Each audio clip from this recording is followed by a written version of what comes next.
I've always wondered why people pour stuff out like that instead of just grabbing a pair of tongs and taking the noodles out.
All right. Well, good morning, everyone.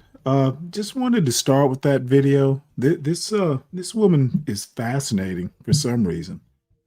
Uh, I guess I like outdoorsy girls. So anyway, welcome to Stanley versus the World. Believe this or not, I almost wasn't going to do a show today because I got involved in watching something on Amazon Prime that was fascinating to me. So I guess I'll go back to watching it once I'm done with this show, which will not be overly long. I see I have lots of competition, and John still wants to do shows about me, so I'll have to watch. So some quick news articles. It being Labor Day, and happy Labor Day. Not too much going on in the news, but there is always something happening somewhere in the world. And this is actually fascinating. So you've got Modi, Putin, and Xi at a conference in China. What are these people cooking up for? What are they cooking up? This is scary. Modi tried to kind of befriend or be an ally to the United States. And all of a sudden, he is talking to Putin and Xi. So you've got the world's number 2 economy. I think India might be the number 3. I could be wrong. I guess I could look it up, but I'm not going to do it now. India is definitely a major democracy. 2 of the most populous countries, or actually, I think India might be number 1 and China's number 2 as far as population goes. They're major economies, and then you got Russia with Putin. What the fuck is Donald Trump mismanaging here? He does not seem to be doing a good job. I don't know, dude. I'm kind of scared that these people are meeting, to be honest.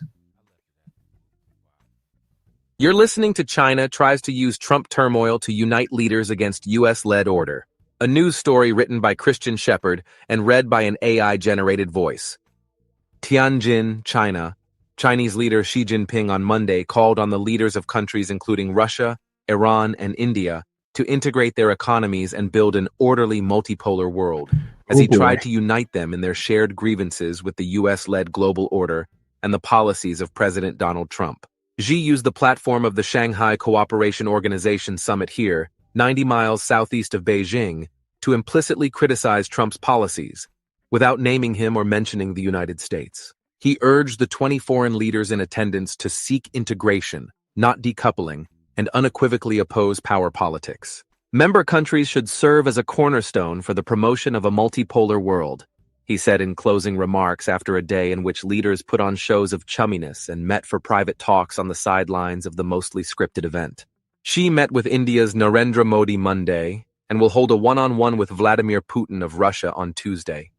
The three were filmed holding hands and smiling as they chatted on Monday. Xi also proposed deepening economic ties to take advantage of the group's mega-sized market, including by establishing a SCO development bank. China has already invested $84 billion in member countries and would provide another $1.4 billion in loans over the next 3 years, he said. The forum is a key part of China's campaign to be seen as a reliable partner and a counterweight to U.S. unpredictability in an increasingly multipolar world. Modi's attendance in particular, his first visit to the country in 7 years, is a milestone in Beijing's attempt to mend ties with an influential U.S. partner that has been alienated by Trump's tariffs. For now, the 26-country grouping is primarily united in a sense of aggrievement with the U.S. rather than a sense of common purpose, said Carla Freeman, director of the Foreign Policy Institute at Johns Hopkins University's School of Advanced International Studies. These are big countries with their own agendas, but the ceremonies are as much about optics as about deals. Many of the dignitaries will stay on for a huge military parade in Beijing this week to mark the 80th anniversary of victory in World War II. North Korean leader Kim Jong-un, despite not attending in Tianjin, is expected to join Putin and Xi on the rostrum overlooking Tiananmen Square for Wednesday's parade. Originally founded by China and Russia in 2001 to cooperate on Central Asian militant threats, the SCO has taken on a broader economic and security mandate in recent years. Attracting leaders from across Asia, its annual meetings have become an important venue for Beijing and Moscow to jointly reshape international norms. Despite deep divisions among members, Trump's unpredictable policies have helped create a coalition of like-minded countries against the U.S., said Klaus Sung, an analyst at the Mercator Institute for China Studies, a think tank based in Berlin. Alongside the BRICS economic grouping of Brazil, Russia, India, China, South Africa, and others, the SCO has become central to Beijing's message that the West is not the dominating power or the sole answer, Sung said. It's a highly political message. Even if the meeting in Tianjin achieves little, analysts said that simply attending can be valuable for autocratic governments and leaders, such as Putin and Iranian President Masoud Pezeshkian, to show they are not isolated despite Western sanctions. Putin used the summit to burnish Russia's image as an important global power, blaming the West for the war in Ukraine and airing historically revisionist statements to explain the causes of the conflict. Wow. In a speech at the meeting of SCO member states on Monday, Putin repeated his claim that the root causes of the crisis must be removed, meaning turning Ukraine into a Russian client state, so that peace can be achieved. Xi on Saturday pledged to support Myanmar to unify all domestic political forces as much as possible and restore stability, in a meeting with Min Aung Hlaing, the head of the country's military. The forum was not founded to oppose Washington, said Zhu Yongbiao, an international relations scholar at Lanzhou University in northwest China. But Trump's trade and foreign policies have contributed to global instability that is driving the group closer together. There is significant instability in the region and internationally, whether it's the Russia-Ukraine conflict or the situation in the Middle East. Virtually all nations now have more security concerns, Zhu said. The bloc has grown from its original 6 countries to 10 full members. The expansion began with countries on China's borders. India and Pakistan joined in 2017, but it has since shifted farther west. Belarus became a full member last year. Turkey, Egypt, and Saudi Arabia are among 14 dialogue partners, while Mongolia and Afghanistan are observers. It has also shifted focus away from border security into broader economic deal-making and visions of an alternative world order. Tianjin was chosen as host city this year, in part because it pioneered the state-backed Luban workshops that have become a tool of Chinese influence under Xi's trillion-dollar Belt and Road Infrastructure and Investment Initiative. China likes to emphasize the SCO's reach. State media has highlighted that the grouping accounts for about a quarter of the global economy and 40% of the world's population. But its members remain divided by long-standing rivalries that the yearly confabs have made little progress toward resolving. On Sunday, Xi endorsed the applications for full membership of South Caucasus neighbors Azerbaijan and Armenia, which last month at the White House signed a framework to normalize relations after a decades-long conflict. In an act of careful diplomatic balancing, Modi visited Japan, another member of the Quadrilateral Security Dialogue, which also includes Australia and the United States, before coming to Tianjin. He will skip the parade and its display of Chinese-made weapons, some of which have been used by Pakistan in the conflict between the two rivals in May. Xi and Modi hailed their countries' warming ties in a meeting Sunday, but differences in the two sides' readouts hinted at lingering disagreements. While Xi said that border tensions, which eased last year after bloody clashes in 2020, should not define the overall relationship, Modi stressed that peace and tranquility on the border was necessary for better relations. Modi also said that the relationship should not be seen through a third country lens, probably a reference to Beijing's efforts to exploit tensions with Trump. Afghanistan's absence is another example of the group's limits. It has been an observer member since 2012, and China was the first country to accept a Taliban-appointed ambassador. But the Taliban were left out of this year's gathering, probably thanks to US and United Nations sanctions that prevent its leaders from traveling internationally. Beijing itself rejects the idea that the grouping should develop into a formal bloc. Instead, it casts the group as expanding the international influence of non-Western countries. At the SCO meeting, Modi also said that he expects Putin to visit India in December. I and 1.4 billion Indians are looking forward to your visit to India in December this year for our 23 days annual summit, Modi said at a meeting with Putin on the summit's sidelines. Zhu, the Lanzhou University scholar, described its function as more like a safe space for governments such as Iran to receive moral support and public sympathy. But even if the organization is just a talk shop for now, it allows China to be magnanimous and win friends and influence people, said Freeman, the SAS scholar.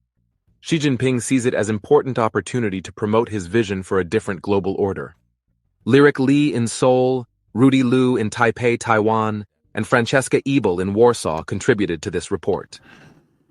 Yeah, I don't usually really get into geopolitics. I'm more a domestic policy guy. But Trump and his merry band of half-wits are really, dude, I hope someone in the Trump administration is spending their Labor Day tracking what's going on here. Okay.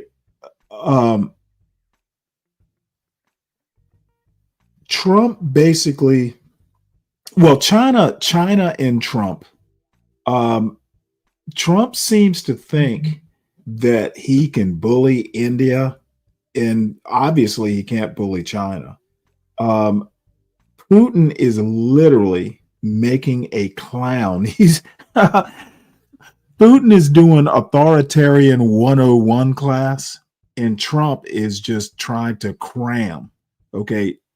Putin has been doing this for quite some time, and obviously Putin is way smarter than Donald Trump, more worldly, if you will. And this worries me, is all I have to say. And here's the little video of them holding hands. This is amazing.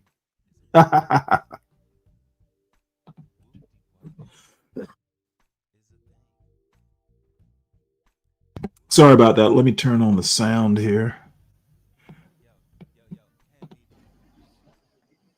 Maybe there is no sound.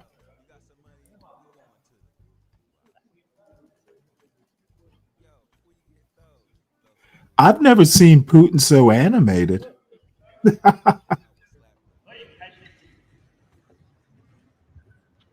look at Putin, almost Putin and Xi in the center in the group picture.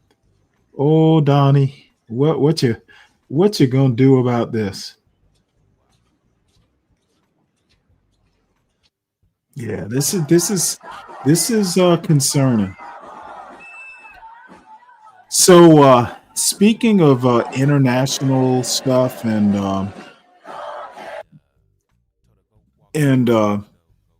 I think a lot of this is motivated because of Trump thinking that he can impose tariffs or change the world order.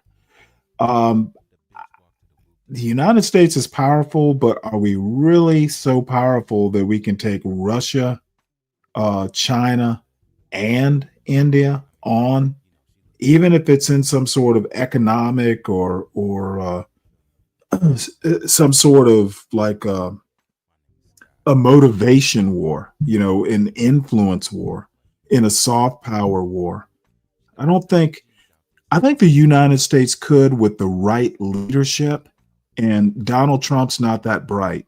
And I actually do think Marco Rubio is going to be the next MAGA nominee for president. But I don't think Trump has the sort of brains in his cabinet that can counter experienced authoritarians. Modi experienced, Putin experienced, Xi experienced, Donald Trump dumb. So that's my opinion, and there are many in this space who will disagree with me. But Donald Trump is not that man. If he has to go up against Putin, Xi, and Modi, he's not equipped. So I ran across this Pew Research Center poll, and I meant to bring it up yesterday and put it in the wrong folder, so I forgot about it. But that's kind of beneficial because it kind of uh, will help me out making this point about Donald Trump being not the leader we need, and he's pissing the world off with this tariff. And you know what? The life isn't fair. I understand that Trump wants a fair deal, but you know what? Um, I don't know what to say other than maybe he could get what he wants, but not in 6 months. So Trump's tariffs and one big beautiful bill face more opposition than support as his job rating slips. And again, this is kind of time late. It's from August 14th, but I think it's still relevant. So this reads 6 months into his second term, now 8 months. Public evaluations of President Donald Trump's job performance have grown more negative. His job approval stands at 38%, and I think it's rebounded back into the low 40s. And fewer Americans now attribute several positive personal characteristics to him than did so during the campaign. And, obviously his poll numbers are disappointing, at least to MAGA folks. But the more interesting thing is these job approval rates. They're downward. They're a downward dog, and Trump is widely viewed as standing up for his beliefs, while far fewer say he's honest and a good role model. One of these days, character will matter. It used to, it doesn't so much now. People become much more issue voters rather than character voters. Um, Trump doing the right thing. I wish that could be a poll question. Do we trust Donald Trump to do the right thing? I think that would probably poll uh, below the 50% mark as well. And let's see, what else do we have here? Republicans narrowly disapprove of administration's handling of Epstein information. I think I know that. Let's see, what else do we have here? And if anybody I wants mean, this shit. poll, okay, okay, what I need you to do is wait till I'm done, 12th man. And it sounds like you're not in a state for serious discussion. Is that true? No, Come I'm on in and a speak serious radio. state for good discussion. Okay, well, I would imagine sobriety is one of the ingredients for a good discussion. Apparently, you disrespect my intelligence. John's running a show right now. You want to hop over there and deal with people at your level? You can do that. What's up, Juan? What's up, Speak? So, Trump's job approval and views of his personal traits. This is a multi-tabbed Pew Research Center report. So it says here President Donald Trump's current approval rating stands at 38%. It's higher now. Again, this is from August 14. So Trump's job approval, much of the change in Trump's approval rating over the last few months has come among his own 2024 voters and people who did not vote in 2024. Trump's 2024 voters continue to overwhelmingly approve of his job performance. 85% do so today. However, this reflects a decline from 88% in June and 95% at the beginning of his term. Trump's rating has slipped more among his younger voters than among older adults who cast their ballot for him. A few weeks into his presidency, Trump's job approval rating among those who voted for him varied little by age. 9 and 10 or more Trump voters under 35 approved of his job performance, as did similar shares of those in older age groups. Today, Trump's rating remains overwhelmingly high among his voters ages 50 and older, but it has slipped considerably more among his youngest voters. 69% of Trump voters now under 35 approve of his job performance, down 23 points from the start of his term. And the reason that younger voter thing is important is more for Vance and the future of MAGA is a movement.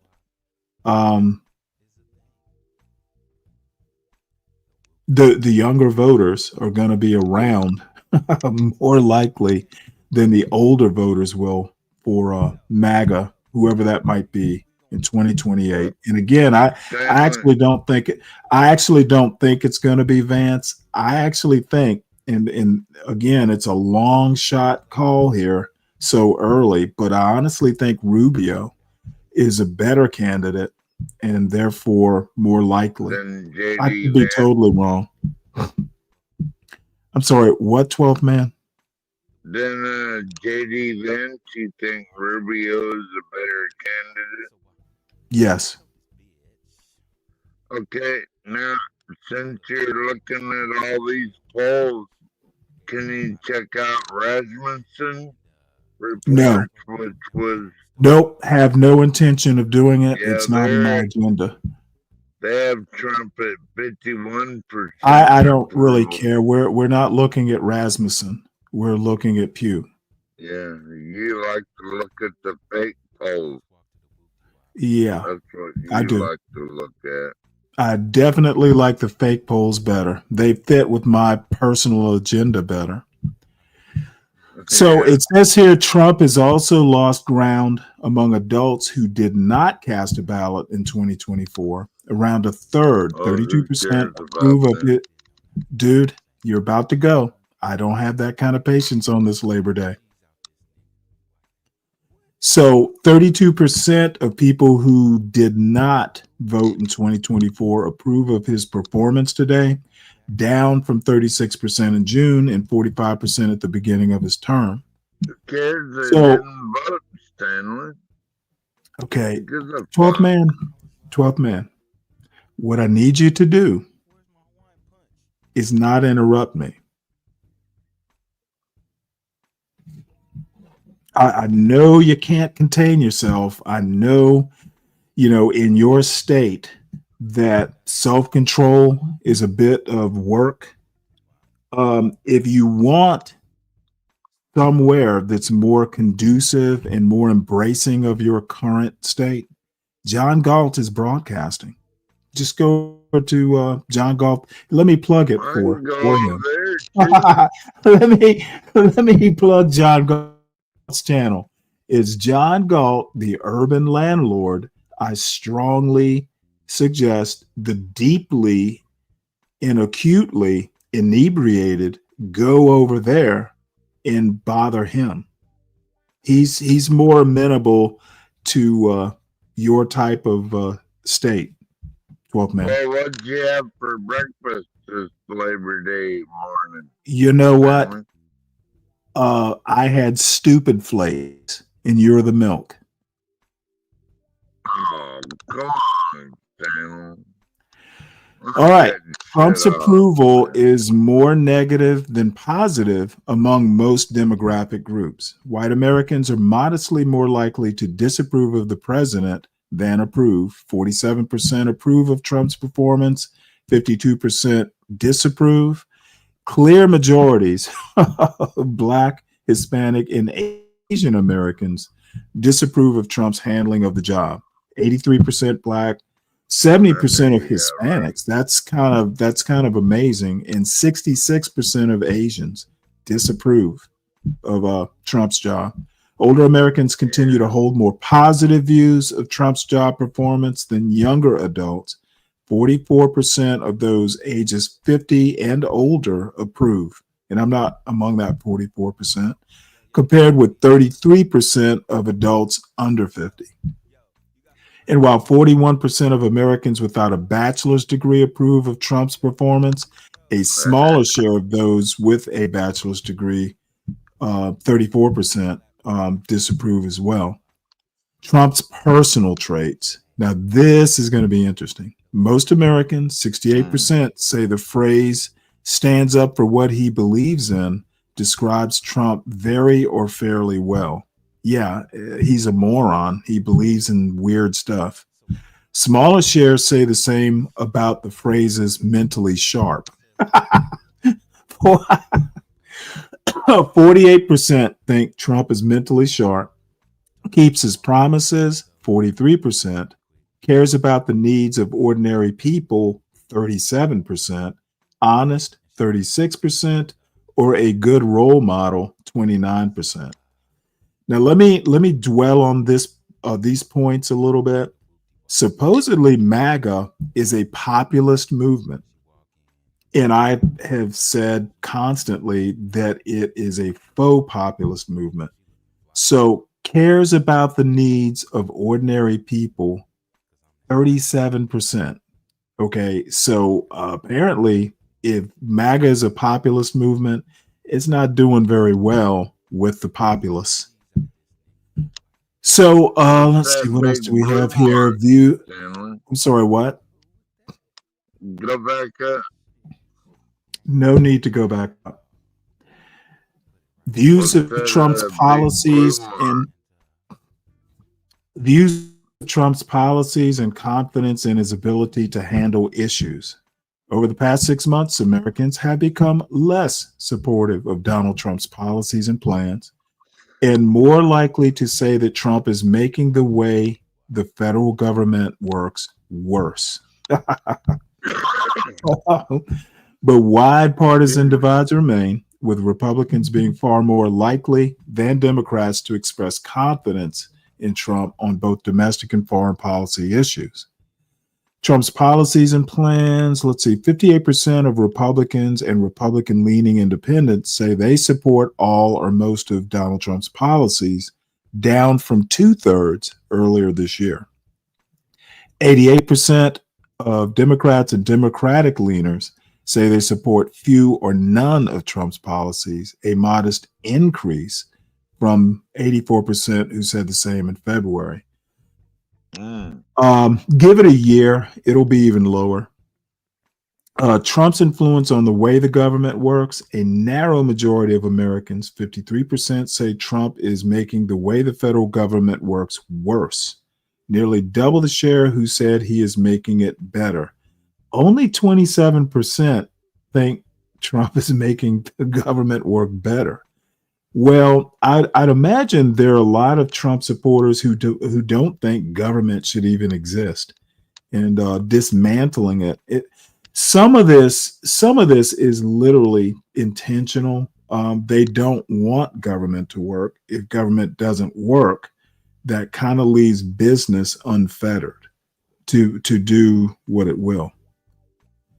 Let's see. Confidence in Trump's ability to handle issues.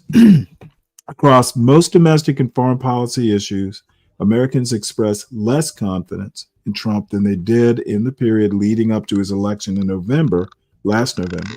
However, views are little changed in recent months.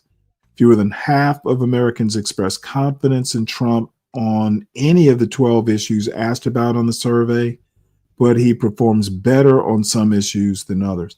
By the way, if anybody wants the link to this poll, they actually get some of the underlying like questions that they asked, etc. Those are all included in the report, so you can actually see some of the underlying stuff. Says here, fewer than half of Americans express confidence in Trump on any of the 12 issues asked about on the survey, but he performs better. I read that. Let's see, 47% say they are at least somewhat confident in his ability to negotiate favorable trade agreements with other countries. That number is actually kind of lower than I expected. I think he can negotiate with countries. At least all the countries other than China and maybe Japan, and maybe South Korea. 46% express confidence in Trump to make good decisions about immigration and use military force wisely. God damn. 46%? Wow, that's a very low number for someone they elected to be commander in chief. But substantially smaller shares are confident in Trump's ability to. Stanley. How do you know they're fake? Because all them polls were fake. Only red. Okay, so all the polls. So you literally think all the polls are fake? Yeah, especially if they're funded by. So some poll. Are you saying some polls? You're saying some polls are faker than others. Who is this poll funded by? Let's look at that. Let's not. It's Pew Research. Yeah. Okay. Pew Research. Have you ever heard? Have you ever heard of Pew? Have you ever heard of Pew? Have you ever heard of Pew Research? They're fairly credible. They're fairly what? Give you that. So why do you think their numbers are fake if you think they're fairly credible? Well, Pew Research is fairly credible. Right. So why do you think the numbers I'm reading are fake? You said they were fake, and now you're saying Pew Research is fairly credible. Which isn't? Well, I think they're fairly credible. Right. So the numbers I'm reading are not fake? Not really. Not if they're coming from Pew Research. Okay, good. So we agree that the numbers are, quote, fairly credible.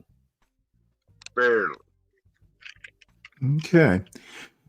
So view among Republicans are going to see Trump as more, they're going to have a better opinion than Democrats will. I think we can agree on that. Confidence in Trump on foreign policy issues. Literally, today, 40% of Americans are at least somewhat confident in Trump. So only 40% are confident in Trump to make wise decisions about Ukraine-Russia conflict, down from 45% last summer. And while 73% of Republicans express confidence today, that is down from 81% a year ago. Wow. Well, How Americans view. If you'll do one next, like the favorability of the Democrat Party. No, that's whataboutism. I'm not doing whataboutism today. Mm-hmm. So how Americans view. Lower than that. the Democrats aren't in power, therefore I don't care. Why Are do you you why trying why to do get you power why do though? you care? Why do you care about the Democrats' numbers? They're not in power. Well, because they're lower than Trump's approval rating. But And that only is important. only Why is that? 32% of Americans approve of the Democrat Party. Why is So what Americans think of the Democratic Party important to you, 12th man? because we're trying to win. I'm a Republican, you're a Democrat. Okay, You know the goal. what you're doing, and where I'm trying to lead you by the nose is you want to do whataboutism. I don't care what the Democratic numbers are here in 2025 because they're not in power. What I do care about is Okay. how people are appreciating the people they elected into government. Trump is right about one thing. He was elected fair and square to the presidency, and it looks like a lot of people are not approving of his the job he's doing. It's very important to know how the people who elected this guy feel about their choices 6, 8 months in. Oh, that's true, Stanley. I can't deny you Right. that. So I don't care about the Democrats having worse numbers than Trump. Not yet. I will probably towards next year, uh, since it's an election year, but it's not an Right. election year now. No one is going to be winning or losing office. We have to put up with these policies for over a year.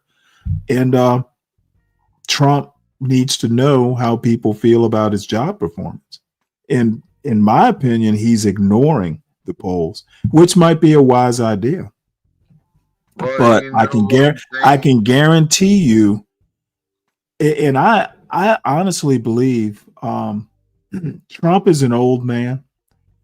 Yeah. Sometimes it's more important to know the quality of his advisors, and his advisors are all pretty much dumb, with the exception of Marco Rubio. Can I tell you one thing I really don't like about Trump, Stanley? Sure. Um, the way he badmouths people, kind of like you do a lot, and just put uses like these verbal insults and Well, stuff two like things, that. two things.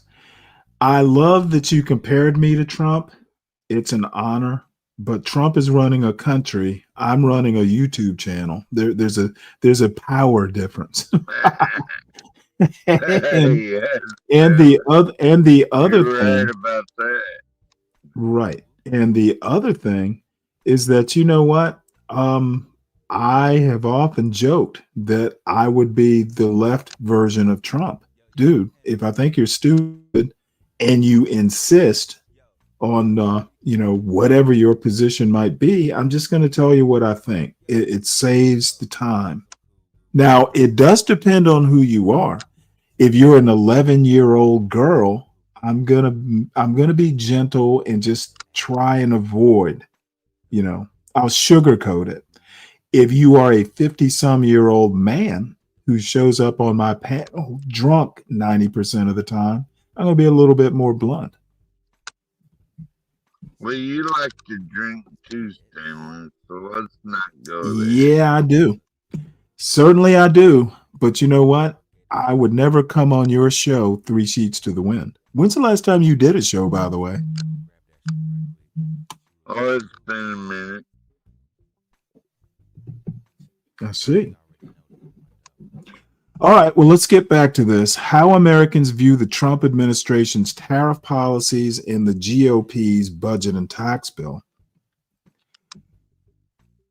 Over the past several months, the Trump administration has implemented key aspects of its economic policies by raising tariffs on nearly all U.S. trading partners and winning final congressional passage of its sweeping tax and budget bill, officially titled the One Big Beautiful Bill Act. And by the way, they have been seeking to rebrand and move away from the One Big Beautiful Bill Act, that title, mainly because America knows what it is and they overwhelmingly disapprove of what's in the bill. It says here a 61% majority of Americans disapprove of the Trump administration increasing tariffs on goods imported from most countries that trade with the United States, while 38% approve. These views are largely unchanged since April, shortly after Trump unveiled his far-reaching tariffs. By a wide margin, Republicans approve of the administration's tariff and trade policies, while Democrats overwhelmingly disapprove. And it's so, one of the things that kind of is hidden beneath the overall number, apparently there are fewer Republicans in the United States than Democrats, or there are fewer pro-Trump people than anti-Trump people. Let's just substitute Trump with MAGA. That might be a better way. It's going to be, this 2026 midterm is going to be interesting. And I don't think Trump's health is going to improve. I don't think his mental state is going to improve. And there is a whole year of, look, bottom line is Trump has a very untalented,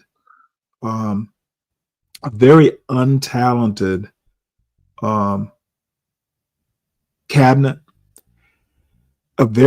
he's nominating very untalented people. If you're not aware, Alina Habba literally has fucked up New Jersey's federal docket, their federal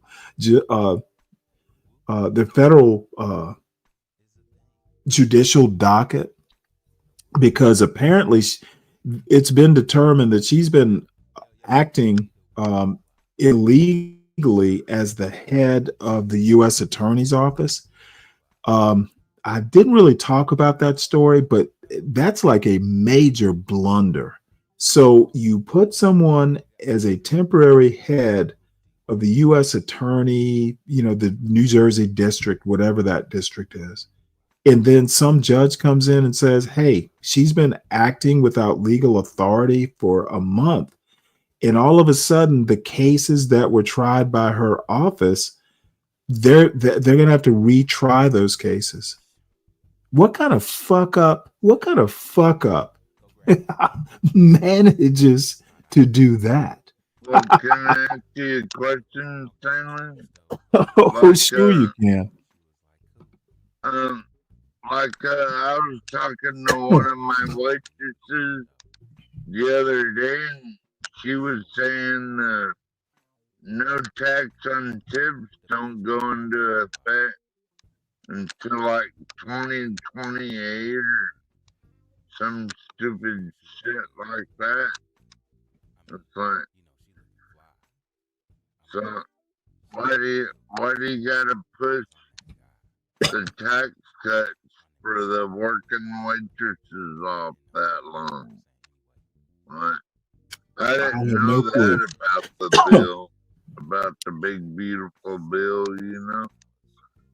It's like they wouldn't be able to get no tax on tips until 2028 or some shit. Holy shit. So, yeah, well, hey, you need to ask Trump that. That's why I think his administration's a fuck up. People, those waitresses elected Trump, and he's not going to help them at all. So fancy that. You elected a man and he has literally worked against your best interest. Well, Oh, if you tip your waitresses cash, I don't give a then fuck about any of that. That's besides your own then point. then it don't Dude, matter. we're not going there. Doesn't matter. That's what she Tips told me tips are also. taxed, and if you're honest, and most tipped employees, it's against their best interest to be honest. Whatever you declare for tips, you're going to be taxed on. So your point really holds no water. Your point about 2028, I don't know if that's true or not, but if you are right, and this no tax on tips doesn't take place until 2028, then these people were fools for voting for Donald Trump. He made a promise that can easily be overturned between now and 2028. He kicked the can down the road, as American politicians tend to do, and people bought that shit, including you. Nobody's going to be helped. Is your point? Unsurprising to people like me. So anyway, let's see what else is in here. More Americans disapprove than approve of GOP's tax and budget law. I won't even bother reading the numbers. It's around 60% disapproval. I think, is that what that read? 6 and 10 Republicans say they approve. So, and what's the overall number? Prior to, let's see, June, 49% of adults said they opposed the budget and tax bill proposed by Trump and Republicans, and 20% favored it. Yeah, and there's wide partisan support. Like, basically, most people.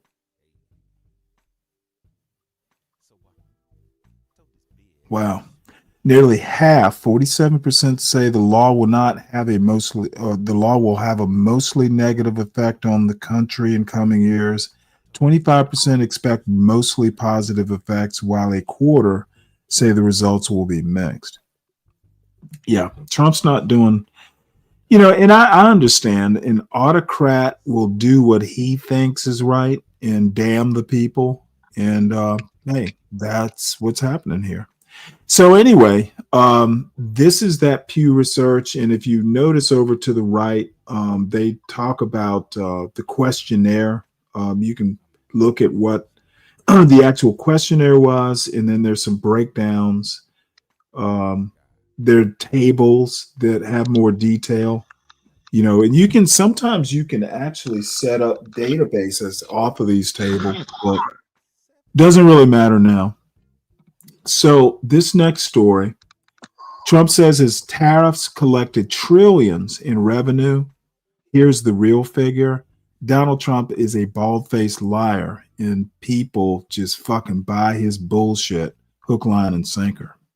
Maybe he actually believes he's right too.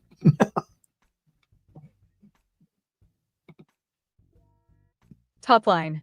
President Donald Trump on Sunday said his tariffs, most of which an appellate court ruled illegal, have brought in trillions of dollars, which matches estimates from some economists for revenues his levies could generate, but over the next decade.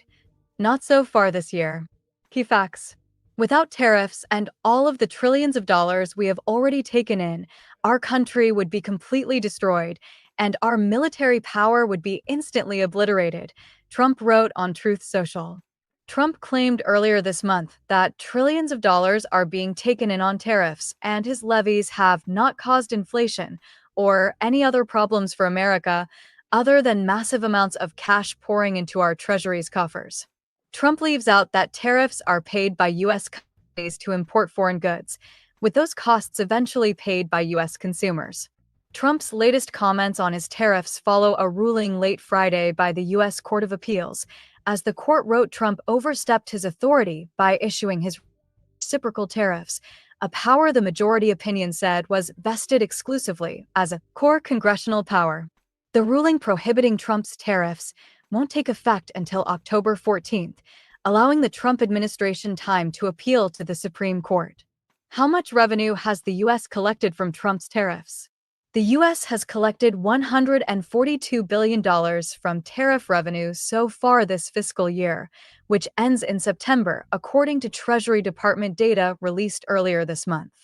Since Trump's tariffs took effect in April, his levies have generated about $96 billion in revenue, after customs duties jumped to $28 billion in July, marking an annual increase of 273%.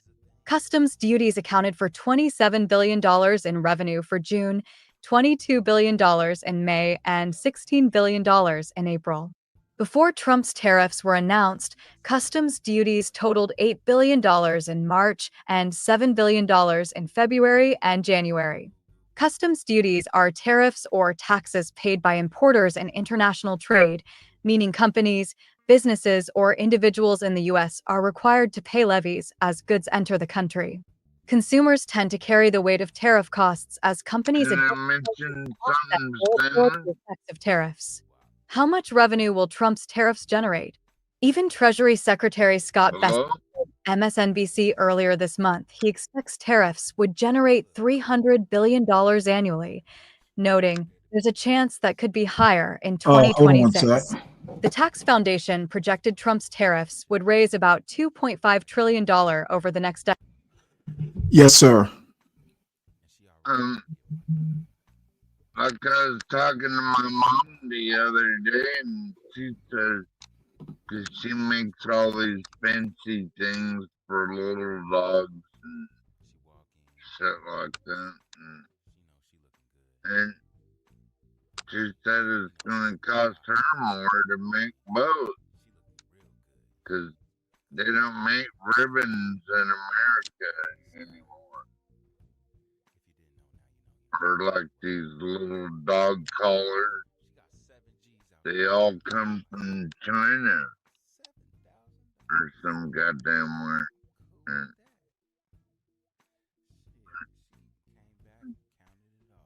Right. And the one thing I want to point out is that countries like France, for instance, they're not paying the money. People who importers are paying the duties on these tariffs. Okay, it's American companies, it's Americans paying these duties. And the whole thing is, hey, buy American. So, Trump literally sitting there talking about the money that's been generated from these tariffs. Motherfucker, it's Americans that you're generating the money from. And no one seems to be able to challenge this. You telling me how much money you made in March, that's $8 billion mostly paid by Americans. It's a tax. So Trump is literally not doing the way they present it. It sounds like France, for instance, is paying, they have to pay extra money. And I'm sure, somehow or another, subsidies or something like that. But the bottom line is Americans are paying for these things. And Americans don't like having their shit taxed. This is going to come back to bite Trump. And he's not smart enough to understand that. This is not the 19th century President Trump. So anyway, this is the White House's Labor Day message to all the laborers out there. We love you is the message. What the president is doing is changing. We're retired, but we live. Don't talk over consensus in this. Washington, D.C. that has sold out American workers and destroyed the underlying economic strength of the United States of America. They are just raking in the wind one after another, whether it's restructuring global trade and getting other countries to pay us, passing the one big beautiful bill, and the massive tax incentives there for investing in America, the most aggressive regulatory campaign in history, and an energy abundance agenda that's brought down gas prices and energy prices for ordinary families. He has told companies around the world that America is open for business. This is more money coming into your community. This is your hometown where you grew up that has been shuttered because globalists have sold you out, reviving again. Factories where your neighbors are having good paying jobs, where more money is going back into your pockets. And every time you go to the store to purchase a product, you're no longer seeing made in China on the back. You are seeing made in America on the back. That's President Trump's vision. The policies are working. Business investment is skyrocketing. Inflation is going down. It's exactly as we said. They think that we could see a take-home increase of anywhere from $85 to almost $15,000 if you're a typical family with 2 kids. Inflation is coming under control, and blue-collar wages are rising faster than they have risen in 60 years. That is a testament to great presidential leadership and the great American people. The president is smashing open all the world's markets. Our ranchers, our fishermen, our farmers, our entrepreneurs, and our businesses can finally sell into Europe. All these countries. It's the blue collar boom. The Trump administration celebrating a massive growth in wages for working class Americans. This is what he was given a mandate to do. He is the president of the American worker. Blue collar wage growth. The only other time it's been this high, wait for it, was during President Trump's first term. No president has done that before. And the amazing thing is all those news clips were from Fox. Oh boy. So let's see, what else do we have? Oh, you know what? Let's go back to this because this was going to be the balance to that fucking propaganda that the White House just showed. Belmont Abbey, run by Benedictines. I was trained by Benedictines in high school. Great group of guys.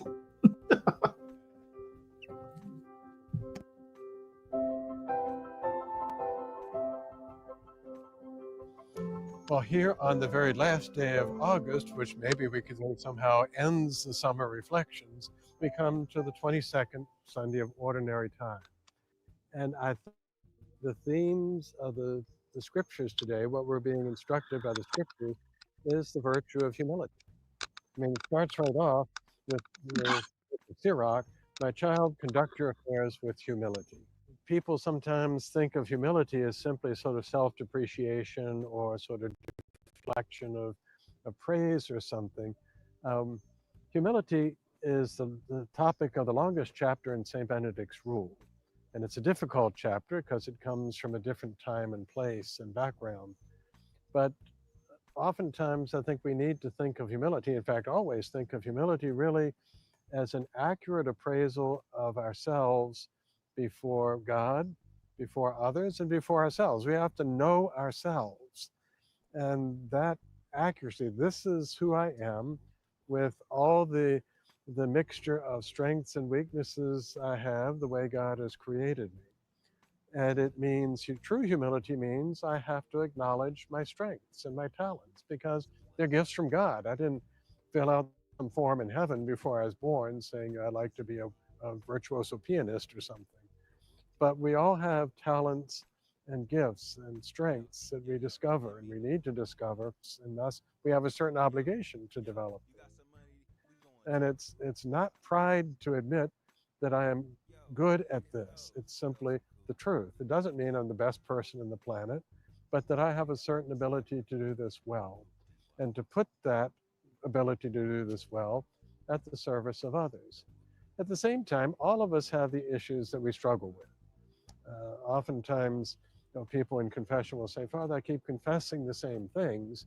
So I'll ask them, are you telling me you want to diversify and try something different for a change? Or actually, we all confess the same things because those are our weaknesses. and the evil one attacks us in many different ways, and the form of the attack may change in the different seasons of life, but they're simply the weaknesses we have. We need to know accurately what they are so that we can compensate for them with the appropriate virtues so that our weaknesses do not guide our decisions in our life. But the fact that we have weaknesses and temptations and struggle doesn't mean that we're not good or holy people. It simply means we're good people who are struggling not to let those weaknesses become the story of our life. And that's the true humility, not self-depreciation, but an accurate presentation of this is me with the good parts, the parts we perhaps don't think are so good, but that we're striving to put the whole thing together because that's what God has created. We're the one God has created, that he loves us as we are, and we need to acknowledge those strengths and weaknesses together. That would be true humility, that our strengths don't make us any better than other people, and our weaknesses don't make us any less lovable in God's sight. So think about that as you go back over the readings for today, and we'll see what maybe the fall will bring as far as reflections. But it's been a pleasure being with you this summer, and I hope that this has been helpful and joyful for you. God bless. Well, what can I say? I break for Catholics.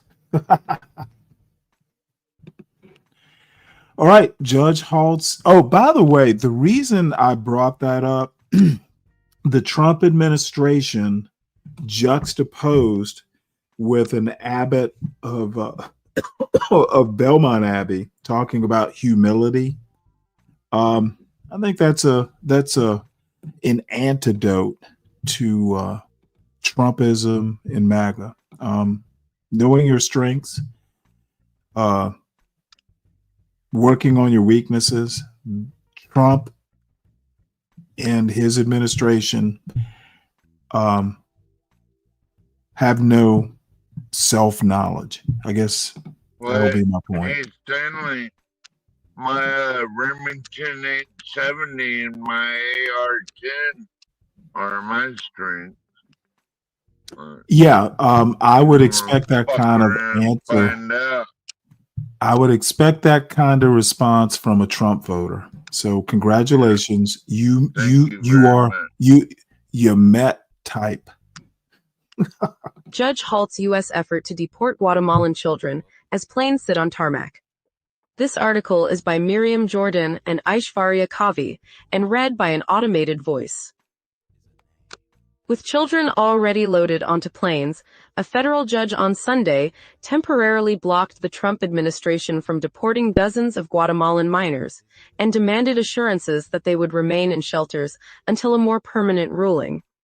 The order brought to a close, for now, another last-minute flurry of court action in the administration's mass deportation drive.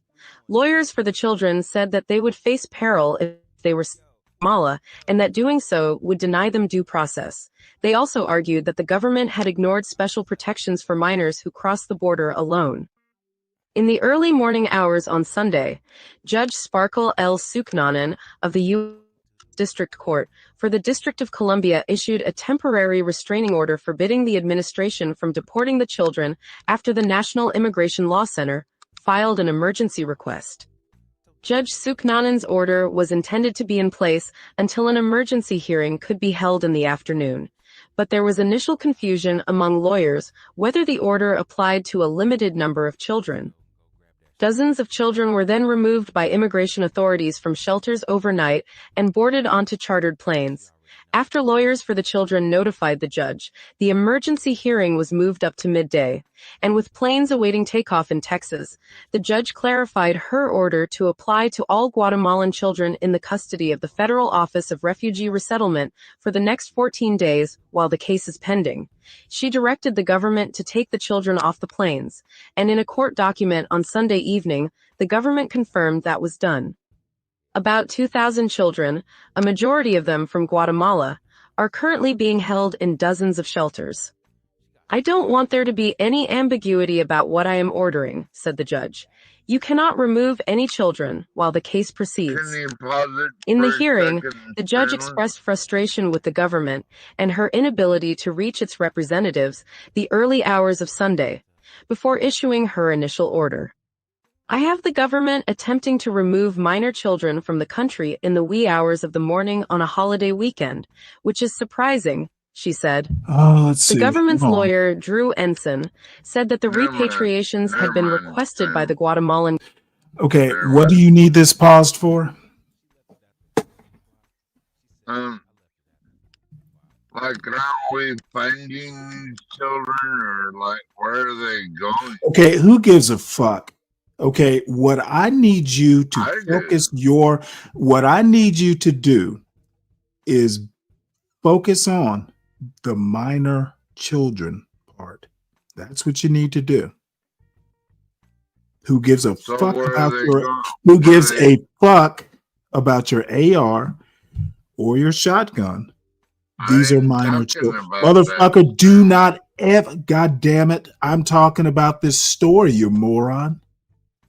I am too. Okay, focus on the minor children part. Okay, you dumb bastard. Okay, this is why MAGA is gonna fail. You want the cruelty at all costs sort of point, and it is going to fail.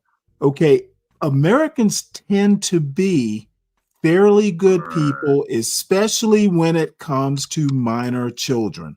Motherfucker, you talk about your AR and your goddamn shotgun, and all of a sudden we're talking about minors leaving a country they may have been here for years. And motherfucker, do not interrupt me or I'll put your dumb ass in the back.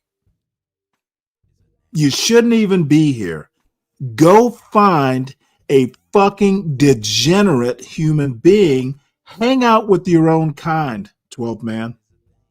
John Galt is where you need to be. We're talking about minor children, motherfucker. I don't really give a good goddamn about immigration policy, etc. We're talking minor children. Now, what kind of degenerate mess are you trying to promote, you fucking cruel bastard? What you're being found under. You're a cruel bastard. You, like John Galt, are a cruel bastard. We just arrested a bunch of them. Motherfucker, who gives a fuck who we just arrested? The story is about minor children. Your fucking weird version, motherfucker. Hey, what you need to understand, 12 man, there is no way you're going to win this argument. You need to you need to motherfucking figure out how you're not going to look like a creep after disputing how minor children are being treated by this Trump administration. What are you talking about? I'm talking about the story we're listening to. I'm talking about the story we're listening to, 12th man. See, what you want to do is you want to move the goalpost, motherfucker. We are listening to a story about the Trump administration wanting to deport minor children unaccompanied, and a judge saying this is fucked up. Don't do it without due process. Address that, bitch. Otherwise, we move on. I don't want to talk about your AK or your AR. I want to talk about the story that was being played. If you don't have a comment on it, then we can move on. And stop bringing up this fucking perverted whataboutism that you insist on ruining my show with. Government, and that the children were to be reunited with parents and guardians in their home country. The United States government is trying to facilitate the return of these children to their parents or guardians from whom they have been separated, Mr. Ensign said. But Efren Olivares, the lawyer representing the children, disputed that argument. At least some of the children have not requested to return, he said. They don't want to return. He added that the law prevents children from being removed expeditiously from the United States until a judge has assessed the safety of their return. Many of the children have cases that are still pending, he said. Carlos Ramiro Martinez, Guatemala's Minister of Foreign Affairs, said on Friday that his country had been coordinating with the United States and expected to receive more than 600 minors. In an interview on Friday, he told The Times that he hoped that the repatriations would happen in a gradual, organized manner. He added that the initiative began when Kristi Noem, the Homeland Security Secretary, visited Guatemala in July. Judge Suknanen's order at least temporarily hamstrings the federal government's attempts to return to Guatemala hundreds of unaccompanied minors who have been in U.S. custody after crossing the southern border. The judge, who was nominated to the bench by President Biden, granted a request by the government lawyer to file a response opposing the order on Friday. On X, Stephen Miller, a White House official and architect of Mr. Trump's immigration crackdown, blamed the Biden administration for children being in the United States without their parents, saying they were orphaned in America by that administration. He added that a Democrat judge is refusing to let them reunify with their parents. Though the judge's order is temporary, it is the second recent setback for President Trump's immigration policies. On Friday, another judge blocked the administration from carrying out rapid deportations far from the border, a cornerstone of the White House's immigration policy. The lawsuit over the Guatemalan children was filed in the early hours of Sunday after staff members at shelters that were holding the children were notified by email on Saturday that they should prepare some of them to be sent back to Guatemala. Lawyers representing some of the children received a similar email. In its lawsuit, the National Immigration Law Center said that the children's repatriation would violate federal law and the Constitution. It called the government's actions unlawful and reckless. 10 children between the ages of 10 and 16 are identified by their initials in the lawsuit. They have told judges that they are afraid to return to Guatemala, the lawsuit says.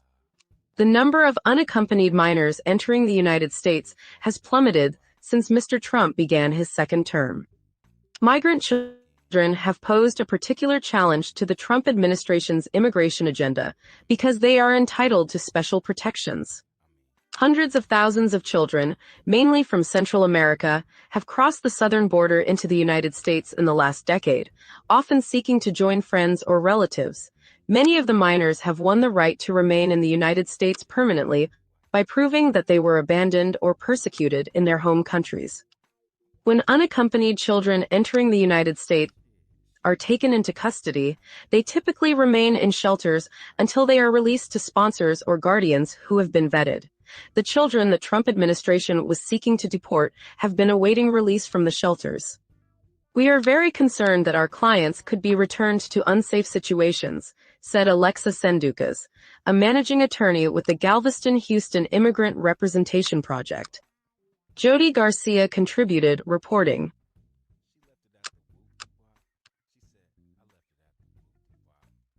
Interesting.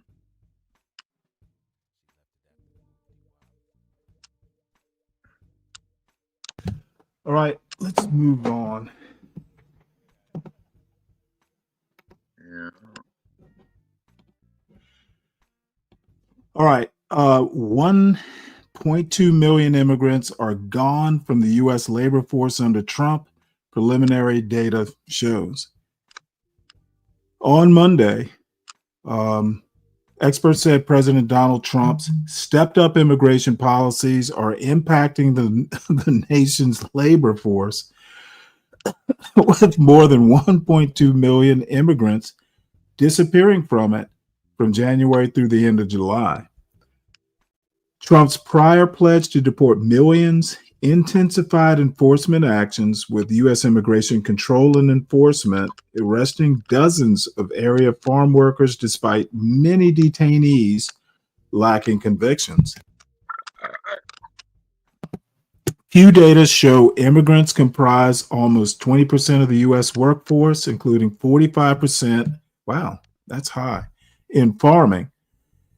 and 43% in home health care aids, while Riverside, San Bernardino, Ontario, that's in California, lost 7,200 jobs in construction, fell in half of metro areas. Farm advocates warn harvests were disrupted, wasted crops, and delayed peak seasons, while health experts in SEIU 2015 report shortages risking care for millions without home care providers. The decline marks the first drop in the overall immigrant population after the number of people in the U.S. illegally reached an all-time high of 14 million in 2023, but analysts caution the causes remain unclear. Well, I think the interesting thing is that what Americans are going to fill these jobs. I think, a lot of these immigrants, especially the farm laborers, are doing jobs that Americans don't want to do. So is there a rush to fill these jobs? How is that going to work? I'm going to guarantee Trump hasn't thought that. I'm going to guarantee that Trump hasn't thought that part out. You were mentioning earlier, Stanley, about America's labor force getting older, and so are we going to have robots fill these jobs, or what are we going to do? No idea. So next story, we're going to switch gears here. This is actually fairly interesting. 35 shot, 5 dead in Chicago amid Trump's threat to deploy the National Guard. Very interesting story, and there will be a follow-up. So don't worry about that. That's every day, Stanley, in Chicago. Motherfucker, That's dude. every motherfucking day, bro. I'm not your goddamn bro, for starters. And 2, you're wrong. I thought we were friends, Stanley. Goddamn. We're not bros. Friends are not necessarily bros. At least 53 people have been shot, 7 fatally, across Chicago over Labor Day weekend, including a drive-by attack that left 7 victims wounded, according to police. The violent holiday weekend came as President Donald Trump renewed threats to send federal agents and National Guard troops to Chicago over the objections of Illinois Governor J.B. Pritzker and Chicago Mayor Brandon Johnson. Trump on Saturday sent a warning to Pritzker in a post on his social media platform, referencing recent crime in Chicago and saying Pritzker better straighten it out fast or we're coming. Pritzker, a Democrat, responded in a news conference a week ago to an earlier Trump threat to straighten out Chicago, yes, just like we did D.C., by saying that you could do that in Washington, D.C., but you can't do that in Chicago. That's a posse comitatus that. Like, you can't just march in with a bunch of troops and shit into a city. the president's plan was unprecedented and unwarranted. It is illegal. It is unconstitutional. It is un-American. Johnson responded last week by saying in part that he had grave concerns about the impact of any unlawful deployment of National Guard troops to the city of Chicago and calling Trump's approach uncoordinated, uncalled for, and unsound. Johnson also said that deploying the National Guard in Chicago could inflame tensions between residents and law enforcement. On Saturday, Johnson signed an executive order dubbed the Protecting Chicago Initiative, which he described in a news conference as the most sweeping campaign of any city in the country to protect ourselves from the threats and actions of this out-of-control administration, and which directs our Department of Law to pursue any and every legal mechanism to hold this administration accountable for violating the rights of Chicagoans. We have received credible reports that we have days, not weeks, before our city sees some type of militarized activity by the federal government, Johnson said, in part. We take these threats seriously, and we find ourselves in a position where we must take immediate, drastic action to protect our people from federal overreach. At least 31 separate shootings occurred in Chicago between 10:32 p.m. Friday and 3:11 a.m. Monday, according to a review by ABC News of police incident reports published online. The victims included a 17-year-old girl who was inside her home when a bullet came through a front window and hit her in the arm. A 31-year-old man who was shot in the leg after getting caught in the crossfire of gunmen shooting at each other from two vehicles, and two people who shot and injured while driving down a street, all according to the incident reports. Fewer than 5 hours after Trump posted a message on social media on Saturday criticizing Pritzker's handling of crime in Chicago, a mass shooting occurred in the Bronzeville neighborhood of Chicago's South Side that left 7 people wounded. He better straighten it out fast or we're coming, Trump said in his post about Pritzker. The shooting in Bronzeville occurred about 11:10 p.m. on Saturday on South State Street, according to police. A group of people were gathered outside in the area when a vehicle drove by and at least one occupant opened fire on the crowd.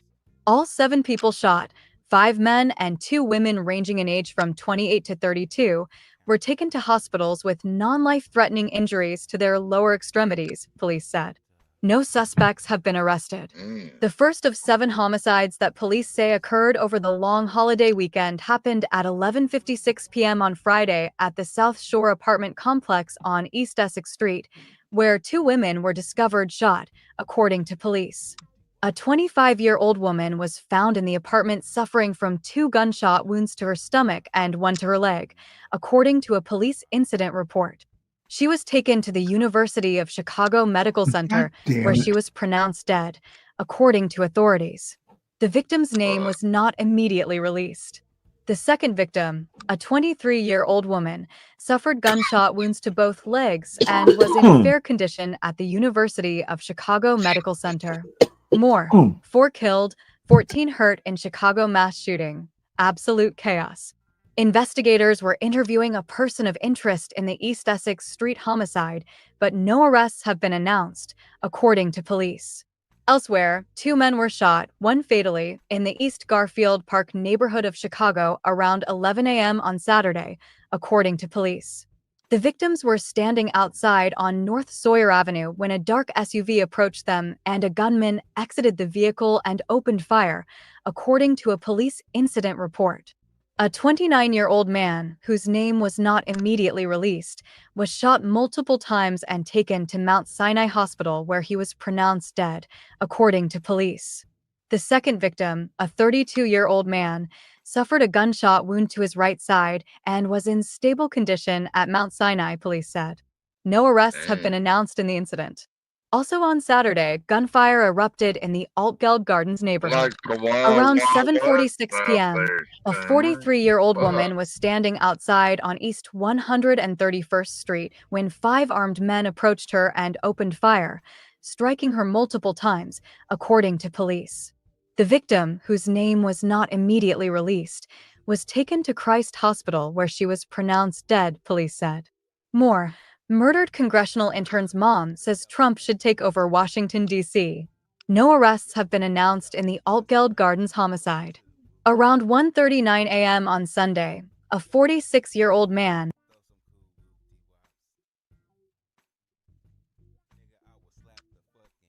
I'm sorry, I'm going to stop it right. I'm going to stop it right there. And this next video is an interesting companion. I'm signing an executive order today that will launch the Protecting Chicago initiative.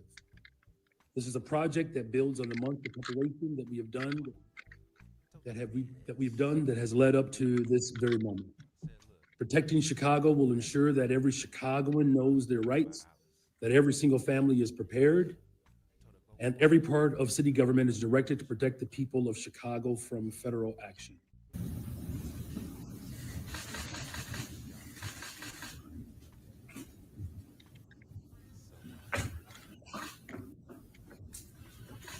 Let them live in a neighborhood where everyone gets shot. Fuck that, no. This order affirms that the Chicago Police Department will not collaborate with military personnel on police patrols or civil immigration enforcement. We will not have our police officers who are working hard every single day to drive down crime, deputized to do traffic stops and checkpoints for the president.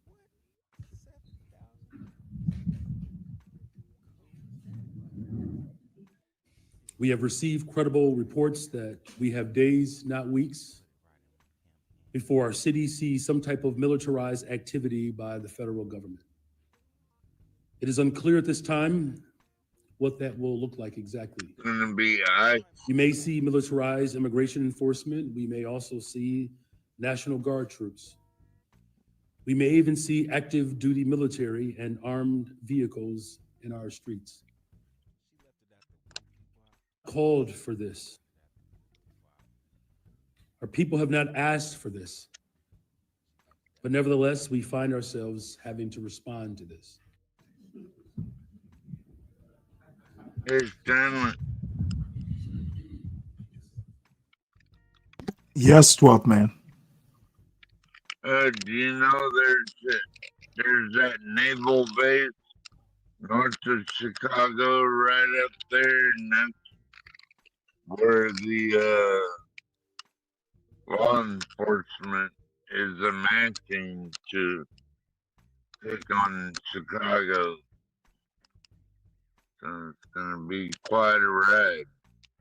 We're retired, so we don't have to be in it, but it's gonna be interesting. I have no idea what that has to do with this story. Well, it's about Chicago, right? And okay, 12th man, 12th man. Don't you think it's time to maybe take a nap or something? No. You gotta listen to me first. Dude, no, I do not have to listen to you, 12th man. I don't owe you shit. Well, I do not have to listen to you. If you need somebody to talk to, Universal Jones is currently live. Go to his show and ask for the doctor. I'm trying to do a news story about Chicago, and random facts about Chicago is not the naval base over there. Were we even talking about the naval base? Or were we talking about crime rate? Were we talking about a naval base, or were we talking about crime in Chicago? Both. Because we're not talking about both, 12th man. I need you to keep up or go take a nap. Now, I'm about to boot your ass off this panel. You're taking away from my agenda. You're taking away. I don't give a fuck about whether there's a naval base there. We're not talking Navy.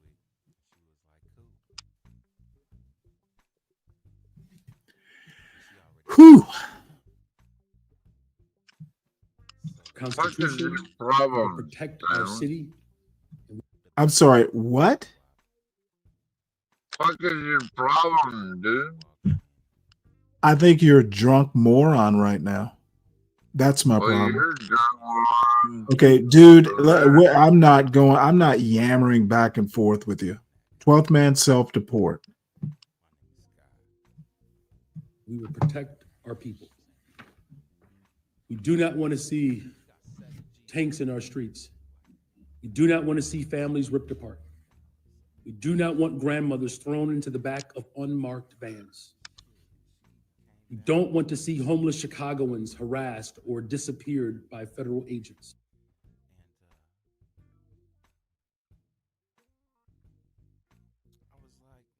All right, well, the upshot of that is the Chicago mayor has signed an executive order that's gonna basically prevent Chicago police from cooperating with National Guard troops, if they're called. And to be honest, places like Mississippi or Alabama or whoever, I think even Georgia sent some National Guardsmen to D.C. That's what some of these Republican states want. They want to be able to say, hey, we're sending our troops from Alabama up to Chicago to fix Chicago's problems, Southern style. And that, talk about divisive. But that's what the Trump administration does. It literally does not help. It divides. And speaking of stupid ideas, Trump expresses some doubt over one-on-one meeting between Putin and Zelensky. That's because Trump can't make it happen. Trump doesn't control Putin, and I think Putin has made that horribly clear. So let's listen to this beautiful young woman. So you're rooting for Putin now? Okay, I need you to be CBS's quiet Holly while Williams this is at our playing. London bureau has the latest. Good evening, Jerika. The Trump administration has approved a new $825 million arms sale to Ukraine, including more than 3,000 extended-range missiles. Part of the funding for the sale comes from America's NATO allies, Denmark, the Netherlands, and Norway. That comes as Russia continues its lethal nighttime attacks on Ukraine's cities. Russian strikes shook Zaporizhia overnight, hitting a 5-story apartment building, killing at least one person and injuring dozens, including 3 children. Just 2 days ago, Russia targeted Kyiv, Ukraine's capital, lighting up the sky with deadly missile and drone strikes. 23 were killed, among them 4 children. We heard explosions and rockets, said this woman. God forbid that America never Fuck out of there. suffering and dying. And to the city of Lviv, a prominent member of Ukraine's parliament was shot dead on the street in broad daylight. Andriy Parubi was one of the leaders of protests in 2014 that toppled Ukraine's then pro-Russian government. There's now a manhunt underway for his killer. Ukraine still fighting back, targeting 2 Russian oil refineries with drones overnight. But the Russians have more manpower and they're gaining ground. They say they took the village of Komishuvaka today and control around 20% of Ukraine's territory. Just over 2 weeks ago, President Trump rolled out the red carpet for Vladimir Putin in Alaska, hoping to persuade the Russian leader to end the war that he started by invading Ukraine. For now, Jerika, there's no sign of that happening. Holly Williams, thank you. If you love music, we have the All right, perfect well, new TV series for you. The Runarounds premieres today on Amazon's Prime Video. The series follows a group of God recent damn high it. school graduates who form a rock Hold on one band sec, and folks. My graduate computer, in hopes of making it big. my Actor Will Lipton plays computer the band's is singer and guitarist. locked up. I need you to be quiet right now. I'm better than you. I'm perfect. And Sophia obviously saw the post that we're playing tonight. That's why she showed Sorry, up. folks. My computer's locked up. Give it a minute. Yes. No, dude, she likes me. I can tell. You have connection. There's one thing I learned. You read her journal? Poetry journal. No way, dude.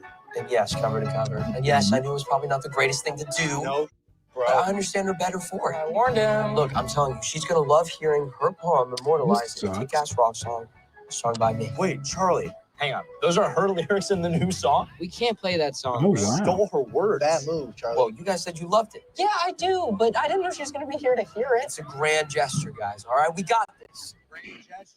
Yeah, Grand we may- gestures at that age, never good. Bill Lipton joins us now. Thanks so much All for being right. with Well, us. Gosh, thank you so much for do having this, me. huh? This is amazing to be here. Well, it's amazing to have you here. So talk to us about your character, Charlie. You know, we Somebody described it a else little should bit, come but up. it's end of I'm Stanley. graduation. You're Right. going off into this big grand adventure. What can we expect? I mean, Charlie, he is a dreamer at his core, but he's also very young, so he's got a lot of stuff to kind of sort out and learn along the way during the senior summer before real life starts. I think that he's very passionate about things, but sometimes lacks a bit of logic when it comes to approaching some of the issues he faces. So it gets himself into a little bit of trouble along the way, but he's all heart and his intentions are pure. All right. Now, Hold on one follows the sec band, here. name the runarounds, but I had it was to actually come created in on my band originally phone. for the other series Outer Banks, which I know is also quite Sound popular. like I a haven't seen it, robot. but I know. Okay, what I need Yeah, you to well, do is be very It's a good quiet, one. folks, But you man. became a real life band. Yeah. So you're putting together this series.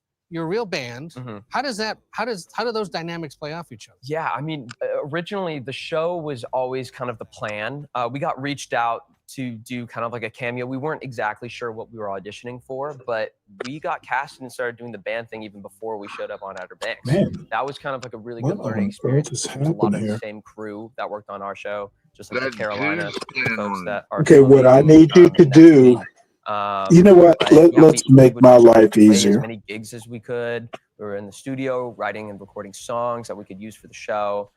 There's like a whole saga that happened of just history with this project before the show even filmed.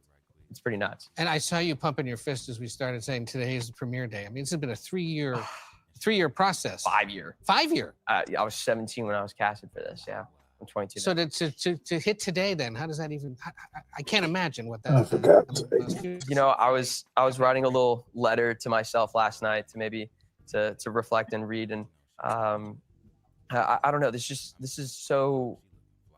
just so insane. This is a dream project for myself and the rest of the cast, and the amount of like faith that was put in through just like the creators, the cast, the amazing crew, all the people at Amazon and Skydance. Like it feels so amazing to be a part of an incredible group of people just Okay. under the same common cause of making this amazing thing. Yeah, when I was watching the series, it really resonated with me, even though I am well past my teen years, because there is just this thing that everyone. Nice. All right, sorry about that, folks. I had another browser up and it locked up my whole computer, so I had to kill that task. So we're back now. All right, so hundreds feared dead, injured as earthquake of magnitude 6 hits Afghanistan. There didn't seem to be a whole lot of like big headline news, but we always want to know when these sort of natural disasters hit.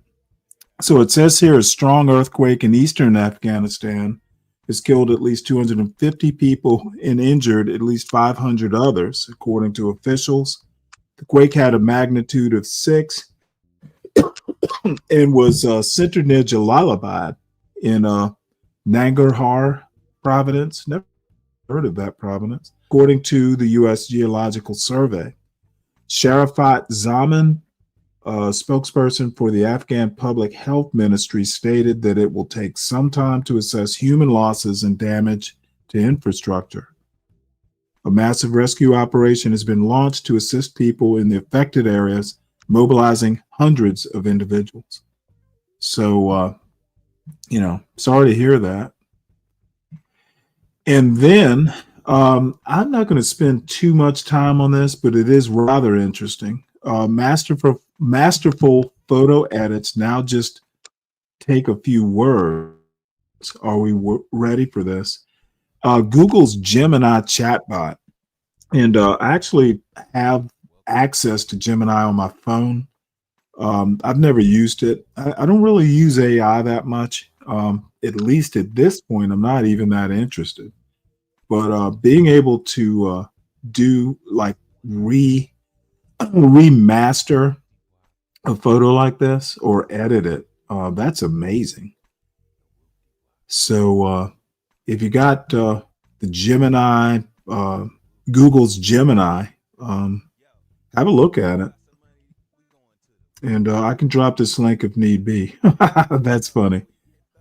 I got Gemini, Water I got buffalo and a phone booth. Alexa, I got Gemini, Alexa, and Grok. No, it's Gemini. It is a Google AI project. Yeah. It says here Google's Gemini chatbot. I got it on my phone. Yeah, good for you. So anyway, it can do photo editing by speech now. That's why I played this. Oh, and there's one other story.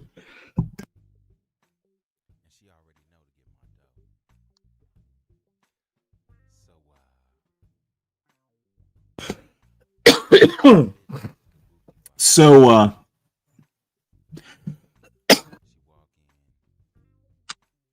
sorry about that. Disney and the decline of America's middle class. Very interesting stuff.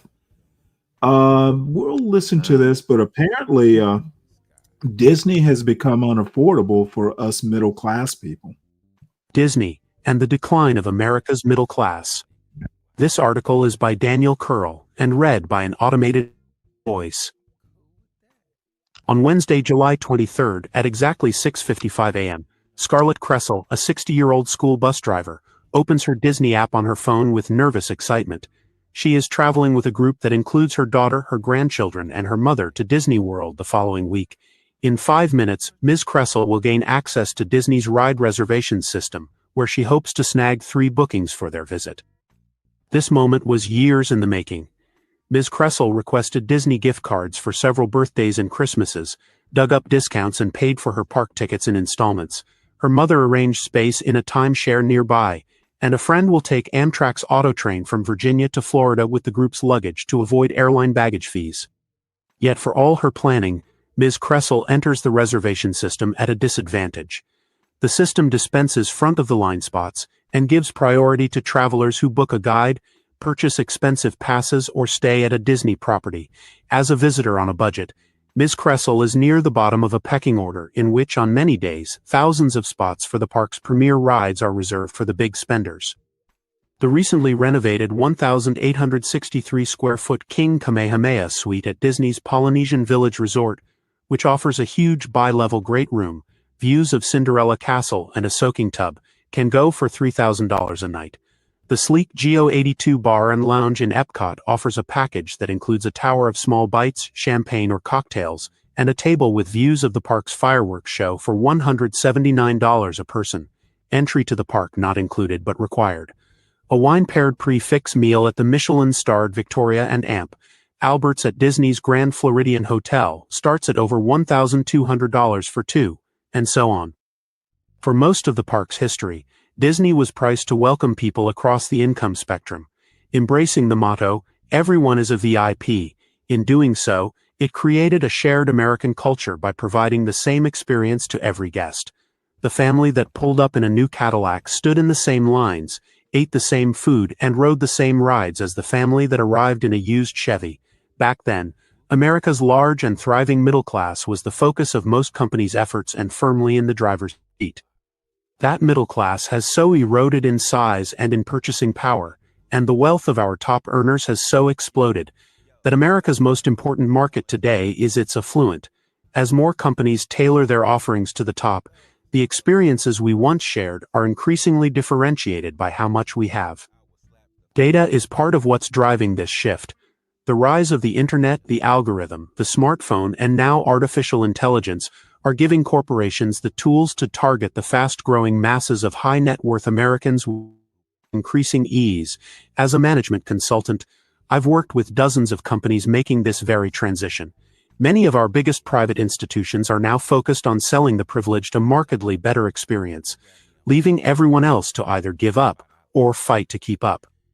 Disney's ethos began to change in the 1990s as it increased its luxury offerings.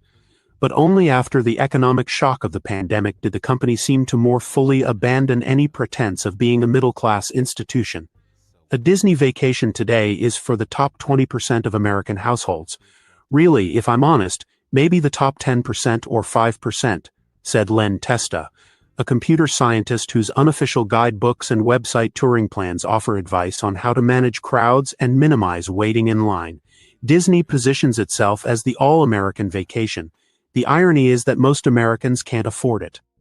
In a statement, Disney said its goal is to make its experiences available to as many families as possible. No two experiences are the same, which is why we provide a wide variety of ticket, dining, and hotel options, enhanced throughout the year with promotional offers, it said. Ms. Kressel grew up watching The Wonderful World of Disney and reruns of the Mickey Mouse Club. Her first visit to Disney World was in 1993 with her grandmother. You pass under that Walt Disney World sign and all your worries and cares fade away, she said. On her previous trips as an adult, Ms. Kressel could use Disney's free FastPass system, a program started in 1999 that allowed visitors to skip the line if they agreed to wait and return to the ride within a specific time window. Wielding those passes, she could hop on most any attraction she desired without having to wait forever. Those days are long gone. I really miss that, she said. It is 7 a.m. when Ms. Kressel logs on to the Disney app. She and her daughter, a special education classroom assistant, together earn nearly $80,000 a year, almost exactly America's household median income. For this trip, they've already spent over $2,300 on Disney tickets, more than the average middle-class family spends on all travel for a year, according to Mr. Testa's analysis of Bureau of Labor Statistics data. So Ms. Kressel decided to book just one of what are sometimes called Tier 1 attractions, Tiana's Bayou Adventure. That plus 2 lesser attractions will cost the group an additional $160. Adding a new credit card number, so her daughter can take advantage of rewards points, takes a precious 7 minutes. Ms. Kressel is able to secure skip-the-line access for Bayou Adventure only for 3:40 p.m. She concludes that her group may have to wait in the far longer standby lines for any of the park's top rides for the rest of the day. Regardless, Ms. Kressel says she cannot wait to take her grandchildren to Disney World for the first time and see it through their eyes. Disney was never cheap. A family day at the original Disneyland in California, including tickets, some rides, and food for 4 people, was about a $30 affair when the park opened in 1955, which was a lot of money when the median family income was $4,400. But $30, roughly the cost of a week's groceries, was still an attainable number for much of America's rapidly growing middle class. In the early years, Disney ticket prices rose so slowly that at times they got cheaper after inflation. An employee handbook from the 1950s quotes Walt Disney as saying, "We roll out the red carpet for the Jones family from Joliet, just as we would, with a few embellishments, for the Eisenhowers from Palm Springs." Versions of Walt's "Everyone is a VIP" credo were in Disney's new employee training materials long after his death in 1966. Fortunately for him and his shareholders, embracing everybody made good business sense. That began to change in the 1990s. Michael Eisner, Disney's chief executive at the time, created a bevy of products for the affluent, including fancier hotels, a cruise line, and white tablecloth restaurants. But he rejected the idea of allowing customers to pay to skip lines at the parks, according to a Disney historian, Aaron Goldberg. When a rival, Universal Studios, introduced paid line skipping in the early 2000s, Disney, perhaps fearing backlash from its large fan base, stood firm. In the 2020s, however, the growing ranks of the affluent presented a profit source that could not be ignored. According to Datus Insights, in 1992, there were 88,000 households worth $20 million or more in 2022 dollars. By 2022, there were 644,000. Those who could pay almost anything for a vacation were becoming their own mass market. At the same time, smartphone apps transformed how companies connected to their customers. In 2012, the My Disney Experience app gave guests an easy way to check wait times, show times, restaurant bookings, and more. In return, Disney gained a trove of information on exactly where guests went, what they purchased, and how much they spent in its complex. The app eventually became so integrated with a visit, much of a Disney park day can be dedicated to checking it. Savvy guests bring an external battery. More than ever before, Disney and companies like it have access to data showing them who is willing to spend what for which experiences. Disney is an analytics company that happens to do movies and parks, Mr. Testa said. Over my 3-decade-long consulting career, I saw industry after industry use this kind of information to shift their focus to the big spenders in its customer base. Banks, retailers, hotels, airlines, credit card issuers, manufacturers, and universities all learned that their richest customers didn't just spend more than the rest, they spent multiples more. Many companies found that if they didn't focus on their richest customers, they couldn't provide competitive salaries to staff members, increase returns to shareholders, and attract capital to invest in new products. Whereas in the 1970s and before, the revenue-driving corporate profits came from the middle class, by the 1990s it was clear that the big money was at the top. The pandemic was the final blow. COVID shutdowns and the streaming wars delivered staggering financial losses. In October 2021, Disney killed its free FastPass system, upsetting many hardcore fans, and started offering ride reservations for $15 each at Disney World. Over the next 3 years, the line-skipping options multiplied in number and in price. Disney... You know what, Brian, actually, this is kind of the perfect Labor Day story. Disney and the decline of America's middle class. I agree with the premise that America, this weird thing about MAGA being and I'm not going to blame, Disney pricing on MAGA. The two are connected, but only slightly, at least in my mind. MAGA is not a working class movement, even though it wants to say it is. The middle class is always under threat in America as wealth disparities just get huge. MAGA is America run by tech bros and even Steve Bannon with his 3 days growth of beard. That motherfucker doesn't work. He's rich.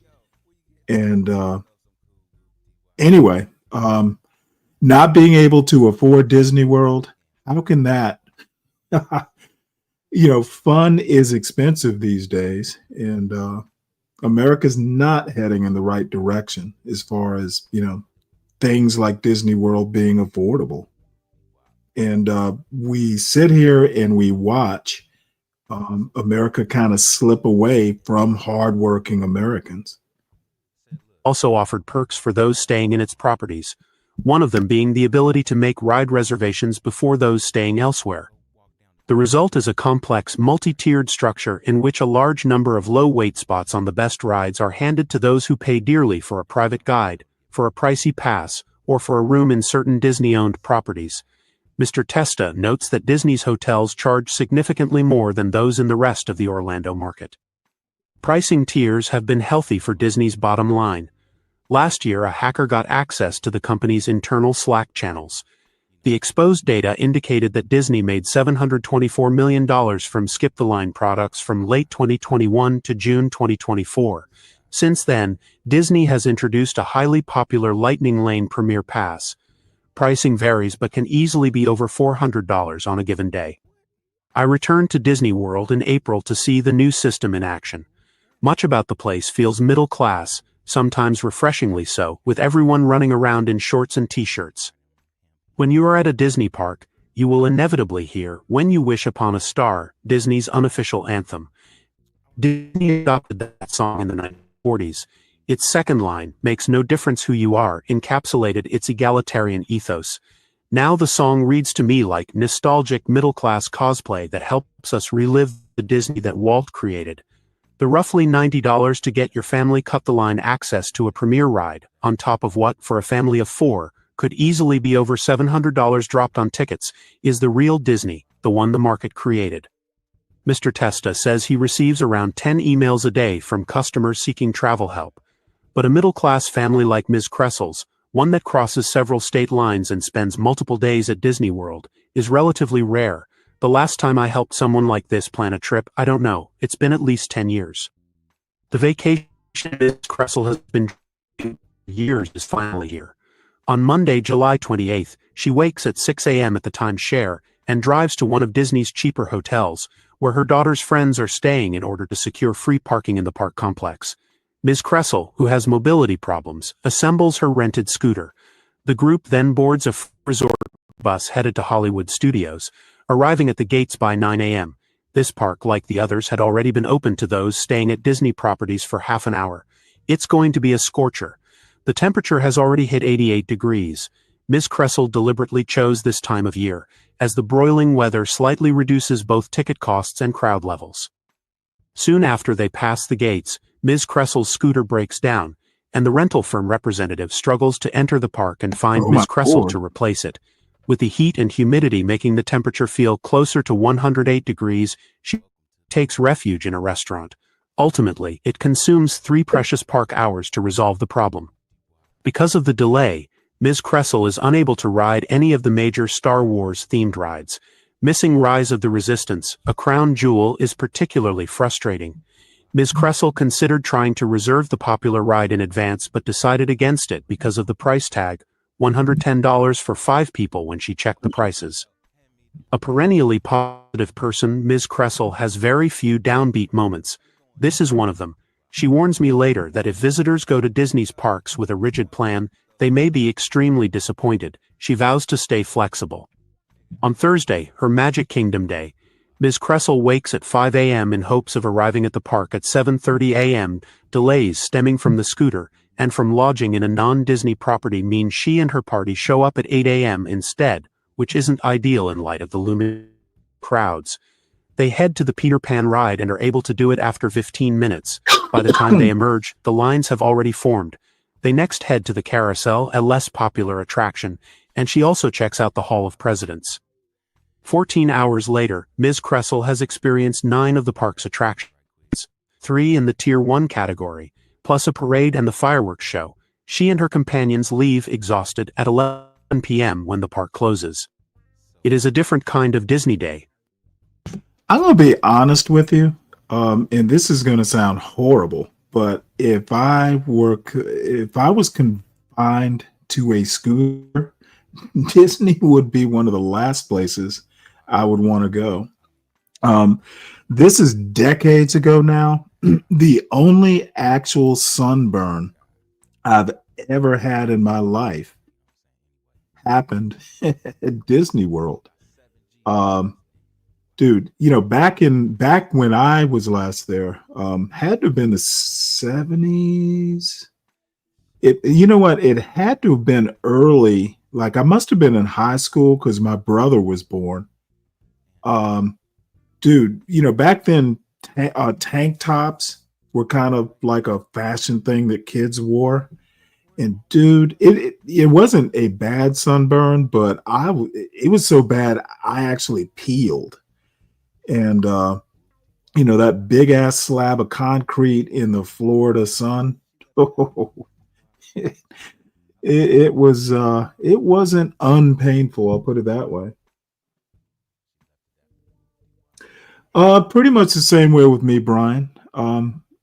It was my neighborhood. So anyway, if anybody wants this article, I can drop it into the chat, and we'll move on. Disney unaffordable by the middle class, and you should never go there if you're riding a scooter. It just won't be fun. And you know what? Even if, hey, I want to go with the kids, sometimes disabilities literally mean you can't do certain things. And that's what confuses me about this scooter breakdown part. So anyway, this lovely woman in her garden. It is feeling like fall here in Zone 9B in South Louisiana, and I am so ready. My body. God damn it. Hold on one sec, folks. I'm having to use the touchpad on my computer because my mouse died.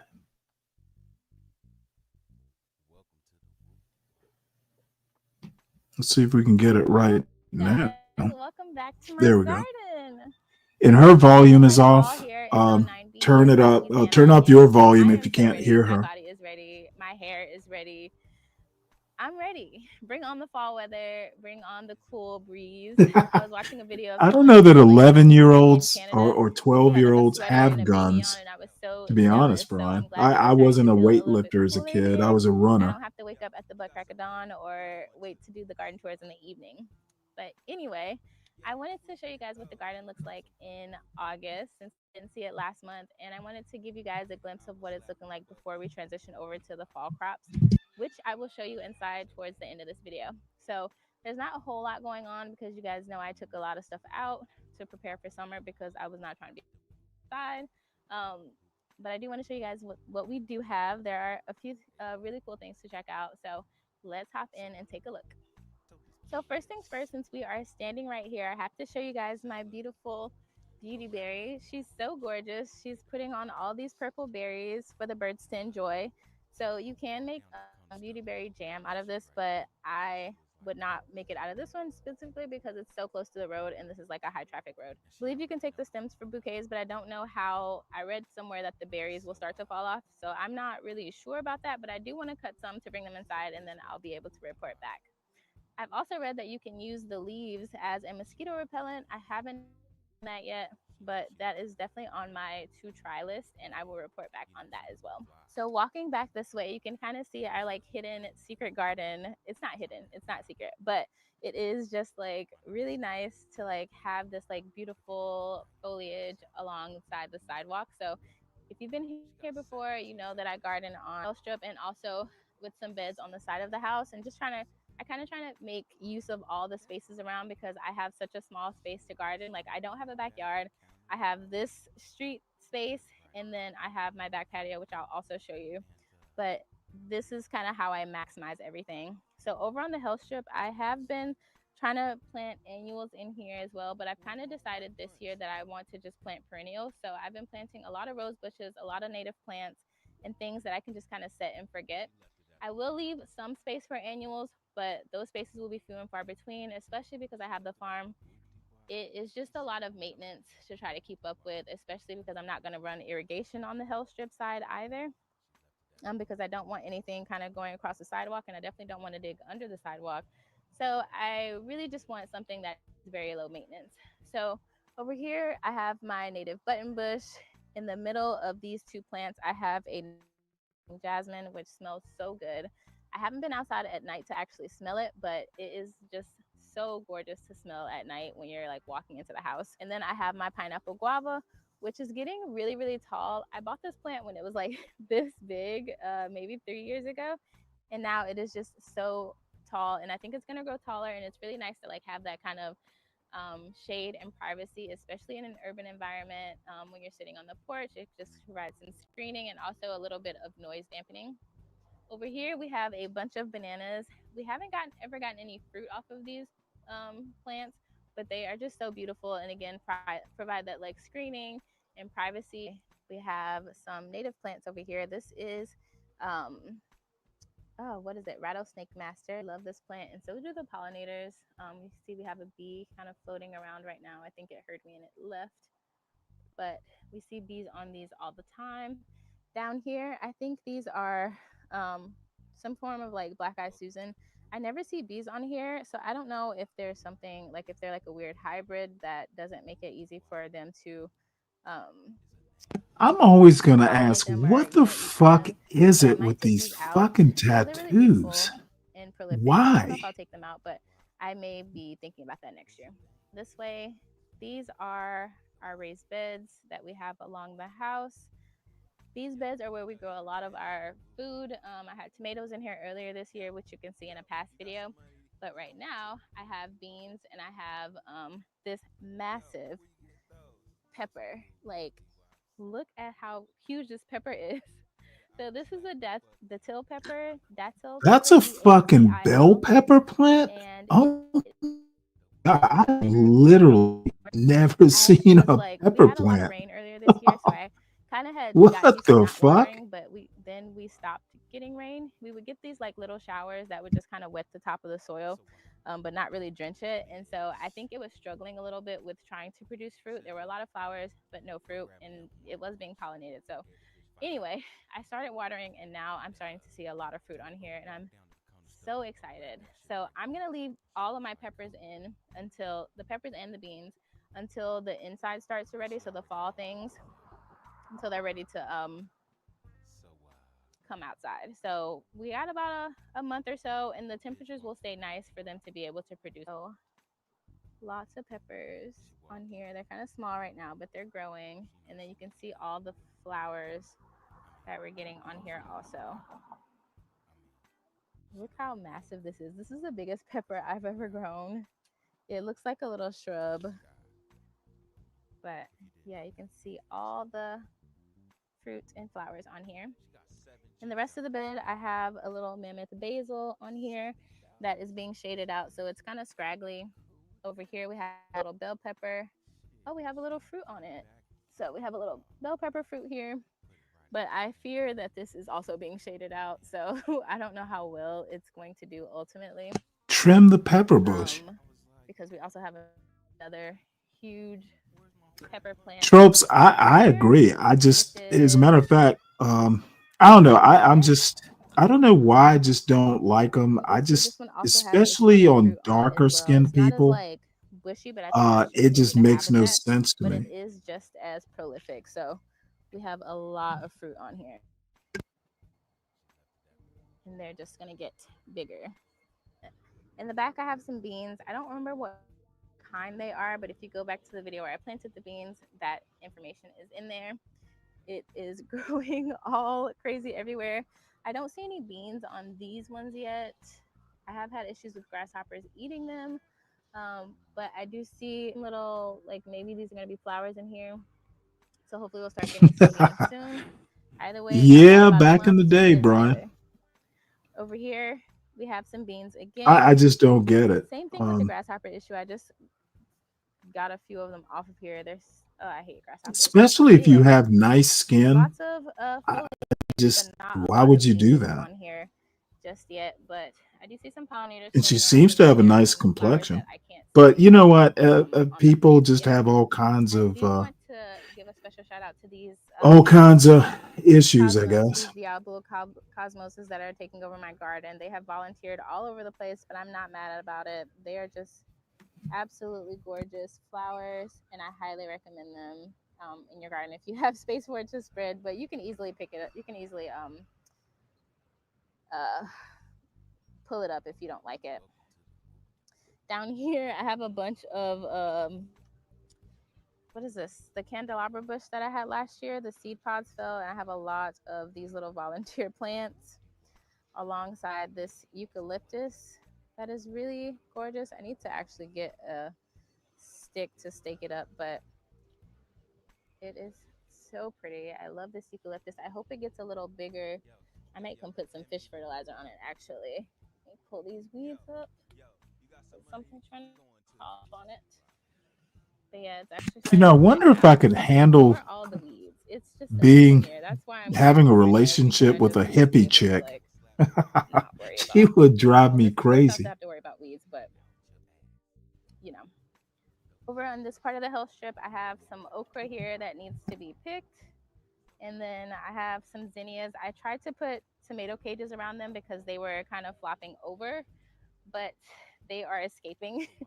I need to come and like tie them up so that they're not falling all over the place. But I'm curious to see how this will work as a kind of trellising feature.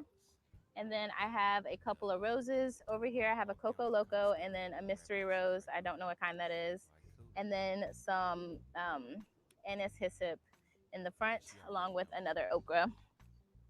This bed needs to fill out a little bit. Again, it's been hot, and with the watering, it's looking a little sparse, but eventually as it cools down, it's gonna just like explode again. And then soon I'm gonna like spread a layer of compost around, and then we'll have all this together. Here we have this gorgeous fig tree, which has grown immensely over the year, over this kind of spring and summer. And we still have some figs on here. Now the birds have not been eating the beautyberry, but they have been eating my figs. These little figs have been on here for a while. They aren't ripening. I think that's probably due to like the watering. But we did get some really good figs this year, so I'm not complaining about it at all. Eventually it'll catch up and do what it's supposed to do. But it's amazing just how big these figs can get in just a small amount of time. Over here, I have another pepper and bean combo along with an eggplant that is not producing. It does have flowers on it, so I do have hope for an eggplant this year. I've grown eggplant 2 years and I have not gotten any eggplant in this particular garden. So maybe next year. It's not a huge problem because I don't really like eggplant. It's more so I'm growing it so I can try it and like try to make it in ways that I may like without having to spend money on buying eggplant at the grocery store and kind of wasting it. I also have I have three peppers two pepper varieties. This one is a Trinidadian something. It's like a seasoning pepper, so similar to the ají dulce. And there's a lot of fruit on here. Oh, I think I just pulled this one off. Dang it. There's fruit on here, there's flowers on here, and it's doing really well.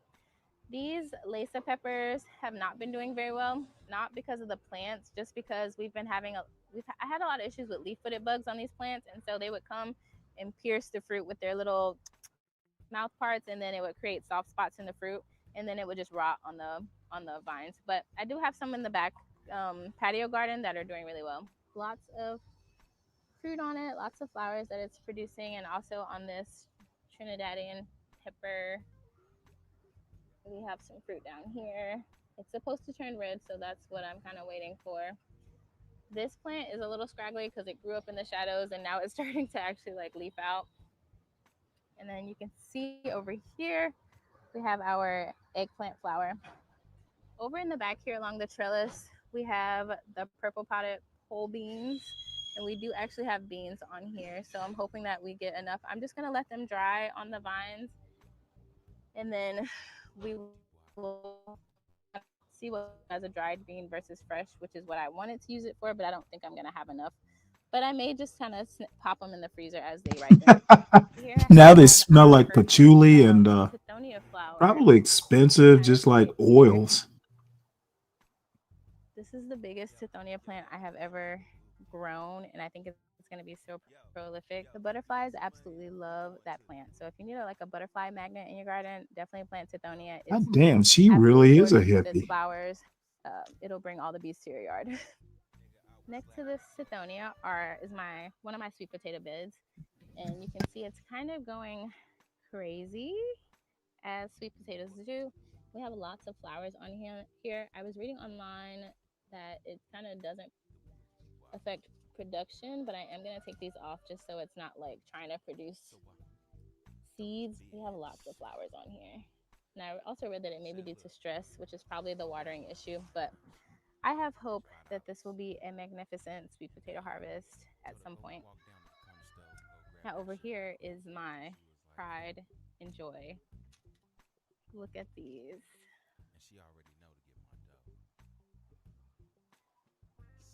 So I'm 5'3", and these are my Benny seeds. So they probably got a foot on me in the bed, but they're still really tall. These are my Benny seeds, or my sesame seeds that I started earlier this summer, and they are just growing so beautifully. What's up, Ryan? I have them staked up, but also kind of twined in so that Did you get bored over at John's? because I really, really want this harvest, and I don't want anything to mess it up. You can see over here the little seed pods. So these are where the sesame seeds will come from. And then you can see the little bell-shaped flowers. There was a fat bumblebee in here the other day that was just crawling up in these flowers and just pollinating them. They have flowers similar to kind of snapdragon-y with this little like tongue right here. I wonder if they're related. Probably not, but yeah, these are the Benny seeds. They are growing really well. Now on to the bananas. These are very exciting because we actually have bananas coming on here. We have a rack. These are so cool. You can see, there's one being pollinated right now. You can see a little wasp on there, on the flowers. So it's being pollinated, and we'll have bananas, hopefully. Last year, our bananas got knocked off by the storm that we had, whatever, minor hurricane that we had. It knocked them down, and then we didn't get the bananas, unfortunately, but this year, we getting bananas. So I'm going to, if we do get a storm or something, I'm just gonna harvest them early, and I think they'll ripen off of the tree. Over here is my other sweet potato bed, and also a place where there are peanuts. Something is eating my sweet potatoes. I'm curious. Oh, we got a little caterpillar in there. These are the little caterpillars that have been stinging the heck out of me all season. Anyway, I'll let it go since we have lots of foliage for it. But these peanuts, these are peanuts over here. I don't know. Oh, there's another one. I gotta get these caterpillars out of here. Anyway, so these peanuts are interplanted with these sweet potatoes. I don't know that that's like an ideal pairing because of how the peanuts have to be pollinated, but we'll see once I pull them up later. This pepper bed I've just kind of given up on. This is gonna be my fall potato bed, so I'm just kind of like leaving it be for now until my potatoes are ready to go out. I'm chitting some in the windowsill right now.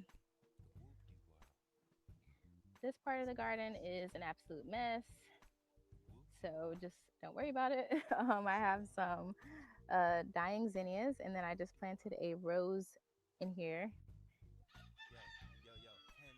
And then I have this beautiful elderberry over here. This is not for me to make medicine, but it's more so for the birds and pollinators. I have these beautiful elder flowers, and then we do have some berries on here as well.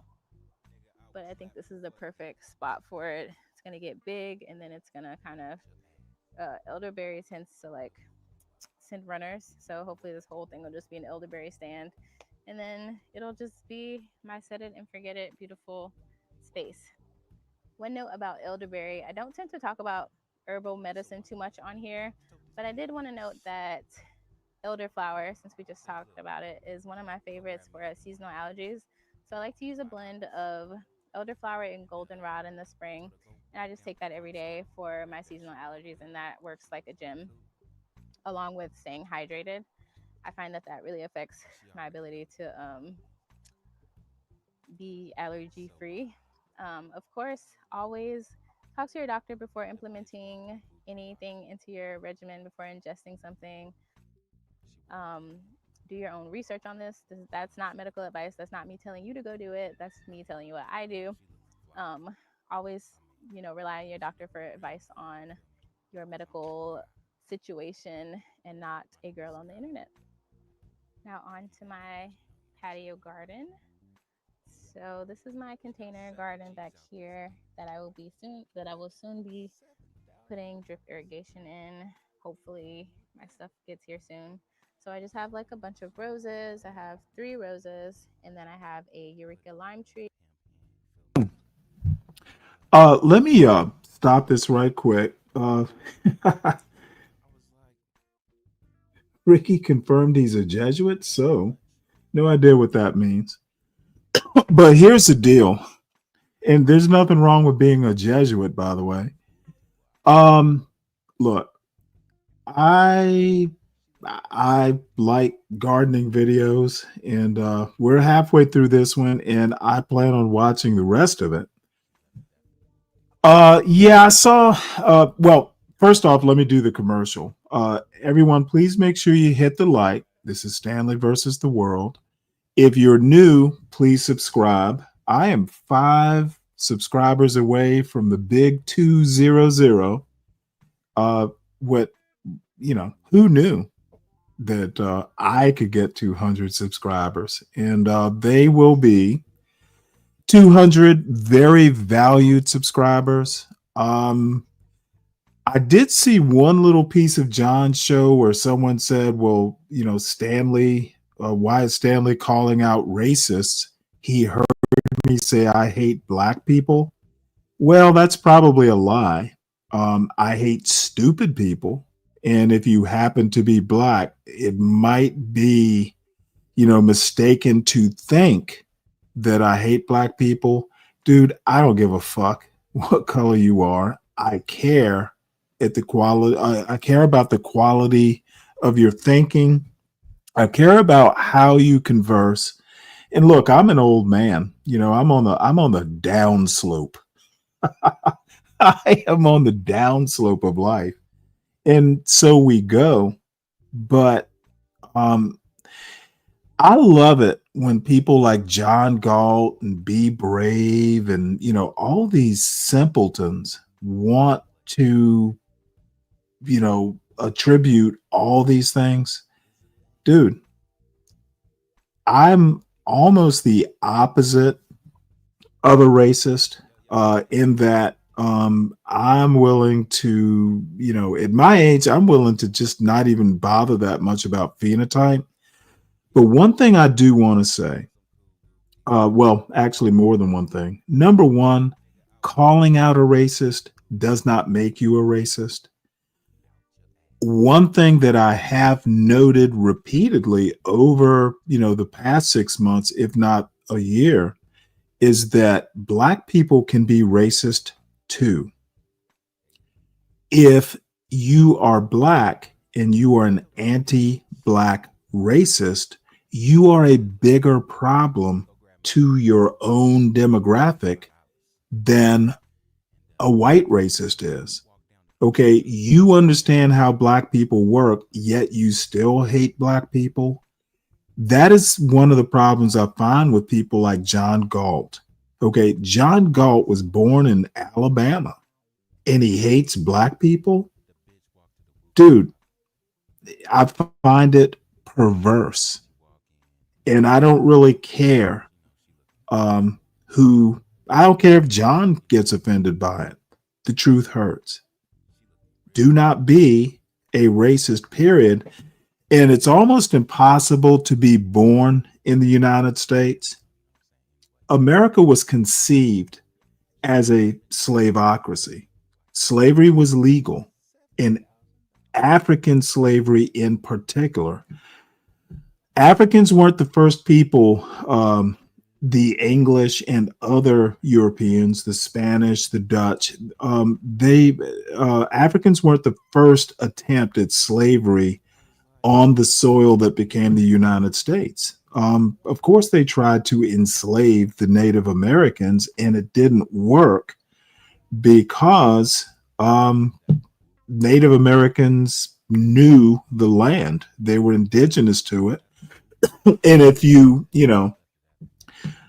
Indians could disappear into the woods, and when, say, search party for escaped property in Jamestown went into the Virginia woods to find the escaped slaves, the Indians, the indigenous people knew the land better.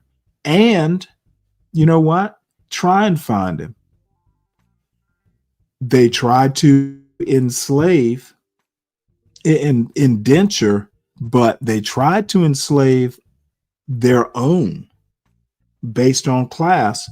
And these indentures could disappear to another city and they looked like everybody else. There was no way to say, hey, this one's a slave and this one isn't. Africans, because of phenotype, were a lot easier to enslave.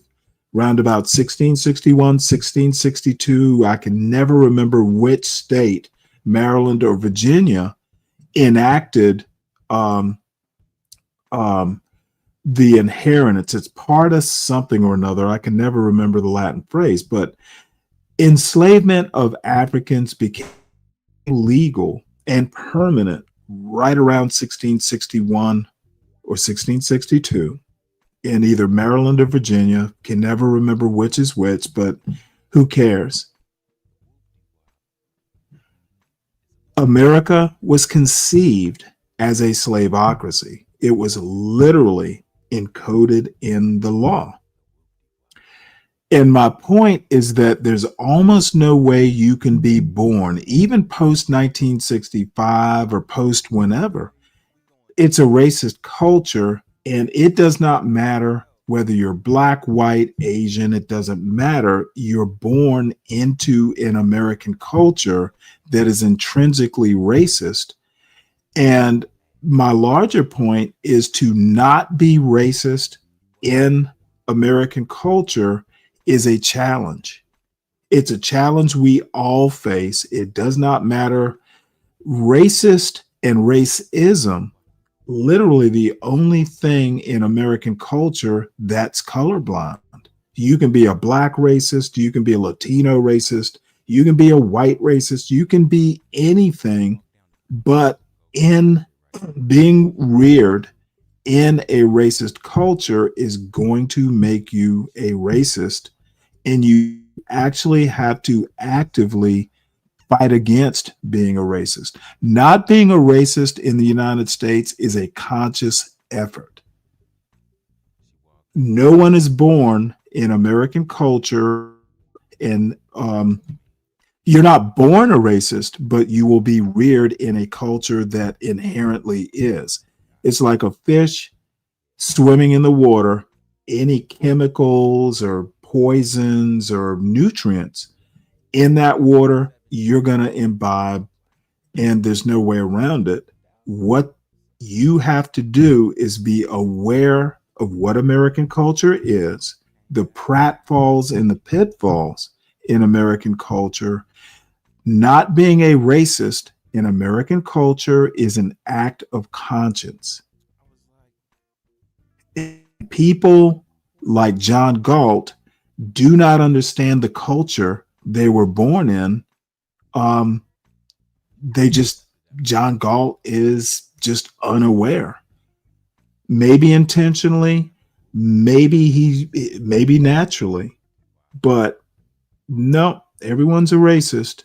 That part may be true. There are people who would argue not being a racist is the hard work. What's up, Chaotic? Oh my Lord. We have a celebrity in our midst. Chaotic Truth. Good to see you. Thank you for being here. Anyway, I've gotten way off into some weird theoretical, critical theory rant, but that's literally how I see American culture. And so we go. Oh, nothing's going on, Chaotic. Just watching a gardening video. But I'm honored by your presence. Hit the link if you want. It's pinned at the top. But bottom line is, I'm not John Galt. Don't want to be John Galt. John Galt has his own problems, and I'm okay with not being a major star like John Galt. It's just I am NPR. And John Galt is the only fans of racists. If you want to be a naked racist, go to John Galt's channel. I don't do it, and I will deal with race, but I'm, not going to kind of think the way people think I should think, or the way people should think. It's just not what I do. So let us continue with this lovely woman with the horrible tattoos. Let's look at her garden. And then a little fig tree behind that one and a blueberry right here. That is the fig tree. And then we have some potted rosemary here that needs to be kind of cut back, but it's doing okay. And then better yet, CT, subscribe to this channel. Let's get it over 200. I would appreciate that. That is doing so much better since I put it in this bag. And even like this bag has been really great. These bags, I'm going to order some more. These are the Epic Gardening like fabric line bags. And they have been a game changer for my container garden because my container garden is on concrete. And her volume sucks. It's as high as it'll go on YouTube, and this volume might actually be a problem. We may have to switch, do another video. And I'm going to be replacing all my regular bags with the fabric line bags. They are more expensive, but they're totally worth it in my opinion. And I'm hoping that they last a really long time. So on to the rest of the garden. Right here, I just planted these Persian muncher cucumbers. I did start some inside, but I wanted to just go ahead and direct sow one and see how it would grow, and it is growing well. I have this tomato cage for it. Very excited about this. This lemongrass is not doing the best, but it's trying. I think I'm gonna come in here and just like take all this like crap out of it and just kind of clean it up a little bit so it can be nice and start thriving again, because we've been using a lot of lemongrass, and the lemongrass at the farm is really beautiful. I'm trying to get this one to be similar. Nothing in this bag. I had a cucumber in there, but I took that out. Ignore this pillow that's busted open. We have some thyme in a little pot here. And then this is my Tropic Beauty peach. It's produced some beautiful peaches in the spring, and it's flowering again, which is interesting. So we have some more flowers, and then I even have a little peach booty on here. So I'm curious to see if it's gonna produce this summer. I'm gonna put some compost on it and see how it performs. Up here, this is just my little herb container garden. So the ones that I cook with the most, I have some bay leaves here, which needs a new pot. Cayenne pepper, which is, this is a 2-year-old plant. I actually overwintered this in the house, and we've been getting peppers on it, and it's producing flowers. And I think we can probably push it out another year. I'm gonna see how it goes. I just treat it like a house plant inside. I don't do all the like taking it out and chopping the branches off. I literally just treat it like a house plant and water it, and it has been alive and produced fruit this year. Go back to the herbs. This is Mexican oregano, which I use a lot. This and cilantro and some black beans, so good. And I have my little basil over here, then some sage and some struggling parsley. I'm starting parsley inside, so I'll probably pull that out. And then this here and this here are just some Gerbera daisies that I have there. They're not producing any flowers anymore, but I think they may in the fall. This is my other peach tree. That is beautiful. A friend of mine recently made some. Yeah, you're right, Ryan. This is becoming unwatchable. And by the way, y'all tell me, I think the video was kind of choppy too. So I'm going to switch to another video. I'm kind of disappointed. I love gardening. So too bad, but you know what?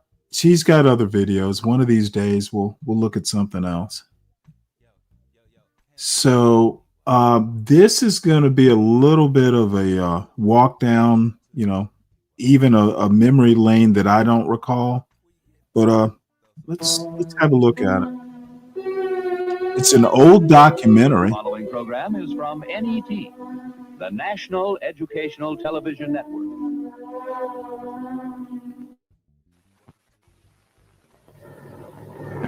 And I think it's from 1966. When do you want? Now is the time to make real the promises of democracy. Now is the time. Make Selma, Alabama a better city. Now is the time. Transform Alabama, the heart of Dixie, to a state with a heart for brotherhood and peace and goodwill. Now is the time to make justice a reality all across the country. In March of 1965, thousands of Americans from all over the country gathered in Selma, Alabama. They marched 54 miles to the state capitol in Montgomery to dramatize the extent of racial injustice in that state and throughout all the Deep South. So I say, walk together, children. Don't you get weary. There's a great camp meeting in the promised land. Alabama will be a new Alabama, and America will be a new America. Well, Alabama was the state my dog was born in. Is it a new Alabama? Congress passed and President Johnson signed the Voting Rights Act of 1965. To those who marched and those who joined them in spirit, it looked as if the Southern Negro was on his way at last toward achieving equality with the whites.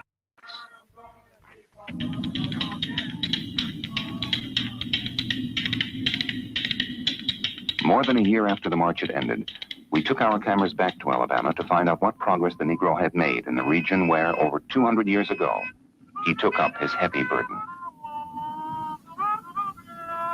NET Journal presents Lay My Burden Down, a look at the life today of the Southern rural Negro.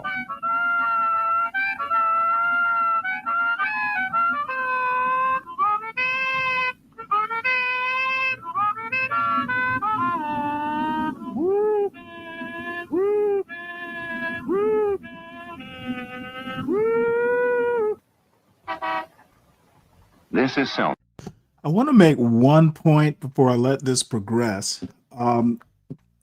This, I'm kind of a history buff, and these old documentary type films fascinate me. It's not going to be exciting. It's not going to be racy. It's not going to be a whole lot of fuckery. If anyone wants to hit the link, it's pinned at the top. But you know what? And by the way, Woolworths, I love that store. I have Woolworth stories. There was one right down on Broughton Street in Savannah, Georgia, and I used to pass it during the weekday coming home from school. And I would regularly go there and get like licorice whips and jelly beans and lemon drops. Fond memories of the South.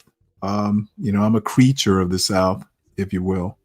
So it's not going to be a whole lot of fuckery. You know where the fuckery can be found. But only occasionally here, mostly on weekends. Where the march began. There have been some small changes since the march.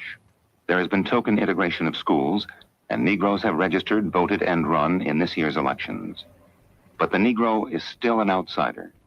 He's excluded from the social, political, and economic life of the community. There are no Negro policemen, no Negro, none except the janitor.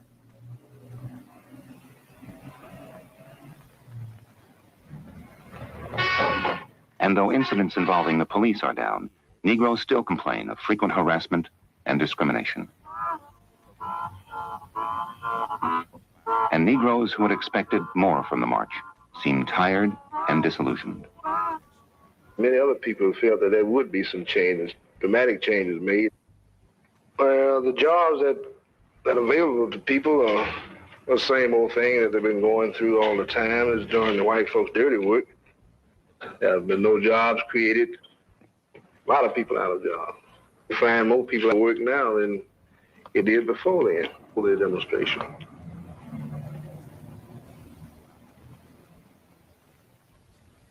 There are few jobs, and many in the city and on the farms are going hungry. In Selma and Dallas County alone, almost half the Negro population, 14,000 people, are receiving surplus government food.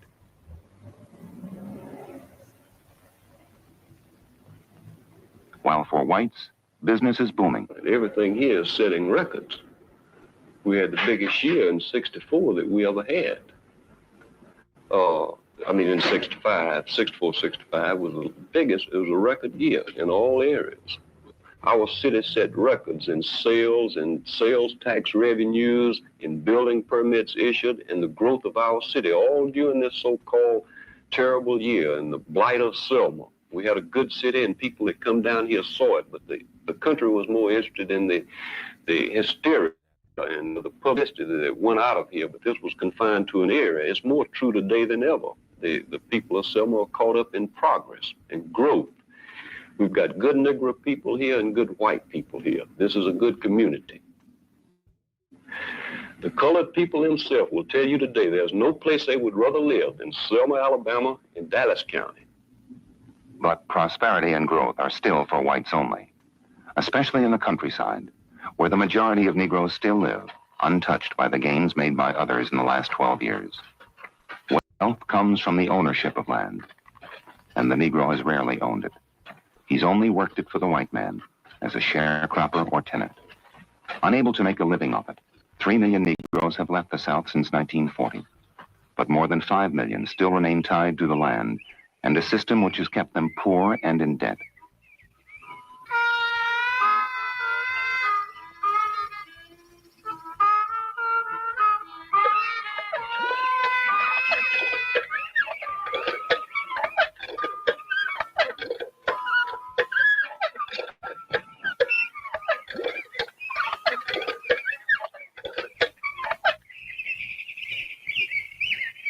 The Negro still depends on the white man for everything. He lives in a shack given him by the white man and must borrow for food, fertilizer, and seed. He is prey to traveling salesmen who sell him goods he does not need and cannot afford. And at the end of the year, After he's paid his debt to the white man, the Negro is left with very little.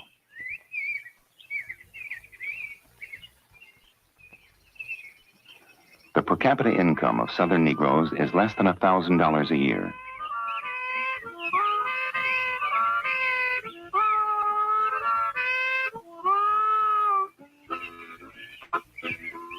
And though large families are an asset in farming, they can be an economic burden until the children are old enough to work.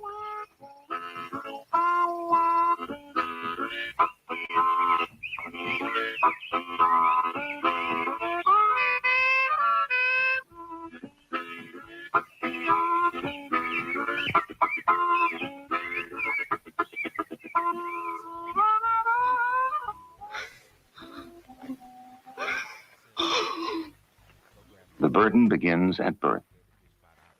Unable to afford a hospital, most Negroes are born in the same shacks as their parents, delivered by a midwife, who, though cheaper than a hospital, still costs $20.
Large families are common among rural Negroes, but so is infant mortality, which is twice as high among Negro babies as white, one of the highest mortality rates in the nation.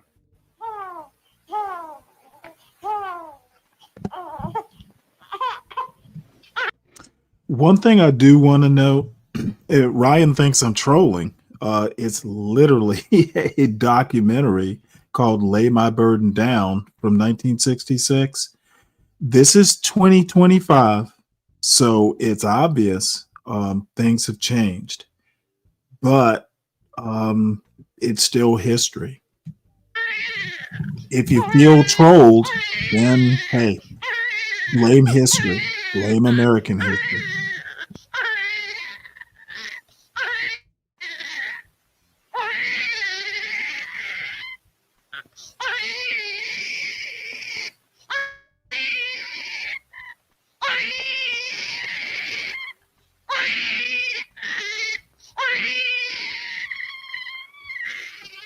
And those born into a black world soon learn what it's like to survive in one that's white. If you just don't understand the connection that we have with the colored people. In other words, we work with them and they work with us. And we're not going to take him and push him off somewhere just because we could do it. You tell these people that's what I've been telling them right here. Had we been your friends for years? Yes, sir. Sure. Had we worked more of them than anybody in this country? Yes, sir. Sure have. Right. You got hungry, we give you something to eat, don't we? Yes, sir. And his name is...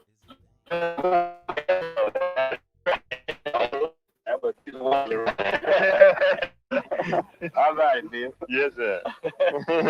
Try that name, Mr. Bill. I think that name came down to Try that name, Mr. Bill. Yes, sir. Billy Weller. Yes, sir. Everybody look there look like Weller. Yes, sir. How many people it is here in Pine Hill tonight at 12 o'clock you could go ask them for help, they wouldn't help. I am, but what? Bill, if you got in trouble, who'd you go to, the white or the black? Tell the truth now. That's a bad word, Dad. Bill, put them on the spot, because there ain't no color folk in. You don't want to be embarrassed right by yourself.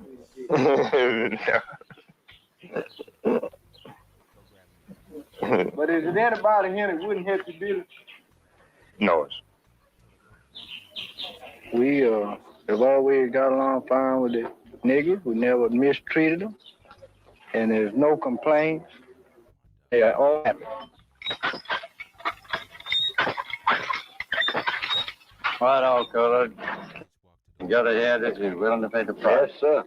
Price is willing to do out a lot of things you think you got to have and work like the dickens.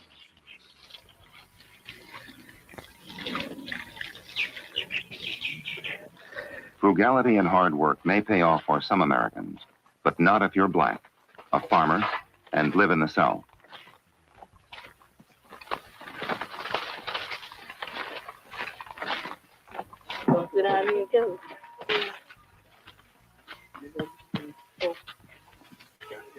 These are the Johnsons, typical of the rural Negro living in the Selma area. Their daily lives have remained unchanged since the march. Like most Negroes, they don't own the land, they rent it. They have 7 children.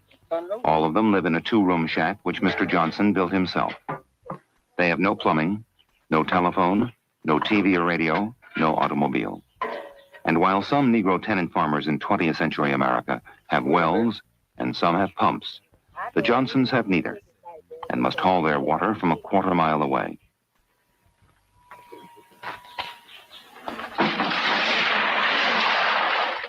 Doing that with it?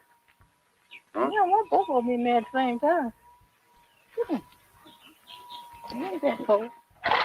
Again, now.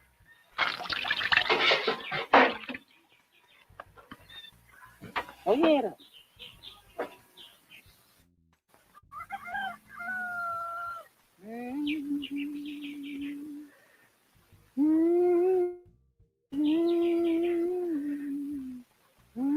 They must borrow to live, and live in constant debt. They owe for food, fertilizer, and seed, and have $200 in doctor bills they are struggling to pay. They grow some food for themselves, but hunger is a constant in their lives. Too many mouths and too little money. Mrs. Johnson does the best she can and tries to take it all philosophically. Things is tough. If you don't have enough food for them to eat, well, you know, they have to go hungry. And we won't have nothing much to feed them off of. Most of the Negro farmers right here, they all have the same trouble. You have to have faith, you know, in the Bible, you know, for things to be better. Read the Bible, and then by reading the Bible, you got to mean what you say when you read the Bible, and then if you ask him and read the Bible and mean what you say, well, he ain't just gonna come down for the you and bring it down here to you. But still, you got to have faith, you know, because he ain't coming down and just bring it to you just like a natural man. But if you mean what you say, it might be a way over for you. Walter Johnson is the only one of 6 sons to remain on the farm. The rest have gone north. He farms 9 acres of cotton and corn with his father, Champion Johnson, who spent a lifetime, 71 years behind the plow. Champion doesn't have much to show for it. Small mule farmers never do. I ain't never been able to run no great big farm, nothing but, you know, mule farm like that. That's like I'm running now, and it don't, one farm, little farm like that, they don't never make nothing. And if you go on a farm, you're supposed to get up and go to the field every morning. And then that you have to borrow some money to run this farm with. This is buy food, clothes, fertilizer, one thing and whatever it takes. Sometimes you have to buy old mule, anything you have to buy. So like you have to borrow, but you don't get money enough to buy what you need. And after that call you got waiting out there, you make some and you didn't make none. And you got to start bad news next year. That's the way that runs. You can see the situation and you tell about what a fellow ought to have when you see the situation. The situation show about what he got.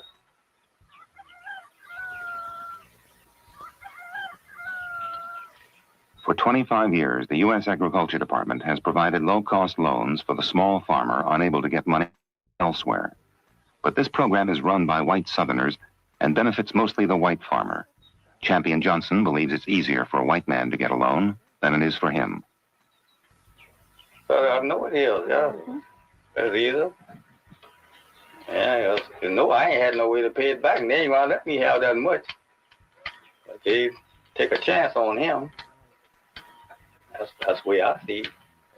Well, they can get over to what I can't. That wasn't making it look like to me like that. I can't border, but all I used to couldn't get no more than $50 to make a farm with, and they figured that was too much.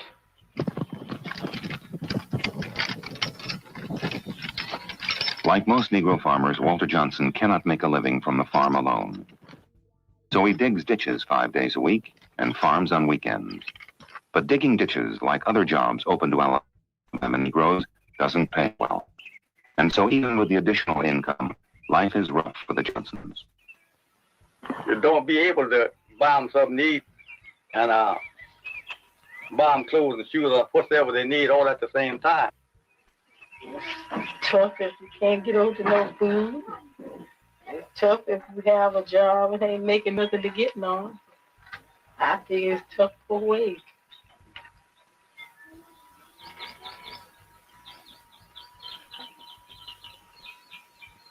If you had a chance to change things, what would you want?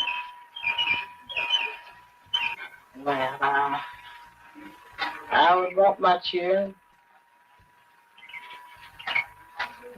plenty of good clothes and shoes, and plenty of food for me, and put out some money if I had it for sickness, anything like that. I have taken to the doctor, things like that. Use for if I just had to go someplace, and I wouldn't have to worry other people so much. But Mrs. Johnson knows of the risks of farming and the chance of failure. Farming is a gamble, and some years you make pretty good, and some of the years you don't make nothing. Just go clean out of business. Well, if they like it is now, you know, you won't have nothing to start with. But bad year come along, and rain a spell or dry a spell. Sometimes it rains too much, and sometimes it's too dry, just like a dry night. That's all right.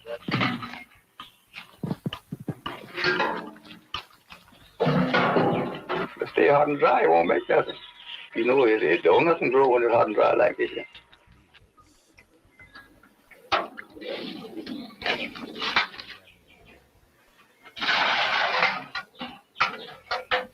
When the wells dry up, all of their water is dragged by mule and an old wooden sled from this spring, about a mile from their house.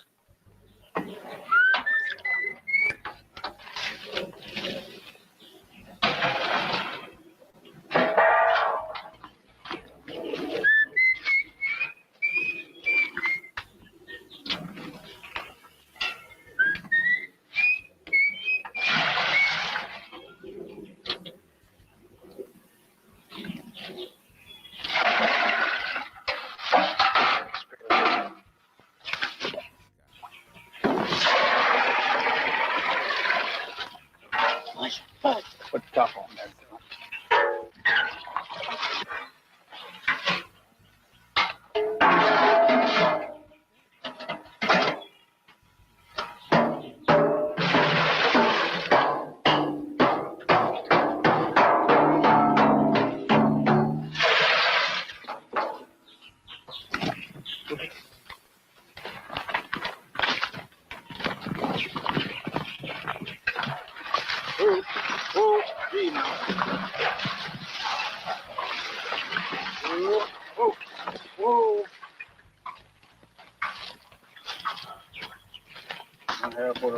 Come out, that's all. We'll have to strike it in.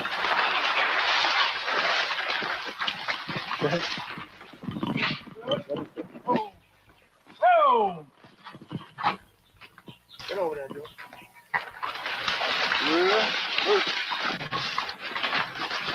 Come out.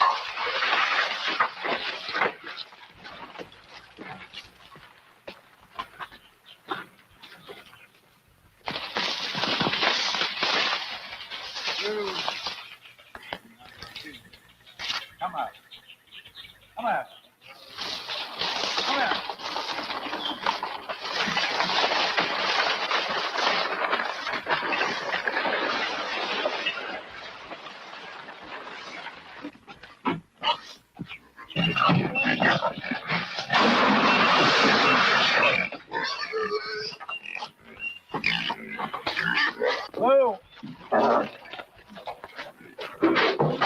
don't know what y'all don't have.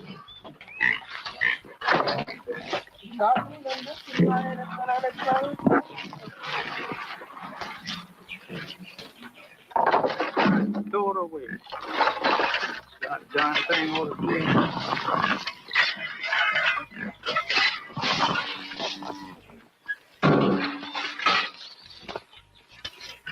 Yeah, you got my clothes open, but full rig down here too.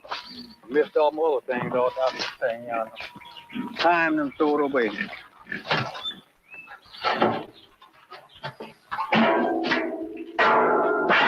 Let me get them this.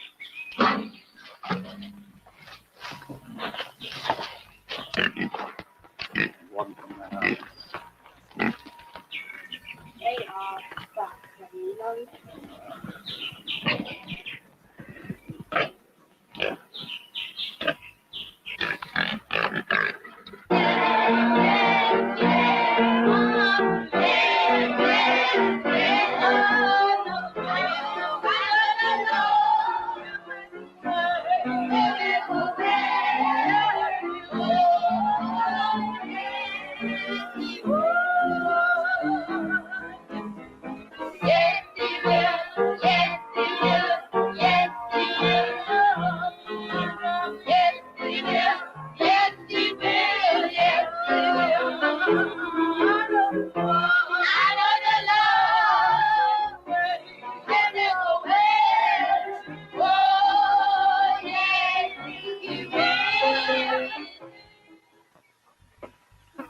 If you ain't living in the right way and pray to him and ain't meaning what you say, well, you still will stay in that same tough luck, cause you don't mean what you say. He think you don't mean what you say, and you don't be wanting to arm nothing. Well, you still will be just like you started.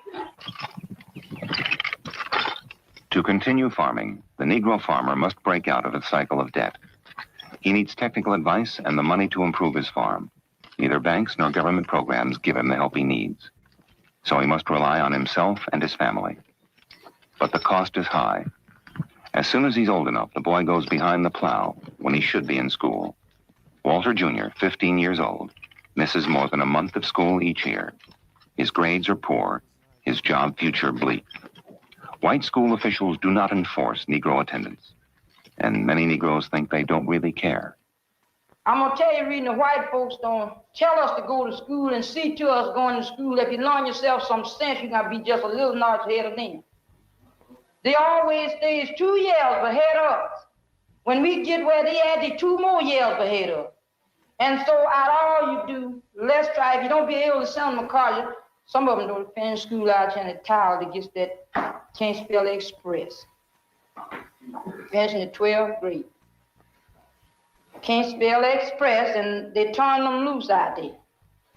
But nothing for that. You go ahead and try to get it, and the only way these children can get it is by us sticking out us neck. Helping these kids. When these kids get to the 12th grade, us say they got enough. If you have to lick dirt for your children, don't go steal them now. If you have to lick dirt for your children, wash your clothes at night, if they want them education, get it. Anybody can be nobody, but everybody can be somebody.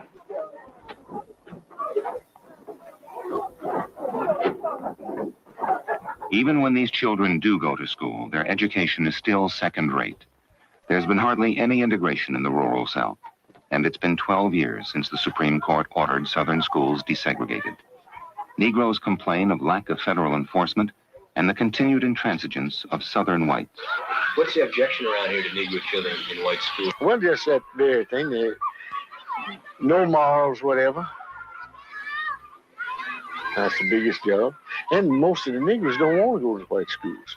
Now, that's the truth of the whole thing. If it was left to them, if they wasn't, somebody wasn't paying them to start it, they wouldn't do it. It's all torn up and that Negras don't need education, that poor people, regardless of color, don't need education. Literally what's happening now with MAGA. and It ain't got the things that the children should have inside of the school. You know, this needs repairing and fixing. It's not a good school. These good places to have to go. They ain't got it. And then the teachers too scared to let people go inside and look at it because it's awful. It's not a good school.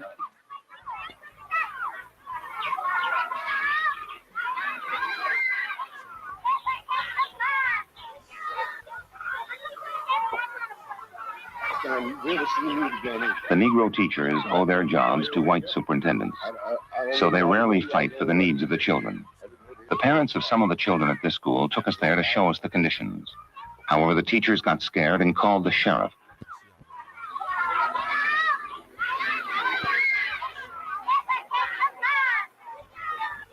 And Mr. Kelly called me and asked me to come over to keep these people off of the school ground during school hours. Yes. Then it just stopped school out and they're gone. It's all right for them to come back, take pictures, but they won't do that. But said during school hours, he said that the federal judge has ruled just lately that anybody not come on the school ground and interfere with the school while it's in session. Well, that's all the officers. Well, yeah, they signed this thing here. Could I ask you all right. Little information, please? All right.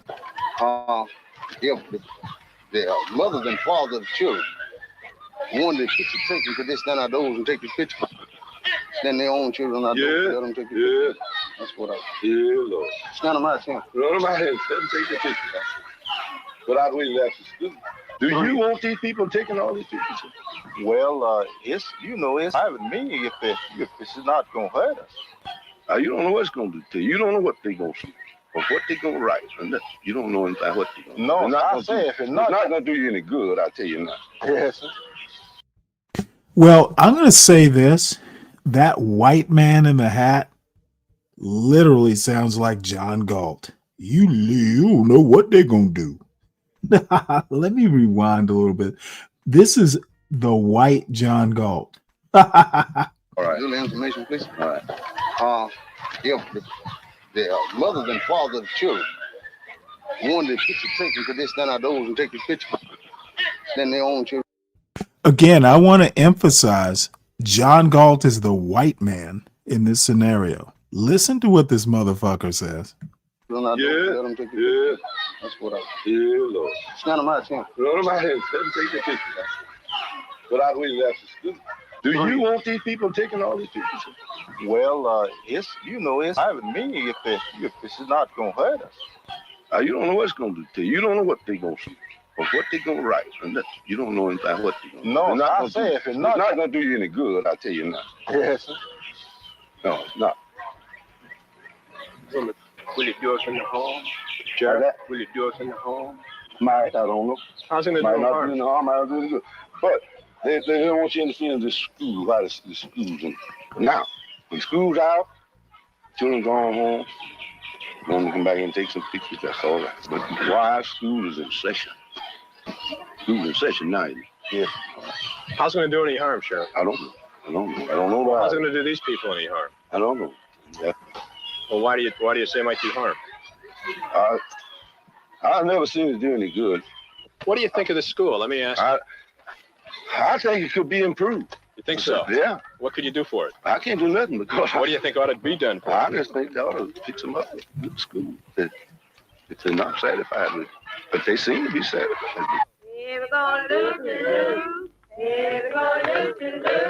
Here we go, lose. On a Saturday night, I put my right hand in, I take my right hand out, I hear my right hand shake, and turn my body about. Here we go, lose. It's no school. There's not enough chairs to go around.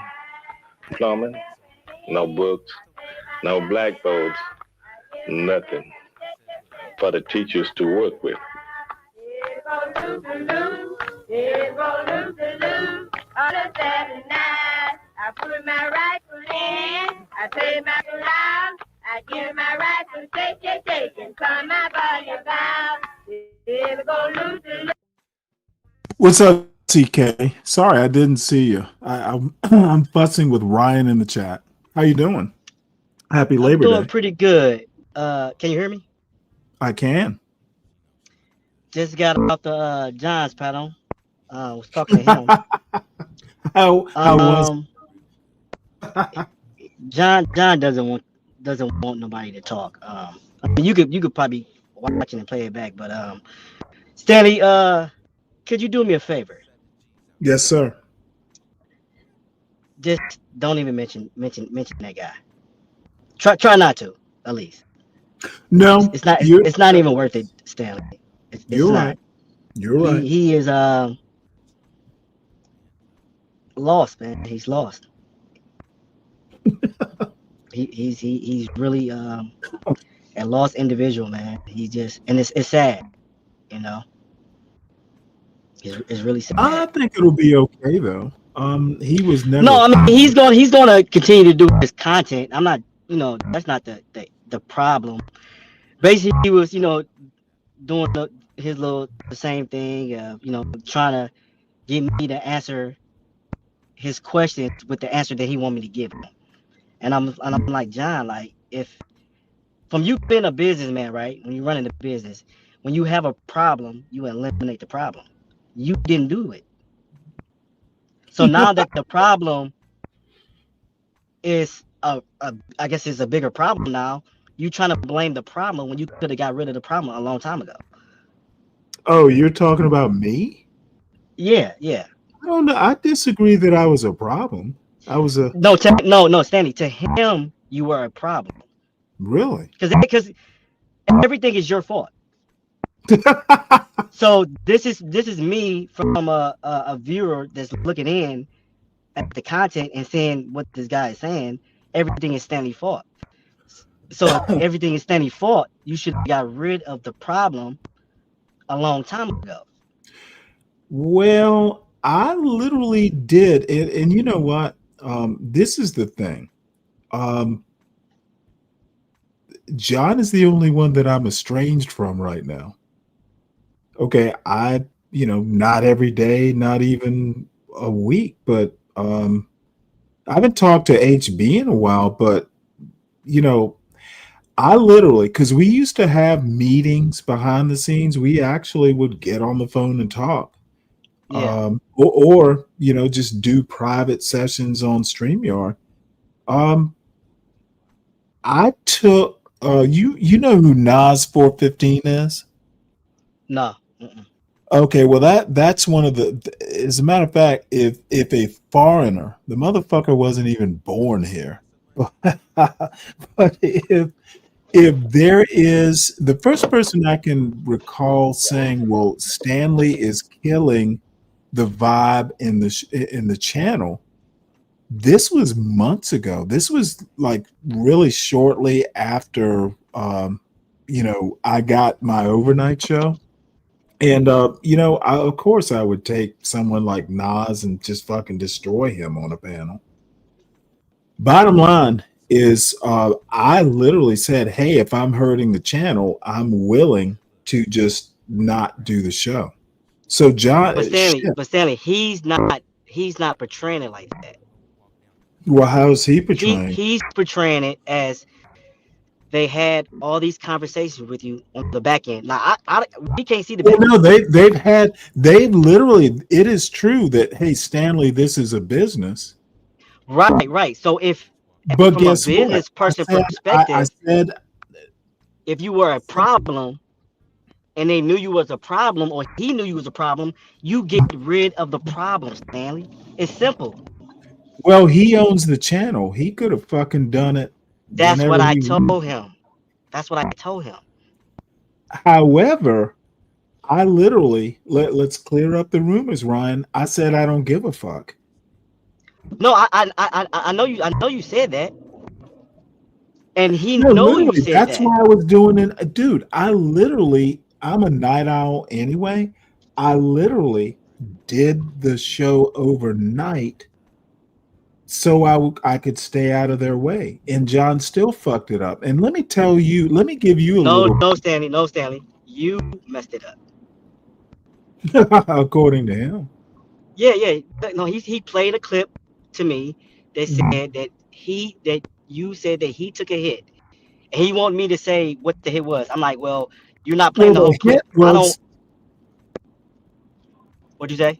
Yeah, the hit was obvious. I mean, the hit is, I think John's a racist. I don't agree with. No, he's talking about the hit was you been on the channel. That's what you want me to say.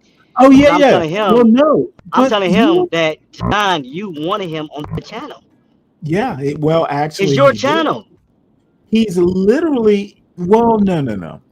John literally has said he didn't get the right clip where, John would take credit that, hey, we're not an echo chamber. John said that plenty of times.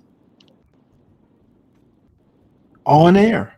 He picked the clip. I bet did John say this is proof that we're not an echo chamber? No, he's trying to paint a picture of pretty much you're this bad guy. Right? I am. And he didn't, right, but he didn't know. Like he didn't know you were this person from the beginning. What? That's what he's trying to paint the narrative. No, Stanley, that is what he's trying to do. There.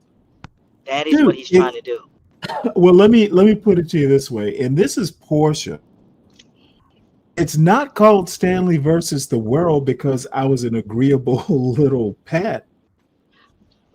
Stanley, we all know this, but he's painting a picture that is something different.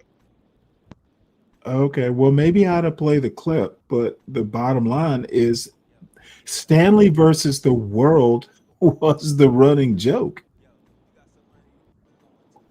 I will get up there and argue with about 80 motherfuckers in the chat because I think I'm right. That's literally that's what I was trying to say to him, but he doesn't want you to speak.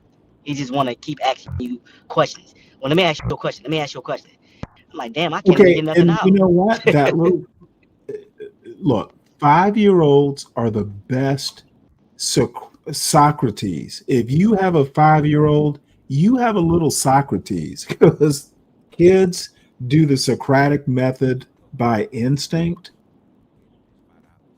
But John isn't 5. And by the way, it doesn't really matter. He has his own. He's on his own now. Stanley, I said that to him. I said, "What are you going to do now, John?"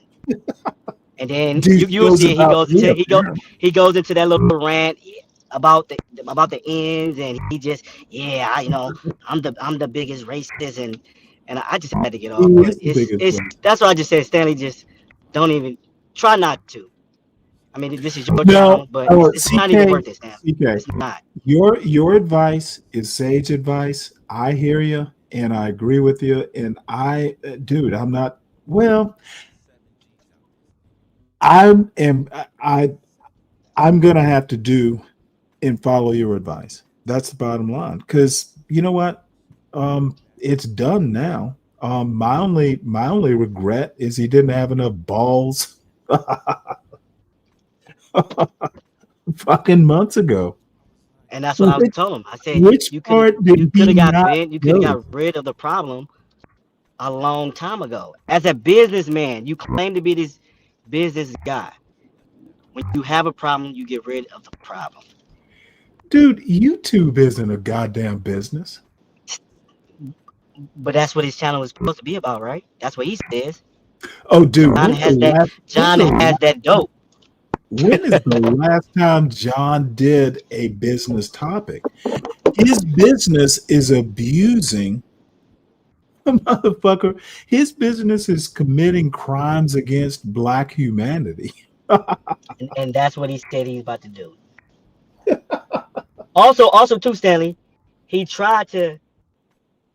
asked me a question of Aaron C, right? And he was like, pretty much he was trying to take up for him. It was like, what do you think is right that Stanley, as being an officer, should have talked to Aaron C that way? I said, well, he's a fucking idiot. Yes. If you would have seen the whole context of the whole conversation, yes, Stanley had a right to talk to him that way. Hey, let me That give dude is an you, idiot. you know this as well as I do, and John has no fucking clue because he didn't survive the motherfucking physical to join the military.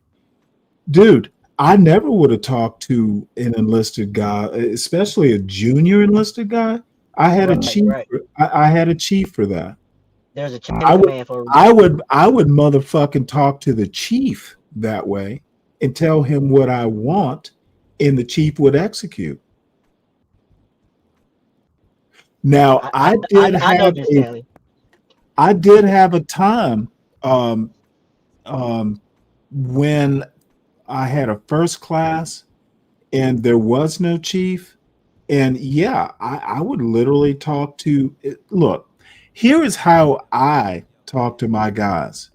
I can fuck with you, but if any other officer, any other enlisted person fucks with you, you tell them, go talk to Mr. Cross. Okay, I'm your worst enemy, but I'm also your biggest protector. And no, if I had a chief to talk to, no, I'm not going to go to some E1. Motherfucking Aaron C was a fucking what, E4 when he got out? He never. I don't know too much about it. I do. He has an E4. He has an E4 or an E3 mentality. I would never, dude. Officers don't. I would never talk to an E3, but I might talk to an E6 and definitely a chief. Right. And it would not be in front. Dude, you come to my stateroom because I want you to know you're on my ground. You never, and Aaron C has never talked to has he ever talked to an officer other than to say, yes, sir? You can tell that of Aaron C, he's never interacted with even he was on a carrier. His officer never talked to him, didn't know who he was. But he wants to talk big shit on John Galt's panel, and John Galt has no clue how the military works. That's a sad part. Yeah, I just seen that he brought my name up. He was talking about, the blacks don't know nothing, and talking about me. I guess because he knows I trade, that I don't know what I'm doing, and I'm like, dude, I'm not even I think he mentioned like why I don't do YouTube.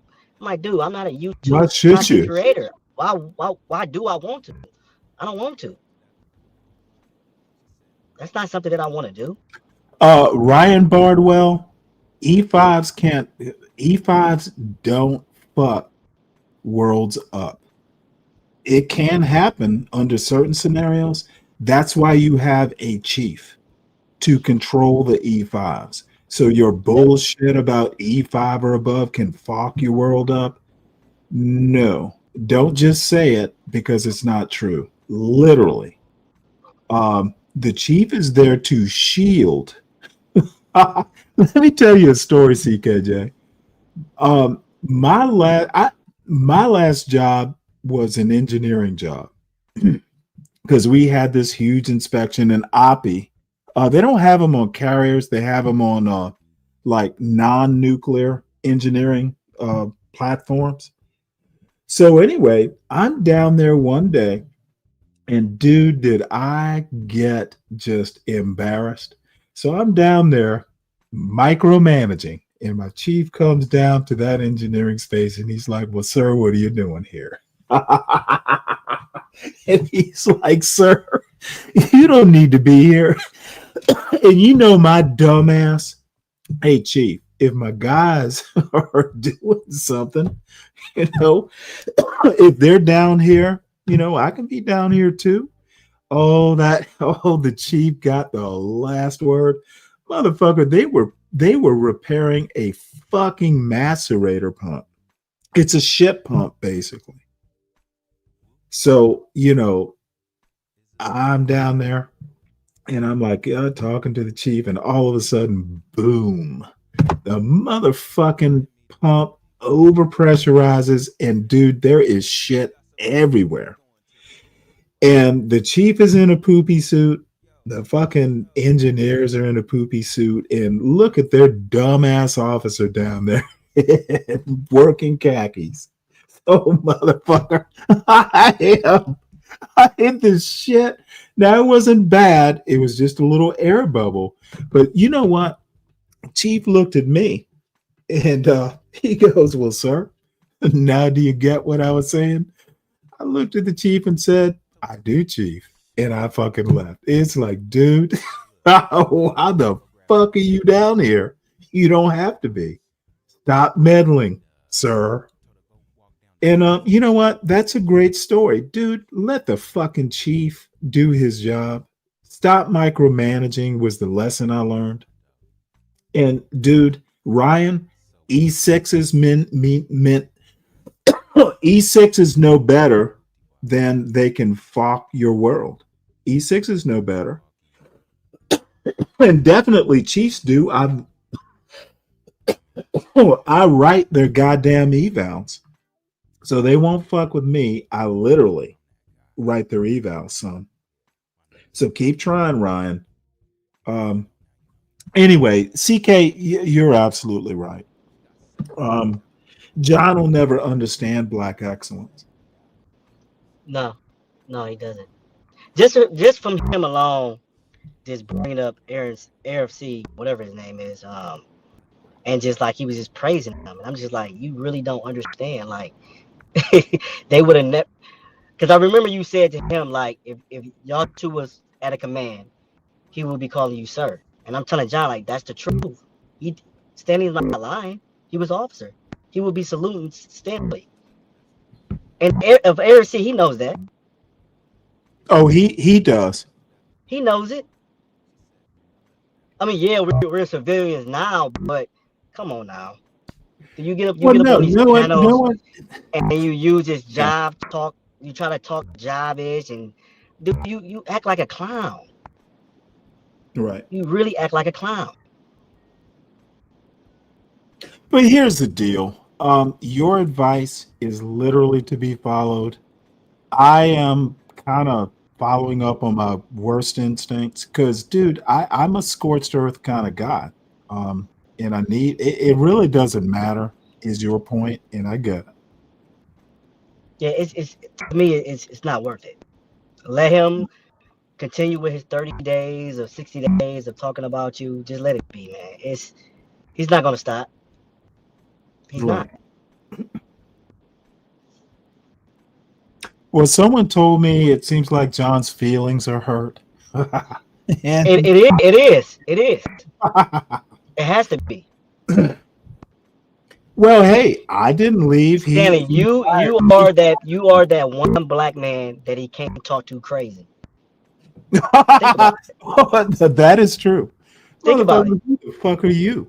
You are that one black man he can't talk to crazy. Any black man that John comes into contact with that doesn't bow down to him and he can't pull that stuff. I mean, look what he did tonight. You know, I think he did he strike his face? No, he did something. It's something that he said he did. No. He was telling me that he did to him. But I'm just like any black man that go against you, you act a certain way. But I have seen plenty of white guys talk to John a certain way, and he doesn't say nothing. Oh, god damn. Nothing. Oh, that's so true. He doesn't say nothing. I've literally heard Be Brave on John's panel allow John to talk. Go ahead. I've literally heard Be Brave say that. Go ahead. You can speak now, John. And you're, dude, again, I'm going to acknowledge that you are right and I'm wrong. I'm being a little child. That's why I said try to Stanley. No. Dude, you know me. I can be that disciplined. Yeah.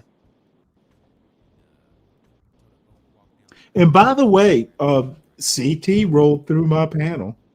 So who knows? Yeah, but you know what? CT subscribed.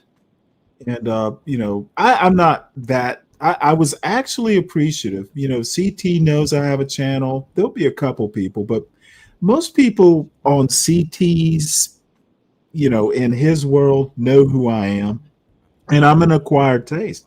I'm just not, I'm going to follow my, center left tragedy.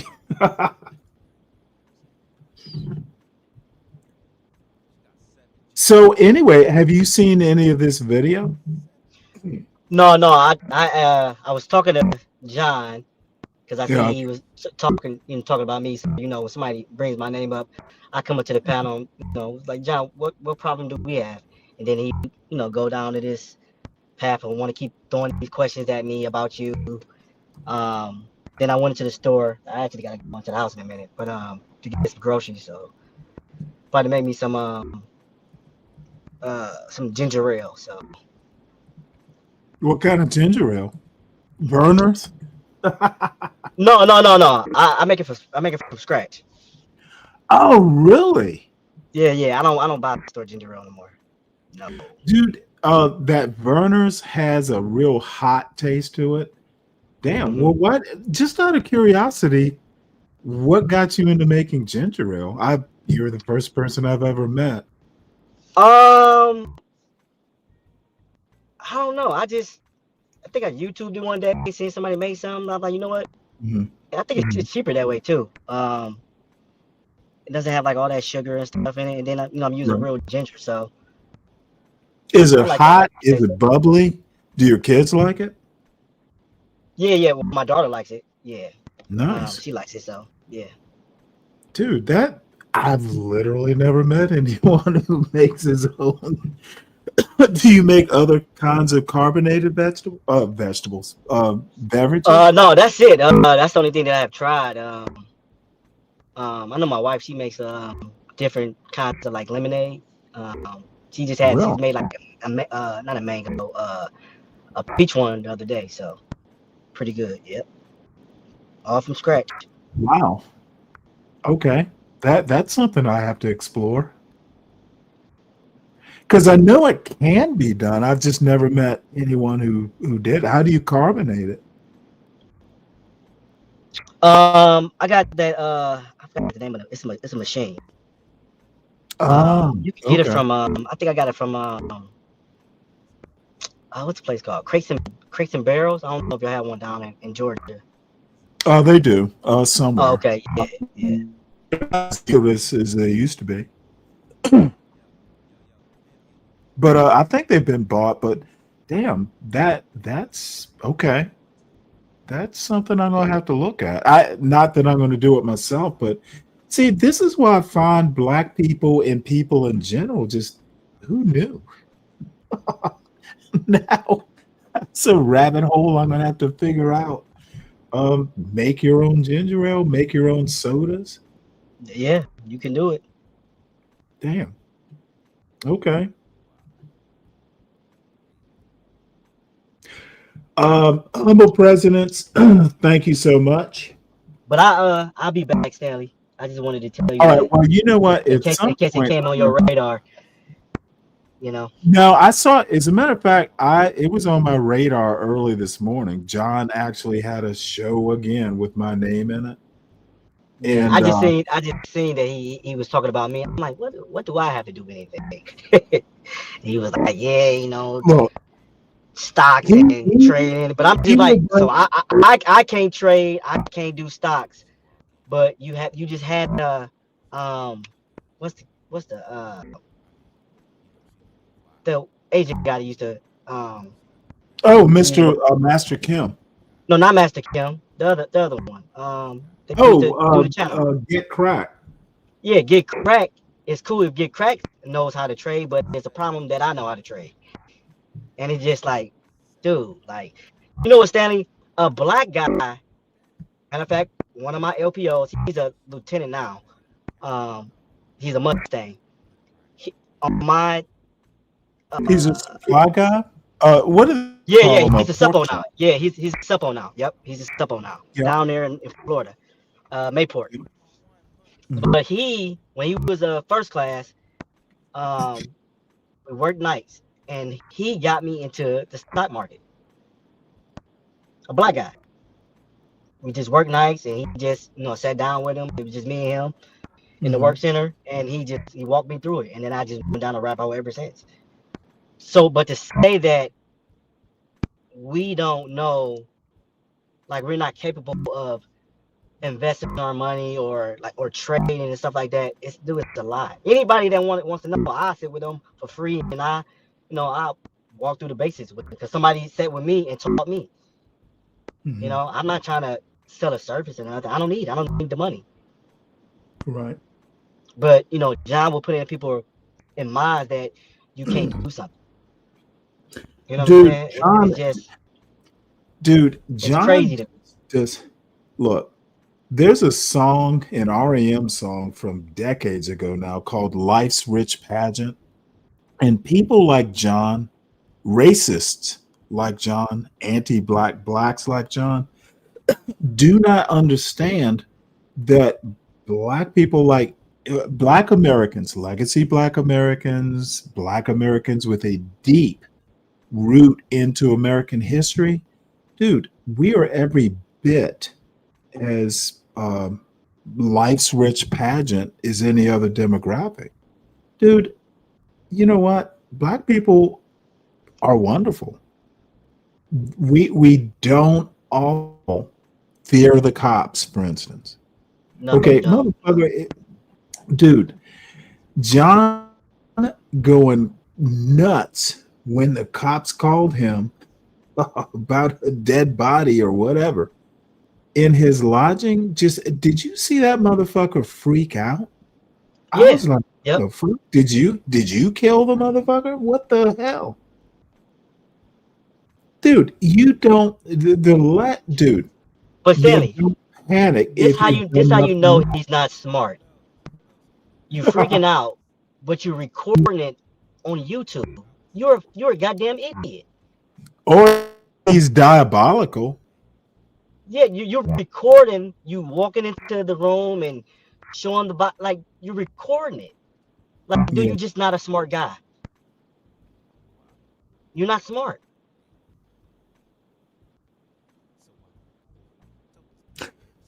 I honestly think that John is a problem, but he's mostly a problem to himself. And you are absolutely right, CK. Dude, look, I'll be okay. I enjoy doing what I'm doing. Dude, I had like 500, almost 550 views. Now, it was over 11 hours. But you know what? If 500 motherfuckers came and, enjoyed the silliness, I'll be okay. And dude, I'm not going to do the raunchiness, the racism, I'm just gonna have to be a boring motherfucker and do what I can do. I don't need the money. That's what John doesn't understand. I'm literally not running. It's gonna be nice if I ever get monetized. But dude, this isn't a business. It's me being bored on a Labor Day. Right. That's literally what I'm doing. Now, if I were worth a shit, I'd be out gardening or fishing or something. But you know what? I'm enjoying myself. I get to talk to you and learn that people make their own ginger ale. I'm just mother. Do you think I'm being silly, dude? That is fascinating. I guess I knew you could do it, but a motherfucker who makes his own ginger ale, dude, that's like awesome. Your kids are going to be little snots when somebody's going to offer them like a Canada Dry. They're going to go, no, thank you. I'll take water.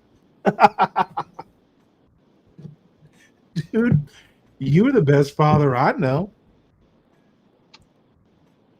I try to be. Oh, motherfucker, dude, you just are. Just keep doing it, dude. And see, this is the other thing that people like John don't understand, dude. Me as the center of my universe ended, number one, when I got married, And see, whether you like the color of my wife, dude, marriage means something. I was not a baby. That's the other thing John doesn't like. Dude, I'm not a baby daddy. And you know what? Me as the center of my universe ended when my son was born. Dude, I will take care of myself. But dude, yeah, I'm proud of my son. Motherfucker, it was hard, but that's what parents do. Right. Right.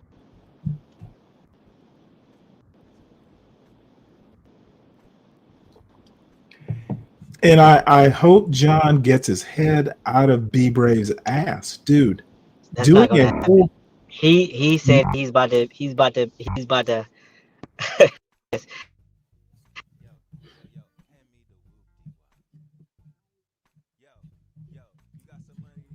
back to what? Dude, I lost respect for John quite some time ago with that cop escapade when he had both his kids with him, fucking with cops and the female cops specifically, and then putting his daughter, getting his daughter on video and then bragging about how she could clean behind a faucet. That is so misogynistic. It's like your daughter could probably like be the next, scientist that finds a cure for cancer, and you want her to be like a maid? That was weird.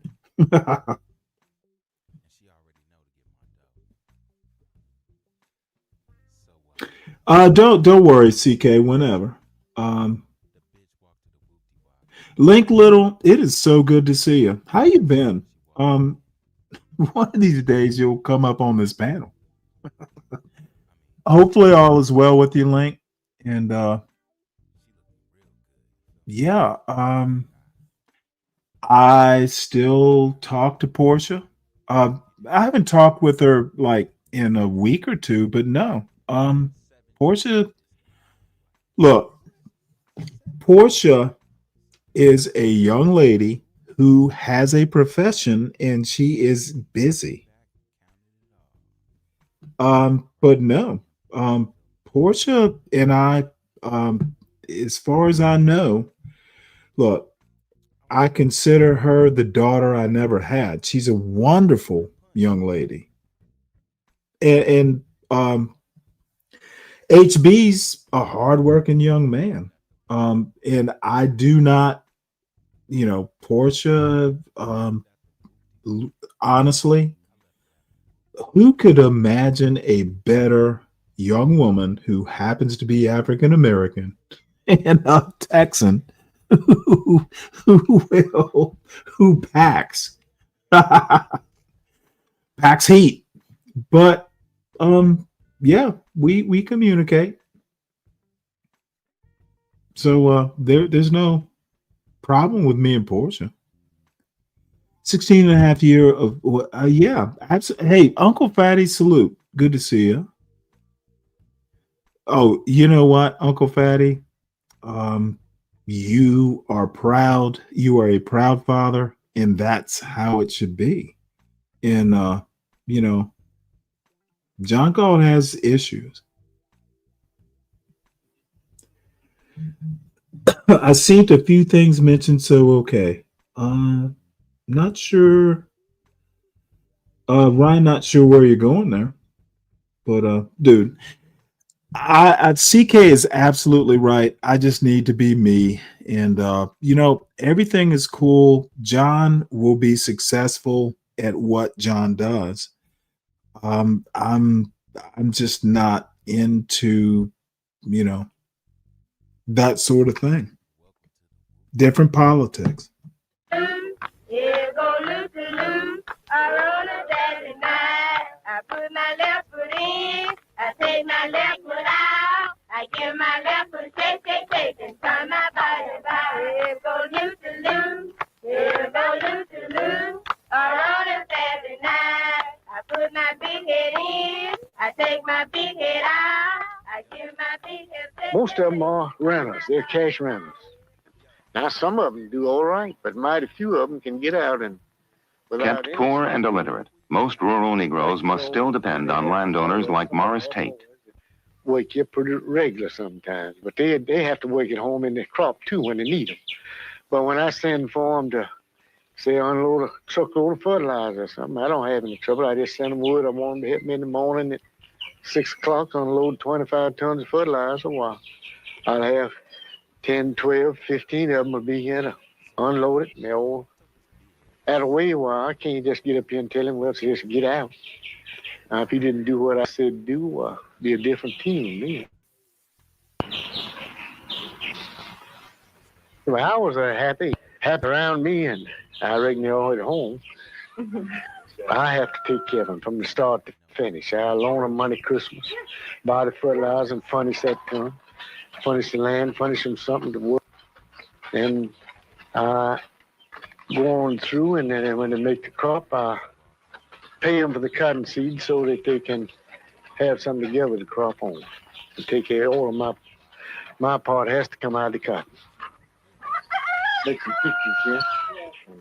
Hopefully get man. You get along all right? Yeah, I'm doing fine. Just keep your chair there, man. I'm doing fine. Don't fall on me, shit. Been with my folks since 1895. So they sort of been with the family a long time. And you get an old age assistance check, don't you? Yes.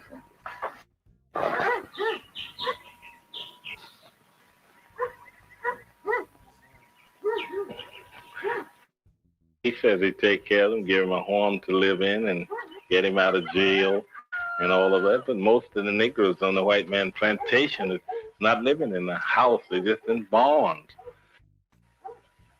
The white man get everything they make. So there's nothing left for the man and his family. Well, that's the way he set it up a long time ago, and it's still going that way. He always figured the Negroes out in debt. And which he's in debt, because you take a man making only $300 a year and with 10 or 12 in family, well, naturally he's in debt, because he's got always borrowed money from this white landowner is to keep going. Well, then he keeps a big stick over his head. That's J.C. Aaron there. J.C. Aaron is, that's Hank Aaron's first cousin. Next, come on, Isaiah. That's Isaiah Jones there, Nixon. Come on out there, Willie, where you can see you. That's Willie Lee Watson there, the big one, long one. Who else around there? Leroy? Come on around there. You and whoever that is. Is that Nathan? Come on, Nathan. That's another first cousin now. That's Nathan Aaron with the red shirt on. That's Hank's first cousin, too. Come on around there, George Jones. That's George Woods there. George Jones. Leroy Woods. Let me make one point here. The only thing keeping this old man alive right now is that camera behind his right shoulder. Look at these eyes, as he calls them out. You know what they want to do. The only thing keeping this old man alive is that camera. It's being filmed, and they can't get away with it. All of them have crops here. They work here when they're not needed at home. Come on out in front there where they can see you along there. All right, so I believe that's about all of them. All right, y'all all right? You all right? All right, this here. And he's been brainwashed now. We can say one thing: white man is good and brainwashed. He brainwashed him into thinking that the only way that he can live is to cry on the shoulder of the great white father. And most of them feel like that, you know. And I think it will help a lot to get a lot of them off the white man plate. Few Negroes have been willing to give up their security by voluntarily moving off plantations like Morris Tate's. But on other plantations, Negroes are being forced off the land, partly because it's now more economical to use machines, and partly because some Negroes, dissatisfied with the system, are trying to change it. That system has kept him in debt and given him little for his labor. Negro tenants work the land. The landowner advances the money for farming. And on many of the plantations, the Negro is forced to buy at the company store. Everything is bought on credit. In most stores, prices are landowner charges interest on the credit. Many illiterate Negro tenants are unable to keep track of what they owe. Without cash of their own, they cannot buy things elsewhere or afford to move off the land. The Negro seldom gets out of debt to the landowner and is therefore easy to control. This year, a way was opened for the Negro farmer to get some money. Since the 30s, the government has paid all farmers to reduce cotton acreage. Payments for the tenants were sent to the landowner.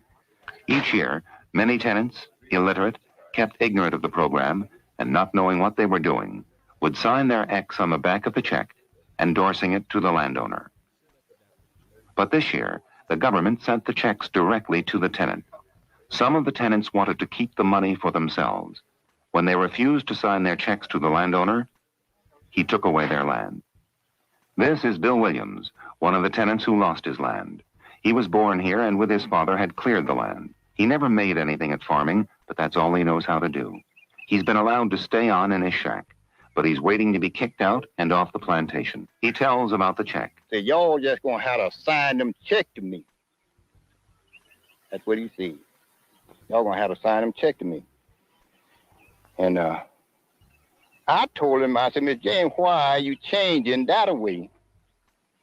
I said, you've been taking the mortgage on my mule, when I apply mule, on my wagon, whatnot.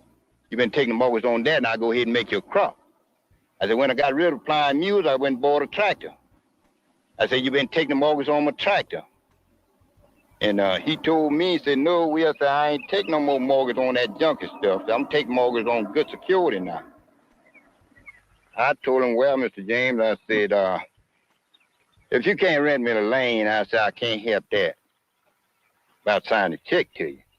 That's what I told him. Well, that's what I left him with. Me and him ain't had no more talk since then. No more. He come up here and, of course, I had him broke up all my land. All my land was broke up.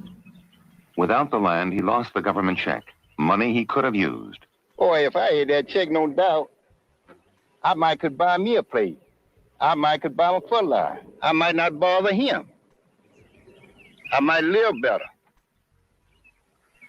Yeah, there's a heap I could do with it. You can throw it away because I'm too old to throw away anything. I'm trying to live. Yeah. You want to bone you entirely and raise you entirely, just want to die entirely. Mr. Miller said, Hundreds of people are being kicked off the land. Some are trying to organize against the day when they too will be forced to move. I don't see no reason why y'all men was women too. Y'all just might as well to get ready and get right side me. I'm fighting for y'all. I ain't fighting for myself. Y'all just might as well to get ready, get some nerve. If you had to get you a drink of whiskey and get some. And that'll get your nerve up, but I don't need none. Get your nerve up and say, I'm going on with Miss Moore Pearl or whatever you call. It doesn't matter. So we're going to stand up and we want these men to stand up and be men. Let's not get out here in the country and do a lot of talk. And when the white man come around, yeah, I suppose. And the thing for us got to do, us got to get to moving now because the time is drawing near. So us might as well to get ready because when 1967 step in here, us ain't got know what end of the road to take. It's going to be intense up here like up here in Lawrence County. Tents like these are springing up all over the South, a sign of Negro defiance of the system. They've been kicked off the land for civil rights activities and for demanding higher wages. But they refuse to move out of the South, a brave but often futile gesture, because most of these rural Negroes have no skills other than farming. And even if they did, there are no jobs available to them. What few jobs there are go to the whites. I got out of school from 64. I'm 62. I spent 2 years in service. I've been home ever since December, and I haven't found anything to do. So it still looks pretty rough. Nothing in the future so far. You been looking? Been looking. What happens when you look? Well, they tell you they fell out or something like that. They don't have any overlay. Can't do anything here. Nothing here to do. You go somewhere looking for a job, or let's say, we don't have anything to do right now. Fill out application. That's as far as it gets, Fill out the application. You never hear from it again. So you can go to a place this morning and, they tell you to fill out an application. You don't get a job. And this afternoon, a white kid can go down there, and he's hired. So I think it's because I'm Negro. Well, the people that's got is still getting it, and the poor people still left out. And they still got all the money. And the poor people, they still don't have anything to do. The work is getting scarcer, and then we don't get no more for what little work that we do have to do. Well, the land right out here in front of the house, we used to chop and pick all of that. And for the last year, we didn't have a chance to pick it because it was all picked with the mechanic picker. And how about the chopping? Oh, well, we did chop some there last year, but we haven't chopped a lick there this year. They use the grass killer to kill the grass in order that we won't have to chop it. Just rough working, have no work to do, and the work that we do have to do, it soon runs out, and we don't get nothing for what we do. How many days have you worked this year? And how much do you get paid? Oh, I would say made around 15 days. 3.5 a day. If you won't work, you got to go north.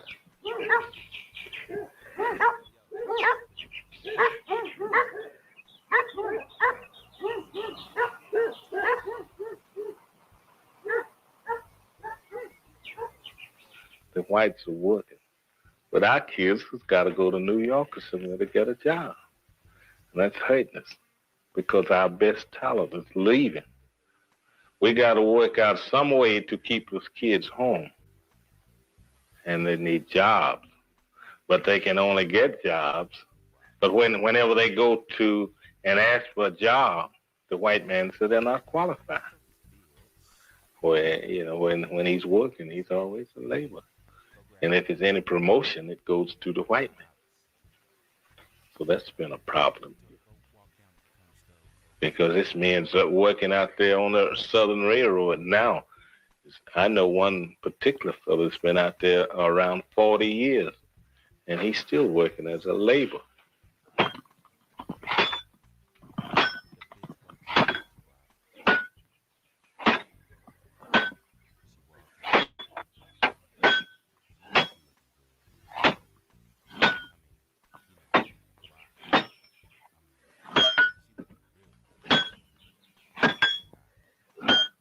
Never up.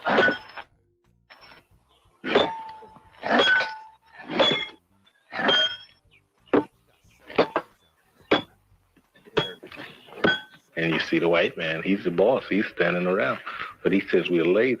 Well, I'm going down the Mobile Road, bring women back by the wagon load to Devil and Lonnie, to Man and Lonnie, to God and Lightning. Well, I don't know, but I believe I will make my home in Jacksonville, to God and Lonnie, to Man and Lightning, to God over yonder. Well, all I hear about line and track is center head and quarterback, you devil and line. You man over yonder, you got the line. Well, I'm going down the Mobile Road, bring women back by the wagon load, you got the line. Well, you wait for the alien and make good money, you don't do nothing but go in, you got the line.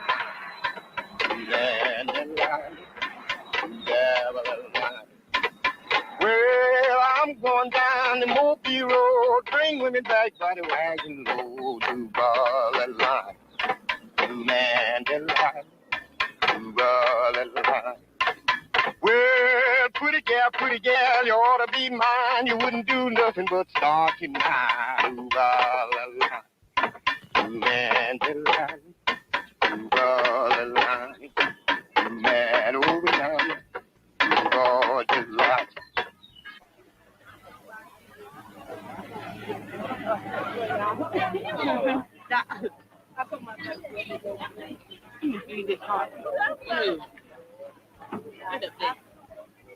The vote is the hope of the Southern Negro. In the last year, with the help of federal registrars, almost 500,000 Negroes were registered across the Deep South. The Alabama primary in May was the first test of the new Negro voting strength. We have been on the outside of the mainstream of America's life. We have been on the outside of society. We have been on the outside of education. We have been on the outside of jobs. But we can change that tomorrow. All we got to do is get some black faces over it. I don't want you to march tomorrow, but I want you to make some X's tomorrow and make it beside those Negroes' names. Because we are tired of the white man's power. We are tired of being called a nigger. We are tired of being the last hired in the first five. We are tired of all the injustice that the white man been putting on us. So let's do something about it tomorrow. Just put some X's beside those boys' names. Oh, freedom.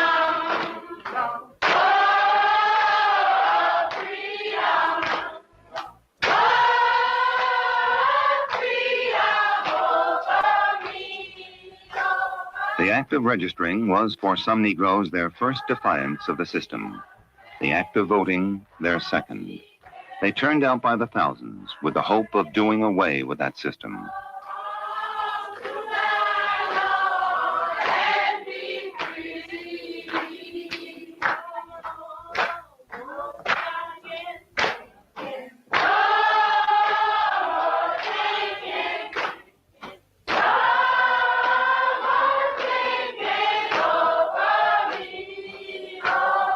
But many Negroes, mostly the illiterates, were still afraid of the white man and did not vote for the Negro candidates. And even in counties where there were more registered Negroes than whites, Negro candidates lost. And local Negro leaders were forced to be more realistic about the chance for a quick change through the vote. It's going to take some time for the vote to change anything in Wilcox County. Because really, our peoples are still divided here. They still go by largely what the white man say. They have grown accustomed to being afraid of the white man and just go on being afraid of him. How long you been working with KG? Let me see. I don't know so exactly, but been mind you 20 years, I'm married. Good folks, ain't they? Yes. Stay sick a long time. They put you on a job that you can stay on then. Yes, sir. Stand for a cigarette. Yes. Did I treat you and your dad and your brother at all when you lived with me over there? Did I treat you right? Yes, sir. I went more than halfway with you, didn't I? Sure did. Yes, sir. Yeah, I think I did too. Yes, sir. I don't care nothing. The first thing they say, I was raised with a negress. I grew up with colored folks. That's right, you grew up with them. They was in the field and you was in the kitchen. That's right. You out there working in them crackers fields while some of you ladies in there taking care of that little white nasty baby. This is Lowndes County, Alabama, through which the march passed. Negroes here, frustrated by the slow pace of integration and excluded from the Democratic Party, have come to try and form an all-black third party, the Black Panthers. This is their own primary. Negroes are voting for Negro candidates to represent them. Half a day. $1.50 a day. It's time to stop it. Like right now, you got the power. You got the power. Their slogan is Black Power. It is designed to overcome fear of whites and to appeal to those Negroes who have rejected working with the white man and want to go it alone. Stokely Carmichael, national chairman of SNCC, a founder of the Panthers. 80% of the people here are black people, and that they're the majority. This county has been run by 20% of the people who are whites, who have seized power illegally. And by the way, John Lewis, I think, was the SNCC leader before Stokely Carmichael. Stokely Carmichael took SNCC in a more radical direction. And I'm not even that, familiar with that SNCC history, but I do know that little tidbit.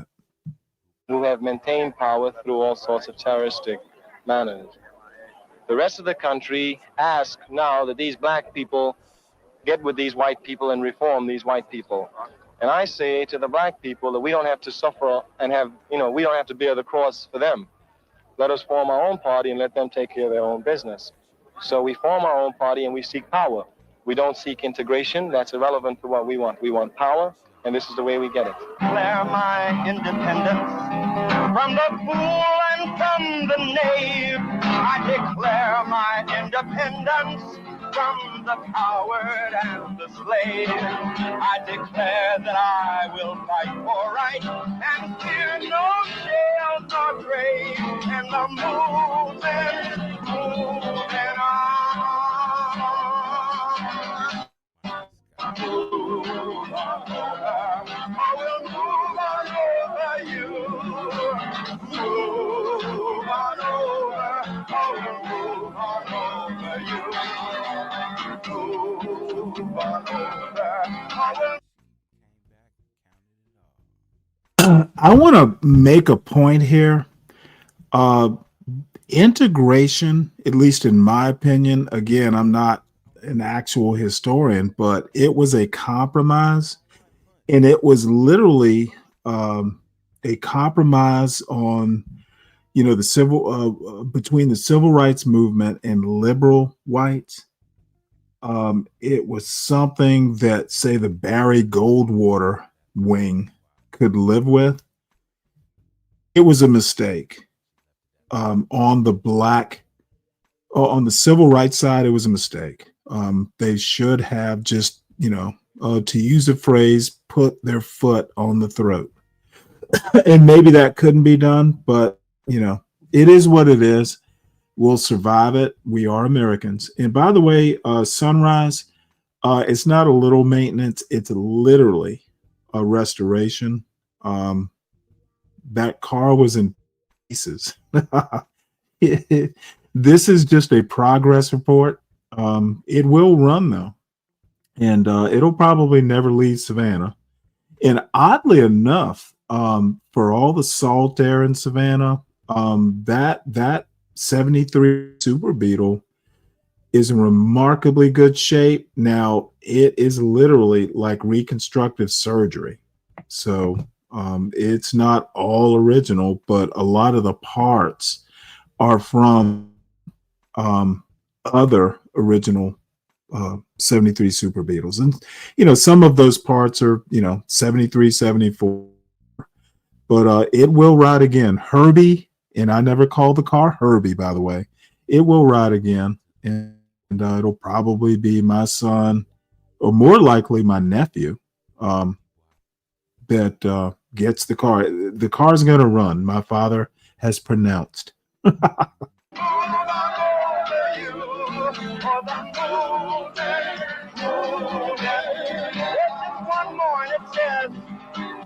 Many noble dreams are dreamed by small and voiceless men. Many noble deeds are done, the righteous to defend. We're here today, John Brown, to say we'll triumph in the end, and the movement's moving on. Move on over. I will move on over you. Move on and move over you. Move on over. I will move on over you. And I'm moving on. Yeah. Nothing. Ain't been doing nothing. But go down there and feed me 1 or 2 pigs down there. Cut some stove wood. That's all I've been doing. Ain't got no job.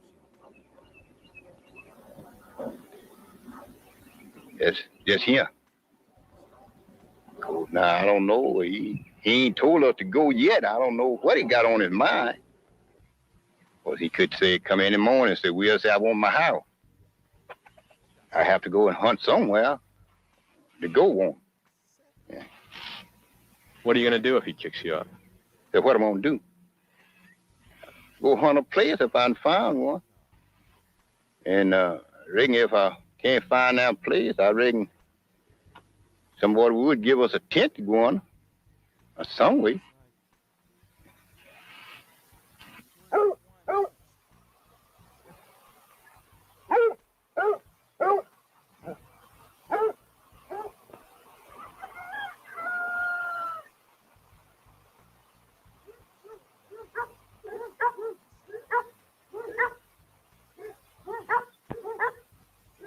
What do a man think he deserves when he wake all the time? Don't he deserve something?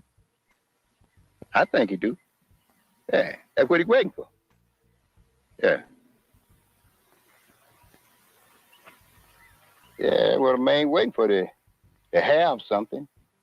Take care of his family, children, and everything. But you don't wait for the way he look like a wake. He just like a putting wake old mule. Wake him, feed him long as he wake him. When he done gather the crop, turn the old mule loose through the winter, let him die poor or do any way he want to. Then when he get ready to farm with him again, pick him up and then go to farm with him. That's the way we look like we go on. Keep up with him long and make a crop and do the winter. If you take it all, well, you just go and do without till 1st of March and start advancing again.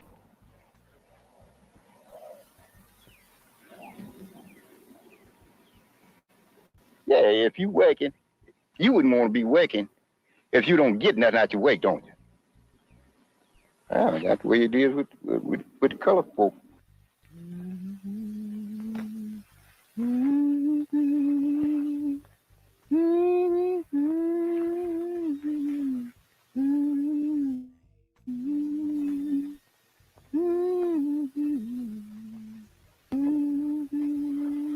What do a man think he deserves when he wake all the time? Don't he deserve something? I think he do. Yeah, that's what he waiting for. Yeah. Yeah, well, a man waiting for to have something. Take care of his family, children, and everything.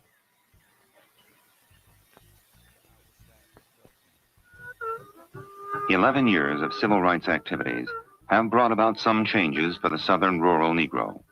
He can now go to white restaurants, washrooms, and the fronts of buses.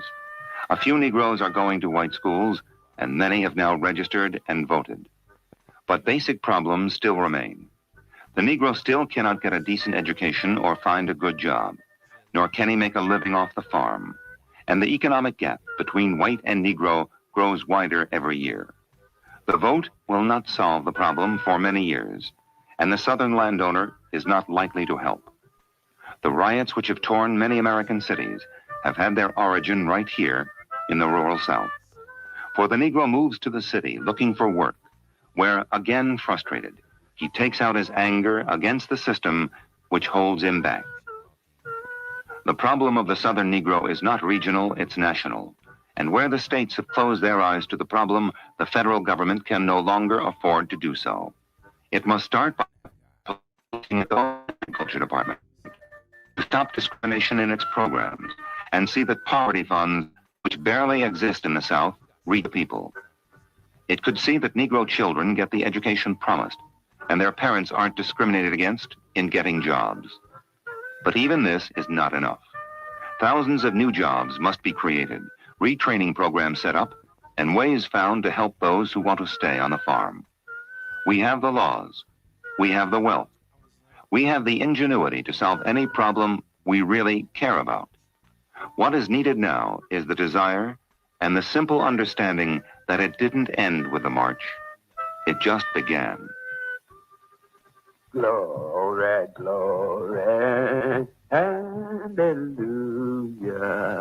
When Well, here's the deal. This is the sort of thing a Thomas Sowell or other fools don't want you to see. You have to take their sterile statistical tables and juxtapose them or oppose them against the actual like video footage of this. They will never be able to say that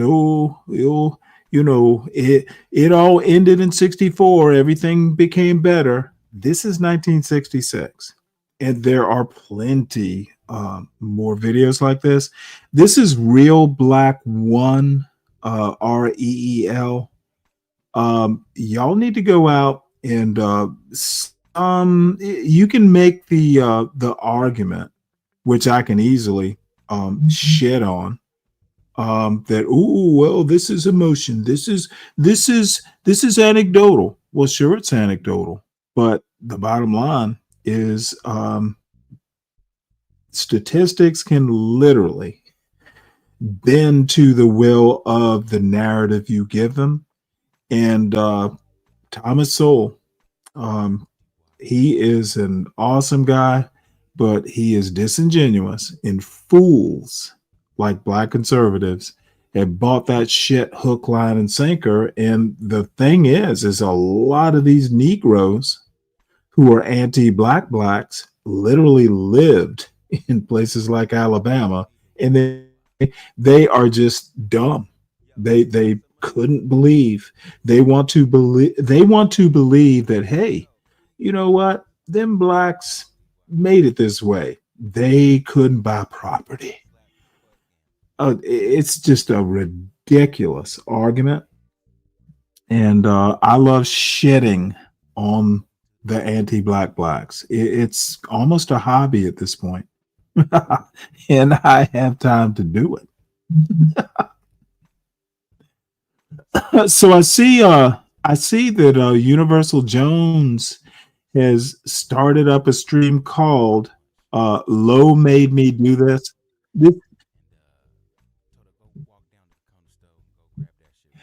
This is so sad. This motherfucker has no pride whatsoever.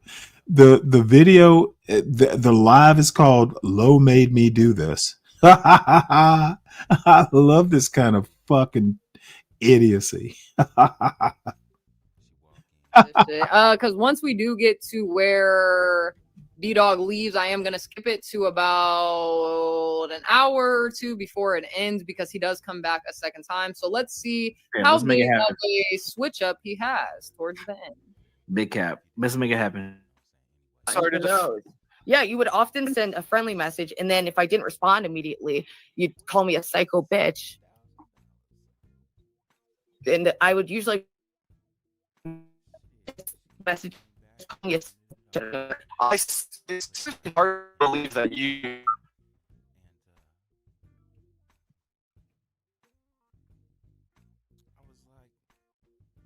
Oh my goodness. But now, did Dr. Jones time out? Hey, all right. You need to shave your face. Did you shave your face? Oh my god! You know, as a woman, you're not supposed to have facial hair like how you. You'll see my comment pop up in 1 second, but this is where I finally commented towards D-Dog and told him that, you know, making comments trying to hit below the belt was not attractive at all, because it absolutely is not. And having, you know, an argument or a debate with someone and then going automatically to, you need to shave your face, it doesn't hit the same. Like, you know, if you're arguing about something specific, continue to stay on that topic. Don't try to reflect. Yeah, he's wilding. Is he, bro? Is he? This is literally an uneducated You know what? We're not going to stay on this long. I'm actually about to do a beer run though. This is what educated black men do. Dude, these motherfuckers are effed the fuck up. What the fuck? You All right, do. women actually do have some. That's Ruby. You have a insane amount of like peach fuzz. Oh my god, dude. Is a good way of putting it. It's very. Anything else, like, I think it's very disgusting. silly. You know silly. you're supposed This to is shave. silly. This is silly. People don't even think this is a real interaction. Stop. This is ridiculous. Do you know as a 35-year-old woman you have to shave your face because otherwise it's very disgusting and unappealing? Okay, I'll take that into consideration. Do you know that or no? Did you Some not? do. Did you not think so? It's You have, some you do have, it for the exfoliation, why do you have but- such a hairy face? Why is that? As a woman, it's. Do you not recognize that? Dude, Lo, did you see this shit? I mean, I don't care about the peach fuzz comments, but this is pretty good. Okay, you don't care about those comments. No, I'm not insecure about facial hair. That's just not been an issue I've ever had. You know, maybe I'll start noticing it now. Thanks, but it's never occurred to me before. Oh, Jesus fucking Christ. Dalmatian didn't sound like a psycho at all in the text. LOL. Is this part of the script? Shut up, D-Dog. The mom has never had sex with a woman before. What? Which text? Oh, Ruby. A parasocial relationship with. But I don't even think, because the thing is, we were friends. We did meet up and have a nice time. This is literally too tough to watch. Let me find something else. This is the blind leading the stupid. So it's not entirely parasocial, but it got way out somewhere, got mixed up, and I wish that didn't happen. All right. Well, as long as we've agreed to never talk about each other, and I never have to hit your link.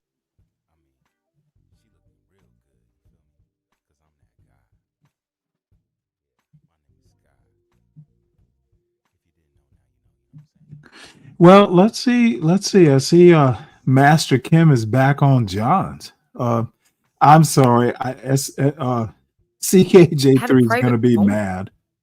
Oh, there goes my darling Ava. That woman can do no wrong. More time. Does the sound audio side okay? Yeah. That's audio good. Okay. Yeah, I just feel like she should have given me more time. It's okay. It's fine. I don't know. I didn't want to do it with her when we started to talk, and then it was just.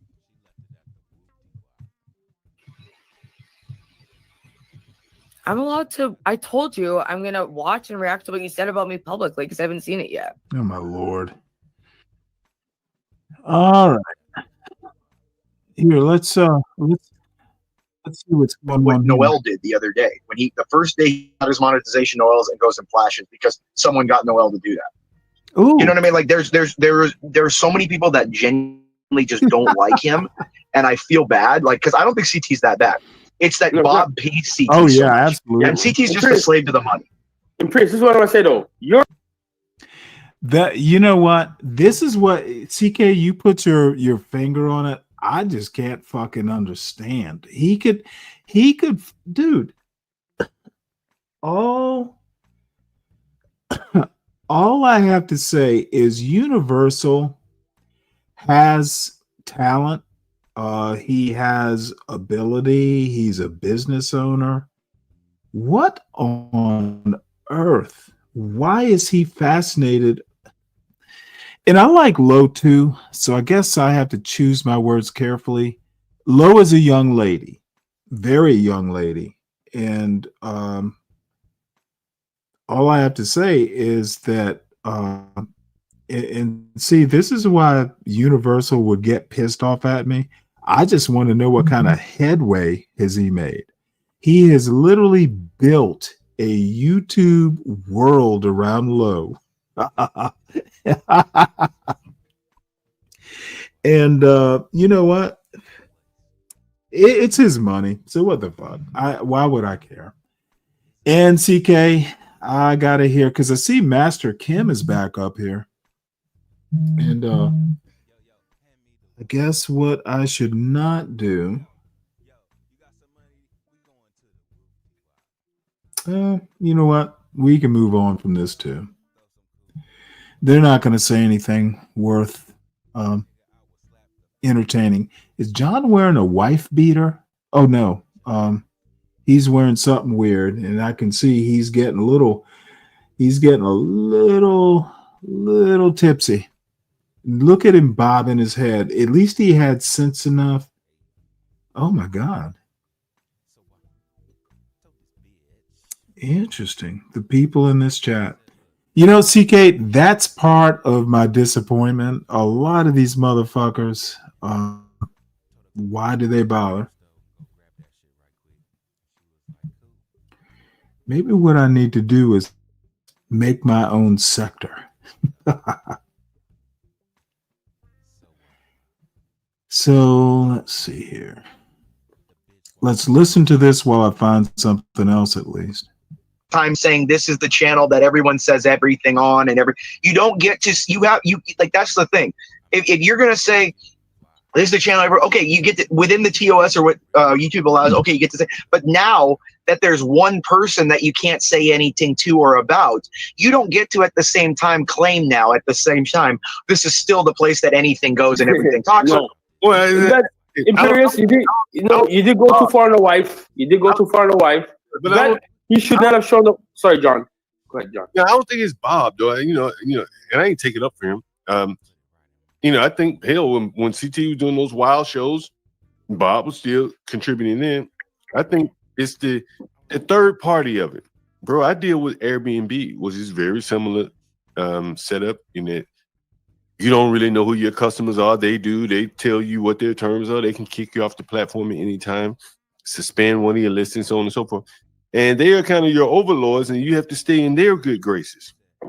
Great term, overlords. I love that term. No, I get it, John. But remember, if it's about the money, I made CT $1,000 in a day because I was on Bounty.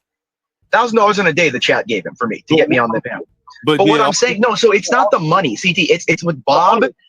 But hold on, Imperious. But all it takes, what I'm saying is one person or two people, or a group of people. I hear there are groups of people that go around spamming, reporting sites, channels. Oh, flagging people. Yeah. Right. So then now you're very much, they may not get you thrown off YouTube, but they can get you demonetized. And in my opinion, honestly, and I'll just speak on CT, but it could be anyone really. If you've gone this long, to move your platform to another channel or to another platform. Maybe YouTube is the big dog. You got to stay on the platform, but it's not the only way to get paid. And you have to move your dependency away from super chats. And that's very difficult to get your customers to pay you in a way. It does have the bells and the whistles, the super chats. Let's see here. It's very this difficult. is interesting. But yeah, because you get to see that chat pop up and the whole chat sees it, and you get the attention of all that shit. Right. So that is what you come. That's what I think a lot of these guys come up to. See? So you hear them all the time say, "Hey man, don't say fuck." We'll put you in the back if you say fuck because YouTube. F and the other F word too. Right. Yeah. The faggot. Fuck. But that wasn't the issue, John. Remember, John, with me specifically, that's not the issue because during that show, Linwood had said like he was going to off me. He said he would rate like my family, had sex, like my cousins had sex, all the gross shit, about white people. No problem. But when I said like some CT's eyes, oh, don't say anything about Bob's girlfriend. No, don't. Oh, you did it. Now you're off of here. And Bob came up. Get him off, CT.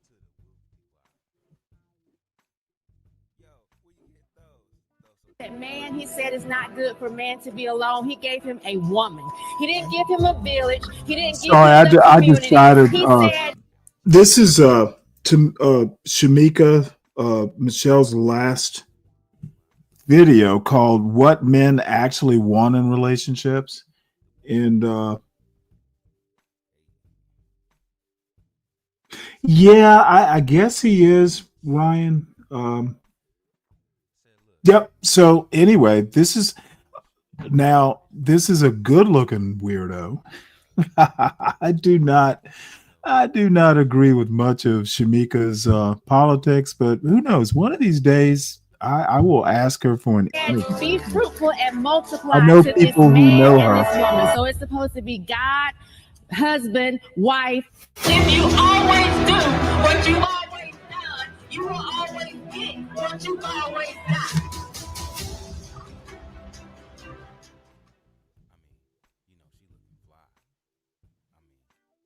Hello, hello, hello, and welcome to Shaking My Head with Shamika Michelle. I am your host, Shamika Michelle, and I am so excited about this week. This week, we're going to do something a little bit different. We're going to actually have you hear directly from men about the things women need to know, but rarely do. Today, we're starting with relationships because this is generally where most of the tension shows up. This week, we're going to talk about relationships. We're going to get into how men feel about modern feminism. We're going to talk about mental health for men. We're going to go into family, parenting. This is just going to be a men's week. And I'm so excited for it. Ooh, a men's week. So very excited that I poured myself a glass of milk and then I said, I might not want to play like that. And so I chose some sparkling water instead. That's how excited I am. I didn't want anything to mess today up. So we're going to have a different guest each day this week, and it's going to be fun. We're going to get into what we need to know, women. I have my pen and paper. Get yours. School is in. But before we actually get to today's show, I got to share this with y'all. I came across this on X and I heard it, and I'm going to make you listen to it as well. You got to hear it too, because you just need to hear it. You need to hear it.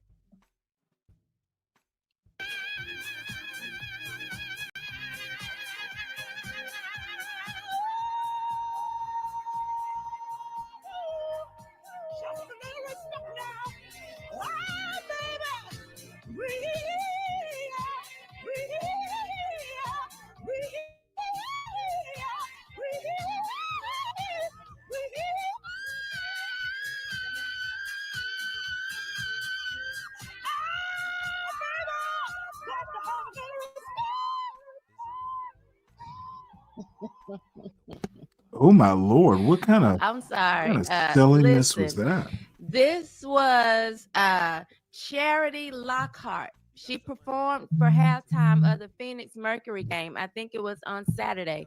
And I need the WNBA to know, if this is how you're thinking you're going to get some respect and a pay raise, it's not going to work. Okay? Tearing up Aretha Franklin's song like that is not going to bring in the dollars. It just isn't. You're going to stay, you're not even underpaid, but as you would say, you're going to stay underpaid because that's not going to do it. That was horrible. I'm sorry. I give you props for getting in front of a crowd like that, but that wasn't that great. I'd like to introduce to y'all the guest for today, telling us what men actually want in relationships. We have the Chris Harris, married, father of two beautiful little boys. And Chris, I'm going to let you introduce yourselves. I feel like men don't get to pat themselves on the back enough. Tell us who you are, your expertise, and just take it away, Chris. Thank you for being here. First of all, I really appreciate it. You call, we haul. What's going on, sis? So, yes, I am Christopher Harris with Unhyphenated America. Many of you may have seen me in TV and media before I more or less retired from doing that. So now I just do special appearances for good friends like Shamika. But yeah, I have a professional background, like TV, media. I actually have a background also in the IT sector, but from a government sector, my goodness, I've done IT work with the federal government. I worked on Capitol Hill, worked on a few campaigns, done a lot of stuff behind the scenes that I won't go into from a political standpoint. Have my bachelor's degree, so on and so forth. But I think since we're talking about relationships, let me give my bona fides, if you will. My parents, who are still alive and kicking, my parents have been married for 56 years. My mom and dad got married at 17 and 18 years old. So all I've known is marriage. And my parents aren't just some couple that people think that they're just staying together just because. My mom and dad actually still. This is an excellent example of useless conversation. Okay, it's telling you how it used to be, but it's not addressing. It's essentially saying, hey, you know what? Y'all kids ain't what we were when my parents got married. Totally useless conversation. And this is what Black conservatives do. Black conservatives either don't have the brains, the training, or the idea to be useful. Okay. Solve the problem. What do we do to change? What do we do to get back to people who want to do what your parents did? This is a useless conversation. This is what Black conservatives do. Shamika Michelle is useless. Like each other, right? I mean, it's like this is essentially a Black History channel. At least 3 or 4 days a week, and even though my father might say that my mom works his nerves on occasion, he still adores his wife, right? And so that's what I grew up seeing. And I'm married. I've been with my wife for 19 years, right? And like I said, we have 2 little boys. And people have asked about my boys, and I don't put my boys out on social media, so that's why you won't see pictures. But people like my friend Shamika, familiar, and have seen lots of pictures and stories about my boys. But yeah, I have 2 little boys. The Lord made my wife and I wait quite a while before we had children, and He blessed us with 2 wonderful little boys. But not only do I come from a family of stable marriage, and not only do I have a stable marriage, I associate primarily with people who have stable marriages. And not just long-term stable marriages, but virtually every guy that I associate with is college educated. And remember, I'm 52, by the way, right? So I'm 52 years old. So and virtually every man that I associate with is married, college educated. Many of them are business owners or they're higher ranking. And for the most part, they're all 6-figure earning guys, and some of them go up to 7 figures, right? I mean, so that's what my circle of friends is. That's who I talk to. And virtually everyone I associate with is a Christian and also a constitutional conservative. So if you want to know what men are thinking, right? The subject is Shamika wanted me to talk about what do men want. Well, I'm going to talk about from my own experience with hearing from my father, as well as the men he associates with. Remember, my dad is 75 years old. His friends are all married men. Right. So this is multiple generations of married men, and that's what my circle is. So I feel like if you want to know, I'm someone who can tell you. Right. And I want the audience to make note that I didn't just go and get some random, never been married, popular motor mouth. I actually, for this week, wanted to bring men that have the experience so that we can actually learn something. Chris, I need you to know that I believe my mother is watching. I think at least 2 of my daughters there watching. I have my best friend is watching. So we were excited about this because so many times on the internet, no pressure. Internet, just people talking who think or who feel a certain way. We talked about back sober feelings the last couple of weeks. So here I wanted to bring someone who could bring us some facts and actually had the experience telling us the things that women need to hear. So I just want y'all to jot that down that I came hitting hard, not just some motor mouth who's never experienced anything. Just wanted to make that note, Chris. Go ahead. No problem. Well, to add a little bit more depth and background to it, like I said, I'm a military brat, born and raised. My father joined the Air Force just before I was born, and so all I really knew growing up was military. And it's weird because my family's from Detroit. We're 3 generations deep from Detroit, so I've got like 20 first cousins. My dad was the oldest of 7. There was 21 of us grandchildren. Actually, there was 20 of us, and just found out that there was a 21st. But that's a whole nother conversation. One of my uncles, he has some children, right? And we just found out he had another one. That's a whole nother conversation, right? But among my family, it happens like that. No, but my father got married to my mother, and then they had my sister first one.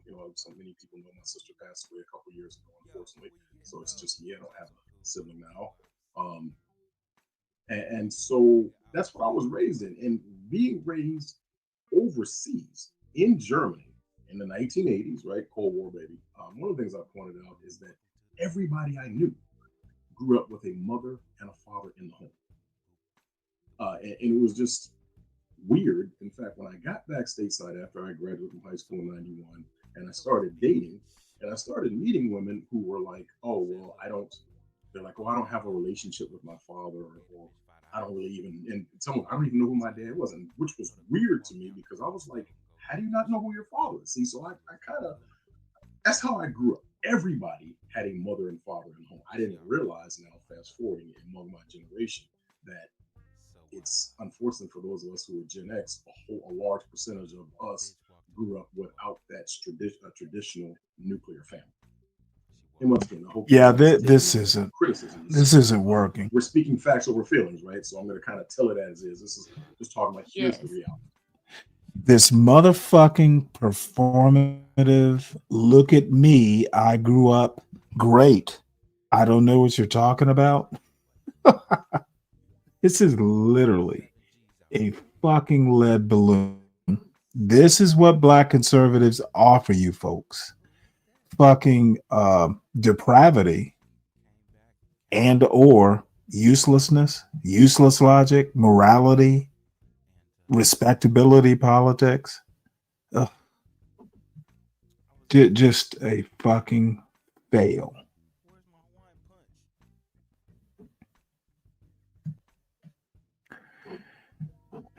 Hopefully this will be more interesting. And some of you won't think it is.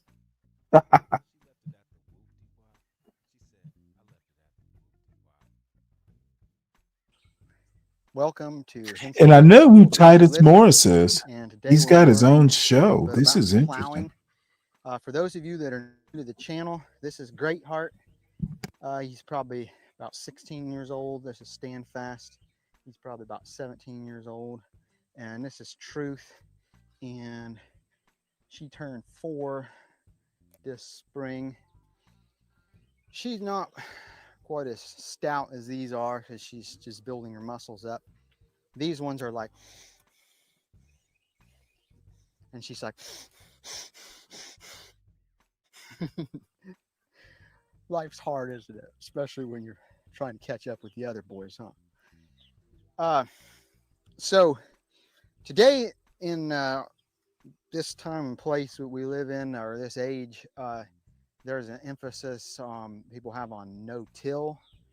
And if no-till works for you, that's great. I'm glad it works for you. But I've tried no-till and it just never seemed like it worked well for me. So here we've got all these weeds, and the purpose, one of the purposes of plowing is that when this is flipped over, earthworms will start to eat it. And we're making an all-you-can-eat buffet for the earthworms. And we want to invite all the earthworms to come and start digging, and they'll help soften up the soil. And we've done other plowing videos before, but some of you all may be new to this. This plow here has what's called a moldboard, which there's chisel plows, but for horses, chisel plows are a little harder to pull. So I'll just bring it out a little bit so you can see it better. But this curved part, and it's curved. There's a piece here called a cover board, and it's a lot steeper and it's small. If you have a cover board, it really helps to make sure that all the green is buried. So we want to kill the weeds, and plowing is going to increase oxygen in the soil, and plants need oxygen, and it makes a nice soft bed where the plants can start putting their roots out. Yes, and thank you for pointing that out also. So that is called a coulter, a rolling coulter, and essentially it cuts the sod, and so it makes it a lot easier for the horses to plow, for them to pull this. So plowing is really hard work, and so anything that you can do to make it easier for them is something you want to do. It cuts cleaner, and it just turns over nicer, and so definitely it's recommended to have the coulter there. This ditch here, we call it a furrow, and so if Greatheart will walk in this furrow, and if he stays right in this furrow, then he kind of keeps everybody else walking where they should. So this ditch is called the furrow, and let's see what we can turn over.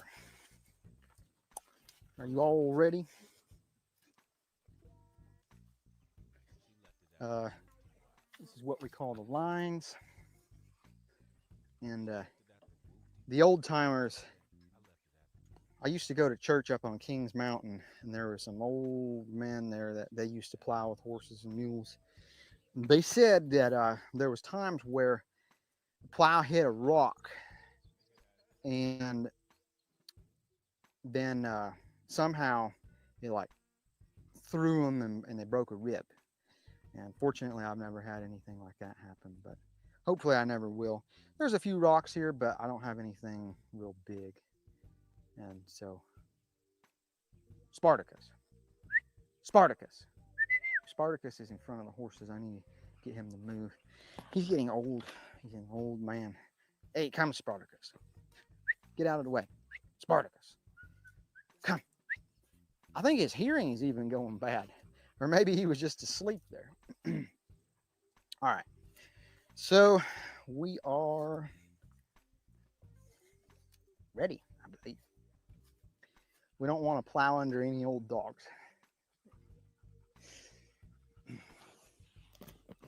I usually like to have the lines over my right shoulder and under my left arm. Get up. Get up.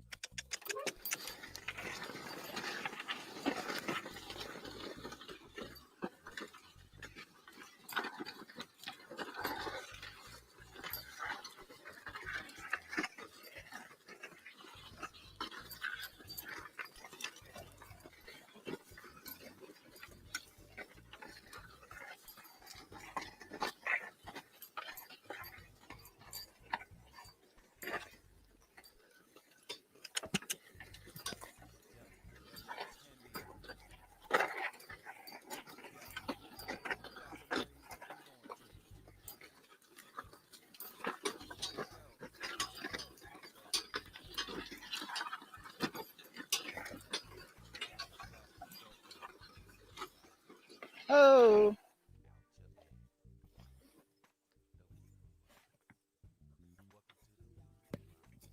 Then we turn it over on its right side. So the left side is facing up. Now we'll turn them. Yep. Yep.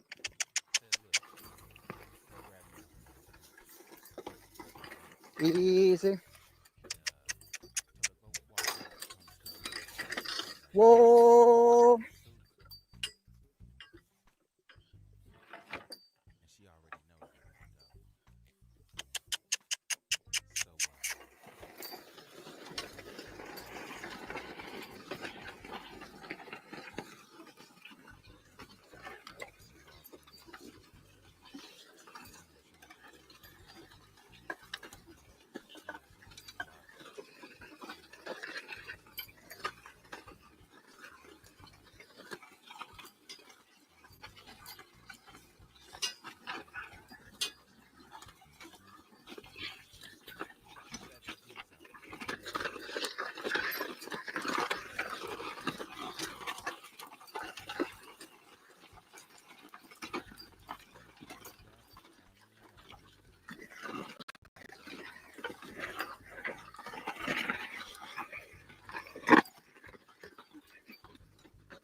Whoa.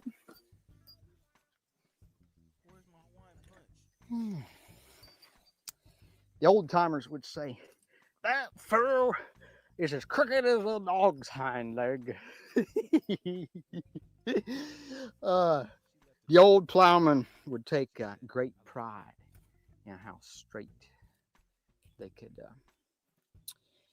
plow their furrows. It's not very straight, but we're getting the job done. All right. What do you think, Willow? Come here. Come on. Bill's been teaching you all kinds of tricks.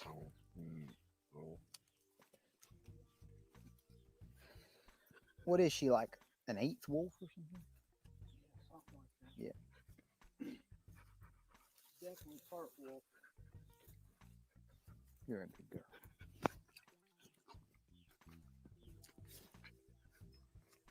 All right, we're going to turn them around. Thankfully, the sun is going down. And this is getting cooler and cooler for the horses. Get them. Get them. Come on. Get them. Get them. Whoop.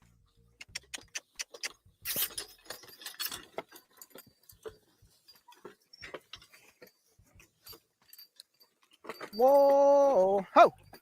Whoa. As you can see, Truth has her foot over her leg over Trace. So, whoa. If you just hold that Trace out just a little bit, Bill, when she steps forward, she'll step into it. Get him. Get him. There you go. Thank you, Bill. Get him. Bill is my right-hand man. I didn't tell y'all to stop. They're tired. You can see these old corn stalks, and they are disintegrating. Last year we had corn planted here.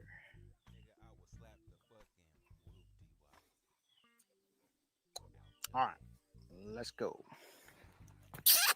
Yep, yep.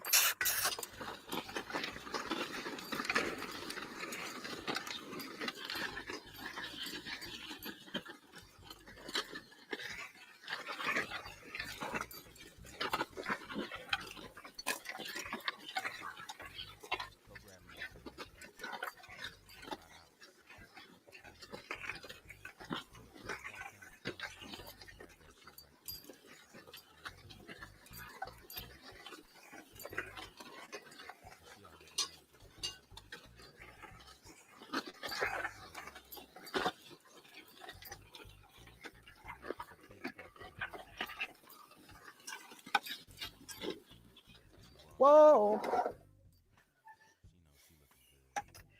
I think the roots from that sycamore tree come out here and suck up the moisture here, because over here is pretty moist, but over here it's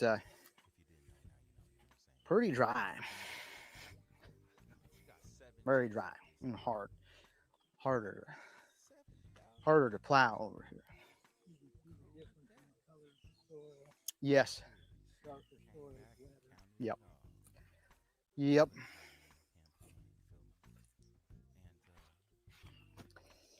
All right.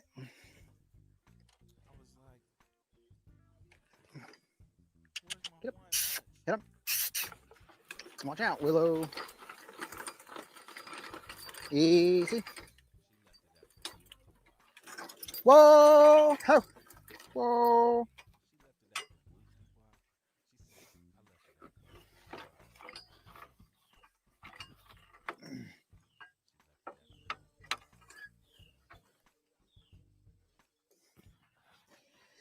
Well, we're almost done with this field. Get up. Get up.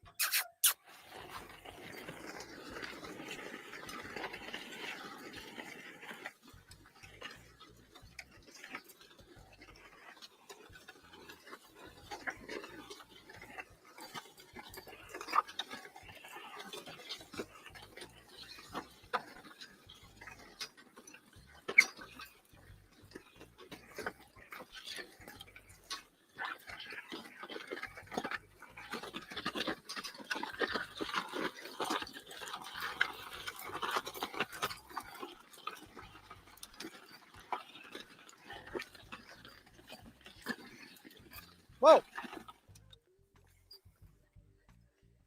Stand fast and truth are getting a little too far over. Get up.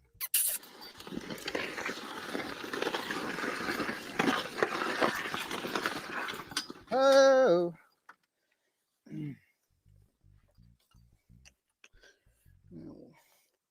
Turn it on its side. Get up.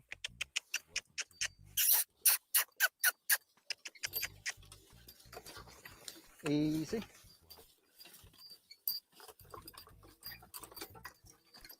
Whoa! Oh!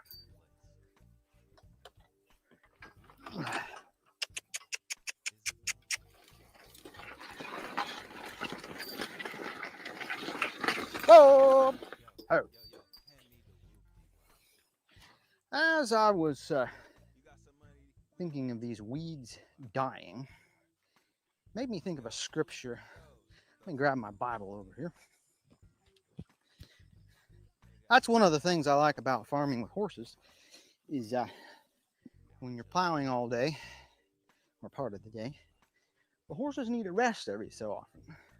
So you can have your Bible with you and you can read while the horses rest.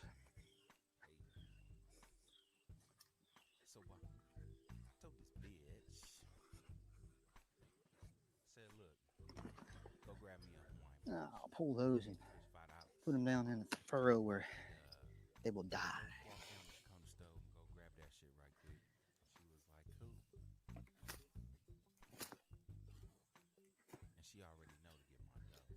Yeah, you all are breathing hard. You can use a rest, huh?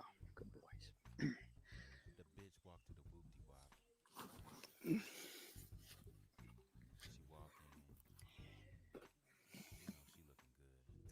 So if you have your Bible, I would encourage you to just pause the video and you could join me in your Bible. This is from the book of Colossians, chapter 3. Colossians chapter 3 and verse 3. For ye are dead, and your life is hid with Christ in God. It says that we are dead. How can we be dead, but yet we are alive? All of us have a selfish nature. We were born with a me first attitude or a me first nature. We were born with a sinful nature. And so just like these weeds need to die so that something good can grow, we need to die too.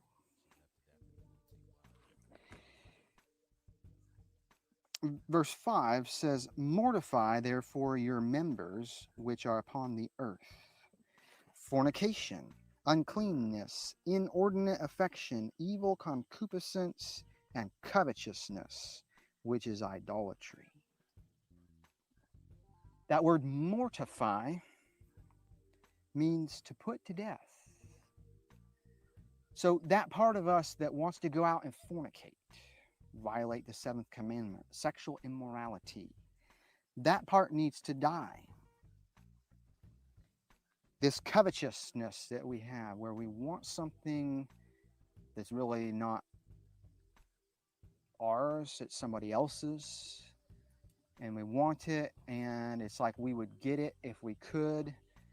That covetousness that we may have in us, that needs to die. It's not until you are ready to die and you're willing to die to the selfish, sinful nature that you have. It's not until you're willing to die that you're truly ready to live.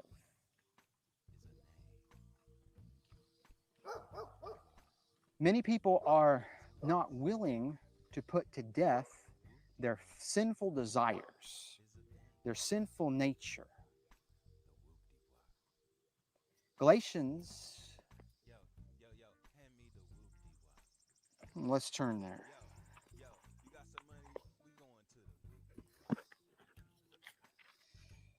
This is Galatians chapter 2, verse 20. I am crucified with Christ.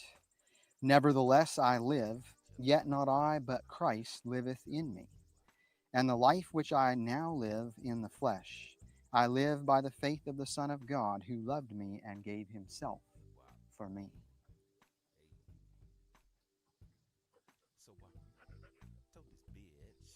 Crucifixion is a slow and painful death. And our selfish nature doesn't want to die. And it's a slow and painful death sometimes.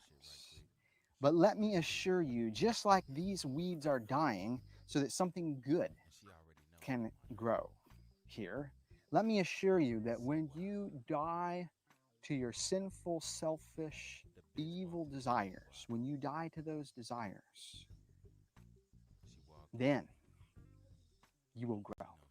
You will not regret this. I would encourage you to go somewhere quiet, where nobody else can hear you. Somewhere where there's no distractions. Preferably out in nature, but some of you may not be able to do that. You may live in a city. But I would encourage you to pray something like this. Father in heaven, I have these sinful desires, these selfish desires. Please, Father, let me die to these selfish desires, these sinful desires, so something good can grow in my life. And I'm asking in the name of your Son, Jesus, Yeshua, amen. You can pray something like that. It doesn't have to be exactly that way, but something like that. And I can guarantee you that you'll never regret praying that prayer. Right. It's not easy to put to death all these weeds. It's not easy. But one day, we're going to have beautiful kale growing here. We're going to have turnips growing here, probably some beets. These weeds have to die. And don't growl at them. These weeds have to die in order for something good to start growing. Your sinful desires, my sinful desires and plans and ambitions have to die before Jesus Christ can cause something good to start growing.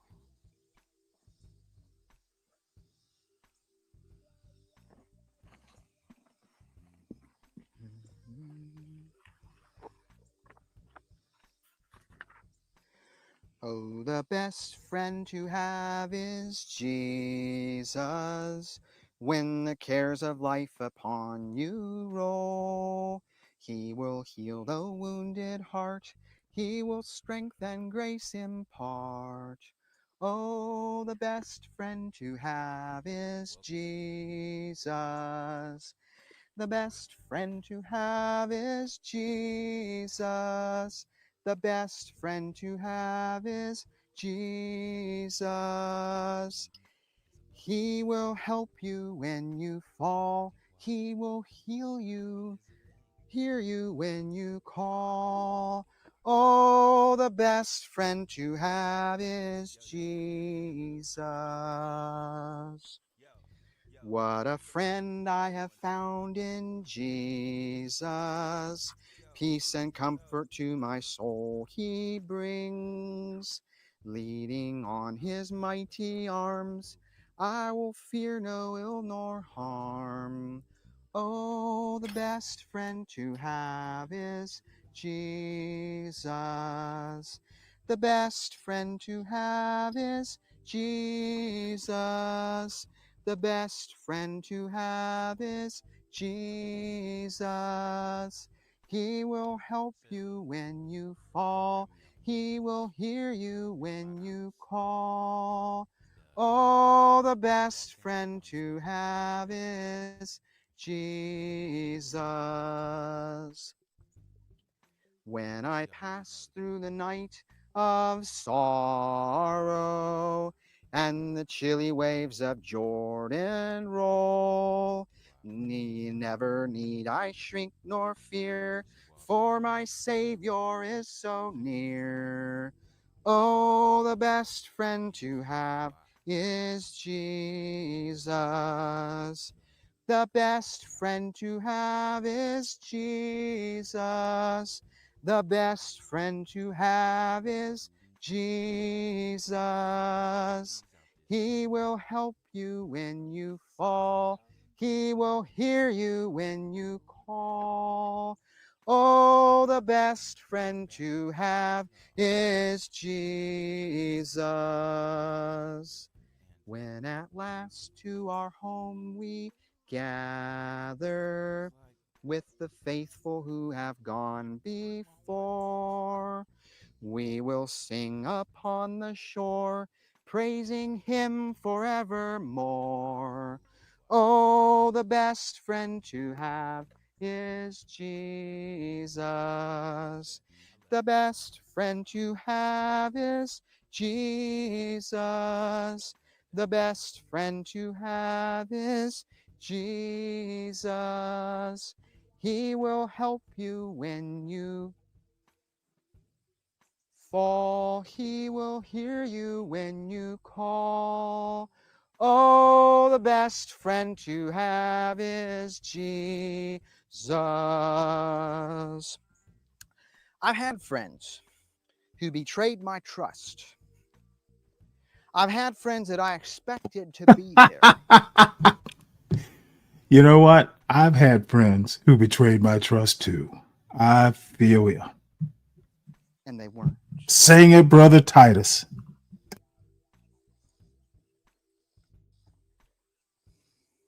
I think I can count on my hand, or count on my hands, the real friends that I have. There's many people that might say they're my friend, but when it comes down to it, maybe they are, but they just can't be there. But there is a friend, and maybe you don't really know him. His name is Jesus Christ.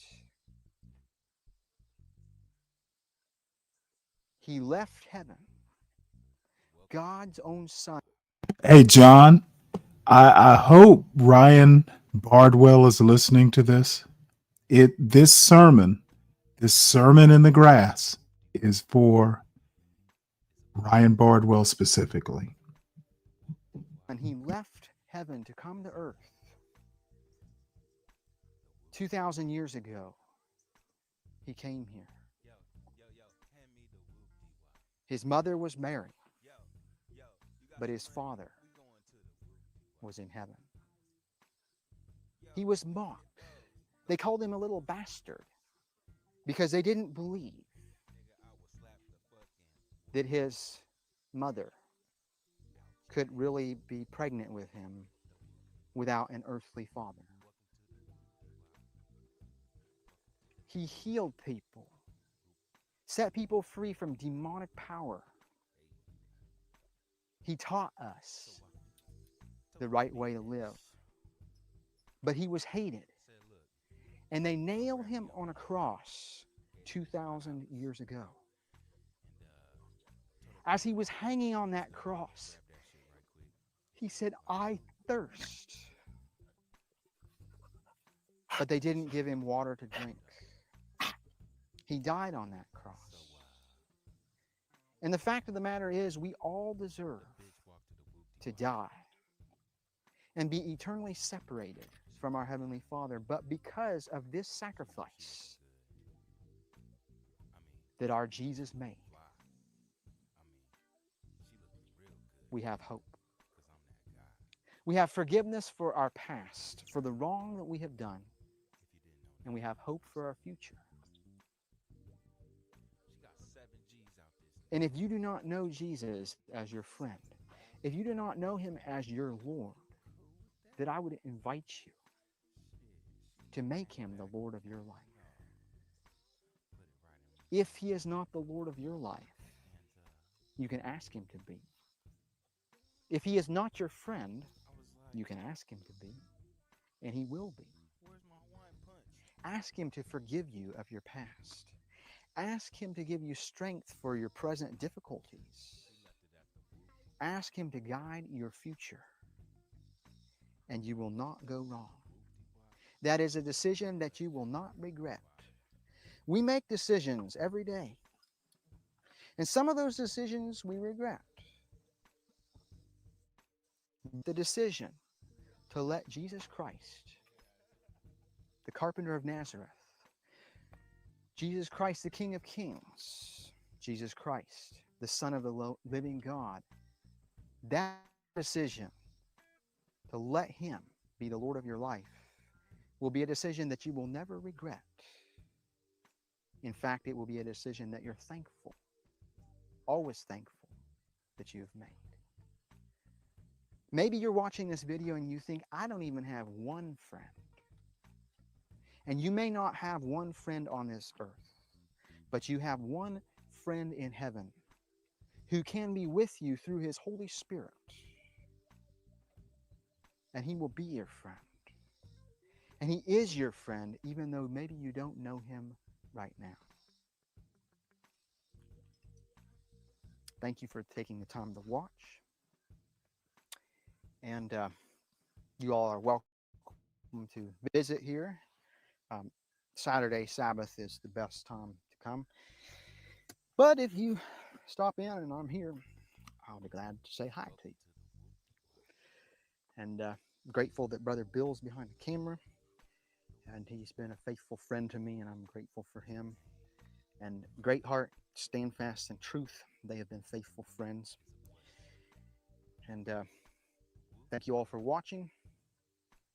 Let me pray for you all before we close this video off. Our Heavenly Father, I'm sure there will be people watching this that don't know you and don't know your Son. And I pray that you would reveal yourself to them. That in this time, in these last days of Earth's history, I'm asking that you will draw many to yourself.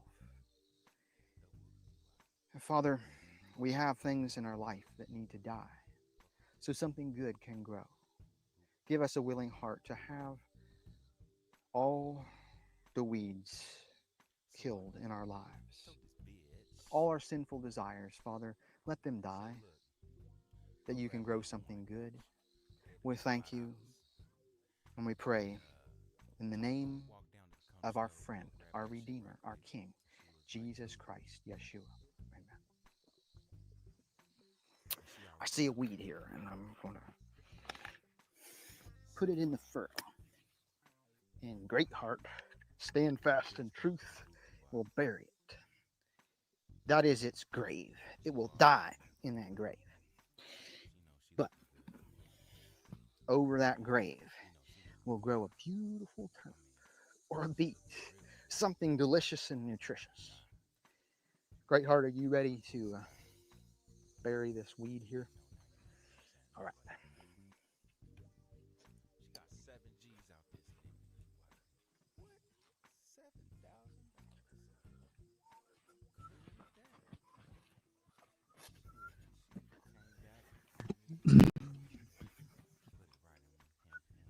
Oh, I feel so good. I got so. All I have to say, Ryan, he's living like your ancestors. And now it's cool. It's not in Mississippi, though. Yep. Yep. Yep. Whoa. Haha. Truth's trace came undone.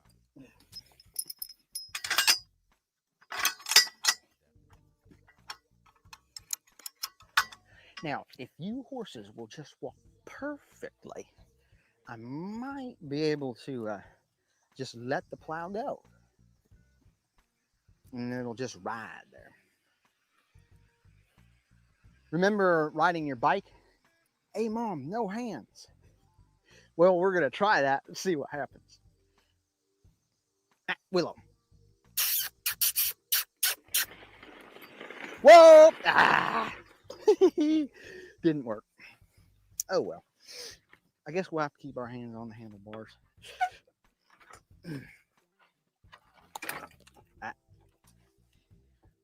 Great hearts over top of the weed there. We're going to cover up the grave. Yep. Yep.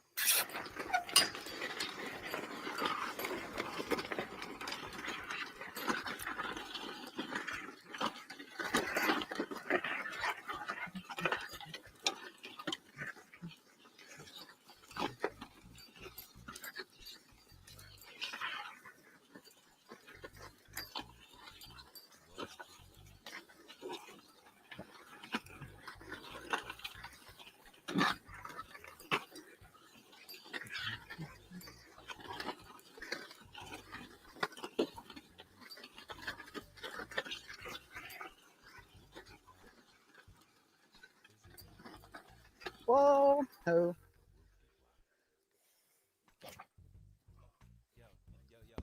A plower of fields. Oh, the dogs are having fun.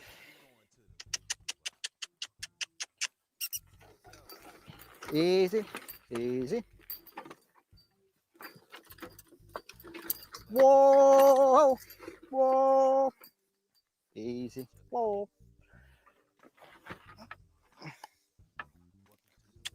Get up.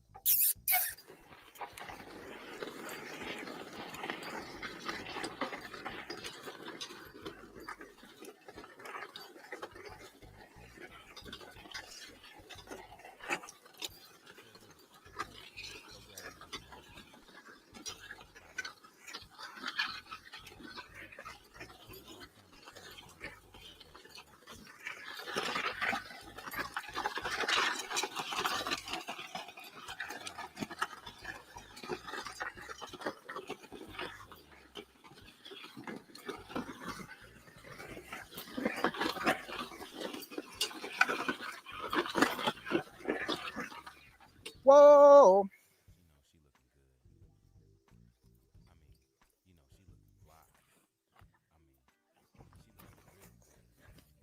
Plowing is so much fun.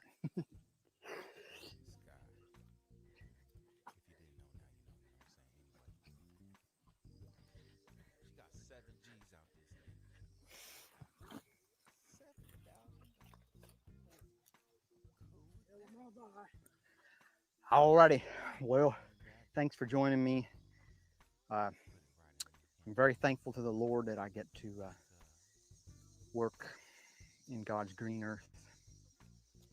Very grateful for the horses that He's entrusted in my care. Very grateful for the dogs that He's given us. Very grateful for the tomatoes. If you come and visit, I'll try to give you a tomato. We should have a bunch of them pretty soon. We've got a fair bit now, but they're not really coming on all the way. But yes, I'm thankful that you guys enjoy these videos. And a lot of people say, thank you, Titus. Thank you. Thank you. Make sure to thank Bill, because he comes out here and sweats with me. And I'm grateful for my dear wife, too. She comes out here and sweats with me. Oh, goddamn. He got married? He found a wife. Appreciate your comments. Holy When shit. you guys comment. That helps push the algorithm. And if this has been a blessing to you, you can subscribe and share these videos with your friends.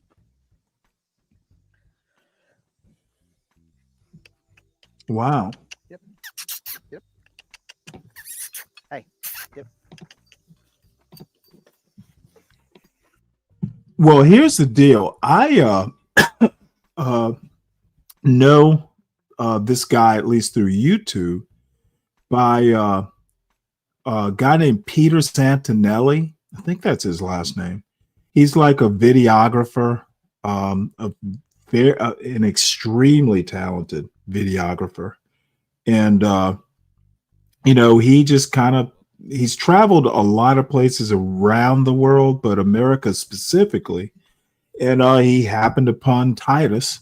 And, you know, he's done several episodes featuring Titus. This dude, he is interesting. But you know what? Titus went looking for a wife, and apparently he found one, and probably a good-looking woman too, no doubt. There is someone for everyone, folks. So this is the last old-style farming video I'm going to do for the night. And dude, I'm hit the link if you want to, but only if you're interesting to talk to, please, or have a specific topic or something to explore. And we will either end the show after this or find something else that's interesting to look at.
What's up, Mike?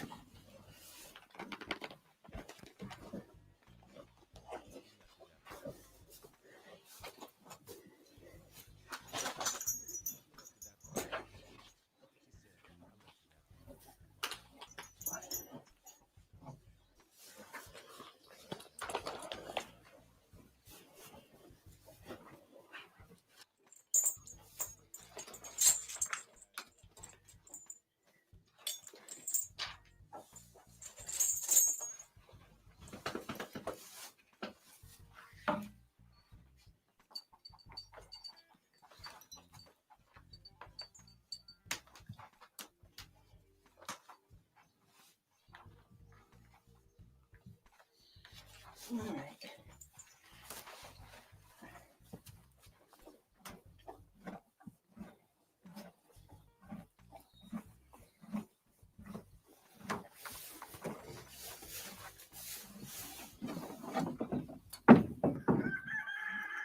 What's that?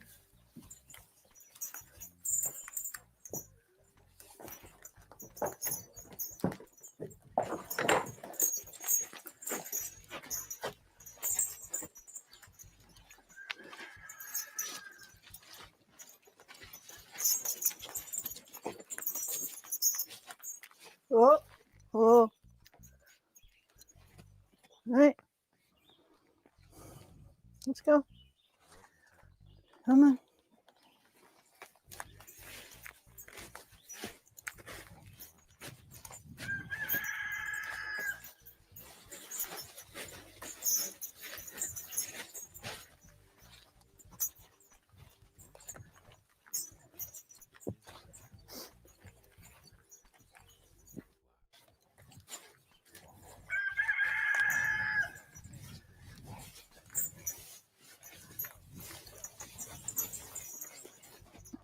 go. Come on. Yeah. Stay. Come on, girl. Get on. Come on. All right. Come on. Penny. Come on. Oh. All right.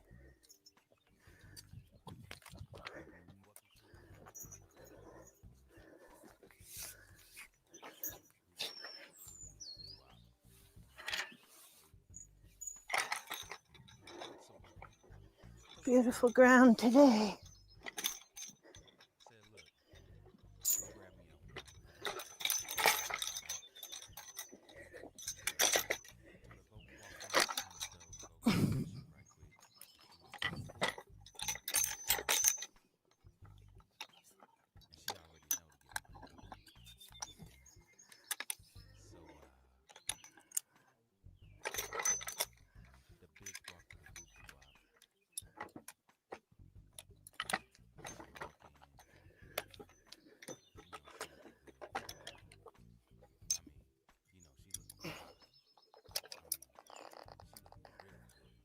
Good girls.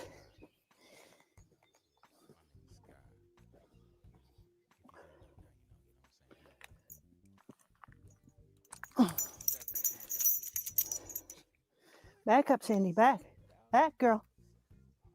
Come on, Sand. Back up. Back up, doll. Come on. Back up. Back up. Back up, Sandy. Back up. Back up. Good girl. Step back. Oh.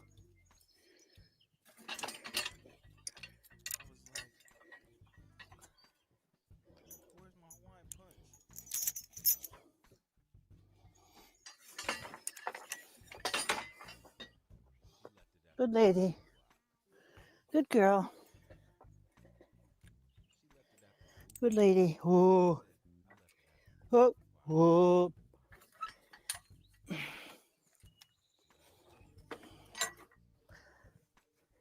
Come on back, Penny.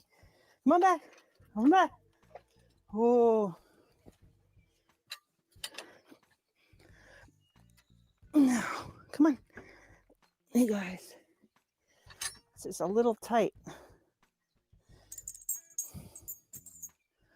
What can we do? You could step back. Sandy, come on back. Back up. Back. Back. Back. Come on now. Back up, girl. Back up. Oh. Don't move.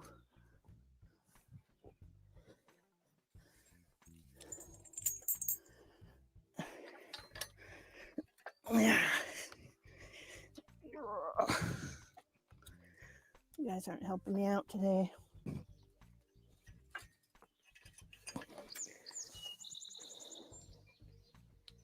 Okay. All right.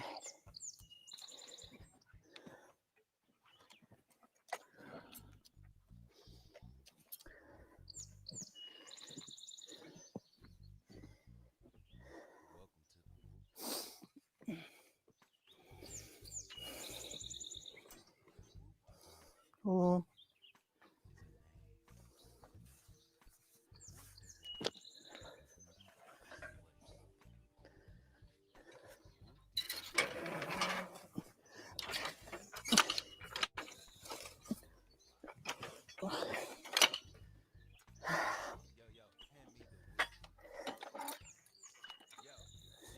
All right, let's go.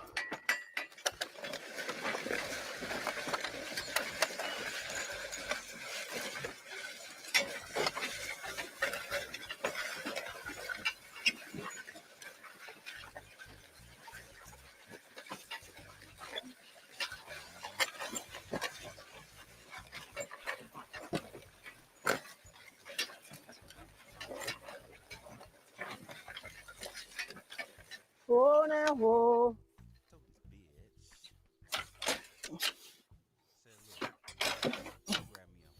Step G, Penny. Step G. Come on. Penny, step G. Come on. Let's go.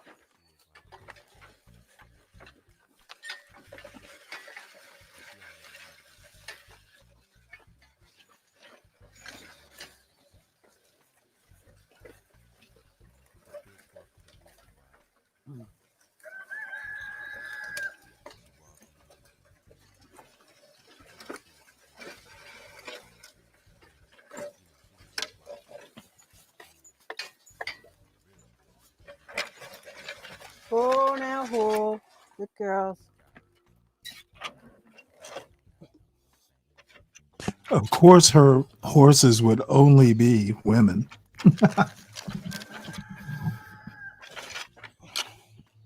Who's the true racist? Step up. Ryan, I'm talking Step about up. Let's go. Afrodamus, Come on, Sandy. not the woman in the video.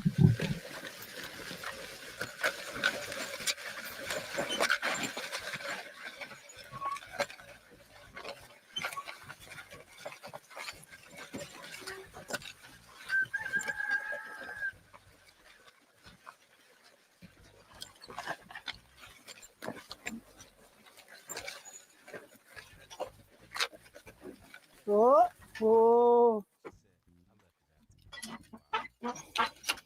You're around, Pen. Let's go.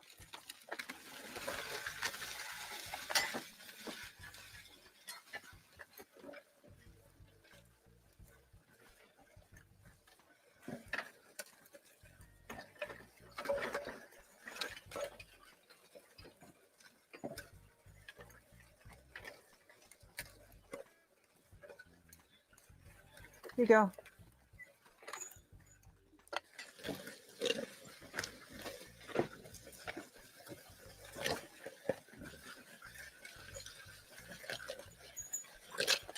G over, Pen. G over, Penny. G over, Pen. G over, Penny. Not a girl.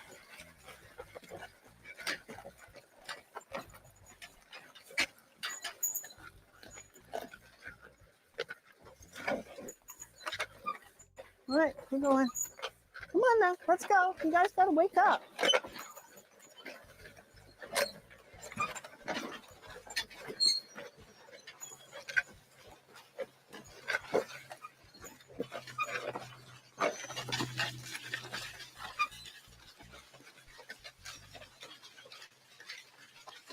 Good girls.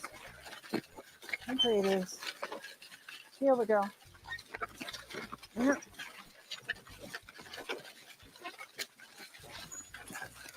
Good girl. Penny, get into it, girl. Come on.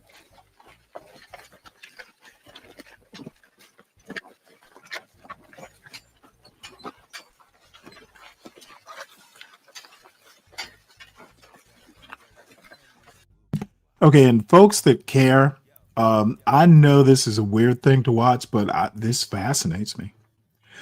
And by the way, if you're new to the channel, please make sure you hit the like button.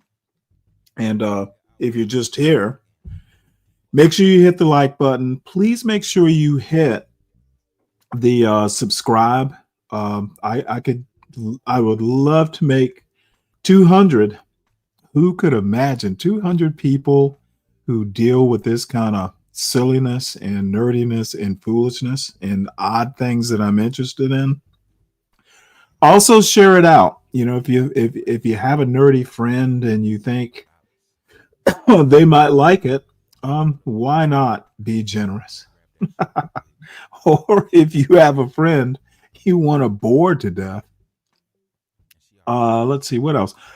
Make sure you support the host. Every now and again, it is nice to get, support for the show. I do subscriptions to, newspapers, Substacks, that sort of thing. And by the way, some YouTube channels too. So support the host, therefore support the show. And let's get back to this wholesomeness. Yeah, 197. You know what? Honestly, Ryan, I've had more subscriptions in a week or two since John Galt kicked me out from his nigger heaven.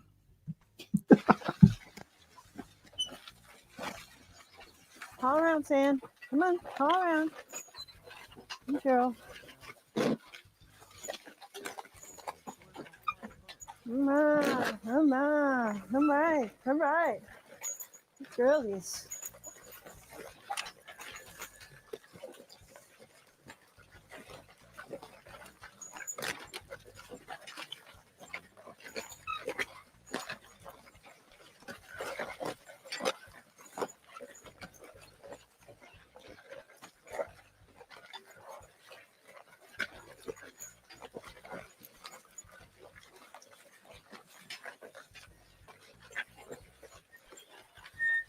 Come on, Pen, you can do it. Good girl.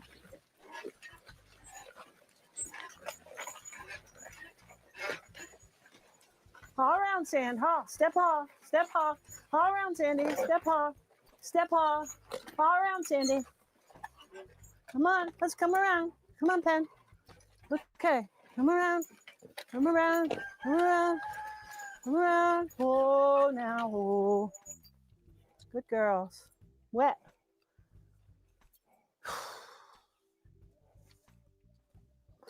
July potatoes, guys. All right.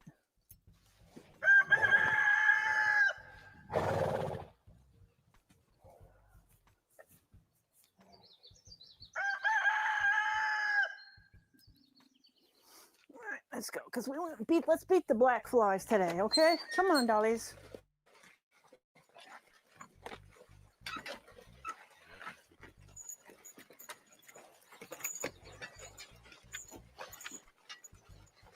Good girl, Pen.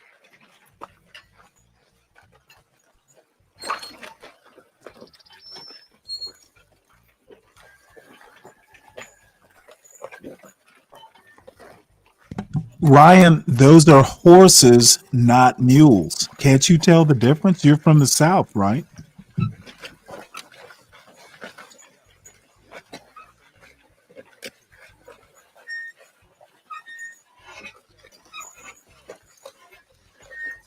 G around, Penny. G. G around, G around, G around. Love, good girl. Good girl, good girl, good girl. G around, honey. G. Okay, let's. All right, you got the right idea.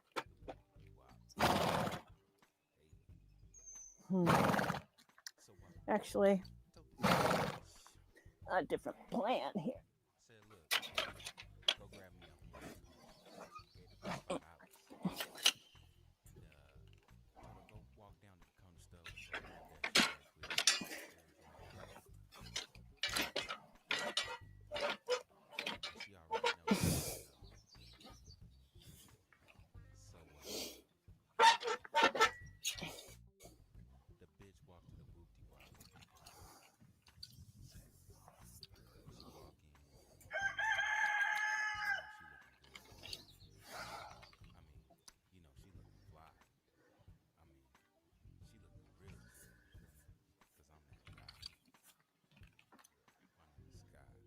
All right, step up, girls.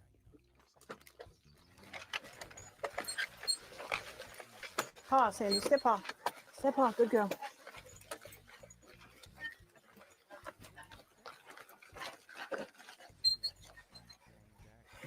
Okay.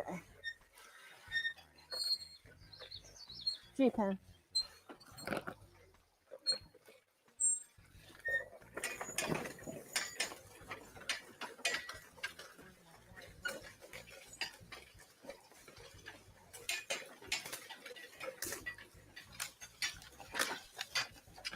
Good girls, good girls.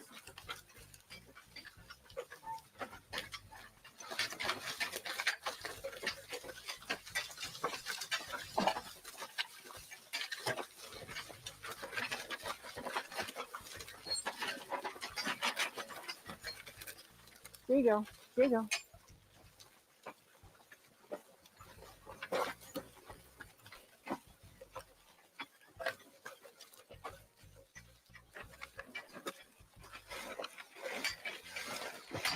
Whoa now, whoa. Whoa now.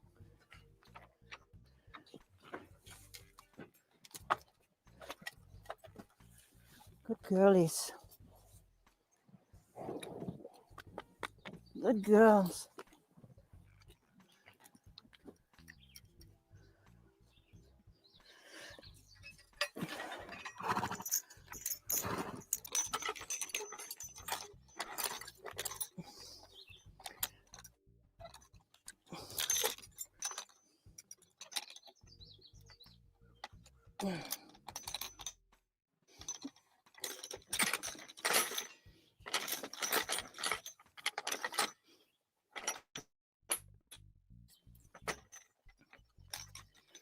Oh.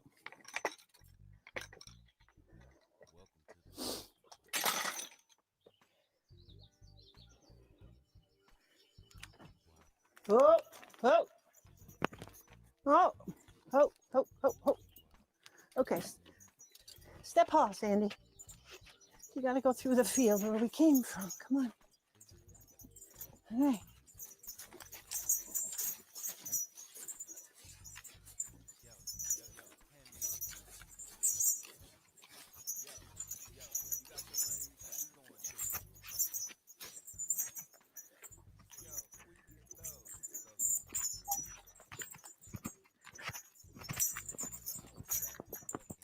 Good girls. Good ladies.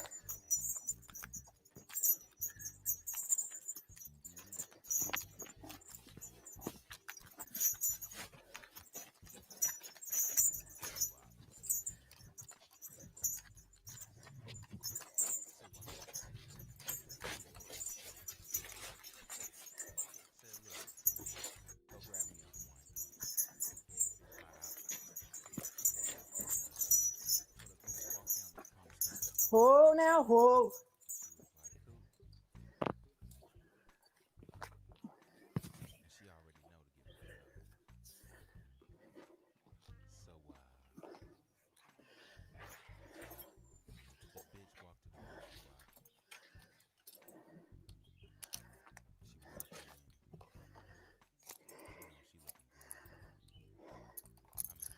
Okay, Pen.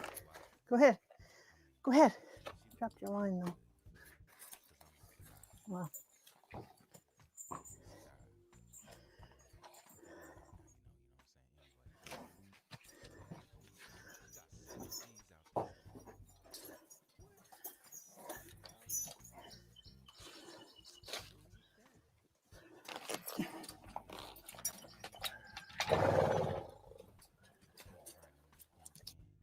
Let me stop this right quick to address Mike 123's unusually stupid, even for him.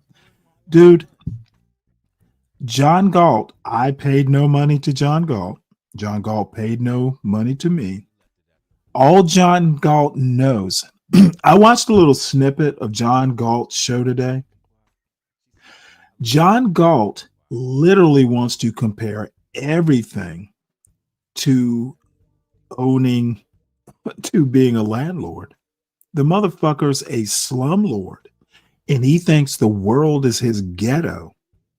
So no, John Galt kicked me off his channel is because I had no respect for him, and I constantly was uppity. I'm surprised John hasn't used that word to describe me as an uppity Negro. Dude, John Galt is weak, and I kept basically challenging his malehood, let alone manhood. The motherfucker's weak. And I, as a glasses wearing nerd, used to call out his bullshit to his face on his panel, on his show, on his channel for a year. So he finally, what was he going to do? Be proven a pussy time after time after time? Probably someone like Be Brave called John on his phone and said, dude, you look like an emasculated Negro. Don't let Stanley abuse you like this. And John finally grew a set. That's what happened, at least in my version of the story.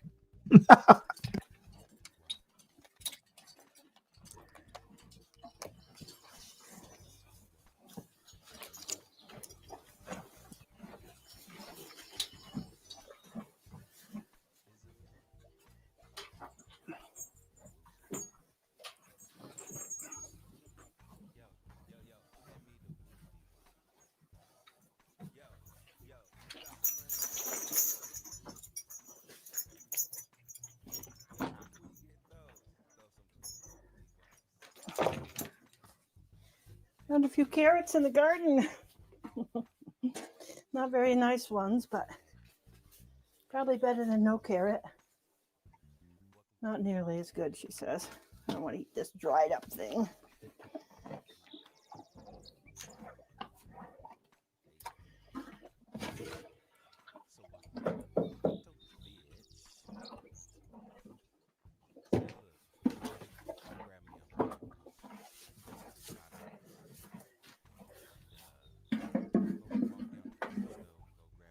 Here. You'll eat anything, right? Potato chips, M&Ms,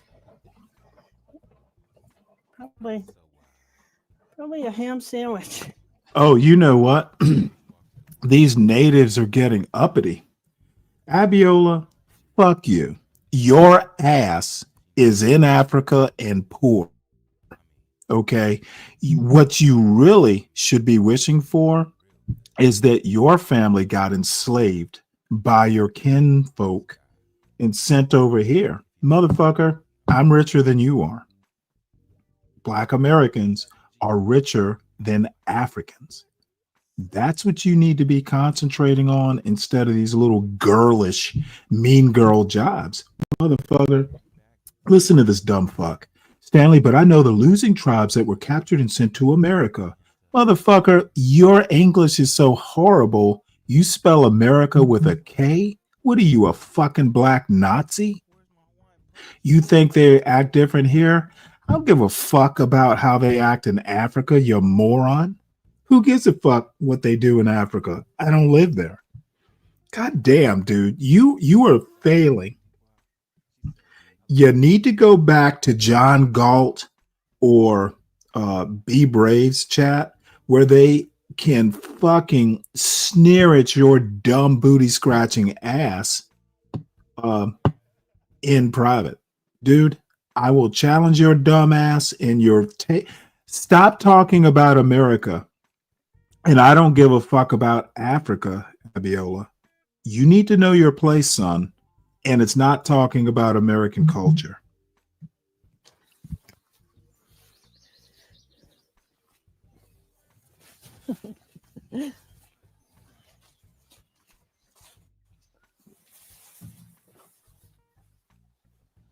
Want you guys off, okay? You hungry after your good work there, Sam? Yes, Mike, you are weak. Weak-willed, lily-livered, weak-hearted. You have no testosterone today. Buy some, son.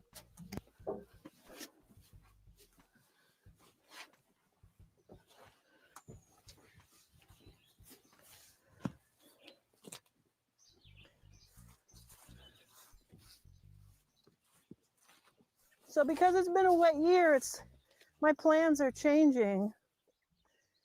I would originally have just planted this whole block in cornmeal corn.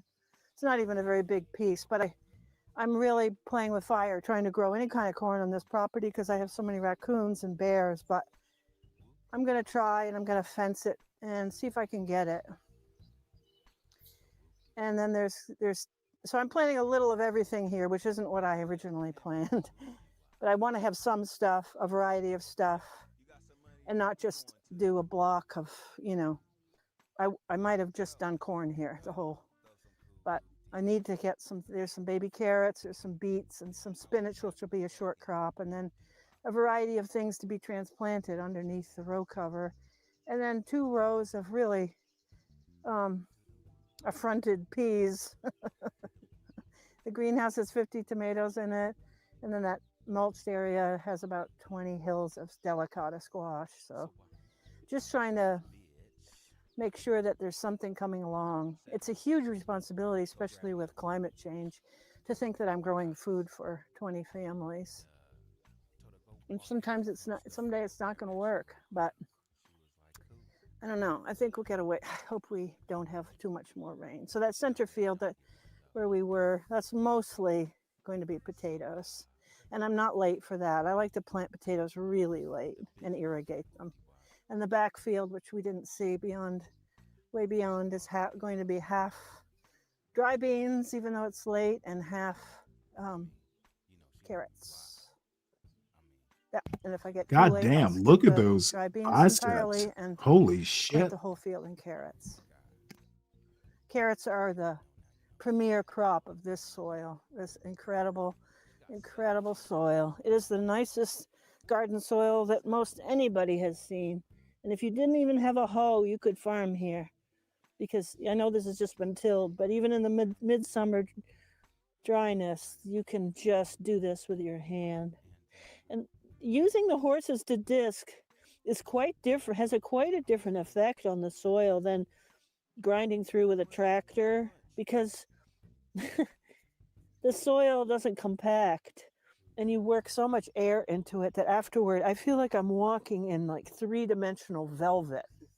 It has this airborne quality, just as a example of how good a soil it is. But I do like to plank it compress it a bit before I plant, because it's so full of the heavens right now.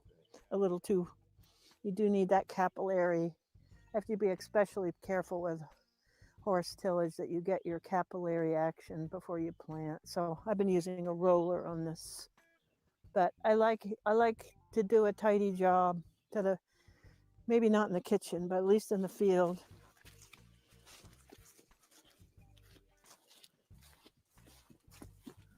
Good, a place to sit down. How about that?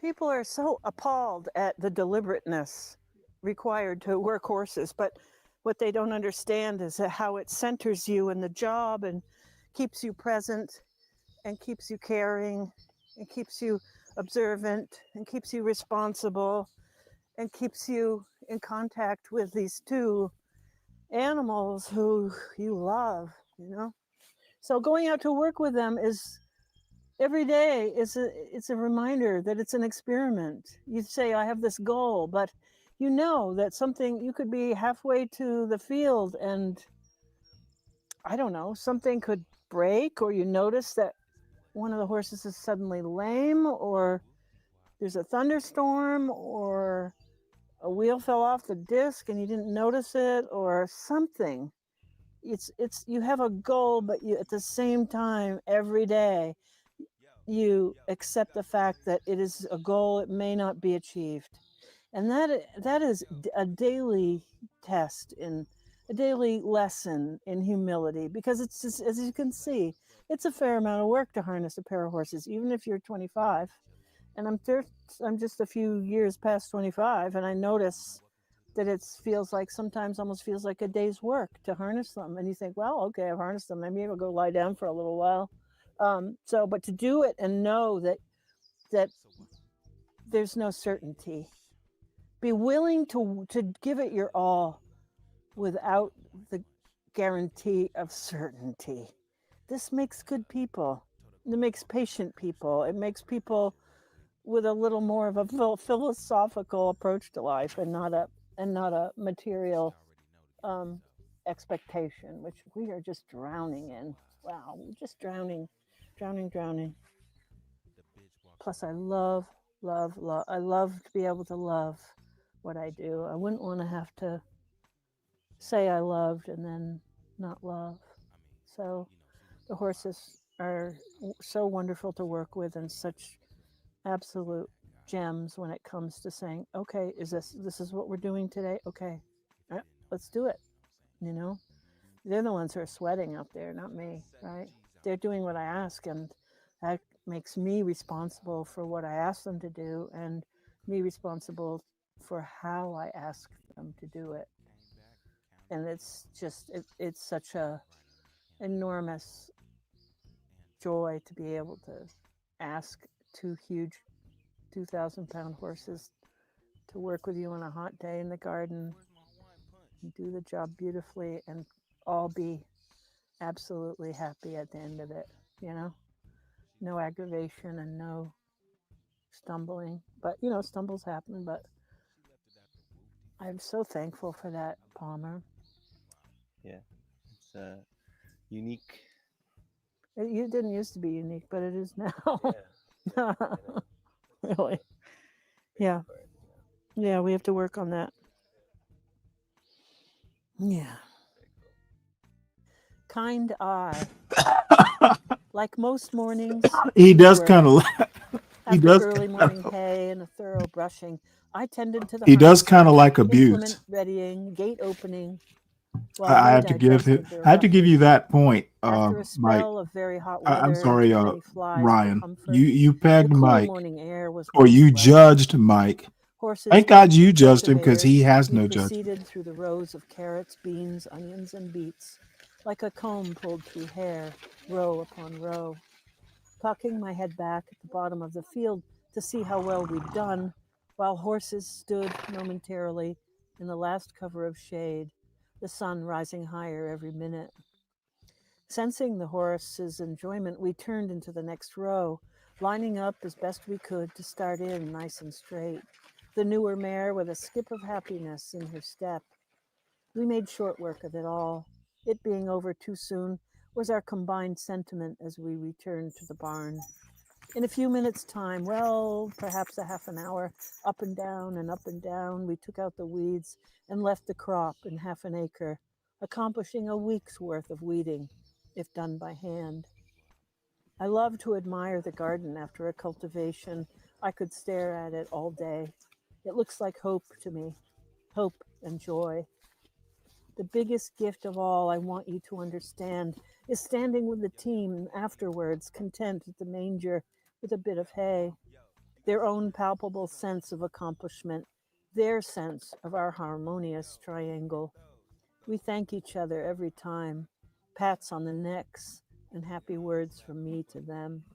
And best of all, from the mares to me, a kind eye, the highest recompense.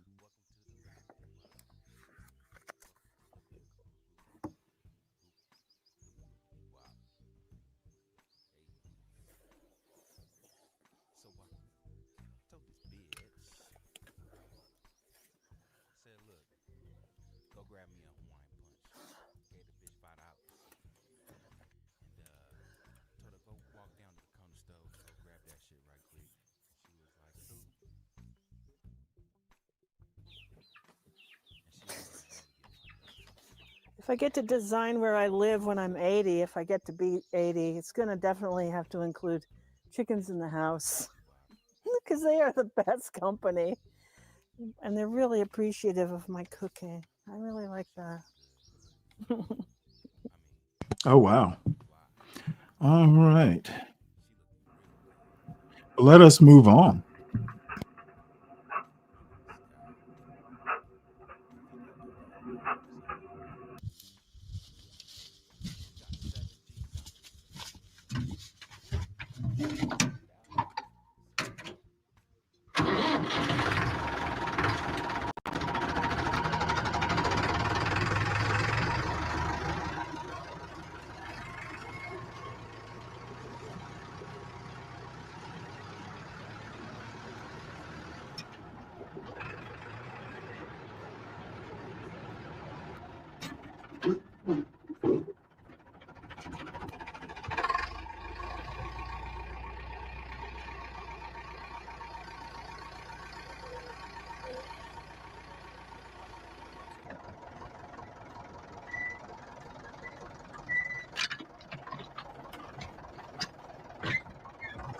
Ooh, birch.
Hey, Richard, here's why I asked that question.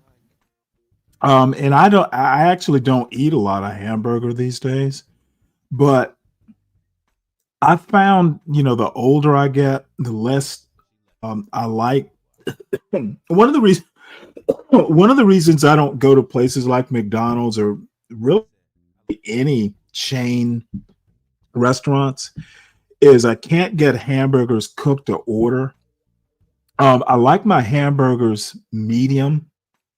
I don't like them all the way well done. And if you grind your own meat, like if you get hamburger from the grocery store, it's a problem if you don't cook them well done because ground meat, there's more surface area, so there's more ways for bacteria to get in there and become a problem.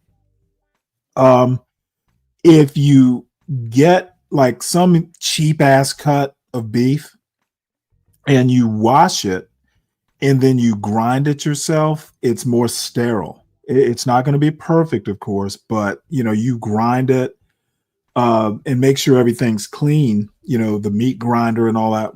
Make sure it's clean. You can freeze it and you can cook it to order. It can be medium. Some people even like their hamburgers more rare, like a tartare. And I can tell you what, it will. I don't eat a lot of hamburgers these days, mostly because my son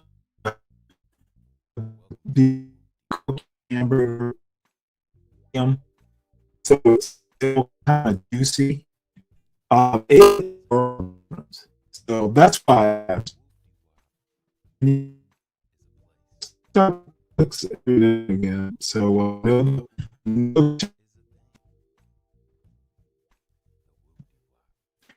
my this panel.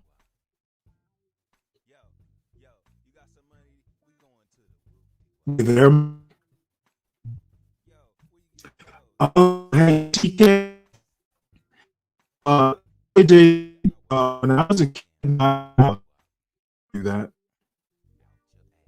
What is this?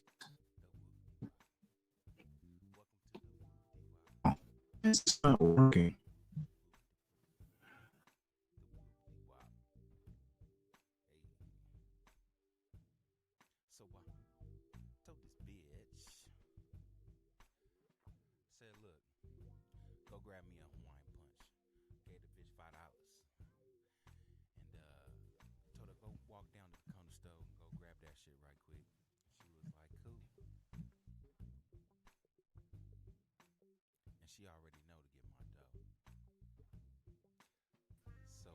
What happened?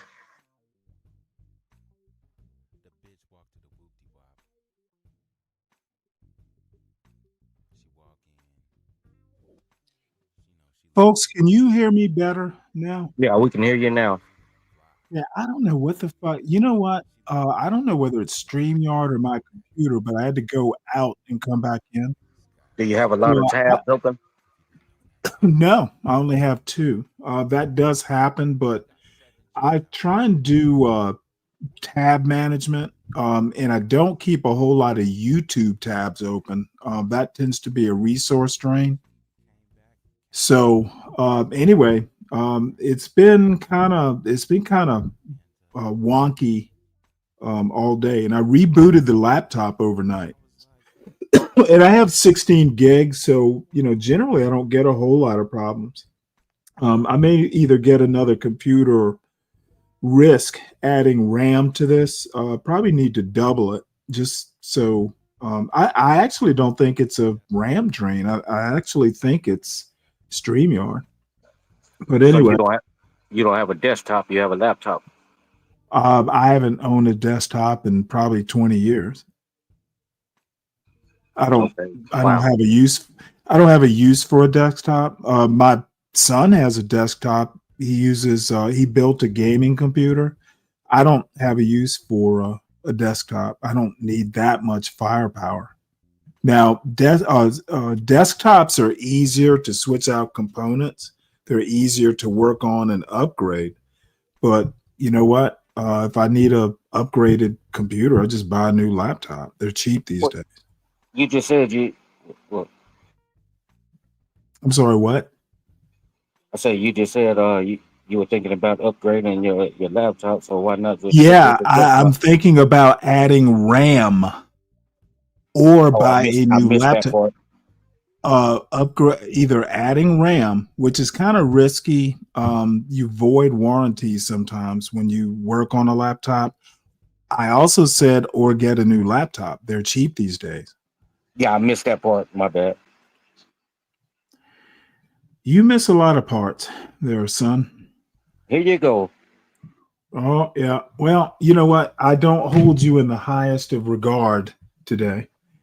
You already said that. I really don't care. CK, you know what? That is funny, CK. You know what? I forgot about that. I need to I need to be nice to Universal. Maybe he'll get me a new laptop. All right, good one there, CK.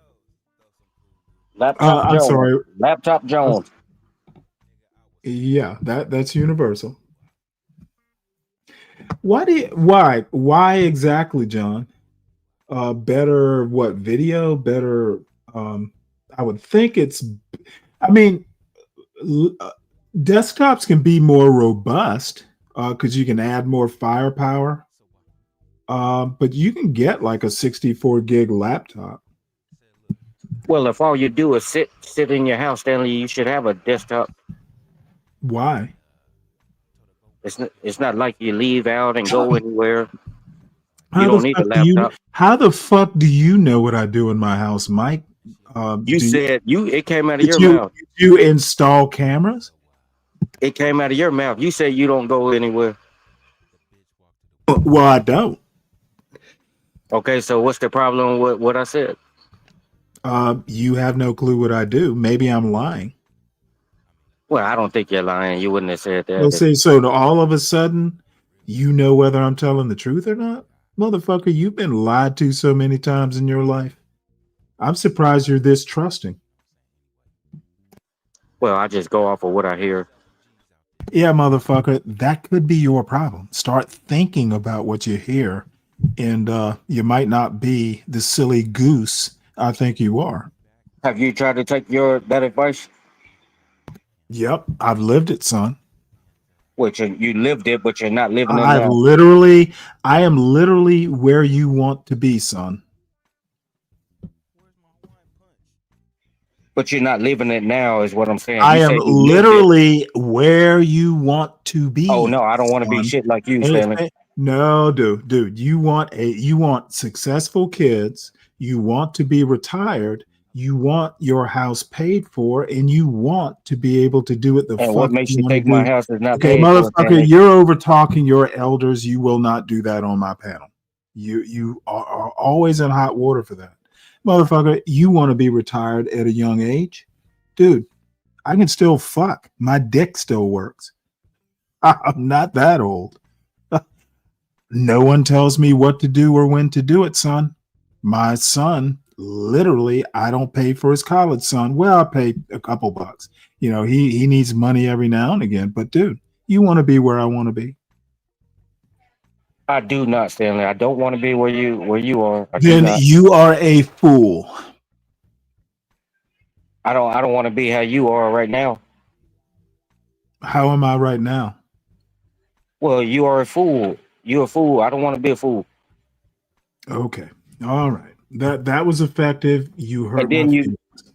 and then you mentioned something about your shit. Your shit still works. Nobody asked you if your shit still works, Stanley. Oh, I was making a joke. You took that joke a little serious now, did you? No, you just sound stupid. Yeah, well, you know what? I'm old. And it's my So you're going to show. use the old card now? My show. It is my show. I can sound like who I want to sound like. Right, Mike? I can do what the fuck I want to do on my show. Right, Mike?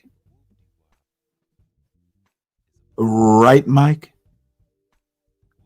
What did you say, Stanley? Motherfucker, you know what? If you're not going to listen to what I'm saying, why be Well, on I the don't listen. I catch some bits and pieces. Why I don't come listen up to a panel and not listen? That's the stupidest thing you've done because today. I try not to listen to every stupid thing you say. Now, why the fuck do you come up on someone's panel and not I listen? come on here to belittle you, Stanley. Oh my goodness. Well, you know what? Now this is becoming interesting. Proceed to belittle me, Mike. You won't let a nigga get nothing out. Oh, dude. Hey, you know what? You are belittling yourself if you think you're the N-word, son. I've been and told you that's just part of my vocabulary. No. It's because you never learn better, son. What gives you the right to say You I never literally, learned? it's part of your vocabulary, tells me everything I need to know, son. I'm not your fucking son. Yeah, you're my boy on this panel. This nigga here. Keep using the N-word so you give me a reason to boot your dumb ass off my panel. Nigga, you can't tell me. See what you're doing is giving me all the ammunition to boot your Because dumb that's all ass you want to off. do. Dude, I want to boot you off in the most embarrassing to yourself way possible. I'm not going to just Nobody be came on mean. this. I want you to embarrass yourself, and then I make a big ass joke and then boot your ass for the night. I'm looking for the opening, and you are just warming up to what's going to happen to you. Love it. Dude, I'm literally predicting what's going to happen to you. Well, you're not predicting shit. You just it's on your mind. That's what you Yeah, want I'm to do. literally predicting you are going to embarrass yourself. I'm going to make a joke, and if nobody laughs with me, that's good enough, and then your ass is gone. That's what's So going to happen. that means Mike. your joke is stupid. If That is nobody. literally going to happen to you, Mike, and you're going to let me embarrass you. You're going to let me humiliate. I'm If sorry. that's what you think you're doing, You're gonna embarrass yourself, and I'm going to humiliate you. Keep That's talking, what's gonna fool. happen. Keep talking. Yeah, I can on my panel, and what the fuck can you do to stop me, bitch? I can't do nothing because you got the That's button. right. That's right. You can't do nothing. You got that right. Now, motherfucker, shut the fuck up while I show a video. Show your fucking weak ass video. But dude, don't let me put you in the back. Not hillbillies, if you want You're gonna put me in the back. Why? Mountain people. And getting to know them isn't easy. Because I Especially can, now when like I things are just did, stirring in the bitch. Don't mountains ask of me Tennessee. stupid questions. I found them enormously generous and hospitable, but very suspicious at first. Very suspicious indeed of strangers and cameras and things they weren't used to. And in fact, the Canadian filmmaker was shot around here a couple of years ago. So Mike Clark acted as our guide, a man deeply stirred by the poverty and isolation of his friends. I once asked him why he'd come back to help the mountain people when he could obviously have got himself a good job in town. And he replied, anger.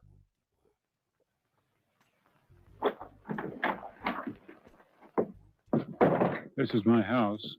It's used to be a coal camp here, but it's all deserted now. It's very quiet and peaceful around here.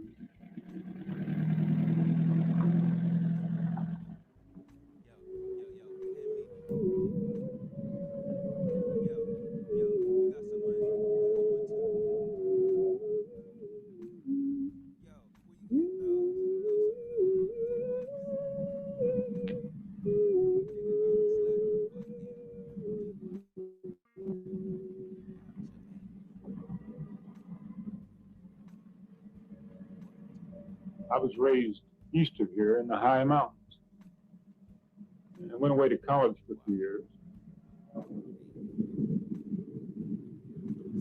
People came into these mountains 200 years ago, and they were Scotch and Irish and English. What do you get out of these old ass videos? And in many ways, they found it.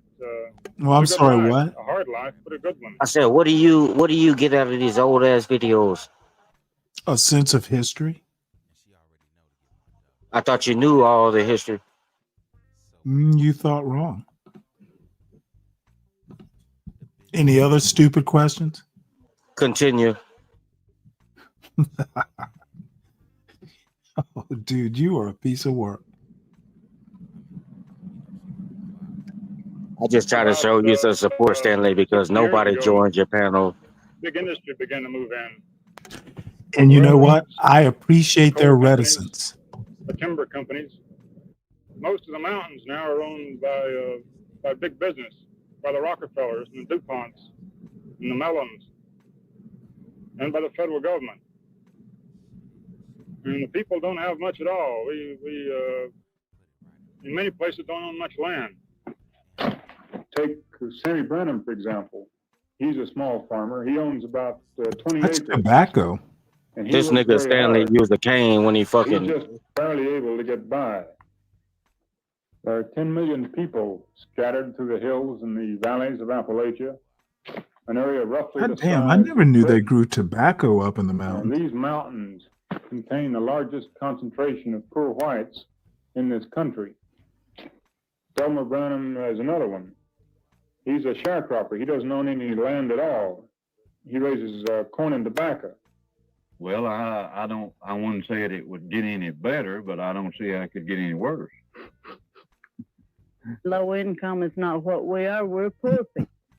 I think low. Hey, Ryan, have you ever read Tobacco Road? What's his name? I'll think of the author's name. Dude, he used to talk all the time about the white man's burden. Motherfucker, there's a whole series of novels. Tobacco Road, I recommend it, Ryan. It wasn't about Mississippi, but I think it was outside of Augusta, Georgia, in that area. Low income is people that maybe has a way of just getting by, but poor people is the ones that don't know where the next dollar's coming from.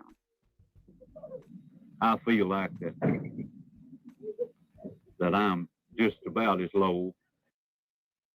One point I want to make, actually, and it's an odd point, but these are the sort of people that would look at someone like a Be Brave and just go, motherfucker, your hands are soft. These are the working class whites I could respect. Someone like a Be Brave has too much time to think racist thoughts and do a racist show. Actual working people, even at 70, are going to be out doing something productive, not building outhouses to show on the internet. These are the real Americans. Be Brave is a soft-handed ne'er-do-well. And why did you bring him up, Stanley? Motherfucker, don't you talk when I'm talking. You ask permission from now on. Well, I'm not. So, motherfucker, you know what, dude? You are just going to be belligerent, aren't you? I'm not belligerent. If I You're not going to be well behaved tonight, and I'm simply going to have to tap your ass and put you in the back, dude. You know what? I will swat you on your diaper like I used to do my son. He was smart enough to know better. And let's see how smart you are. Are you smarter than a 2-year-old, Mike? Your son isn't that bright. Motherfucker, he's brighter than you. That's all that matters. As anybody in this county or any other county. I don't have a home. And also, I've got a large size family. And I don't have no job. And I don't have no income other than Shit, I don't change for nobody. maybe a little tobacco crop or something. I'd say approximately, well, all the way total, say what I call take home pay, $800 a year. This is a friend of mine who lives nearby, David Davis. He also rents his land. Now, I don't have to say this. I've never heard the term say out of a Ronald Reagan's mouth about a welfare cracker. I heard welfare mother. Where the fuck is the term welfare cracker? As long as you've been living. Miles, he's a pretty tough man. He's the kind of man you want on your side in a fight. That I were talking to man that would be called a middle income man. He had a farm. He had his own house. He had a school bus that he was driving for the county. And I was working trying to help some poor people. And he told me that he said, you can't help them people. And I said, why can't you help them? He said they won't help themselves. He said they won't work. I said, how do you know that these people won't work? He said, because I can't get them to work for me. And I said, how much are you offering to pay these poor people? He said, $4 a day. And I said, $4 a day from sunup till sundown on the farm. He said, yes, that's right. I said, hell, that's slave labor. No wonder nobody won't work for you.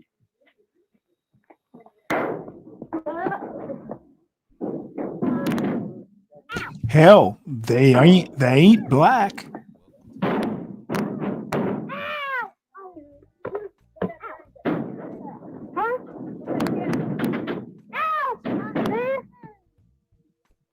If I had no horse to ride, I'd be kind of crawling up and down this rocky road, looking for my darling. Swing and turn, jubilee, live and learn, jubilee. If I had a needle and thread, fine as I could sew, my true love to my side, and down this road I'd go. Swing and turn, jubilee, live and learn, jubilee. The higher up I've the got cherry some bad tree, clothesline, but I fixed them myself. And they're clothesline. That's Gladys, Delmer's wife. She's got 12 kids to feed on $2 or $3 a day. Some folks come on a Saturday night, some folks come on Sunday. If you give them half a chance, they'll be back on Monday. Swing and What about your family, Gladys? What are their names? You really want to know? Yeah, come on now. Yeah, tell me. Isabel, Phyllis, Malcolm, Bobby, Sharon, David, Cynthia, Darlene, Laura, Georgia, and Jimmy, and Don. What the fuck?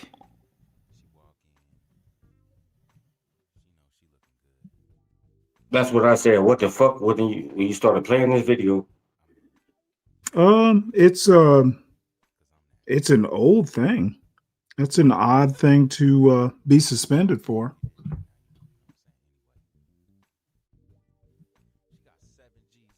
Let's see what happens here.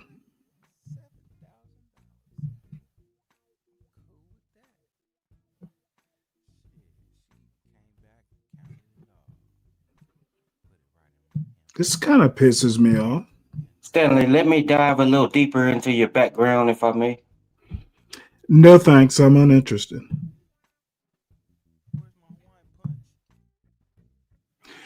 Let's see if we can get this channel back up. Did they give you a strike? No idea.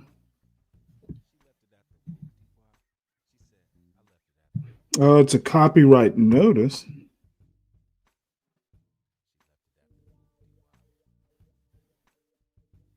Before you start playing these videos, it's just a little piece of advice, whether you take it or not. You need to do a little fucking research, Stanley.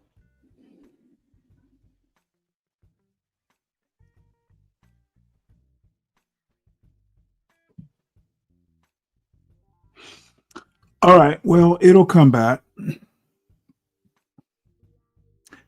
I don't know how this is fucking copyrighted, though. I'm going to have to figure this one out.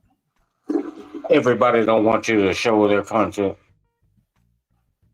No idea what that means, Mike. You have to ask for permission when you start playing these videos. Dude, I've been doing this for quite some time. But you're still kindergarten at it. Could be. I'm trying to teach you something, you old fool.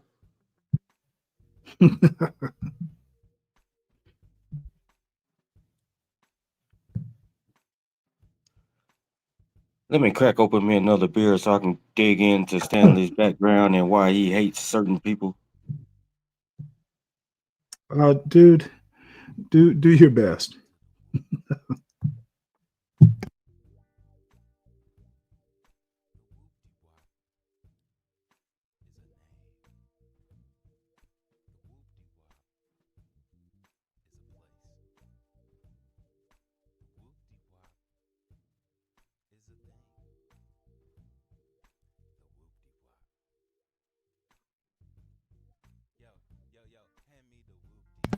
All right. I have no idea why that was copyrighted. Oh well, you live and you learn. Or you take a risk. All right, let's see what we got here.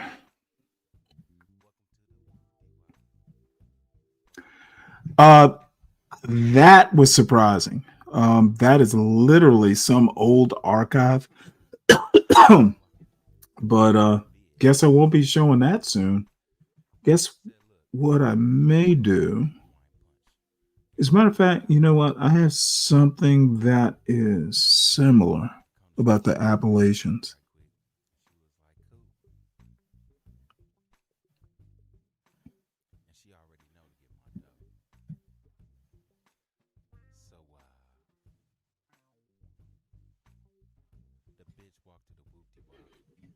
And let's see what we got here.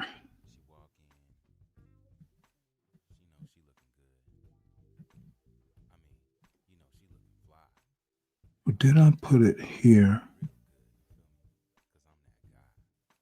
Oh, there it is. Well, let's have a look at this.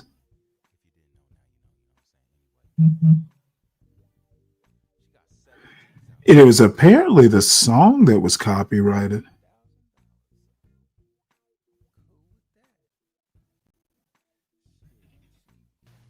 Nestled away in remote Appalachia is a little-known place simply referred to as far southwest Virginia.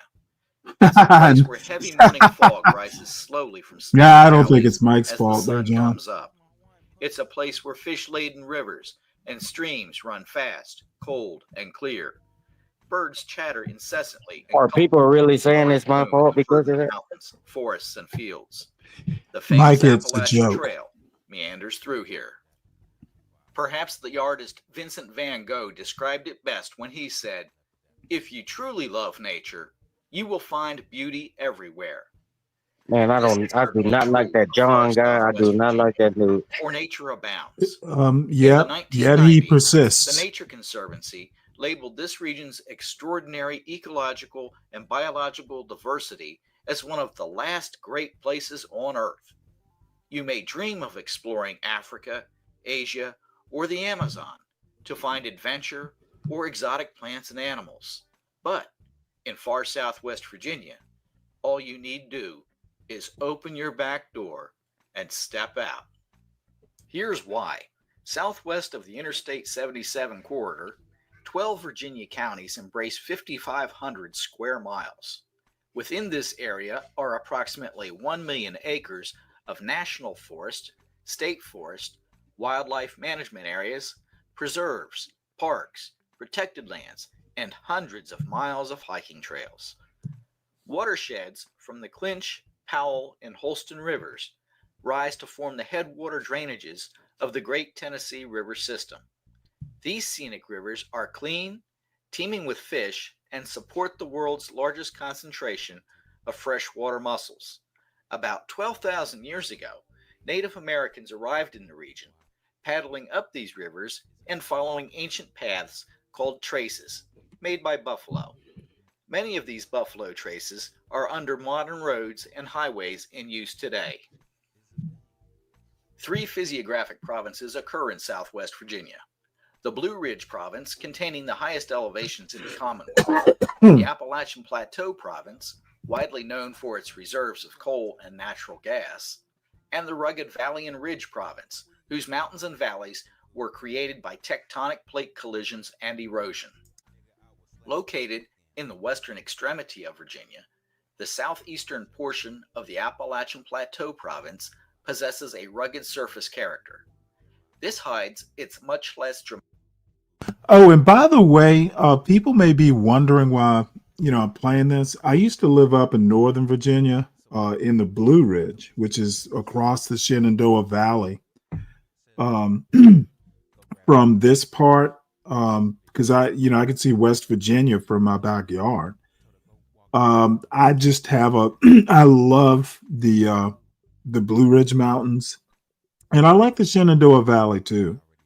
That part of the country I used to fish on the Shenandoah. Learned to fly fish there. So that's why I show it. You know, I don't live there anymore, but I kind of miss it. A lot colder than Georgia, though. Magmatic geological structure comprised of gently sloping sedimentary remnants of an ancient seabed that merge almost imperceptibly into the Great Plains. One transition point from the Appalachian Plateau Province to the mountainous Valley and Ridge Province occurs at historic Cumberland Gap, at the extreme western tip of the state.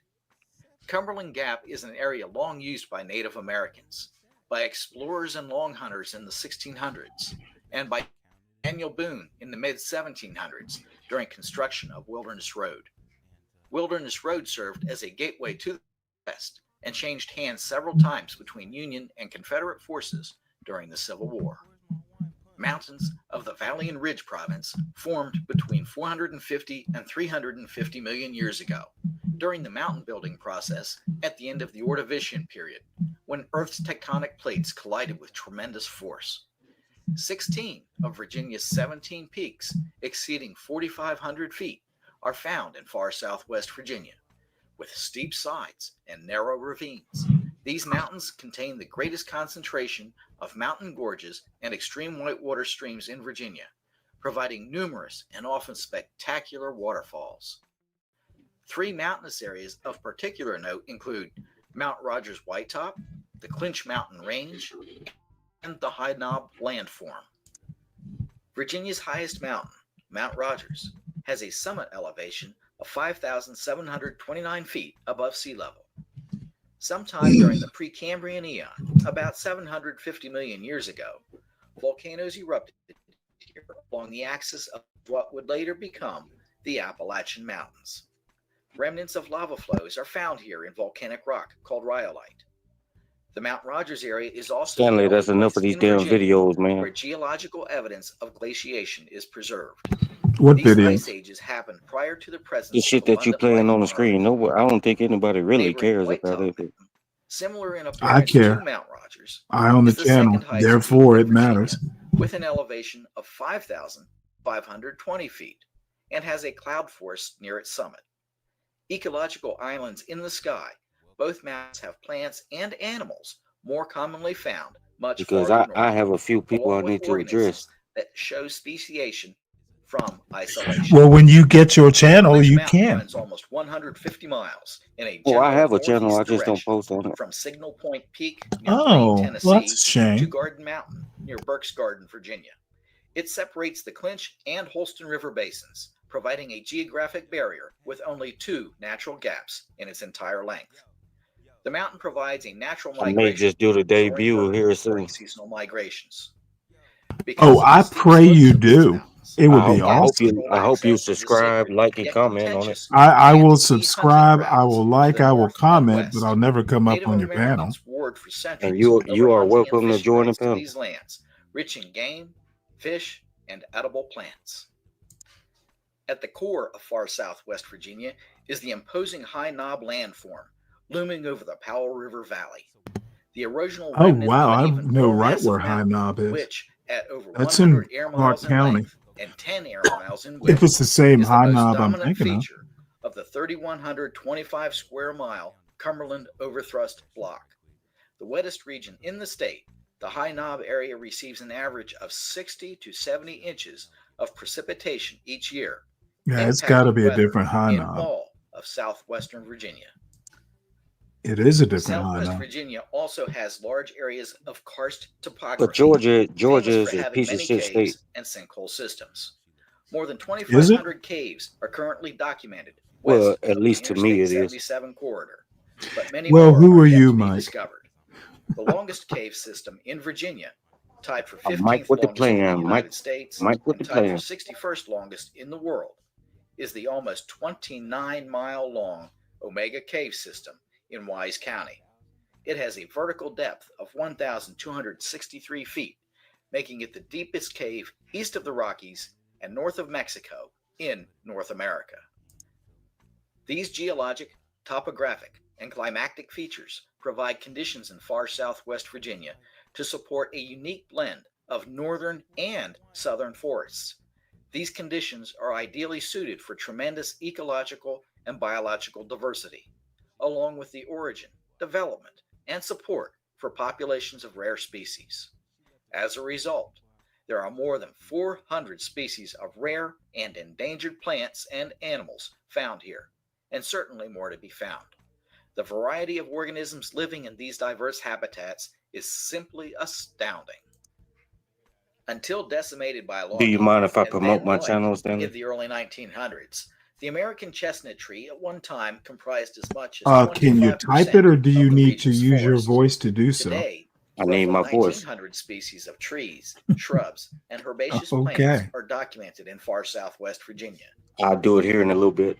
I planned on doing it Okay, anyway, so whether you like it or not. could you have not just Well, asked me whether when you you were like it ready or to not, do it? I'm gonna do it anyway. But oh, dude, it doesn't work that way. Hey, Brian Nichols, there is a restaurant in Front Royal, Virginia. It's it's kind of like it's like a McDonald's, except they grind their own meat and they cut their own chicken tenders and they cut their own potatoes. Best motherfucking hamburger I have ever had, and they can cook your hamburger to order since they grind the meat themselves. It's called Spelunkers. So if you're ever in there, so Sin, let's see, what are you saying? Let's see, you missed the events of the week where it was exposed that he was playing all those Oh wow. Oh, okay. I guess I have missed some stuff. I know I've listened to a few minutes of his show. I think it was Saturday. Oh my God. Really, Sin?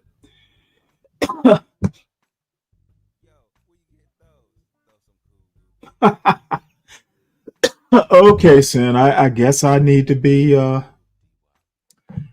okay. Well, I guess I'm gonna have to go back and catch myself up. Thank you for that. It actually is kind of funny that you came all the way up to fucking roast me. That is literally the height of respect. Hey, you took the time to come over and go, hey, Stanley, that's your character. Your audio is fucking up, Stanley. You know what? We can't all be right all the time there, Sin. Okay. Yeah. Is my audio still spotty? Not now. Hello?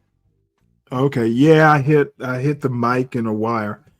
But man, y'all are Sin, I think I have to say I love you, Sin. You are somewhere between troll and my best friend.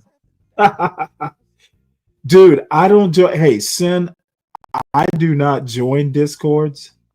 I was on a couple Discords that of people we actually all know, and you know what? It pissed me off, and I just quit two of them. There's one of someone we all know, and he's actually cool. But no, you're absolutely right. Discord is evil. Discord is the den of iniquity. I had an invitation again to join. I've had several invitations to join CTs. There is no fucking way I'm going to join.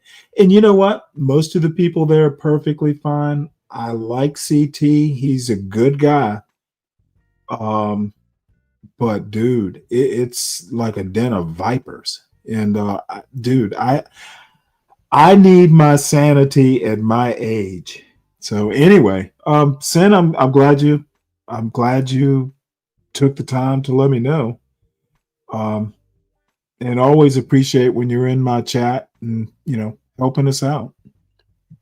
Including 130 species of trees, 76 species of fern and fern allies, almost 40 species. Oh, and by the way, it's not like I'm God's gift to women, but I do Oh, we respect knew them.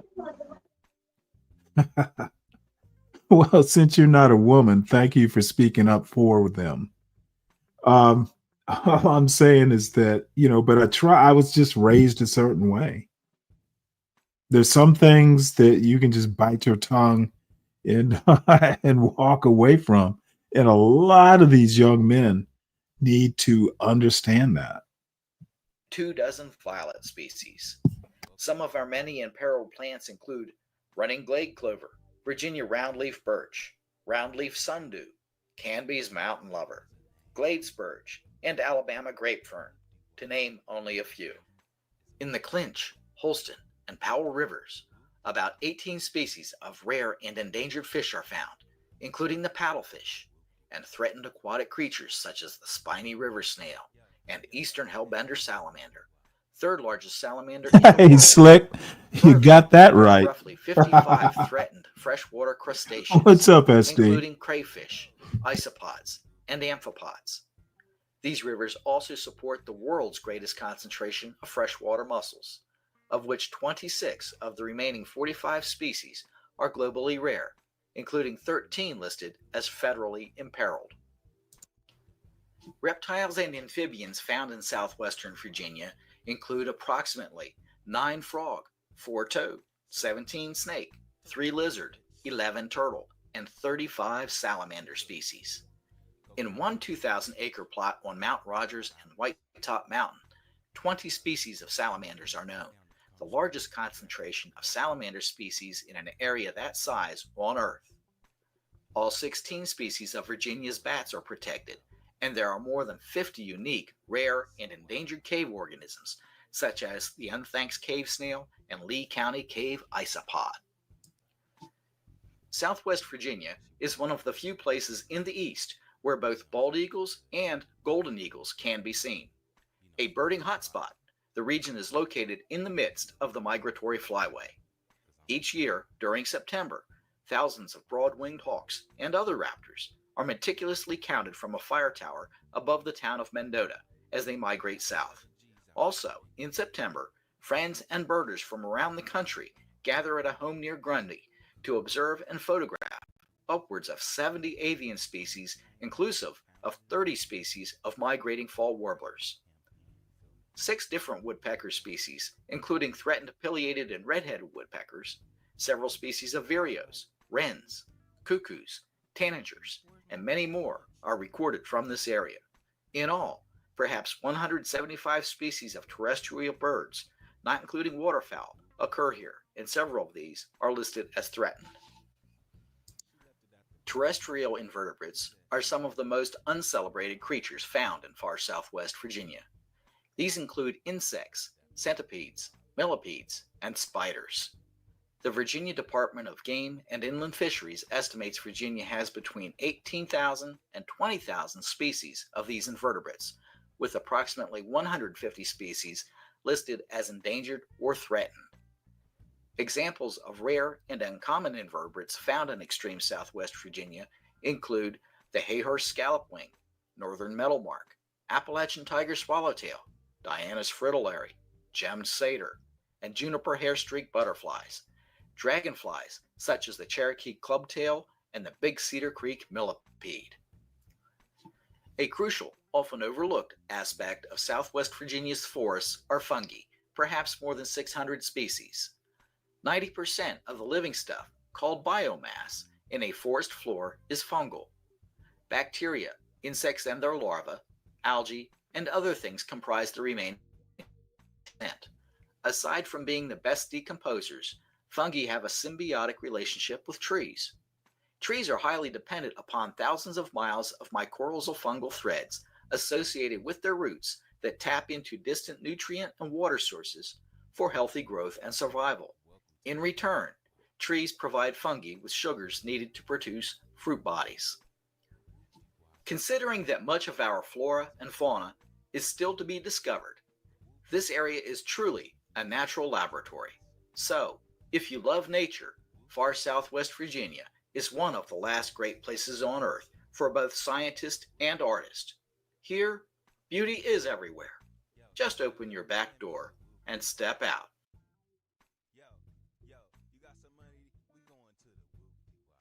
All right, you ready to Goddamn, promote about the time. channel there, Mike? About time. You know Goddamn. what? You are literally what I fight. You are literally what I'm trying to fight. And You're trying to fight it, but you're not winning. oh, dude, I don't need to win. What's there? If I win, what do I get? What's the point of having a fight? Oh no, it was a rhetorical device. Well, we assume don't you think I knew that? we assume you are not equipped to fight. We assume that you will lose. It was just a joke. It was just a rhetorical thing. Here. You literally are dude, you are a child and I'm your father. That's the relationship we have. There's no relationship. Yeah. Okay. Well, then why the fuck are you here?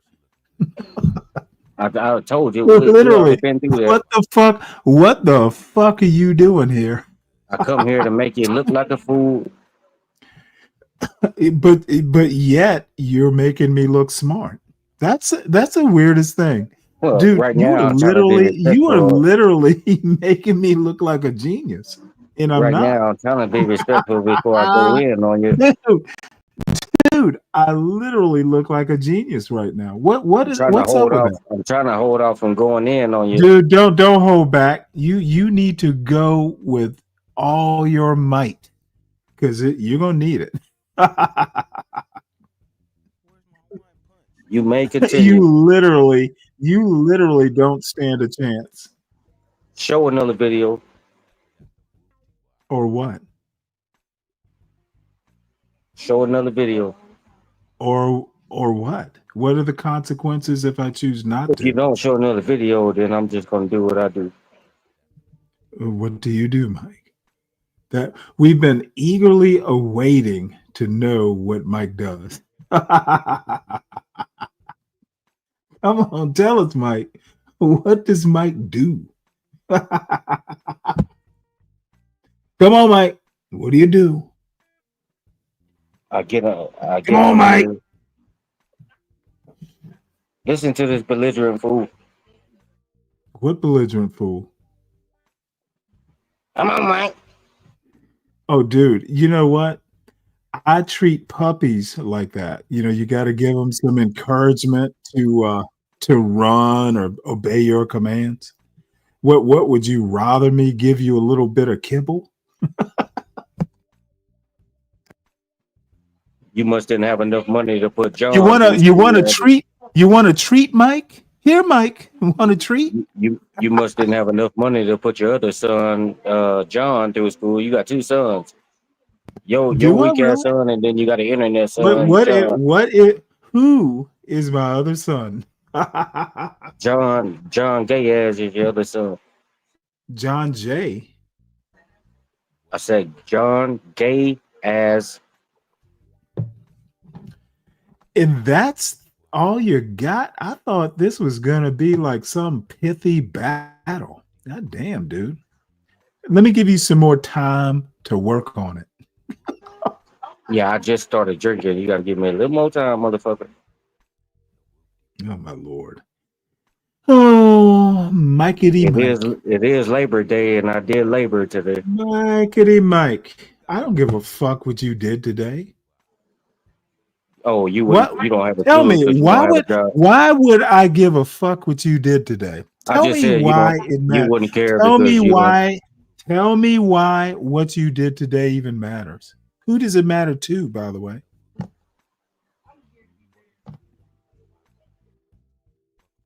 Yes, I'm waiting. Are you ready to promote your channel? Are you ready to tell us what you did? Are you willing to tell I'm gonna us? wait till you start talking so I can cut in on you. Other than your family, who I'm sure are totally grateful that you got up off your lazy ass and did something for once. And you haven't did shit in about 30 years. Right?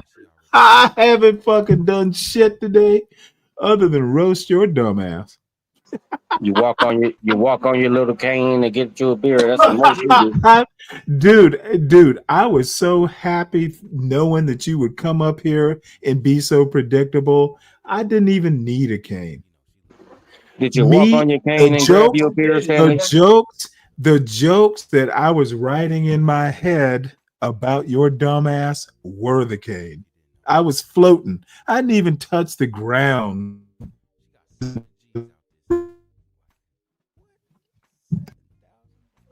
Have you used your cane today, Stanley? I just literally just told you I didn't need to. I didn't even touch the ground because I knew I was going to roast your ass, and that just gave me wings. You are my Red Bull, bitch. You give me energy to get up in the morning thinking, how am I going to roast a dumbass today?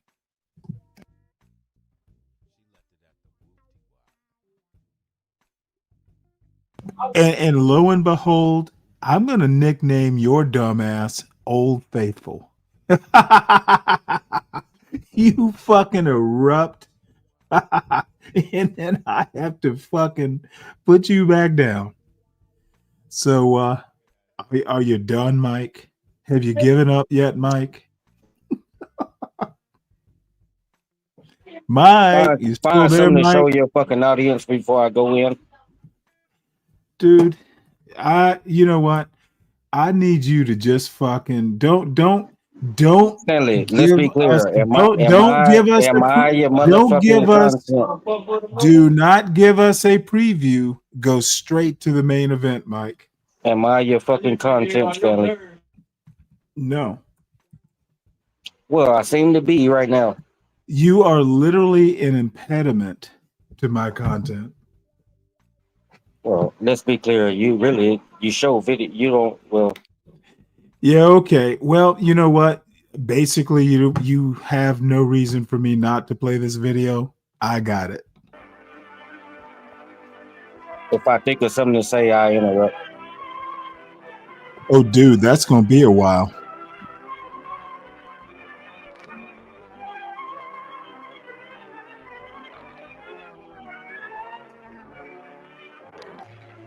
Oh, good Lord. Please don't let me get a copyright strike for this fucked up audio. Oh, you will. You will.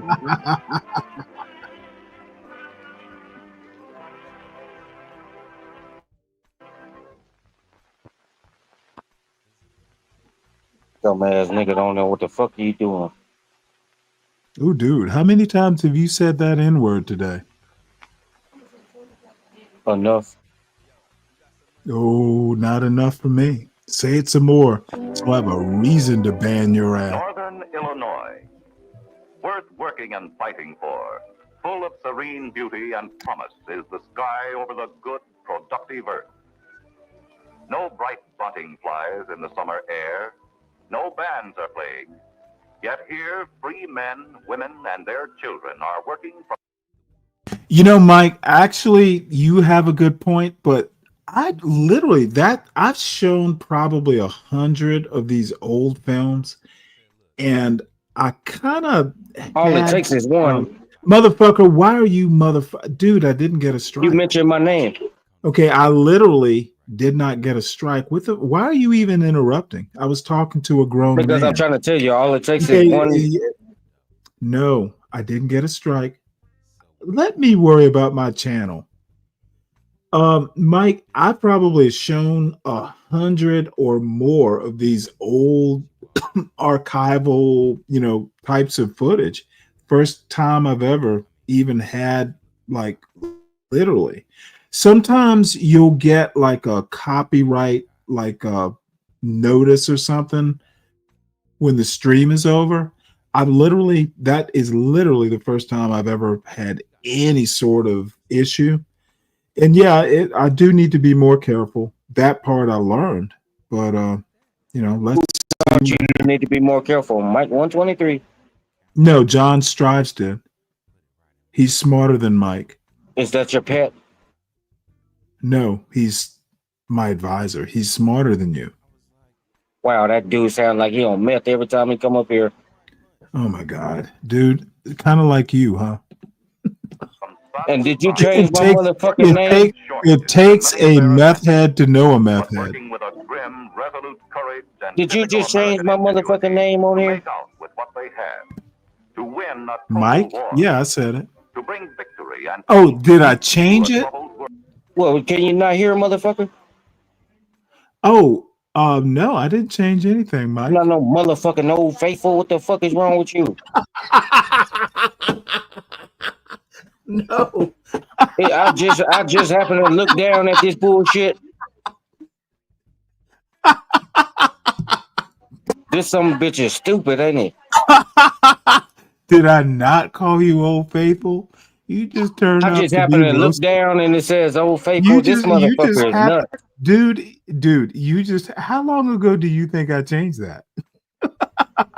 I just realized that you changed it because I haven't been really paying attention to your sick ass. Oh, no. You are faithful and you are not that old, but do you remember the geyser in Yosemite? It was predictable. So This hence the nigga name. here, bro.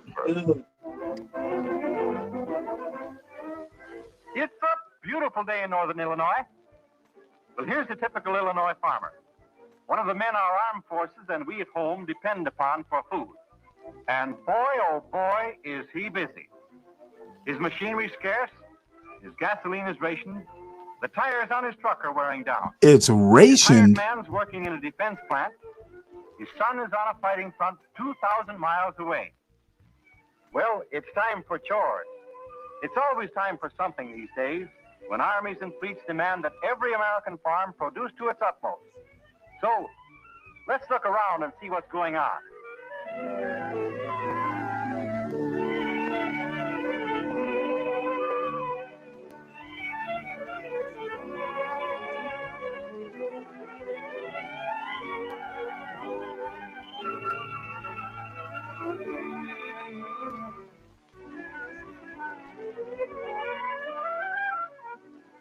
Of vital importance is the rising production of milk from herds like this in northern Illinois. Ayrshire, Jersey, Holstein, Brown Swiss, and Guernsey. Go get 'em, Toby. We're on the Wild Rose Farm near St. Charles. Let's stop right here for a minute and watch farm manager Roy Sharp's dog bring in the cows. While Roy goes ahead with his chores, Toby brings them up from a mile away. Toby's a border collie with plenty of sense. Notice the slow, easy way he brings them in. This electric doorway sprayer saves a lot of time. It disinfects and rids the herd of pests as they enter the barn. Oh, wow. Here's a little tip for you. Bothered by flies in your barn? Color the windows blue and presto, no flies. They don't like the blue light. Try it and see. Let's drop in here and see if we can learn something. Here is Doug Knight with Ben Eade, his former high school ag teacher from Sandwich. Ben has helped him develop one of the state's best Holstein herds.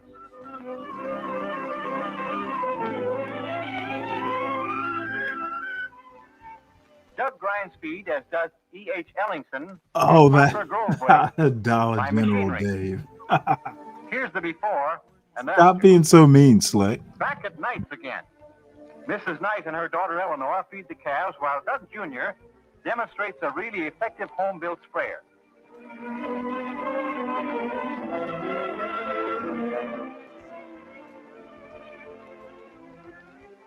It completely sprays the barn, kills all the flies. Doug helps control mastitis by carefully washing the udders before milking. He washes and milks 2 cows at a time, so that the milk does not start prematurely.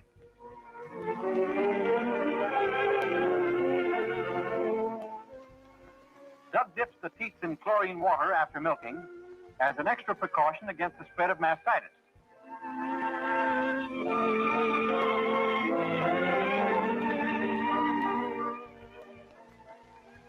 Miriam McCormick, tester for takes for 24 herds, recommends proper feeding, and gives it full of dairy disease.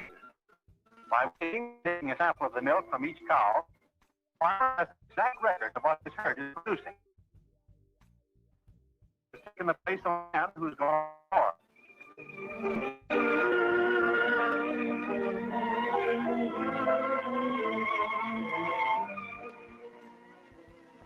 Milk is cooled in this combination cooler strainer to a temperature of 55 degrees. By keeping his milk in this walk-in cooler, he holds the temperature down around 36 degrees, low enough to keep down bacteria content. On the Marvin Erickson farm near Kankakee is a milk stirrer designed by the electric company. A 1/4 horsepower motor does the job. Shows what you can do with a little ingenuity. Looks easy this way, doesn't it? But here's another chore familiar to every dairy farmer. When it comes to washing milking equipment, as Laura Friesy over near Palatine can tell Man, you, that's enough of this there's shit, bro. nothing like a good automatic supply of hot water. Or were you falling asleep? It doesn't take long when you're set up to do it right. And when you get through, you know your milker and all the equipment is really clean, ready for use the next time. At Streeter, Leo Faust and one hired man handle 65 cows, and that takes plenty of practical know-how and planning. Leo's devised a lot of work savers. Among them is this manure hoist operated by a 1/4 horsepower electric motor. The whole thing was designed and built right here.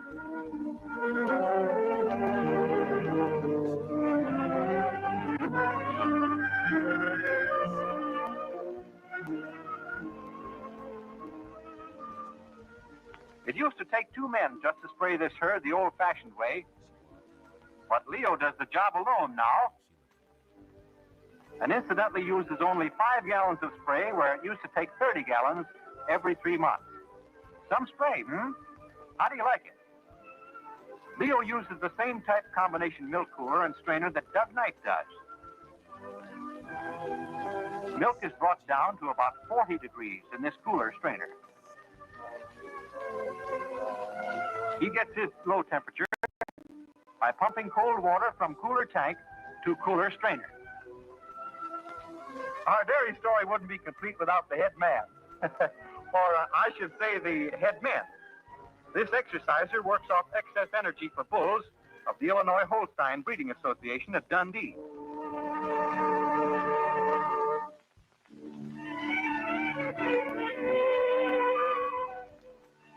How do Northern Illinois farmers face the challenge of rising wartime goals and beef? That is funny. Well, they need it with famous sires like Mercury. That tickled your little fancy, didn't it? With fine Black Angus cattle like these on the Red Top farm. With white-faced Herefords at Percy Meredith farm. Okay, Sin. Should I watch it here? Angus bull, And that's sweet of you to do that, shorthorn bull, Sin. and the whole herd of good shorthorns. Hey, I do need a project, Slick Rick. One answer to a steady supply of fresh water for the stock. The Fry brothers of Capron salvaged a Mercury. And by the way, everyone, if you're here, please make sure you hit the like button. And please, it's pinned at the top of the chat, but let me drop it. Everyone, please make sure you hit the like button. And also, if you are brand new, please subscribe. I'm like 3 subscribers away from 200, which for a boring milk toast, Elmer's glue sort of fellow like me, that's a milestone. 200 subscribers. Who knew? So please do. Please make sure you share it out. Look, I don't really follow formulas here. I just kind of do what interests me, and sometimes that will change hourly. But right now, What you want now? Okay, Sin. I'll do that. I don't know. I don't really, I'll watch it. That's good advice, Sin.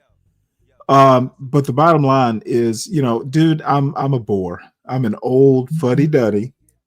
But the people that rock with me, I rock with them. They kind of get it sometimes. And no, I don't think they would, because I actually know them both. But I will watch it first. But look, I'm lucky to even have a show. I will blame it. I will blame it on Portia. Portia has wrought. Portia is forced the world. She has wrought me upon you, world. That's why it's called Stanley versus the world. It should be called Portia wrought Stanley upon the world. and Portia would go, "Oh, you idiot, stop that." But hey, you know what? Old folks have to have their fun the best way they can. And Ms. Sin, thank you so much. Switch from an old oil burner, and it really works as an automatic control for the stock tank. The brothers use a 1-horsepower motor to grind feed direct into a truck bed. Sin, if you can't get it into the back chat, I'll just give you a rent, and then you can drop it there if you want. That might be. Actually, I should have thought of that, to be honest. Minerals and proteins are sprinkled over it. Silly me. The truck is driven to the feed bunks, and the load shoveled in. So if you can't actually connect, just go ahead and drop it in the chat, Sin. I just gave you a rent. Oh, thank you, Sin. I see it in the back. Well, you got your rent. Well, here's his famous. Don't use the privilege, Sin. It's a pleasure to watch your work.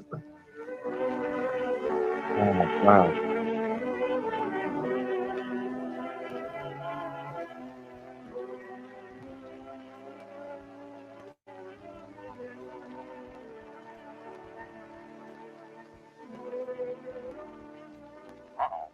Don't forget that one way back there, Rosie. Atta girl. No matter how careful you are when you're raising sheep, Bill Sproat says you always get a little back talk from mother. Hey, what you doing to my baby? Oh, it's all right. She'll be well taken care of. Oh, that's what it is. Okay, I was wondering about that, SD. It's cozy and warm in there under that electric brooder.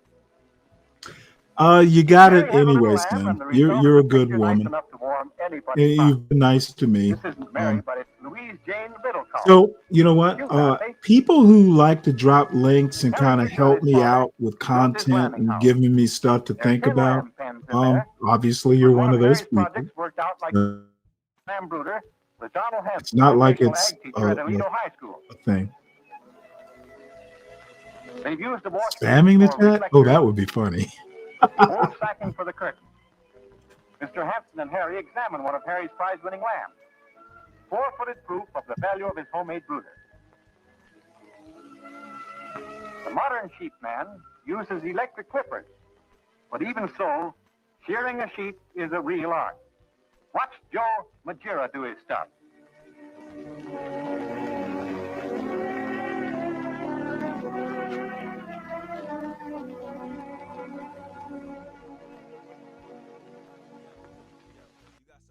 Let me make a quick point. The next time we do fishing shows, SD, there's a couple, a married couple, who actually have kids, who fish. They got a whole, and it's a fairly big fishing show. They're both into snakes. I mean, they have literally been like nicked or bitten by poisonous snakes, and they just know what to do. But no, they I understand what herping is now.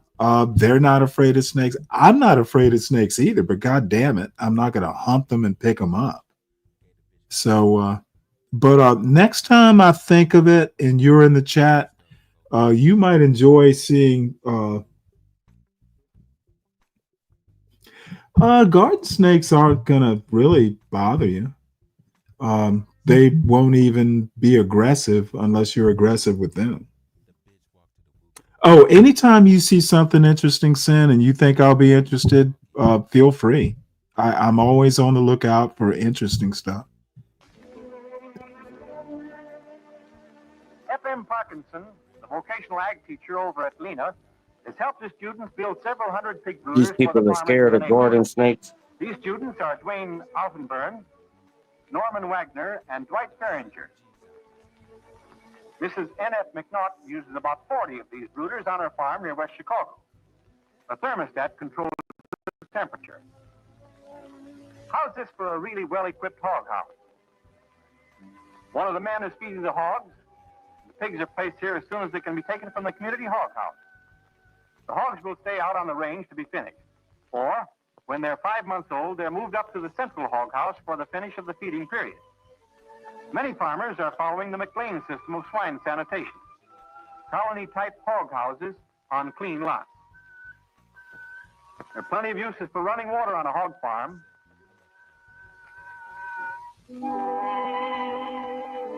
Concrete feeding floors, periodically flushed down with warm water, mean healthier animals.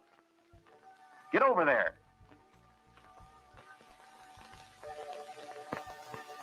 This plan works for many well-known hog races. Start creep feeding at 2 weeks with a special type feed. Castrate at 4 weeks.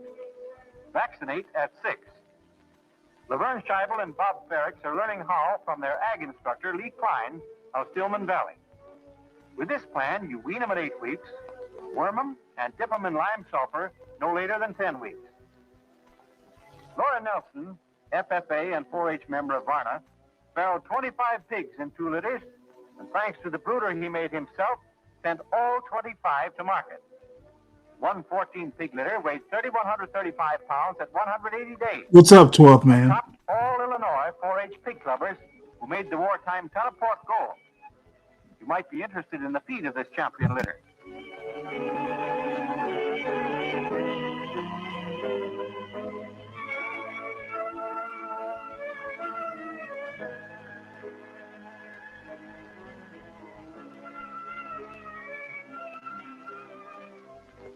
Has this given you any career ideas, Mike? Streeter by Marion Snyder.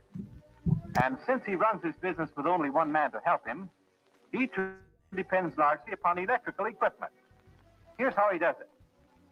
A 2-horsepower motor grinds his feed, and this 1 horsepower does the mixing. Power works for the poultryman, all right.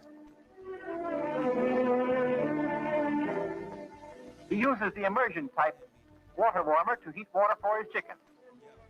God damn, this is back in the old days when chickens.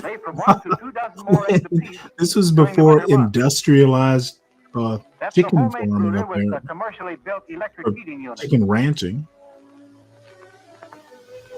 If you've ever hand-picked a chicken, you'll get a kick out of this picture. Oh my God! Poultry Company. 4 times Oh my God! My grandmother used to scald them.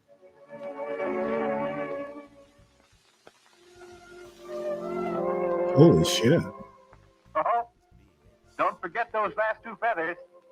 Attaboy. Here's a good gadget. This alarm clock was adapted to the job of turning on the lights by Ralph Nader under the direction of Emery Holt, his ag teacher at Peatone High School. Ralph attributes much of his outstanding production record to his homemade automatic lighting system. It's simple and it works. He too uses an immersion water warmer.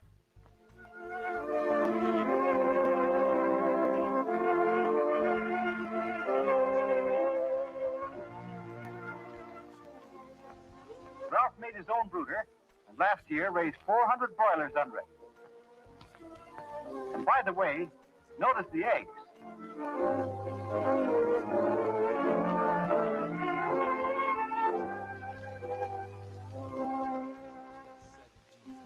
That's about $800 worth of eggs.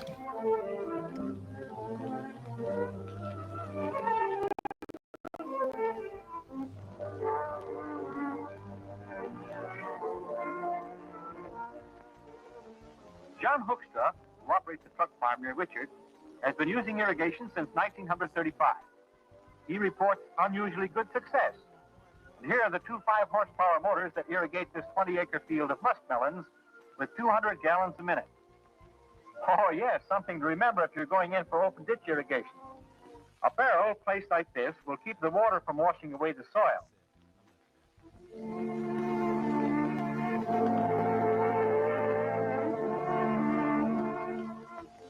If you want to get cabbages to market, you can save a lot of labor and time like the Hoekstras do by hitching up a 0.5-horsepower motor to a home-built conveyor.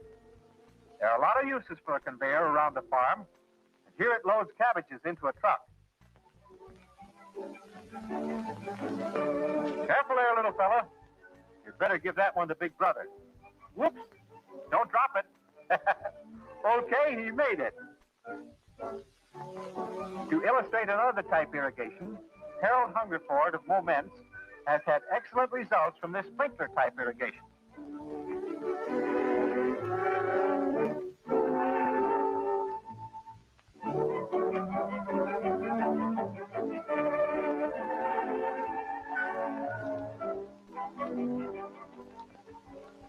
This 3-horsepower motor saves time, speeds up work for Peter Bauman out in West Chicago. A twist of the wrist, and there she goes.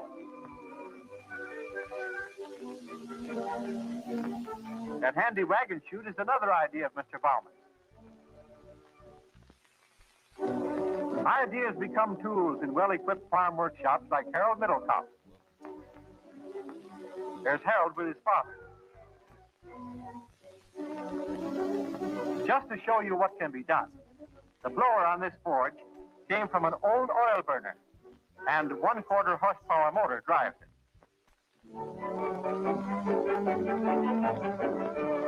C.H. Bunker near La Paz made this seed inoculator out of a 60-gallon drum, an old separator gear reduction, a cast-off churn wheel, a vacuum cleaner switch, and a homemade wooden pulley. You want to see it work? A small amount of water is added to the seed to make the inoculant stick.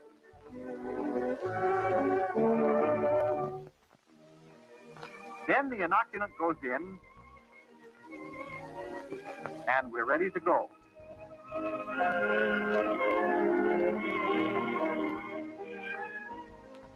Not only is this easier, but it does a far more thorough job of inoculating each seed.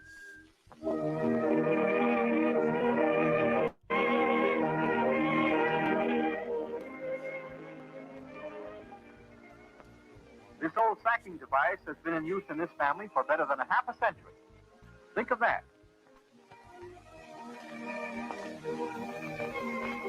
Ben Wendland and his father-in-law feed approximately 50,000 bushels of grain a year. They buy the grain from nearby farmers and haul this portable elevator to load from the farmer's crib to the truck. There's some difference between lifting a scoop of corn over into the little hopper and pitching it away up 8 feet into the truck. Look how effortlessly this 0.5-horsepower motor does the job.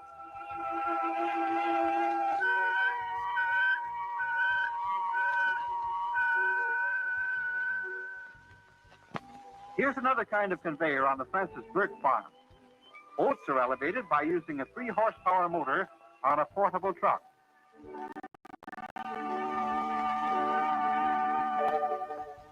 Leonard Selmeyer of Sonneman took a discarded differential for the speed reduction of his 3-horsepower job. He just flips the switch and the grain elevator does the rest.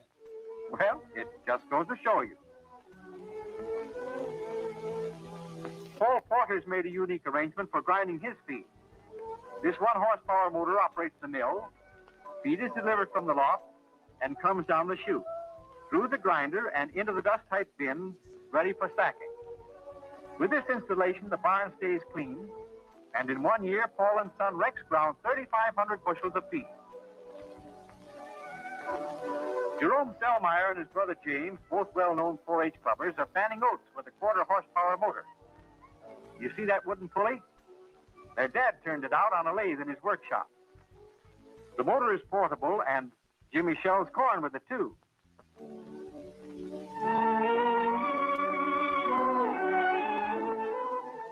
It's surprising what you can do with one of these portables.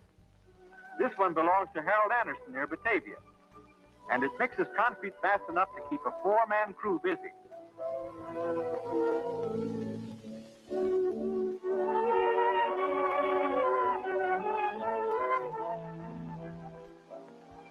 A feeding platform is well worth the trouble. It is easy to keep clean and makes for better feeding conditions all the way around. Over near Wadsworth, another farmer painted his new barn and buildings with this motor-driven compressor. On buildings or farm machinery, it's a mighty handy little gadget. Isn't that a nice-looking compressor he's got there? And speaking of handy gadgets, back again at the Middle House near Mount Morris, Harold uses a special carriage to speed up the sharpening of his cutter barn. And incidentally, that's good light for after dark work.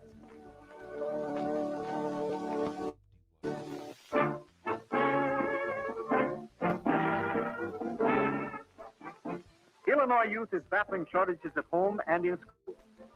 They meet man-sized problems with real Northern Illinois ingenuity. An electric company man is demonstrating to Harold Hungerford's Moments Ag class how to make a small motor portable by using a broomstick, a couple of pieces of wood, and the handle from an old flat iron. It has any number of uses. Here you see the grinder putting a sharp edge on the coal chisel. Farm shop classes in Moments build a combination chicken feeder and water warmer. Mr. Hungerford uses a porcelain socket. Goddamn bullshit.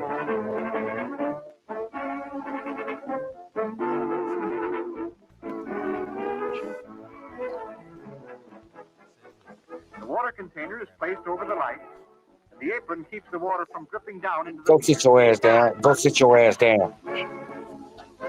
The roller on the top discourages roosting. Here's the Phelps home near Plainfield.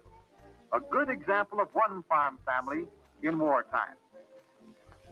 Norma's doing her bit as a war nurse. Mike, were you talking to, let me pause this right quick. Were you talking to one of your kids? I was. And you sit their ass down. So you literally talk to your kids like that? Didn't I just not answer your question? Motherfucker, don't treat your kids like that on my panel. Do that in private. Mute yourself, bitch, is my point. I forgot I was off mute. Motherfucker, stop forgetting. Mute if you're going to treat your kids that way. What was wrong with telling him to sit his ass down? Motherfucker, I literally told you what to do. You parent the way you want to parent. Shit. Motherfucker, dude, I'm literally going to tell you to shut the... Dude, do you actually have a whit of sense? I told you, you can discipline your kids the way you want, but not on my goddamn panel, is my point. Now, motherfucker, dispute what I want done on my panel, and I'll just drop your ass. Dude, you don't want to fuck with me on this. You don't tell me how to... Motherfucker, I literally said, I'm not telling you how to raise your kids. I'm telling you not to do it on my goddamn panel that way. Well, now motherfucker, tell me, it was a slip up. Motherfucker, you need to self-deport. I gave you your marching orders. Don't you ever treat your kids like that or talk to them like that on my panel. You can do what the fuck you want to do when you're muted or off my goddamn So why are you panel. still worried about it? Why are you crying? No. See, you're not smart enough to understand. You can do what the fuck you want to do, just not on my goddamn panel, you asshole. Fuck, dude, I'm not dealing with your stupidity to that level. The fuck? This is John Galt level behavior. This is what black people who fucking are stupid do. Stop doing it on my goddamn panel. Has been a leader in 4-H club work for years. Sister Nancy plans to carry on. And of course, while the women are busy with their jobs, the men, father and son Bill, are out in the field producing food for freedom. How How's that for an all-American smile?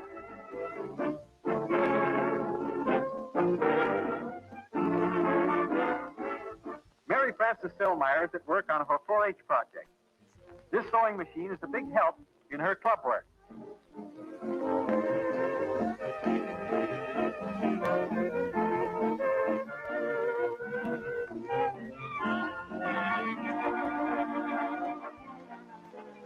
Virgil Smith of Oswego, a 4-H club winner for the past few years, is seen with a prize-winning cow and the plaque given him by the Holstein Breeders Association. Virgil has won several scholarships and a lot Mike, of ribbons for his you'll stay outstanding in work. timeout. Marilyn shows her brother John and sister Norma some interesting information in the National 4-H Club News. They're getting some ideas to help them out in their project. This scene was taken at the McHenry County 4-H Club Achievement Show.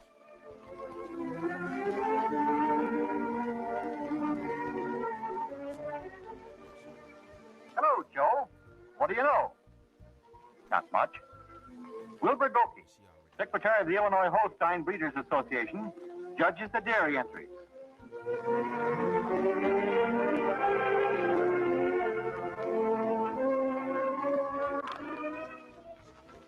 It's amazing how much some people can make out of so little.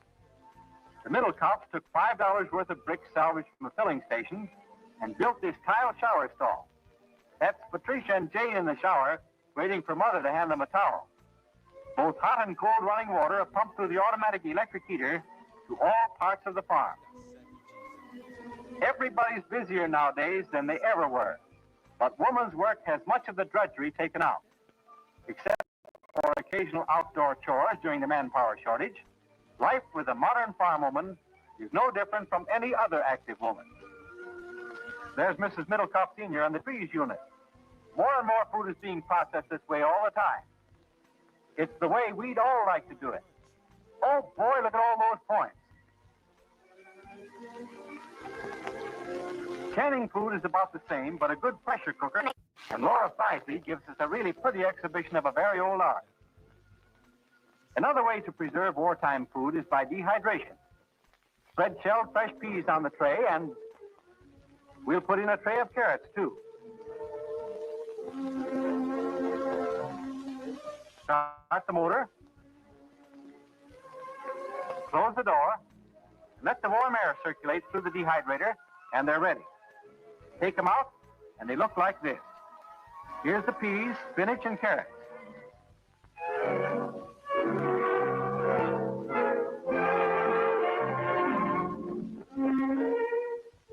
You can dehydrate it in an oven, too.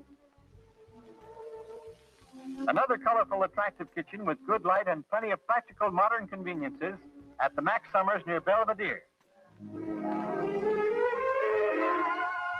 I hope that's me she's tuning in. I need my listeners. It'd be a pleasure to sit down at a pretty table like that. Now, wouldn't it? No two ways This about is it. weird. Good light and power can speed up a woman's busy hours and take out a lot of the backache, too. The life of a Their trad wife. Patsy Middlecop should look like a movie starlet. You can do a lot of important things better, even to coloring picture books under a swing arm lamp. Meet little Tommy Bricker of Geneva. Lessons and reading for any purpose come easier under a properly designed bridge lamp, like the one Mrs. Ed Bricker and daughter Roberta are enjoying. More Brickers. Louise, Loretta, and Marianne studying under an IES student lamp. Doesn't Grandmother Dory look attractive and comfortable? Look at what they're building in these high school farm shops. These handy gadgets are finding a wide use in Illinois. Mr. Hungerford presents a review of some of the labor savers that the farm boys in his classes have built. Useful services are performed by all of these home conveniences. They make farm life easier. They deserve exceptionally good care these days. As you know, it's hard to replace them, but a lot of them can be repaired in your own workshop without using critical materials.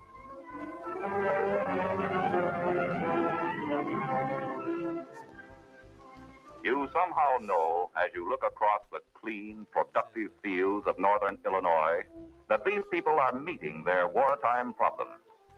That this harvest brings not only food for freedom, but to our fighting sons and daughters, this is what they are fighting for, the land where the folks live. It is what we They're feel when fighting we for the say, sheep in this is haystacks. home. And once again, as in our earliest struggles for independence, American farmers are swinging the balance in our favor.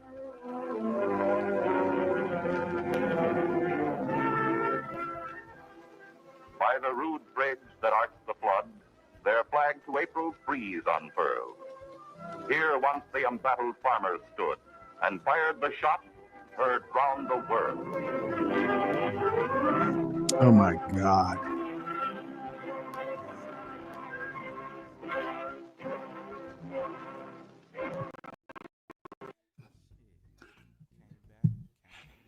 All right, Mike, let's bring you back out of the corner. You're out of timeout. Now apologize. Well, I'm not going to do that. Well, then, motherfucker, do you want to be put back in the corner? Evidently, that's your choice. Dude, well, evidently. Well, I'm glad you finally realized that. Shut your It's bitch my ass panel. up. It's my panel, not yours. And you know what? I ought to rename this channel I Am the Leftist Trump. If you do something I don't like, I'm just going to fucking fire you. Trump 28. Yeah. Sure. So let's see. Let's find the next video here. You know what? Actually, I'm kind of getting bored, to be honest. Yeah, we've been bored.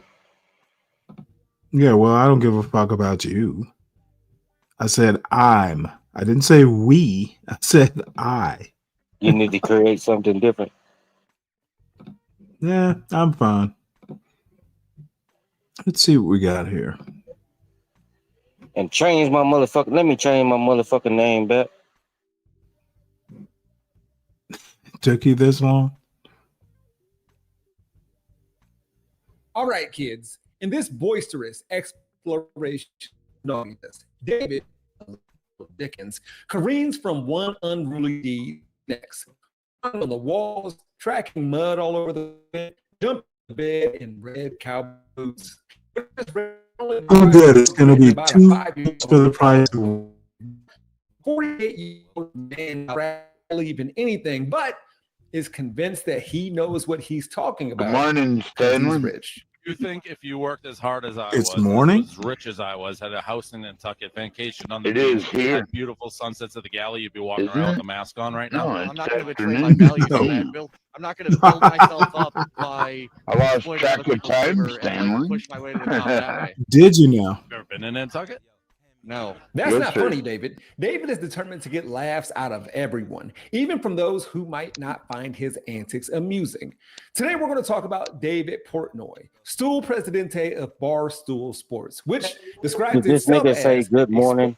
pop culture blog covering the latest news and viral highlights each and every day with blogs, videos, and podcasts. Yeah, By the that way, was morning, Mike. Salute. Portnoy and Salute, Barstool man. recently reached a deal with Big Fox up. Sports and FS1, making Dave a regular contributor to Big Noon Fuck Kickoff for this the whole ass nigga 2025 Stanley. season. His first appearance was yesterday, as of this recording, during the Texas OSU game that my Buckeyes won. We're number one. Dave is a Michigan grad. He went to school. I hope that bit doesn't get old because I got like 2 more of them. And U of M has beaten my alma mater in football the last 4 years. Last That week, nigga it waited was 40 reported that years to Ohio have a State kid. banned That's crazy. Dave Portnoy from going into Ohio Stadium. And even though the OSU athletic director said that wasn't the case, I knew Presidente would use that as fuel to say he had been censored or silenced or something. And I would use whatever he had to say against him. There's a reason I'm not allowed in the shoe today. All right? Because he's soft and Michigan has broken him. Soft, huh? That's not a reference to a body of his built by one bite of pizza he does or does not eat, by the way. But we'll see who's been broken. And for the record, it would be soft to bar Dave Portnoy because you don't want him to troll you. I mean, his takes are terrible. He identifies as socially liberal and fiscally conservative, which isn't a thing. But as you're about to see, people who are also on the right think he's wrong. Seeing how he can be found on Fox Sports as well as Fox News, I can't avoid him as much as I used to. And I've learned too much about him. As I've said before, when I know something, you know it. In other words, you got to suffer with me. I haven't told you that part, but you probably figured it out. With that said, this is the best of the worst people dunking on Dave Portnoy. His shirt says it all. Run when you hear shit like that. I never condone rape, but if you're a size 6 and you're wearing skinny jeans, you kind of deserve to be raped. Look at that little smirk, bro. He's about to double down on that joke. Correct. Okay, all right. Okay, so your jokes Stanley, pause this video, Stanley. rape culture, but Jew jokes are worse than the Holocaust. Wrong sound effect. What's the magic word, bitch? Sneeko is tired of Dave Portnoy.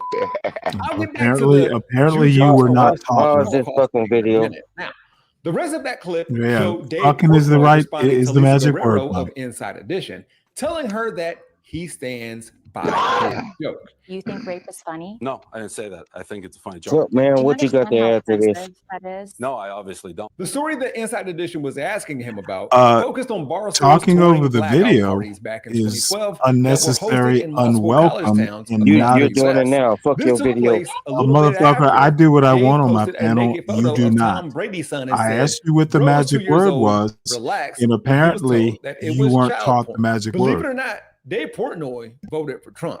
I don't know why that previous paragraph easily segued to this one, but he may have triple trumped. But this Trumper, who would vote for a Democrat and has voted for Democrats, simply doesn't want to be demonized by that party for his language and views. Not everything is nearly as serious as it may seem, he said.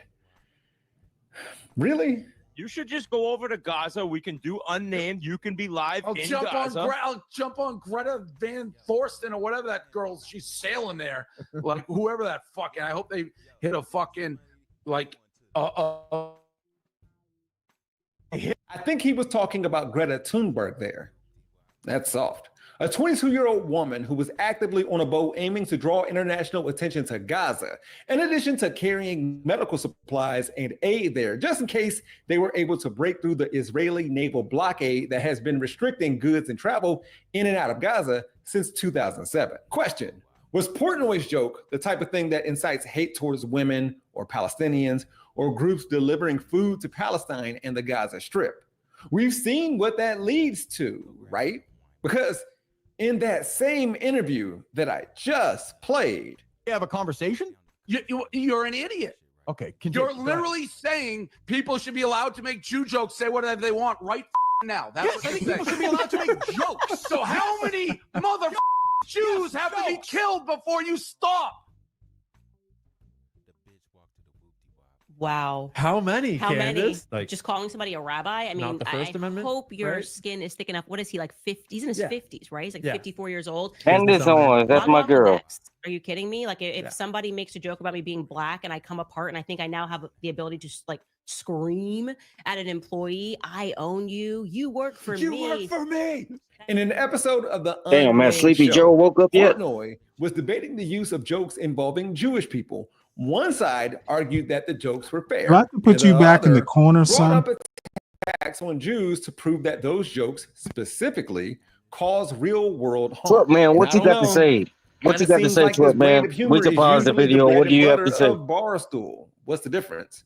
Nothing is off limits, says dudes who wear t-shirts that say Saturdays are for the boys I and am rock sure this hair out of the that back he's of a just trying baseball to get a hat rise aesthetic, out of which me, but I know how to why am I neutralize seeing that so dumb many shit. white guys look like this now? There can't be this many non-mixed, non-ethnic European American men with curly hair all of a sudden. Come on. Are stoolies getting perms? Stoolies are what Barstool fans call themselves. Anyways, Dave Portnoy is Jewish. It's Christmas, David. That one doesn't work. And he apparently feels like words matter. I should mention that he once said his vote for Trump was more an indictment of the Democrats than an endorsement of Trump's politics. NPR, who interviewed Dave Portnoy, of course they did, stated that this indictment of Democrats centers on a lack of blunt talk, an excess of woke politics, and what Portnoy perceived to be a desire to shame men in general and him in particular. I'm not planning on showing Dave shaming Middle Easterners, am I? Spare me what's going on in the Middle East. Palestine. What? Spare me what's going on in the middle. Bruh. Palestine, Israel, because I admit that's a fucking horrible situation, and I certainly get both sides in that. I do. I don't have answers on that. This is precisely why you should shut the fuck up. You didn't even know that Auschwitz was in Poland. You thought it was in Germany. To be fair and clear, Sneeko, you, Candace Stanley, Owens, for and putting me in Myron the Gaines back. there from Fresh and Fit are all anti-Semitic scumbags. And they're raising great points about who can say what about certain groups in this world. Multiple things can be true This at one nigga's time. shirt says And it what was all. just being Run. discussed is when a college student posted a video on Instagram of a sign in one of Barstool Sports' restaurants in Philadelphia that said, F the Jews. Dave Portnoy Well, I'm going to offered continue send to that talk student over to this weak Auschwitz as ass a shit. teachable But moment, but what I was rescinded about it to say after was, he said the I student think refused to Stanley take should. accountability. If Does you're that new sound familiar, here, David? let me get Should this be off. If you're new the here, title of the next like, book in the series. That student said that as a citizen journalist, he knew that the He sign was thinks provocative because just it gonna reminded work. people of the Motherfucker, unjust don't talk things over the Israel is video. doing around the world, thus leading to him to report on it. Furthermore, Portnoy and his friends, quote, have no right to destroy my life over free speech and ultimately something that was an edgy joke. In 12th Man, I'm Frankly, listening. they're more I need worried to about go destroying and deal with uprooting some me pizza than dough the and put it thousands into of the people fridge. getting destroyed But and uprooted in genocide. Mike, The student said he was suspended I from don't Temple know. University. The Mike, restaurant issued why an do you let apology Mike and probably go? Because this fired people and motherfucker is y'all. going to talk over This my trend of video. people That making the is First not Amendment what I about freedom expect from him to consequences do. instead of the government arresting Americans Let's for what let him we up. say Just put him has down. to go If he away. becomes I too wonder much if of that an issue, I'll student just citizen do journalist what I got did. that Go idea back in the corner. from Barstool Not a Sports. little I'm less toast-headed interested blonde in boy any free here. speech absolutist claim Dave so Portnoy 12 may man, have how's made, life and treating you? more into the line he has drawn between just That's jokes good, man. and Jew Don't let slurs Stanley treat you like a pet. that circle around him and his people. It's become a barrier that he can't see past or over to recognize other Fuck Stanley. We gonna run this shit. He stepped away. We got this shit. Because he wanted to like. Fuck what he talking about. These weak ass videos. Oh, I thought he maybe had some. He has no content. Arabic. You know, all right, listen. That's why he just got it straight. Maybe it was like on Palestine side. Because or this something. dumb son of a bitch can't understand. He is first team all. Stop showing people shit. I don't know what's going on there. If these white guys think that a brown person, What is your response, 12 man? shows that they don't hang with the global majority too often. ESPN Don't let Stanley keep you Marvell sheltered, Reese 12 man. was You got Jeremiah a Smith. mouth you can speak. Whatever. Fuck this nigga. However, the association of Arab, terrorists, and Palestine side is What the did he say he had to go He do? knows this. He doesn't care. 12 man, This I is was part telling and you, parcel don't let to what's Stanley come make to you be known quiet. as You have a mouth, you can old-school speak. conservatism. Fuck this nigga An Stanley. ideology maintained by a bunch of white guys who look and sound like they would have gotten sued by Candace Owens for discrimination if they had gone to high school with her. Bro stuff, the culture war, anti-woke, anti-gender help pronoun because I usage, keep it real. anti-feminist, sticking it to social justice warriors, owning the libs, and DEI is unfair and making things hard for us. Then this nigga showing DEI videos. He was a DEI Navy sailor. Because we want to diversify. Like, no offense, if he's white, he's not fucking hired. Not a million fucking years. That's what I was going to say before. Because we got 9 gazillion people who want to work here. Who are white. Still serve. Why And did in my you view, serve? which is just my That view, not that anybody's nigga view, didn't. more That talented. nigga he didn't we even don't serve hire him more than because 4 we're trying to years. So that diversify. tell you something right there. And then he turns around and says, I'm basically fucking racist. Brandon Newman He did the didn't bare last minimum. at Barstool. Well, While he there, did the bare he wrote minimum. An article called "Being Black at Barstool is My Job," where he claimed that Fuck his he thinks service. the He reason didn't. He don't know what got the that fuck he job was is serving for because anyway. he's black. Before ending it with "Whatever got me hired, not I'm very excited nice, to be man. here, repping the culture every time I open my mouth. And I ain't going nowhere. Viva la stool. Brandon may have left the company in order to be with and for his growing family. Based on the Twitter exchange, though, between him It's okay, and 12 man. If you sucker up to this motherfucker, it's okay. That's your right. Racist. But it's I speak my mind. 9 gazillion white people who want to work for Barstool or Barstool employees themselves. We gonna talk all over this nigga video. Fuck his video. A video from a woman, a comedian, who was later harassed online for it. They profit from content they don't own. They strategically don't attribute stuff to its original source. According to the Beast, Barstool has built an inherent system I said of fuck that organized nigga service. copyright He did the bare minimum. This nigga served 4 years in the Navy back in 1930. Barstool would have And suddenly it's not been relevant. It's 2025. Fuck this nigga service. 1930. What's wrong with these kids that they think the world needs to be a safe space?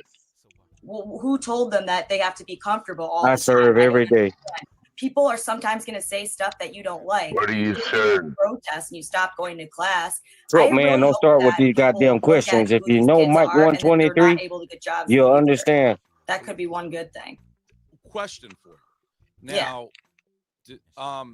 and we're all pretty much have very similar views to that. I don't know about Middleman Dan, but most of us do. Dave Portnoy. I'm not going to fight for nobody goddamn country, and you don't know what the fuck you're fighting for. At this point in the video, you knew that.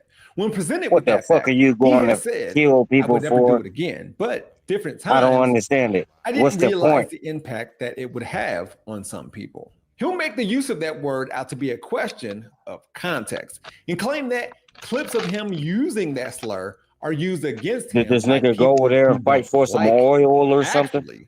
When reminded of what he has said and when he has said it, he has told what he calls cancel cops, they've been trying to cancel me for 2 decades. I'm uncancelable.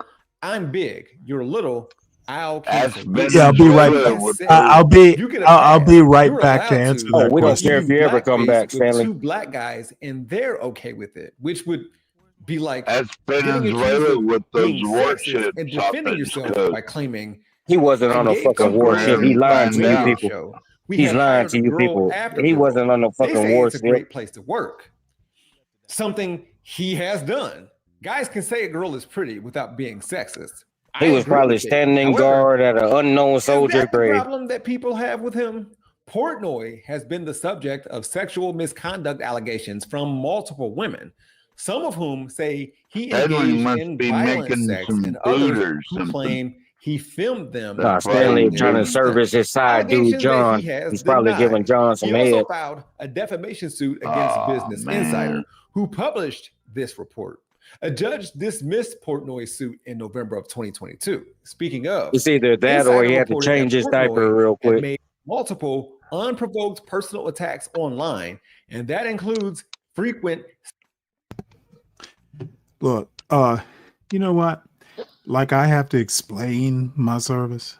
Son, You got to explain every fucking thing to me. motherfucker, if you motherfucking say another syllable, you're banned for the night. Now, fucking jump froggy, bitch. What you're gonna do is get better manners. And I don't need to explain my service to you, son. You want to be what I am. That's all I have to say. Well, somebody who sexually said, harassing comments toward Okay, a woman bitch, you're who still worked for talking? Deadspin. I've been Did trying you to find a good not place hear to my put the response? David gets in You trouble don't need to book speak cover. anymore. When David gets in trouble, he always says, "No, it's not my fault. I didn't mean to. It was an accident." Whatever the situation, David's got an excuse. Yet he rarely faces consequences or repercussions. Also, it's been a while since What do you got a trash something person cooking up has on the told grill, Dave Portnoy Stanley?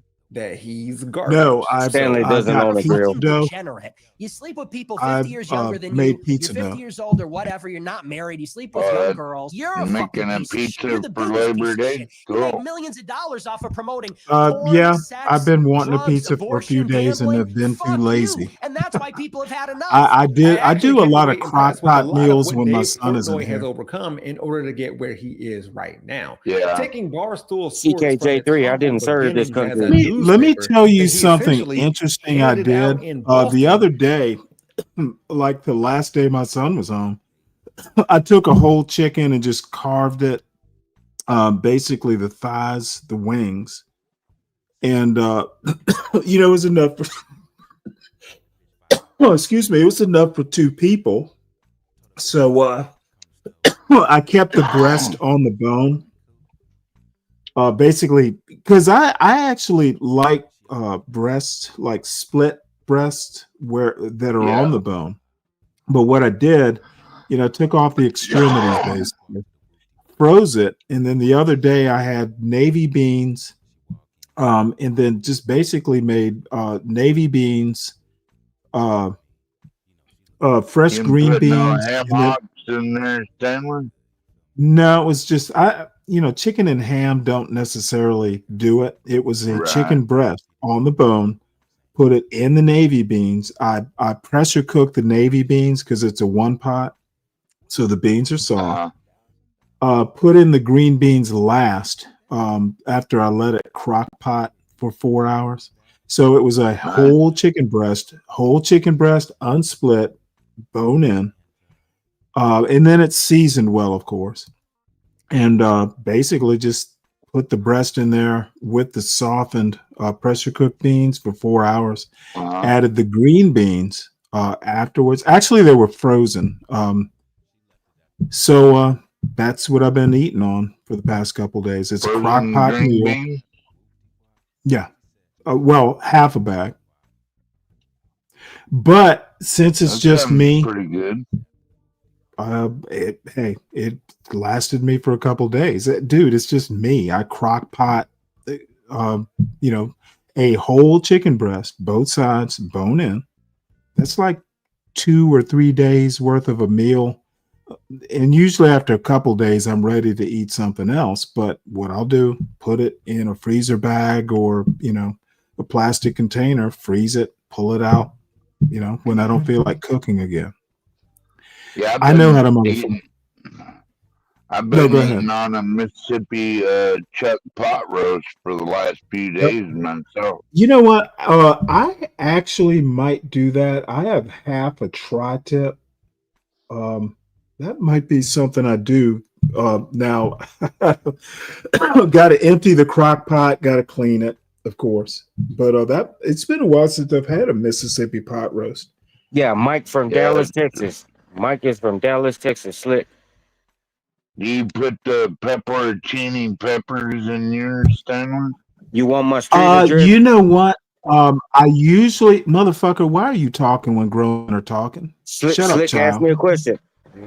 Okay, dude, I don't give a fuck what he asked. You wait your turn, son.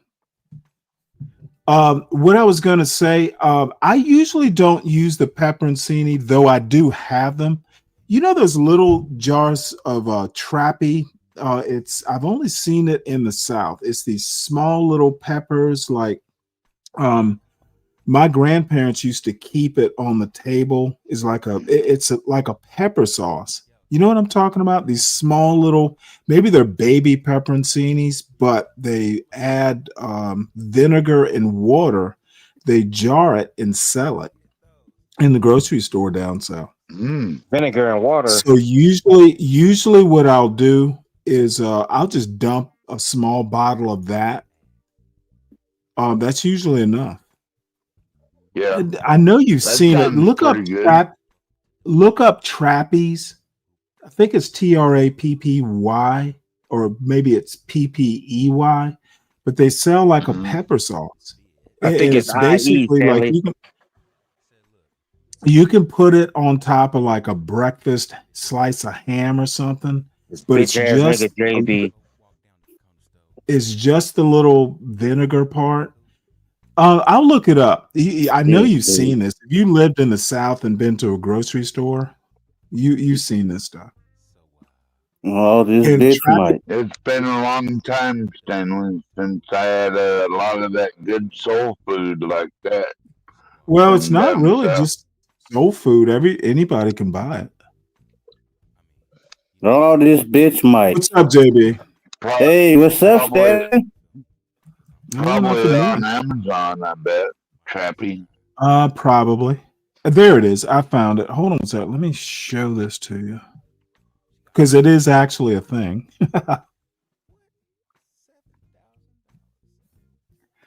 I've never bought anything other, and this isn't it. It's this stuff right here. See that jar on the left? Can you see it? Trapeze peppers and vinegar. Or trapeze banana peppers.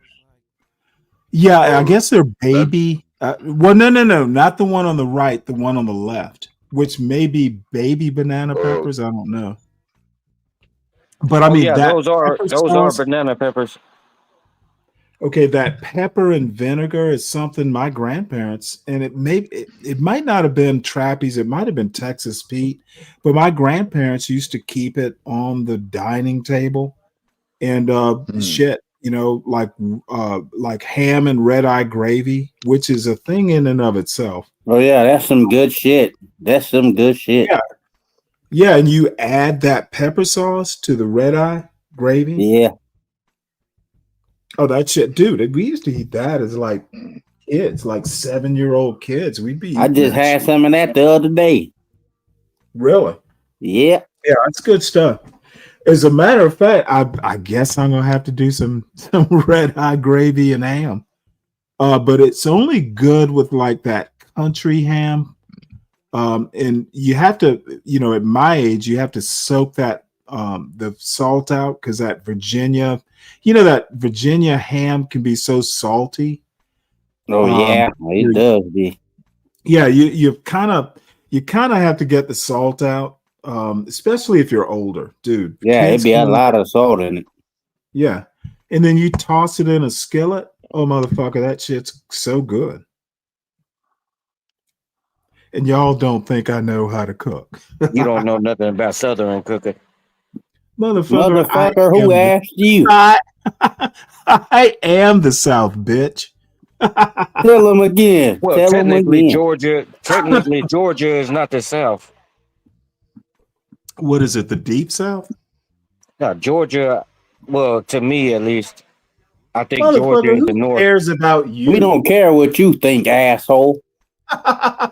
But back to you, Stanley. Because did you literally say that Georgia's not the South, dude? It's the North. Alexander Stevens, literally a congressman. Fuck Alexander from Georgia. Stevens. I'm telling you, what Mike 123. Bitch, see, you can't, dude. You can't fuck with me.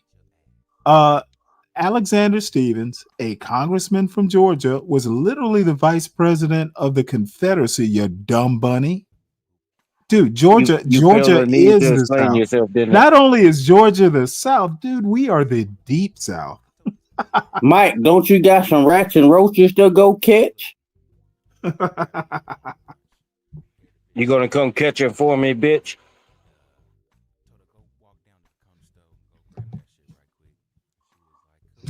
All right. Well, trapeze. I highly hey, look for this in the grocery store. Man, just be quiet for a second. Let me talk to Stanley. No. JB. Well, I'm addressing 12th man right now. You shut the fuck up. What are you gonna do? 12th man, next time you go to the grocery store or maybe order from Amazon, try this pepper sauce. It's actually good. That's what I'm saying. Stanley, let these motherfuckers come on his panel, and I was here first. You can use this. It won't be enough.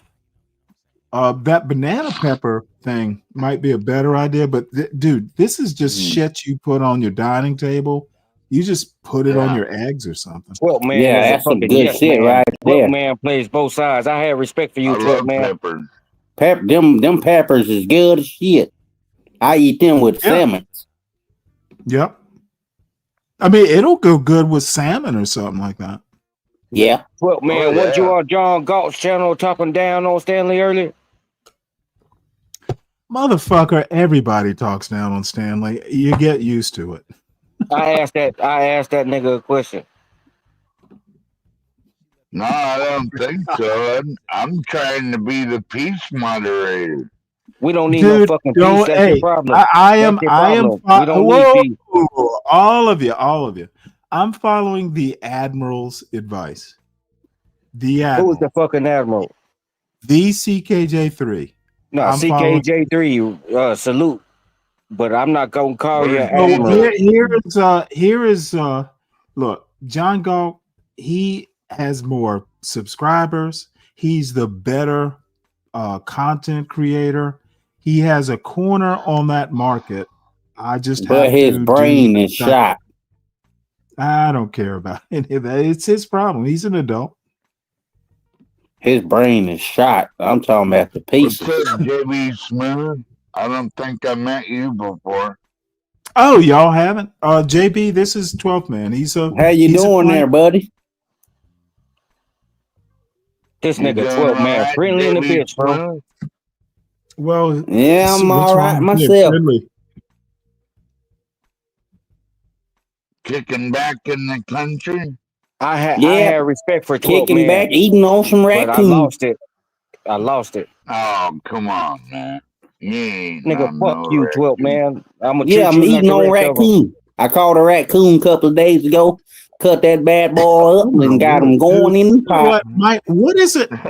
I'm sorry. Because I heard 12 man. I heard 12 man on John Galt channel earlier, and this man talked down on you, Stanley. I don't talk down on you, but I tell you the truth. What I say? Do you know? Well, what This did nigga he be say? so fucking drunk. What did he This nigga say? is so fucking drunk, and he don't know what he fuck he said. Do it. Well, tell us what he You don't know said. what I said either, because you're making shit up. Shut the Tell fuck us what up. he said. If he said I can something. go. Well, I'm gonna leave and go and pull the receipt and come back. All right, if you Yeah. do that then, bud. Let's see if he can figure out how to come back. Yeah, because you ain't gonna let me back, bitch. That motherfucker's gonna get lost. You're not gonna let me back.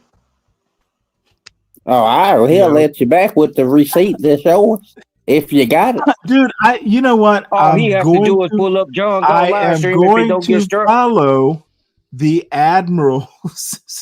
Admiral CKJ3 says, dude, you need to let it How go. do you call him an admiral, but your rank was higher than him? Motherfucker, because he's wise. Stanley, you are so fucking idiotic. Dude, look, this motherfucker is fighting a good fight. Dude, I'm a grandpa, practically.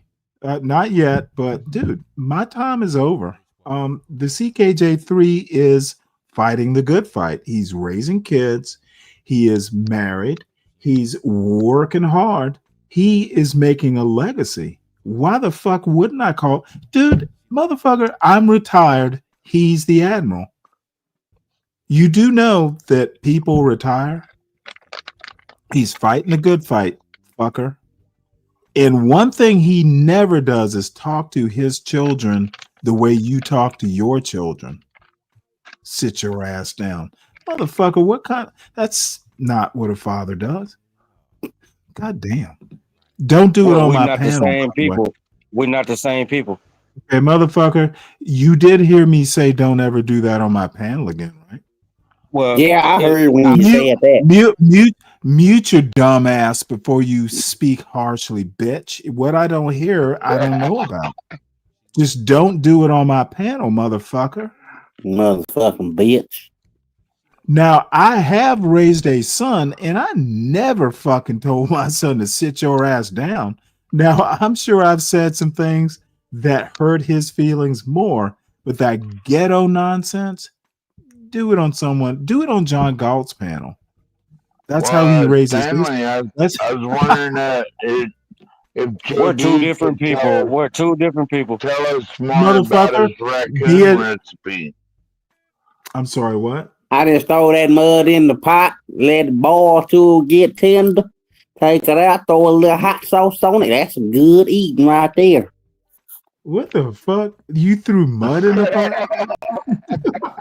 Raccoon. I put raccoon in the pot. That's what I'm gonna eat on tonight. That bitch is You know retarded. what? I swear, this is what CT would sound like if he ate raccoon. Stanley, you get all these yes mans on your panel all of a sudden, Stanley. You Yes, got everybody coming out for Stanley. hey. Oh, yes, mans or yes men. Which Everybody is coming more out for Stanley, ain't it? grammatically- Fuck you, Stanley. Fuck you, Stanley. Oh my god, dude, that sounds so kinky. think he's got a hard on for you, Stanley. He needs to treat his children better. 12 man, you need to shut your. You don't even know if you conscience right now. Hey, You Mike. need to stay your ass wherever Hey, the 12th fuck you man, from. 12th man. This nigga 12th sound man, like he don't. froze. This motherfucker is just flailing and lashing out. This nigga is so froze. He got to keep drinking liquor to You got unthaw. you got the better out of him. You got the better of him, and he's just bitter. Let's let Yeah, him. he He's sounds so like a fucking bitter drunk. little bitch. He's so fucking cold. He got to drink liquor to unthaw. He's a bit. Oh, he's a bitter little bitch, isn't he? And this nigga JB, I guarantee you, I send you my address to meet me, nigga. And I wish all of you would refrain from using the N-word, dude. Well, JB, We I wanna send you keep- my we address, wanna- nigga, to meet and me. it's- Hey, wait, well, hold What on. you gonna do, This buddy? Whoa. This channel is not monetized. I just don't I'll want the beat your word whole ass used to a for- bloody pup, and you gonna run, and I This chase you. motherfucker thinks he can just talk over me. I want the N-word Yeah. kept to a minimum. I know we're adults. I know, it'll come up, but dude, keep it to a minimum. We're not monetized. It's not for monetization that I'm worried. I just want to keep somewhat of a sense of decorum. Yeah, that's true, but I think he's acting like a woman. I told you, nigga, He I is. send you my I think address. he is. I think he is a woman. I do send you too. my address. Only I only send a it- woman. Only a I put my- woman gets. Only a woman gets bitter, and what she wants is for me to slap her. He might be Okay, on the period. I say, woman, don't do this, and the woman wants to see how much You don't think he's on his period, do you? You know what? I don't know what the fuck. He It's might a be on hormone his imbalance of period, some sort.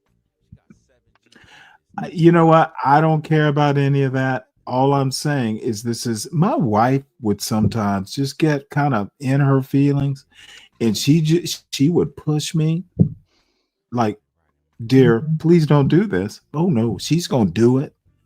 I wonder why he's so angry. I don't know. Dude, I think I could speculate. But if I speculate, I'm going to step on some toes that I don't need to step on. I don't want to make a war. I told you I put my fucking address in the chat. You niggas can come to me. Where you want to meet at then, No one bud? gives a fuck about where you live, dude. Shut But the fuck Where up. you want to meet at, bud? I do I'll that? ride my cowboy horse down there and kick your ass. Oh, my cowboy horse. Do y'all believe that? Do y'all believe What that? the fuck? What the fuck is a cowboy horse? Oh, I was just making fun of Stanley, his this nigga avatar. sound as dumb as you, Stanley. This nigga worse than you. What you say, cowgirl? And Stanley, I gotta tell you, How you many mentioned times- something. How many times are you going to say the N-word tonight? Stanley, I you think he mentioned mildly something about your, retarded. Stanley, you mentioned something about your wife, but I'm here to tell you, fuck her. We in 2025. It's time for you to move on. What'd you say? I said, Stanley, you mentioned something about your wife. This is 2025, and fuck her. Move on. Well, I thought I heard an F word in there somewhere. You heard I repeated what I said. Oh, motherfucker, I want you to repeat it word for word. Don't make me play it back so you get permanently banned. Well, Stanley, I think you might What want to meet you- up what with him you and kick his repeated what I ass. What you said. want to do, what you want I to just do, Mike, repeated what I is be- said. Mikey, Oh, Mikey, What you want to, dude, you want to be Mikey girl.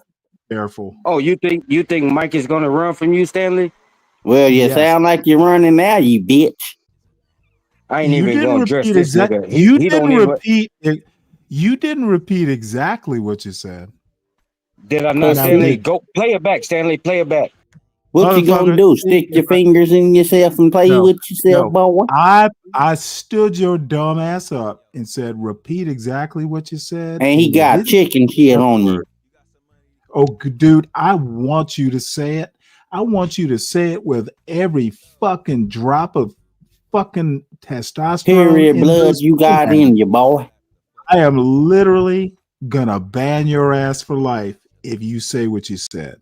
Now, bitch, dude, you don't talk about a man's wife like that. Motherfucker, that you mentioned her is problematic. It Yeah, better so be. fuck your wife, asshole. That He has shit no better be. respect for the dead, Stanley. That's pitiful. No, there's no respect for marriage with this motherfucker. He must got a boyfriend or something. No, this motherfucker is as horrible a person as John Galt. And he just wants to try and be clever about it. Repeat exactly what you said. I heard what you said, Mike. That's why I asked you to repeat it, you little pussy. You little bitch. Repeat it exactly. If you're a man, and if you're a man, you're going to take the public and permanent banning that you deserve. He's not a man. He's a woman. I'm gonna do you one better and sum it up. I said, "Fuck your wife." Don't sum it up, bitch. I need you to say it verbatim like a man. Like a man, bitch. For the fourth time, fuck your wife, nigga. Mike, That's terrible. It's been nice knowing you. Yeah, fuck you and your pussy. Now you're banned. You can't even come up anymore. You're done. That's terrible, Stanley. Dude, this motherfucker literally, I don't know. What was the purpose of that? What a piece of shit, dude. What drives a person to do that? Dude, he's a real retard, isn't he? Nothing. Stan, look how he talked about his own fucking kids. He's a piece of shit. Who is this guy that got his stuff that says "fuck Mike 1, 2, 3"? Who was that? That's John. That's talk John. about a man's dead wife like that. That's terrible. Yes, JB.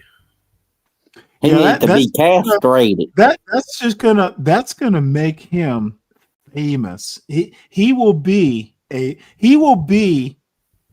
second only to JP in the John Galt pantheon. Dude, yeah, motherfucker. Look at this. I'm lame. Oh, dude, I forgot to ban you from the chat. Stanley, you gotta clip that to make it permanent. I say just let him keep on talking in the chat long as he ain't on the panel. That way, anytime he tries to come up or anything like that, you can play that clip and go, "You're banned." Well, no, he's not gonna be able to come up. StreamYard's not gonna let him. I literally banned. He said you brought up your own wife, Stanley. I did, but I didn't say fuck her. Motherfucker, you never even shook her hand. What kind of actual man does that? The kind of man who tells his kids to sit your ass down and forgetting to mute. Motherfucker, I don't have a problem with how you discipline your kids. You just don't say that shit on a pro-child dude. Motherfucker, kids are the best parts of us, and you're gonna sit there and do that brutal ghetto discipline on my panel? Fuck no. Find a John Galt in a panel that he's hosting, dude. You don't do that ignorant shit on my panel. And even if you are ignorant, mute so I don't have to know about it. So anyway, I'm sorry for Mike's behavior. He's been a garbage bag the whole time. Well, you don't have to apologize for that. We're calling him garbage bag Mike. Well, it's been building. See, this is one of these things blowing up. Somebody's phone rings. JB, your vibrator's going off. It's not mine. Who said that, bitch? What you say to me, boy? JB, you can't keep sitting on it. You can't keep sitting. You got to turn it off, JB. Don't you got a dick to go suck, boy? We can hear you vibrating yourself. Dude. Don't you got a dick to go suck, boy? Don't you have a mic to jump onto your back, bro? Where the fuck are you? Why don't you leave with him? Fuck you pussy bitch. You the one said something to me first, you bitch. JB, you're so boring, bro. Like it's like running in a circle. Fucking faggot. Yeah, I know. You Oh my god, really? That's her. You could suck. She my came up here and said something to me first. You can suck my balls, my dick, you faggot. That's why you got a boyfriend for, you pussy. That's why you're upset right now, JB. What you want to do about it, baby? Why you're upset about it, JB. You want to fight about it? Oh, JB, are you upset? Did I hurt your Are feelings? you upset? Don't you got some milk to go drink, boy? Did I hurt your feelings, boo-boo? Did they hurt your booty hole, boy? Yeah, there you go again, talking about assholes. Who's gay, JB? You's gay, buddy. You got a lot of man's ass on your mind, Bubba. I know you do, boy. You got a lot of that man's ass on your mind, boy. He's a faggot. That dude's here is a fucking faggot. You're the one. Let me make Shut up, you stupid bitch. You fucking I'm weirdo. gonna have to Shut make up, you- bitch, before I smack you in your motherfucking mouth. Get on Mike's back. If I ever see you, boy, You're a I'm gonna pair. beat your ass, boy. You're a fucking pair of losers who jump over to fucking live streams, and this is the best you could do. Fuck you, girl. Fucking Amos and Andy. Oh my lord! All Fucking right, dumb. you got 2 minutes. He's pissing me off, Stanley. JB, you're boring, bro. JB, here's a prediction in 5 minutes. Oh, you're gonna there's be the like, timer, folks. 5 minutes, JB's gonna be like, "Where's Mike at?" In 5 minutes, you gonna be like, oh shit, I gotta go suck a dick. Because you missed the taste of Mike's dick in your fucking mouth. Evidently you do, because you got your Hey, thing listen, on there. Mike- You want to fuck Mike Mike. needs to sit up here and wait for you too, so you guys are circle jerking. But soon you as- the one soon with as the you get up here- screensaver talking about soon as you you want to get go up here- fuck Mike. Soon as you get up here, you and Mike seem to just start jumping all over each other like you can't stop touching each other, buddy. Did you just go fuck him? That's your fucking boy. Shut up, you pussy bitch. You come in with Mike. You goddamn whore. You talk shit about Mike, and then 5 minutes later, you're like, "Where's Mike? I miss that taste. I miss that taste in my mouth. Where's That Mike?" ain't what you said yesterday. You said that man that you was talking to bent you over your bathroom toilet. You're a silly You little fucking man. bitch. You're a silly man, JB. Fuck can't you, asshole. You can't even pretend to be a real person online. Go change the goddamn tampon, you No. bitch. You can't. Yeah, pretend to I'm be a real kind of person. I'm kind of wondering about it, dude. I'm from the South. I know a natural Southern accent. Where is This is that a big accent? But goddamn it, I can't help that I was raised this way, motherfuckers. Yo, you are. Dude, I don't yes, know you where the fuck can. you're from, dude, but that accent is horrible. You can Shut up, literally you bitch. I ain't outgrow your- talking to you. I'm talking to have Stanley. you ever stupid heard? motherfucker. Have you ever heard the Fuck concept? you. Fuck you. You can outgrow Fuck your parent. you. Fuck you. Wait, hold it. This is even What you better. say about my mama, bitch? What? What that Mike, hoe say about my mama? I feel bad for your mother. Mike, I feel sorry for Hey, yours. We're stop. ugly, probably Let's ugly, look- nasty let's look body at ass, the problem. stupid bitch. Look at the problem that Mike has presented. This us. nigga banned mine. Which one? Where's the No, problem? that's not banned. That's baned. Like banned, the bane of my existence. Banned is spelled with Funny. That's fucking banned is hilarious. spelled- banned is spelled with 2 N's, Mike. That's your boy, JB. Like the N, Shut up, like bitch. the word, your favorite word, Mike, begins. You need you to. I got it. That extra N you had to use for the N word. Gotcha, dude. Learn how to goddamn spell. It's so annoying. And how is my southern accent better than yours, buddy? Because you been sucking a lot of southern dick, bitch. What part of the South am I sounding like I'm from now? The South, then where you be sucking dick at. How about now? What side of the South am I talking like I'm from right now? Shut up and go suck on your mama titty, bitch. How about this side of the South? What side of the South am I talking like right now? Go suck your mama's titties, You don't bitch. even fucking Go suck your daddy's dick again, whore. one of the Southern accents, so you don't sound like you're trying to talk all of the Southern accents. Fuck you. You're fucking dumb. You're fucking stupid. 5 times 5. Answer it, JB. 5 times 5 answers, Mike. It's 25, dude. It's 25. That's like an underhand. 4 times It's 6. like an 4 underhand. times 6. Your mama. Yeah, exactly. Spell your mama. Your mama. Spell it. Your mama's a whore. Is it Y-O-U-R or Y-O-U, comma R-E? Which one Your is mama's a whore. it? Yeah. JB, like you just make yourself look so fucking bad. Just because nobody sees you doesn't mean that nobody's gonna recognize your voice.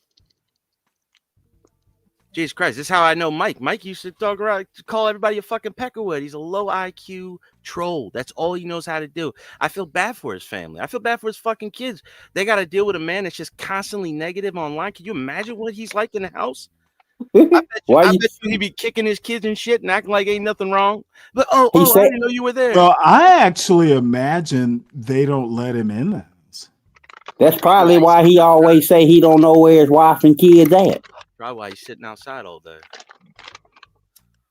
See, we can agree on something there, bud. Still don't like you, bitch. Look at that Homestead Heart video I shared with you in the back. I thought that might interest him. Today? No, I haven't actually. Yes, hold on one second. I saw it. I didn't look at it. See it in the back? And Dave Portnoy is a horrible human being. Dave Portnoy, I can't stand that fucking dude. He probably can't stand you neither. Good. Same thing Great. with you, I would prefer if you don't like me. And him either.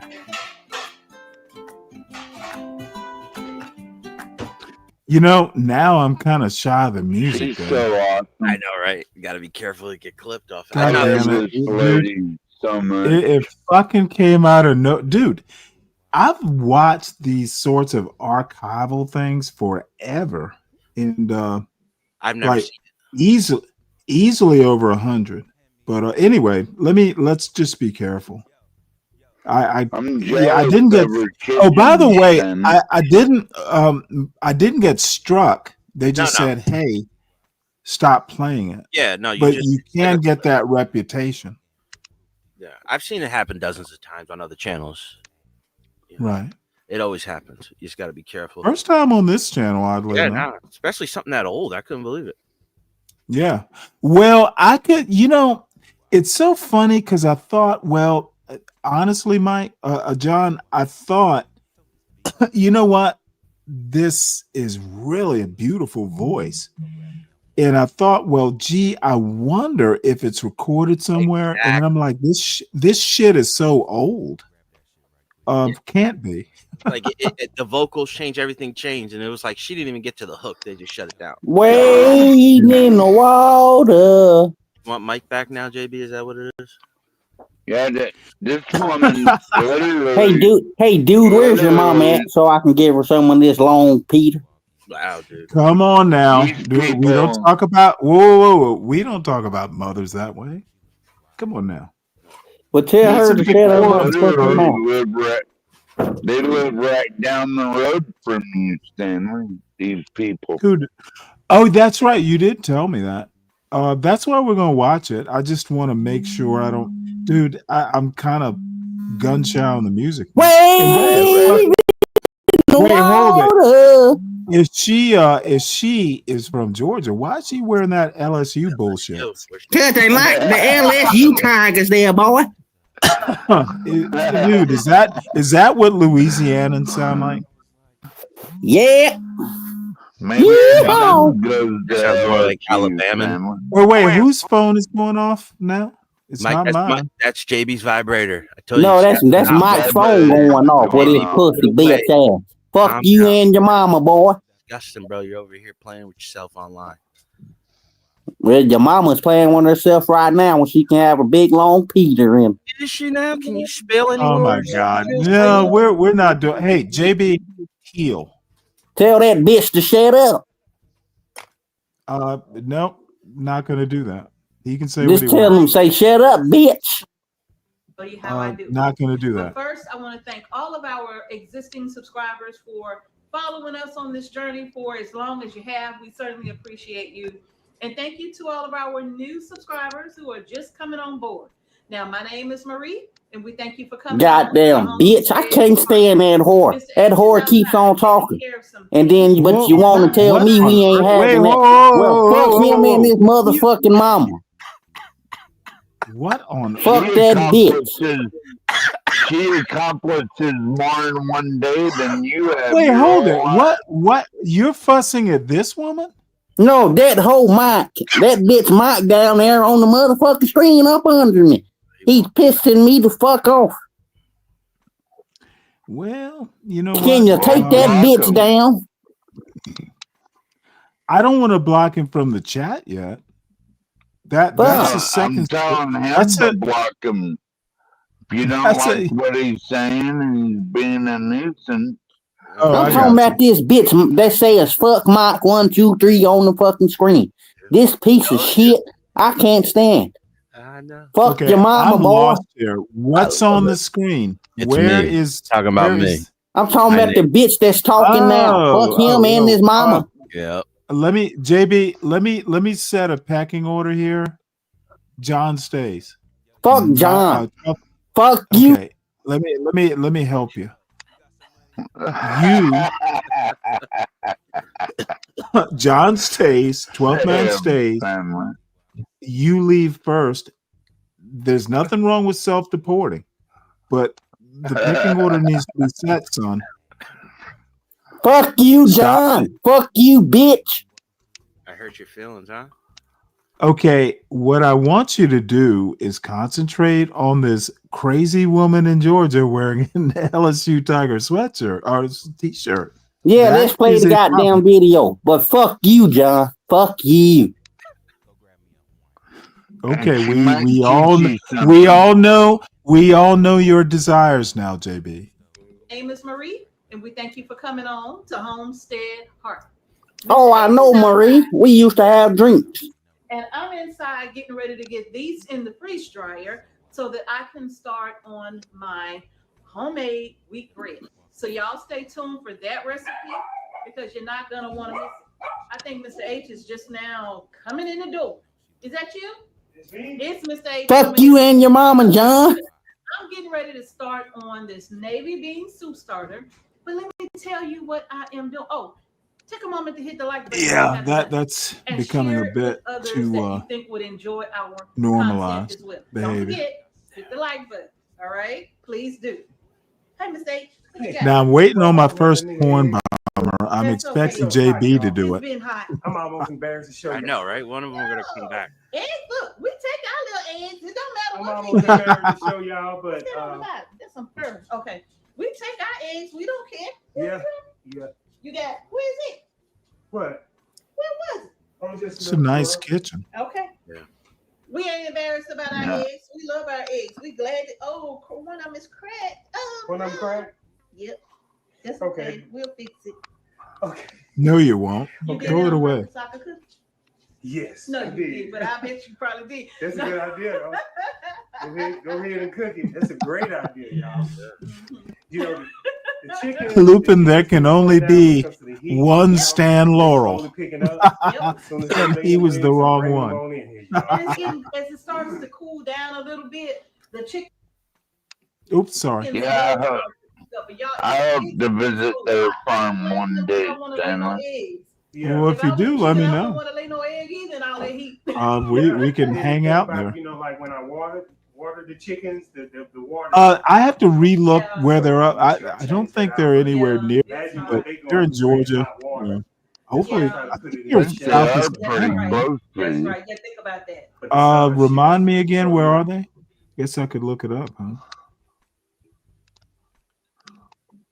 Oh, that's right. They're over near Columbus, I think.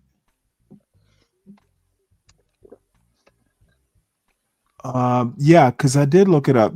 They're not actually, they're maybe a couple hours if I recall. So that's not that far. But they run out of water quick. But it's starting to kind of like taper down. Yeah. I'm seeing some nice, beautiful eggs. Well, we do have most of the water is inside. Yeah. Look at this crazy motherfucker. Go Tigers.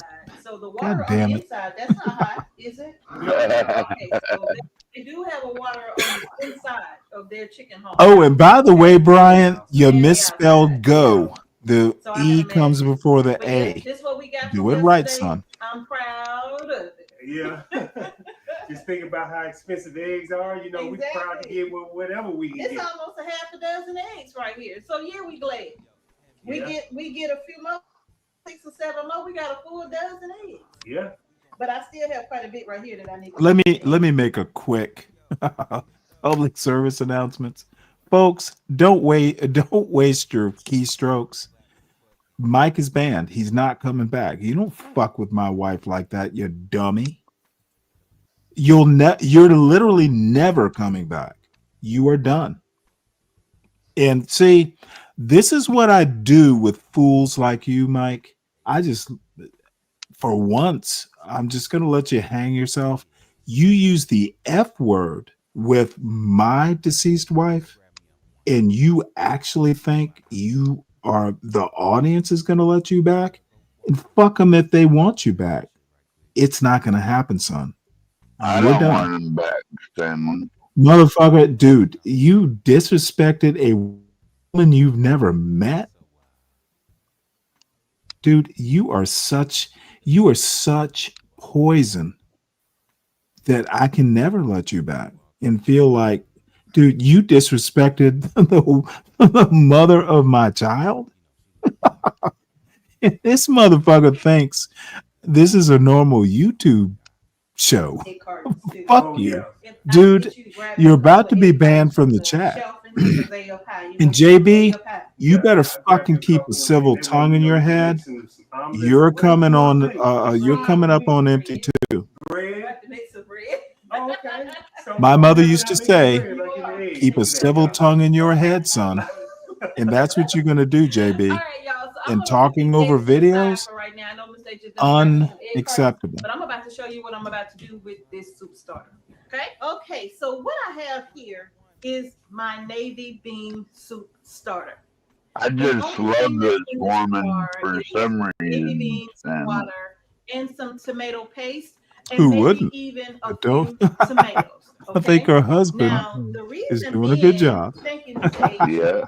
Thank you and appreciate you so much. You're welcome. Now, the reason I only put a few tomatoes in is whatever came out of the garden, okay?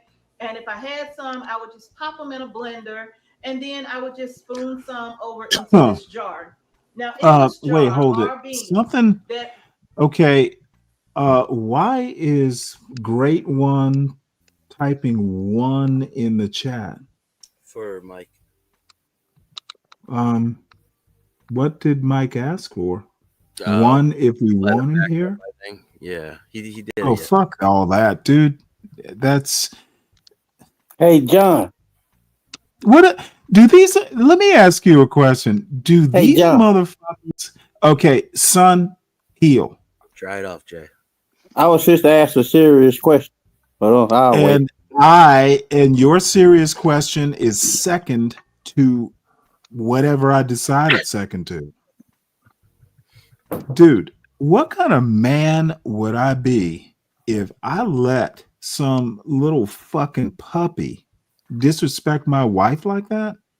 Dude, what does has he been listening to John Galt or Be Brave?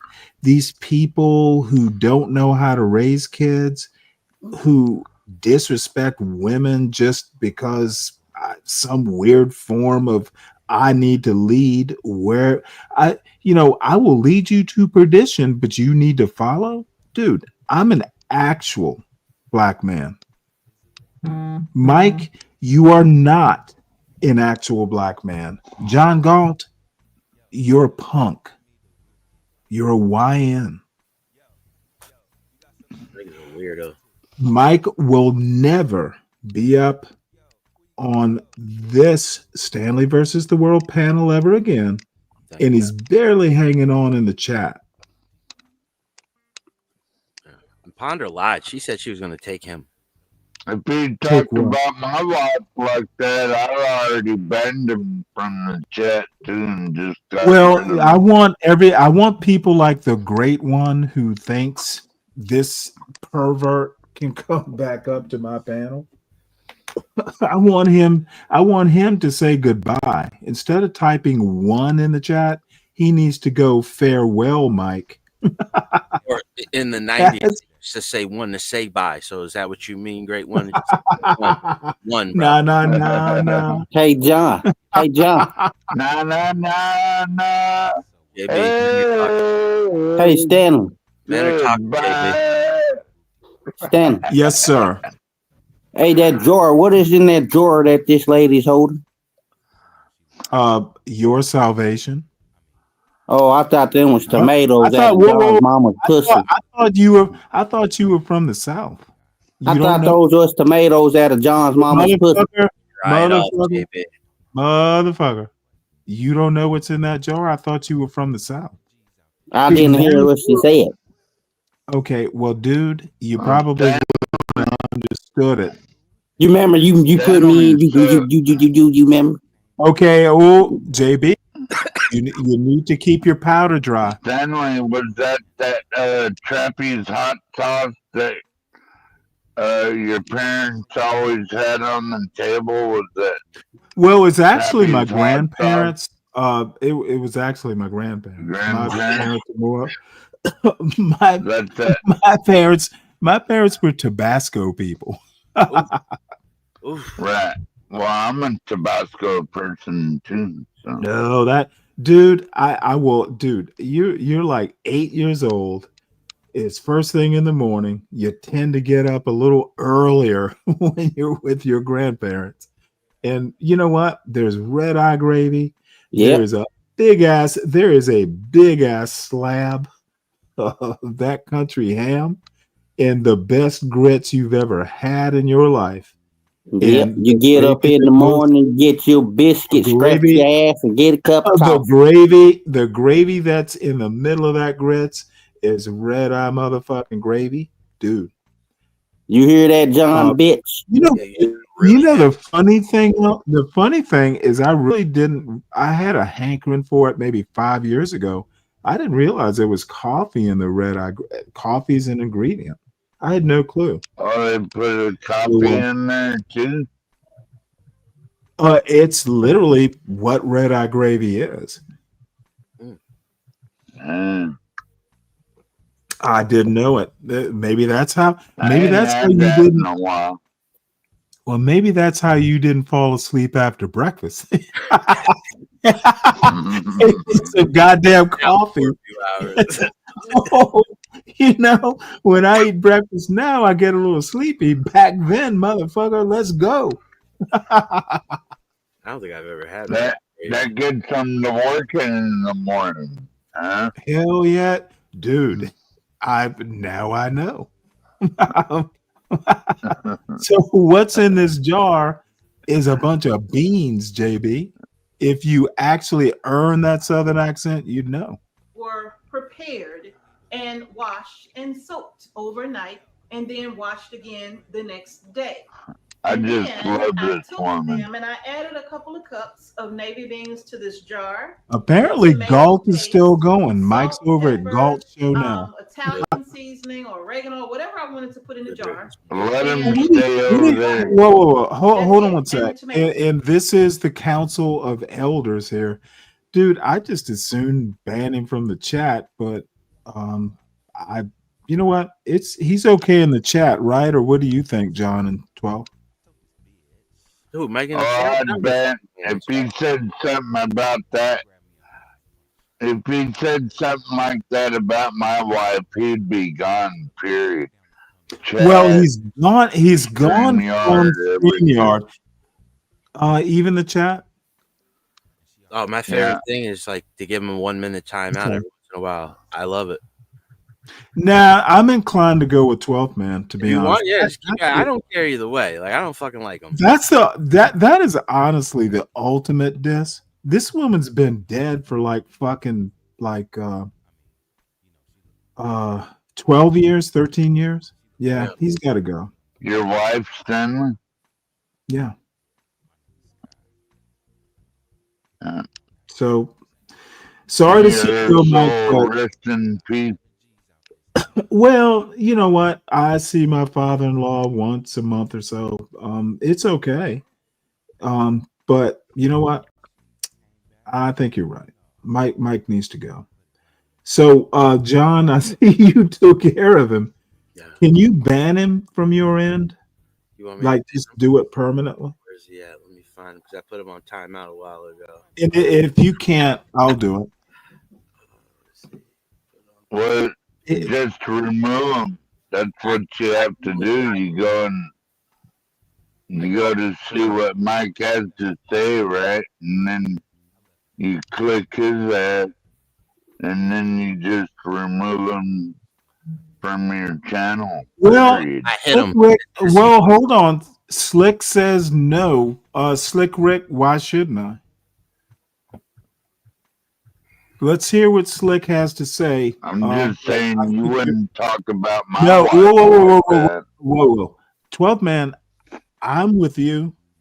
Slick's been around a little while and he's internet savvy. Dude, I think you're right. What's the business reason? What is the YouTube reason? I'm doing it just because I think it's perverted that people do that. So Yeah, Slick, shouldn't talk about people. present your case. If it's not a good enough case, Mike presents no value added. I'm just going to say that there is nothing that Mike. To me, Stanley, that'd be like someone disrespecting my uncle for serving in the Vietnam War. I mean, that's just total disrespect, dude. Well, you know what? Not Actually, right. you're right. It's just human. It's a human decency issue. What kind of human being are you? Exactly. So you're right. Everything, bro. No, there can be. Hey, there can be no apology. Mike is done fucked up. So let's just don't come back, Mike. Stay over with the pervert John Galt. He's the best kind of company for you. You got people around over here, but like, you know what I mean? Have fun with it. Don't be a fucking dickhead. Just a pure ass. Yeah, that was actually kind of weird. For the whole weekend. That's what I'm saying. Like, he was fine in spurts, you know, but then it's just like now he wants more attention. He's being more disrespectful. It's just like, get him the fuck out of here. Well, you're right. Being more and more offensive. He was on that slippery slope. Look at Great One. We want Mike bitch. Well, go over to John Galt's. You can get all the Mike you want, Great One. It'll be a great one in that one represents Mike's dick in your mouth. Great One's probably a woman too, just so we could. And that's it. And I put it in. You think so? Why do you think that? Look how they're talking. Fuck Stanley. Keep Mike 1, 2, 3. We want Mike, bitch. Well, let's see if a Great One has a channel. Let's see here. Oh, he or she does have a channel. Anime? Are we seeing anime? No, it's literally no one is subscribed.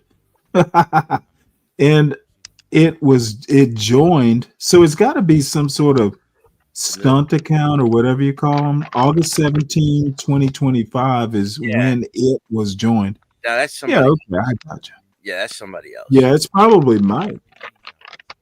No. Sounds like JB. Who knows? I see JB is gone. But look, you know what? 12th man, thank you for that advice. You're right. He needs to go. Now, the reason why it's a bean soup starter is because I don't have all of the other ingredients that I normally would put in this jar, like carrots, Now, see, that's kind of weird. onions, bell pepper, and even other herbs and spices. Now, with the exception, I have a shortcut around that, though. I did put a little bit of turmeric. She's literally my favorite cook, You can tell Stanley. the color is different. Look at that. Interesting. Right? I don't think there are any tomatoes or any tomato paste even in this jar. Hey, Black Knight, how you doing? You can season your bean soup however you want. I don't put meat in my bean soup at all. Right. Okay? It's just the beans I can and understand the that. vegetables. Now, the reason why is because I'm just trying to get it on the shelf. I'm trying to get it canned up as quick as I possibly can. And the best way for me to do that is to take my soaked beans after they've been washed and just put them in a jar, fill it up with some water, add some spices to the jar, maybe some tomatoes if I want, drop them in the pressure canner, and boom, I can get back to work doing what I'm doing. Now, when I get ready to open these jars, I will saute some celery, bell pepper, onion, and garlic. God damn, she's making me hungry. And if I want, I can open up a jar of carrots, and I can God damn it. She'll do that to you, Stanley. Look, I harvested She some makes carrots, me and hungry I have too. plenty of carrots that I can add to this jar. Okay. Once I I hate it when this that happens. jar and I add all those vegetables to the pot and the carrots and everything, I will just bring it up to a boil. And once I bring it up to a boil, I'll turn the fire all the way down on low, crack the lid, and I will let it simmer on the stove for about 30 minutes. And I only do that because I want all the flavors to kind of marry together. Now, see, And I'm I would stirring it love to because I don't talk to want her about anything this to because stick. I think Okay. now I hate to be all persnickety about this bullshit, but you know what? You get a can of not navy beans. Those look like Great Northern or maybe navy beans in that jar. You can literally get them for a couple bucks, maybe less than $3 a pound of them. Yeah. And soak them. You can pressure cook them for I literally a 4-minute pressure cook in a one pot makes them soft enough to add either homemade chicken stock or chicken powder, which, believe it or not, has all the ingredients she's talking about. You can add an onion. I think canning is probably too much work. Now, that's what I would love to talk to her about. You don't need to can unless you like canning. Drying them might be a better deal instead of That's a lot better eating, Stanley. If you can What, your own canning? vegetables, yeah, if you can your I own. would tend to honestly, respectfully, I disagree.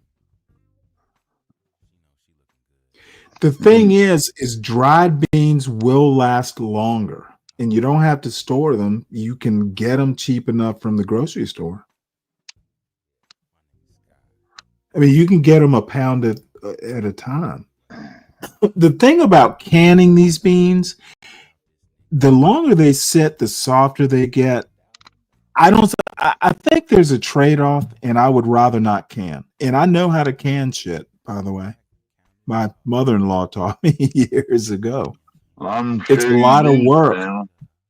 It's a lot of work when you can just spend a couple bucks, less than $3, and get a pound of them. And you can take 5 minutes and soften them up in a pressure cooker. Mm. So I'm not fussing. It's a conversation I'd love to have with her. And I'd love to know what her response would be. And there'd be a good reason. You should go in and chat and talk to her about it. Probably should. It's a weird question for a 60-year-old black man to have, but I think she's bless her for wanting to can. Canning is a process. There are things people like to do. Like I would rather cook grits, for instance, on the top of the stove. My father would fuss at me. Hey, it's so easy. It's so easy to do it in the microwave. He does his grits in the microwave. I insist on doing it in a pot on top of the stove. And it's just a style thing. And I think grits are better in a pot on top of the stove rather than microwave. But it's such a stupid argument. And I suspect this is the question, Stanley. What do you think about hominy? I don't like hominy. Yeah, I never tasted. Well, they say hominy grits, but hominy, if you've ever had it canned, my wife used to like that stuff. It's not bad. It's just garbanzo beans. I don't like those either. Oh no. I adore garbanzo beans, especially because you can make absolutely.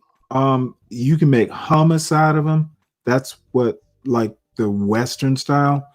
There are other types of hummuses. There's fava bean hummus. Like Egyptian hummus is different than like Israeli hummus. But you can also make falafel, which I fucking adore. I love falafel. Yeah. You don't know what it is? The fuck is that? You know what? First time I ever had it was in Israel. It's basically ground up Yeah, you chickpeas. was over there, huh, Stanley? Yeah, but chickpeas In the Navy? basically are garbanzo beans, same bean.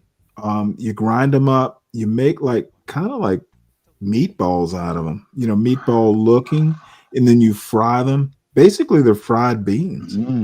They're motherfucking. I never heard of that. You know what? Remind me either after this or some other time. You gotta have it, and it's something you can make at home. I've made it at home, but it's delicious, and it's a meat substitute if you choose to go that route. Now I fry them. There are other ways to make them. You can make them in the oven, but you know what? I can only be so vegetarian. Shit's got to be fried. I'm in a real hurry to get it on the shelf. Even if I don't have all of the other ingredients, this Roller skater Texas girl. We will stop this video. How you been? It's good to see you. I'm having a good day, and I've been hoping you would drop by. I know you want me to do a cooking show, and it's gonna happen. Roller Skater Texas Girl is like a permanent sponsor for every show I've done and ever will be. This young lady has just hooked me up with some kitchen equipment and stuff, trying to inspire me. There will be a cooking show. Rest assured, Roller Skater. Gotta tell just what it's saying, like make some bread. That's the first video pop. Make some bread and then You know what? Guess who sent me a bread box is a hint. Someone named Roller Skater Texas Girl. She knows. So you know what? And actually, you know what? That's what I'll do. That will be the first one. Because it's not hard to do bread. It's oddly enough not that hard. You think it is, but it's not. And so all right. Well, between John and Roller Skater, we will do that cooking show. Probably not this weekend, probably when it gets a little bit colder. I only do bread when I have to in the summer. But it's going to be chillier. There shall be a bread show. I can testify to that. I might even do hot dog buns and hamburger buns too. The sourdough roll. You know how to make those, Stanley? Into something that will hot dog buns? Yeah. years or so on the shelf. I don't buy hot dog buns or shit. Tortillas, pita bread, hot dog buns, hamburger buns, yeast rolls, dinner rolls. Bread, once you learn how to make basic bread, to me, now bread is slightly different than biscuits, but biscuits, biscuits are like, you got to chill depending on the type of biscuit. You usually have to deal with butter and keeping the dough. You got to keep the biscuit dough cold, and that's part of the baking process. You need it chilled. But bread's easier than biscuits, to be honest, or some types of biscuits. And pastry, no. Like croissant and all that bullshit. No, that is just too much work because you got to keep it very chilled. So anyway, I will do that. And again, my darling Texas roller skater Texas girl, so good to see you. Longer even to something that'll last me 20 plus years on the ship. I will try and do that. Every time I'm doing big batch skater with my navy beans, once a month is that's doable. about 20 to And 25 thank you again pounds for of that matter. beans all at one time. And this right here, you all, will get me through a good cold winter easily. All right. So instead of buying those little 1 pound bags of beans from the store, I always recommend that you buy your beans in bulk. And you can get them from Azure Standard. Now, Azure Standard, we recommend to you all on a consistent basis because we know that you can benefit from buying your food in bulk. And not to mention, if you're new to Azure, you can save 15% off of your order of $100 or more if you use our code HomesteadHeart15, and you can find all of that information down in the description box below. And whether you're new or not, still use our link to shop Azure Standard because that lets them know that Homestead Heart sent you on over there. Okay? So now what I'm going to do to transform this to a 20-year shelf life. These are my freeze dryer trays right here. My freeze dryer is going in the background. It's getting ready. It's cooling down the chamber and getting ready to receive my trays. Oh shit! She dries. She dries her. Oh, this is All of interesting. this onto my trays. I've never seen anyone do this. This tray will hold. Holy shit. Okay. You know what? Cancel what I just said. Spread this around I've evenly. literally, she's going to dry that out. So like that. I'm going to bring you closer so you can see what it is that I am doing here. Oops. Other than making a mess. I'm going to spread the beans around because I don't really want them piled up on top of each other. Shit. I love her so much. Getting them all over the tray. Like so, like that. All right, y'all, come close. Don't be afraid. I'm gonna slide this one on down. That one's ready for the freeze dryer. Oh, that's some. Oh my God. I will. It would be the first time I've ever made a bouillabaisse.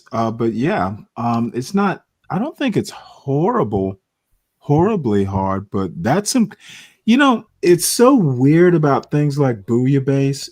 There is a Russian fish soup that I first heard about in a movie like 20 years ago.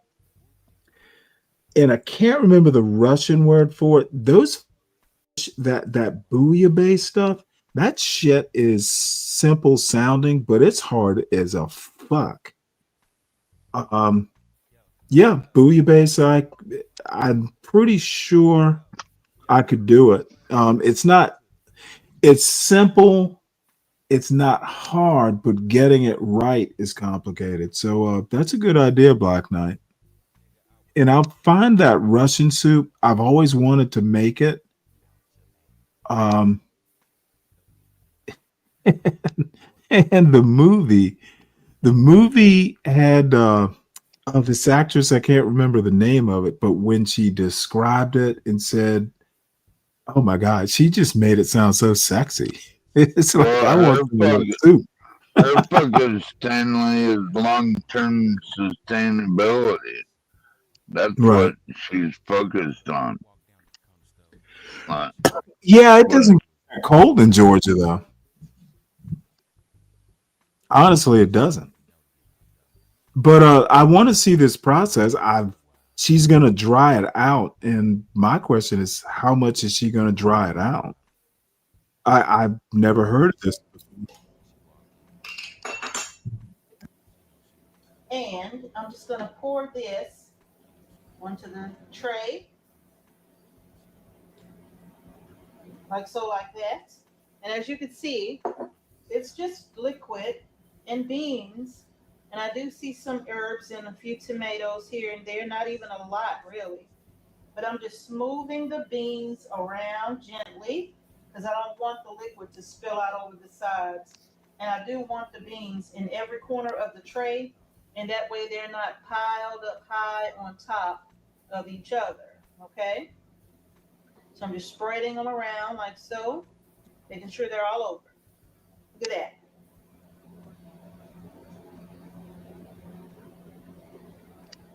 Okay. And now these two are ready to go in the freeze dryer. Open this one. Get it on the tray. All of the beans. This has a few goodies at the bottom. Let's check all this out. We're not gonna leave these tomatoes behind like this. We need them in the jar on the tray. All right, now I'm gonna start moving my beans around. Let's get them in the corners. Slide everything around. I'm gonna put this on silent.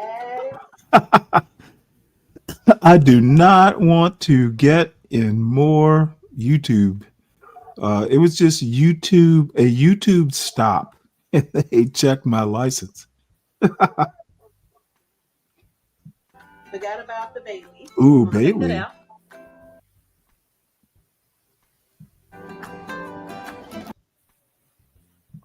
Yeah, that almost sounds like a Grateful Dead thing. Extra skater girl's leaving. She's going skating. Oh, really? Yeah. I'm looking at the video. Send me some more of your videos. Haven't got one from you in a while, ma'am. And have fun. And it's so good to see her. She's such a breath of fresh air. Awesome.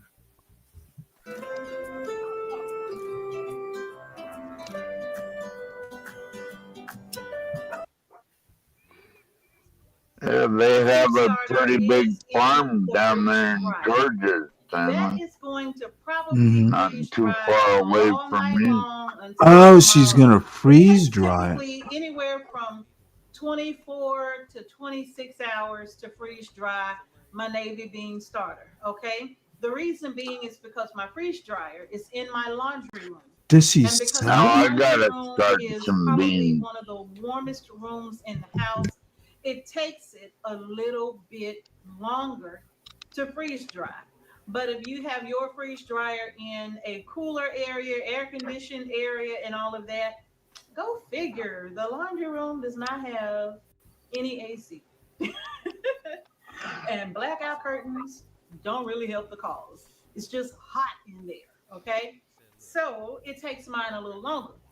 But once my navy bean starter comes out of the freeze dryer, I literally just take my spatula and I scoop it out in a funnel and I put it inside of my jars. So the jars that I just took the beans out of, I'm about to wash those jars along with the lids that I just popped off of them. I'm going to wash them all and I'm going to put them back on the jars and I'm going to vacuum seal. I'm gonna be honest. Now, I can Why add an I don't oxygen understand absorber why she wants to those do as so much well. work. Probably just a little 200 cc oxygen absorber. She's a And farm those girl, work just Stanley. fine inside Damn. the Okay, jar and no. I vacuum Farming seal. is And about what it comes out efficiency, looking 12th man. like She might is be this right switching here. over to freeze dry from just the Just a vacuum. dried navy bean soup Maybe. starter. You know what I If you mean? can Maybe they see the last longer powder like in the that. back, And that's she has a primarily machine the now to do that. Um, that has 'Cause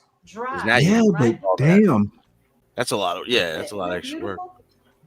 Look at that. I mean, that's I wasn't sure you know, Here it it was. is. I mean, Yeah, it's just a liquid that has all I have to I say, paid and I'm sure that's just $50. gonna be, I'm sure it's gonna be, I hope she's selling it, is my point.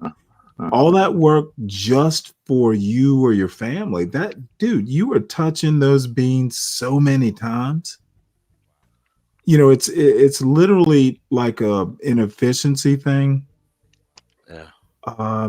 You could literally just get a bag of beans for dinner.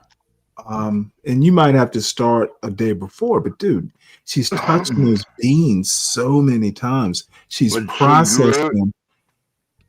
Stanley, She's she grew those beans on her okay, own and land. again, that's So even worse.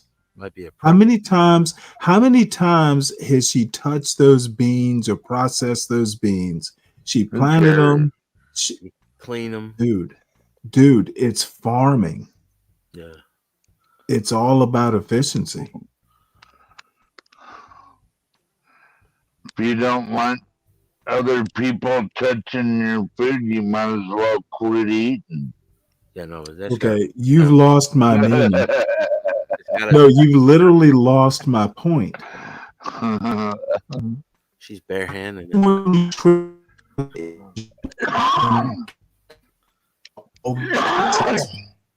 botting. Effort. It is wasted energy. But you know what? Hey, if it's a labor of love, who am I to criticize? But I'm just saying she's touching those beans a lot. I think she might be selling. And she's not getting. You paid. Oh my God! She's selling them. She's selling them. That's even worse. Like they get sponsorship. Okay, I understand you're not getting my point, dude. If you've ever moved a box from one end of from a receiving dock to a shipping dock, every time you touch that box, you're losing money. Have you ever thought about how stuff gets from point A to point B? I used to work on a cross dock. Right. Oh, I know exactly. Then you understand my point. Yeah. You act work same way. Stan, life is a problem. You keep going in and out. Yeah. All right. Well, let me go out and come back in. All I'm saying is that, dude, you're fine now. I can hear you. I still am. No, you're fine now. We can okay. hear you. Well, I moved away from my microphone, dude. And I know it sounds so robotic and so cold and stuff, but honestly, you can incorporate that into everyday life. These beans, how much better are they going to taste with all these processes? How much more nutrition is going to be provided for a body? Dude, I know it sounds so cold and robotic, but dude, it's literally life. Yeah, but you think they might be preppers? No, not with that kitchen. No, you never know. It's a beautiful kitchen.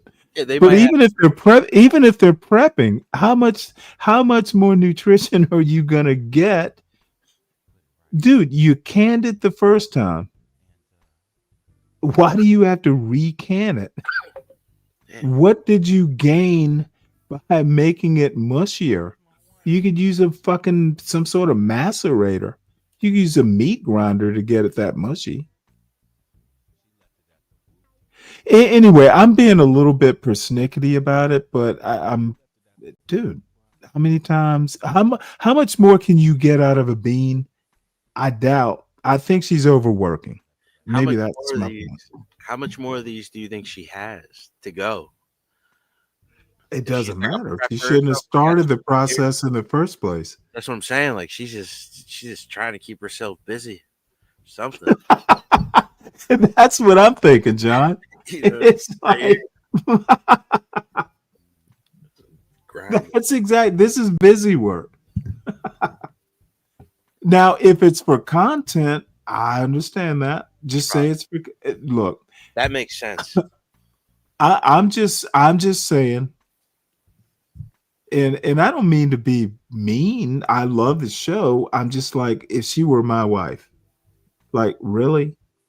Who you trying to impress? It's just me and you. We don't got no more room. Come on, say it, John. I'm a dick. It's true though. It's so true. And my wife would probably call me a dick. You bastard! You killjoy. Just let me do my beans. Some people are just active. They love that shit. Keeps them young. Hey, you know what? And you know what? She's got 12th man's heart. Yeah. Maybe, dude. Again, I don't mean to be mean, 12th man. I didn't mean to be impolite.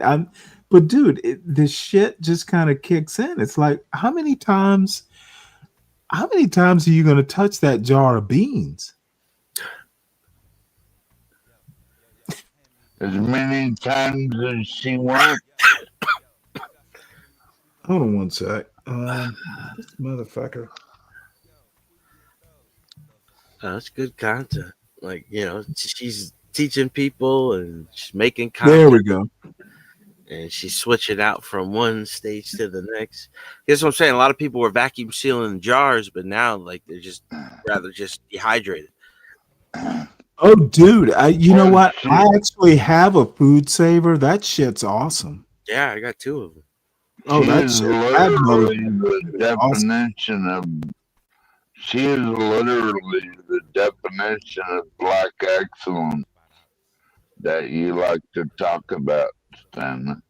Well, I'll tell you what, she can be more excellent by becoming more of black efficiency. It's that American intelligence. Nah, I'm just fucking with you. I'm just fucking with you, 12 man. Don't take it personally. You never had a walk around her farm, have you? Have you? She's got videos of that too. Have you been there? Do you personally recommend it? Yeah, I recommend Homestead. All right, 12th man, I'm way. not fucking with you. I'm just saying, I do not want. I'm not fucking with you. These are honest questions. I'm not being facetious or snide or anything like that. It was an honest question. So let us proceed. Right. Now, if I want to prepare this, how would I go about preparing this? I would take a quart of water and pour in. And as it starts to rehydrate, I can tell from there if I need to add 1 more quart or if I'm going to just add a half a quart of water. But I'll rehydrate it like that. And it doesn't even take long because the beans are almost like a powder. And to be honest with you, you can powder this. Remember, the nutrition is still in here, whether you powder it or not. The 4 trays that I have in my freeze dryer, if I choose to powder them all, that means that I can get all 4 of those trays in 1 jar. And that means per quart, I would have 4 meals in 1 quart if I powdered it, right? Now, if you powder it, that means you're just going to have to measure just based upon how much is in your jar divided by 4. And you'll take out that much and you'll add water, a quart of water. If you want it to be soupy, 3/4, maybe 3/4 of a jar of water, however you want it to be, the texture, right? You can determine how much liquid you want in your soup. If you want it real thick, I would start with adding maybe like That's the way I like my soup, thick, boiling hot water. Half a cup of water to maybe a 1/4 cup of your bean soup powder, and then just let it hydrate. And if it's too thick, then add more boiling water until it reaches the consistency that you want. I don't really do powder.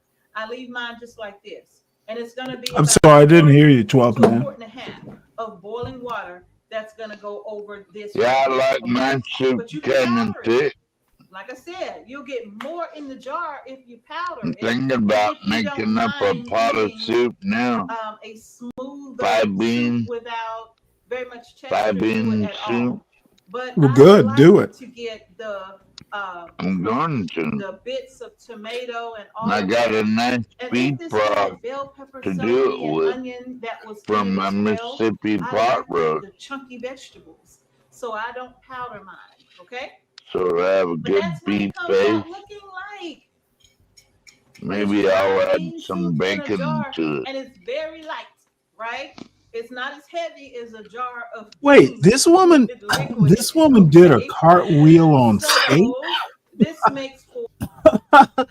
What kind of daredevil are you, woman?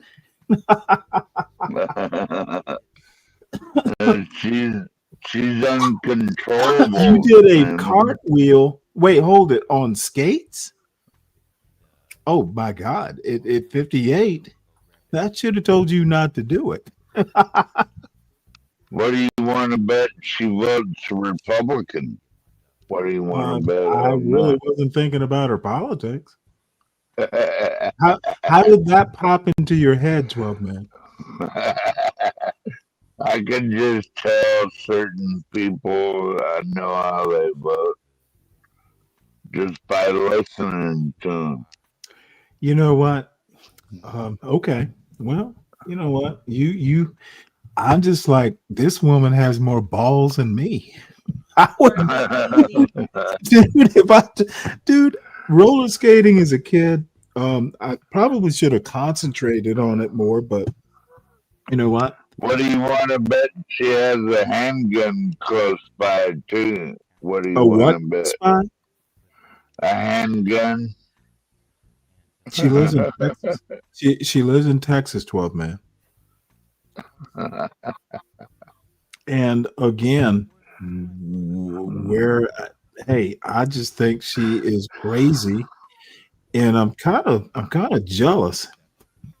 It's just like, where can I find a cartwheeling 58-year-old? Find me one. Yeah, where can I find a plantation like that? Family? A what? If the oxygen absorber is down in the Plantation? jar, What the fuck are you talking about? see it. But I do have an oxygen absorber in the jar, and then I vacuum. Look, I just say an oxygen absorber. She is literally overcomplicating this. Now, am I going to save this for 20 years? Maybe they are preppers, John. No, but I know that I have extended the shelf life of this, and it's available, readily available. It's like an MRE, a meal For 20 years. All you Yeah, have to do and a is jar. add water. Okay. All right, you all. I hope you found the video. Hey, I have to insert. She won't be alive in 20 years. Yes, she will. Well, the odds get slimmer every year. What, dude?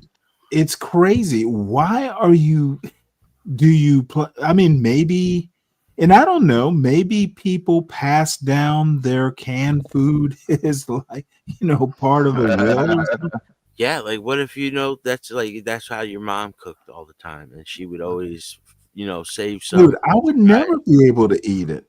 Man, 20 years, you could eat in last 20 years. There is no way, dude. I would either cry.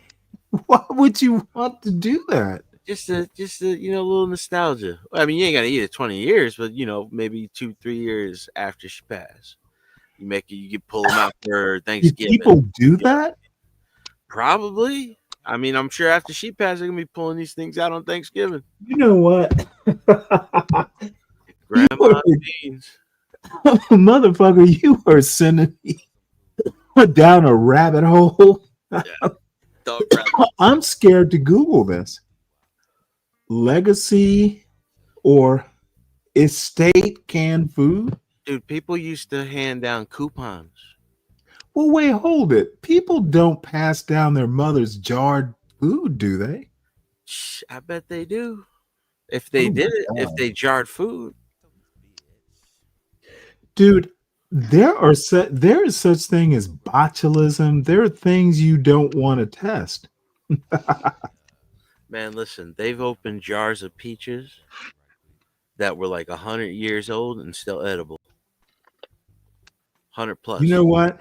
And you know what? The first thing they did when they opened that jar was you first. Yeah, I ain't gonna be the first. I'll smell it. Oh, I opened the motherfucker. I opened the motherfucking jar. You get the first taste.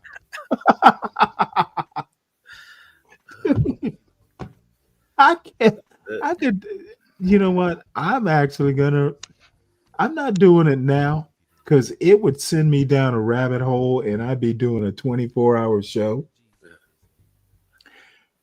Oh shit. Please tell me that I'm not eating my great grandmother's jarred beans, her canned beans. I would never do that. What? You wouldn't even know. It wouldn't even be your choice. It'd be your heritage. It'd just be brought up. Yeah, no one's gonna tell you. This is a jar that will.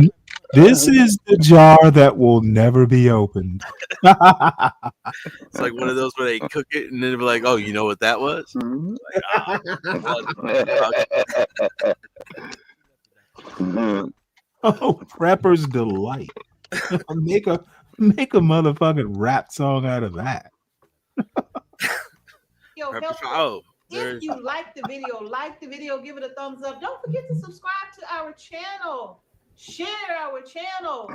Oh, And I give will our do video just a thumbs that. up. And don't forget Let to me go make sure over, I'm find us subscribed on, because follow us I haven't on gotten an alert Facebook, from them on in quite some Instagram, time. I thought and you were now already TikTok. subscribed to I them. am, You'll get and the hang of it, so have some I'm patience with me. subscribed to I'm still all getting the hang of alerts. trying to post over Maybe there, you know, I haven't been but paying I'm working on attention it. to them, Look, I'm a work but I in haven't progress, gotten a so pop I'm from working them on in a it. while. So y'all, that's gonna do it. Thank you so much for joining me here, Homestead Heart. Peace and blessings to each and every one of Maybe they you, got and I will see y'all in the next Love you, video. baby. Love you, Trust me when I baby. tell you. You know This she's is married, real right? good. Yeah, it's okay. Try it for yourself. Do you Still lust? tell her I love her. Do you often lust after other men's wives? that's a mom. I'm not lusting, Stanley. Fuck That's off. exactly what you're doing. No, I'm not. It's like Mike lusting after my dead wife. Stop it, Stanley. Dude, it was weird. Pretty jealous of All right, you are the moral guide for this show right now, though. 12th man, I have to give you that credit. It's a good video. Yeah, I thought it was. Oh, let's see. We don't want to do Appreciate it. that. What else You know you what? have I on want to. the agenda? Would you guys mind if I do this? This is something that Sin 7. Do you know her? In the chat. Yeah. No, I know her from other shows too. She's, she seems like a really good woman. I kind of lust after Sin for that matter. But so we go. But I hope she's hearing this. I want to see. I want to hear her reaction to that. She will. I know what she's going to do. She's like, keep it in your Thanks, pants. Stanley. I discovered another box of wine. Oh shit! Another what? Box of wine. By accident? Well, I Is it didn't in- realize I had this much wine left. Oh my God! But then I discovered I did. Congratulations! Or congratulations in order? Damn. Spirit. Oh shit! You know what? I haven't heard you so happy since early this morning. It's all good. Are you doing your little wine dance? You don't do line dances, you do wine dances, right? Yeah, son. All right. Well, this is a little off the beaten track. Other than John's show, but this is something Sin said I should watch. This is a show. It's not for humans, and human. Yeah, that's what the show's called. And our friend, and let's just call him a friend of the show. Nightish is on it, and another friend of the show is up on the chopping block or something like that. So Sin 7 is basically roasting my dumb ass. She's like, "You're a bad judge of character."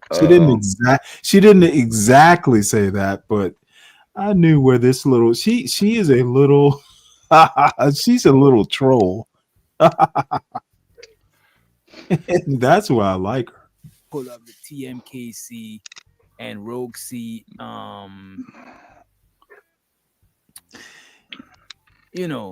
They had a little bit of kerfuffle. Oh, and by the way, this is just because this isn't my usual shtick where I go in there and I want to sling a lot of shit at a wall or at other people. But again, it is Sin 7 who recommended it, and she has castigated me. She has trolled me on my lack of good judgment of character. Fruffle. Am I saying it right?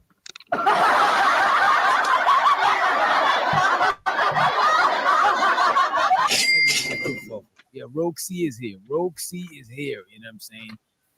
Roxy's here. She got the and by the way, you know what I'm 12th man, saying? thank you for You know what I sponsoring mean? the So show. to roll. I And have to TMKC put is that here up also. on the screen. Big in up a few yourself, minutes. TMKC. Shows us all the supporters. You know. Why would she And figure I don't out want a to let bot too much that people could be around share because I don't want y'all cash to app throw so that gasoline on more what is people already could get a you beer spicy money? situation.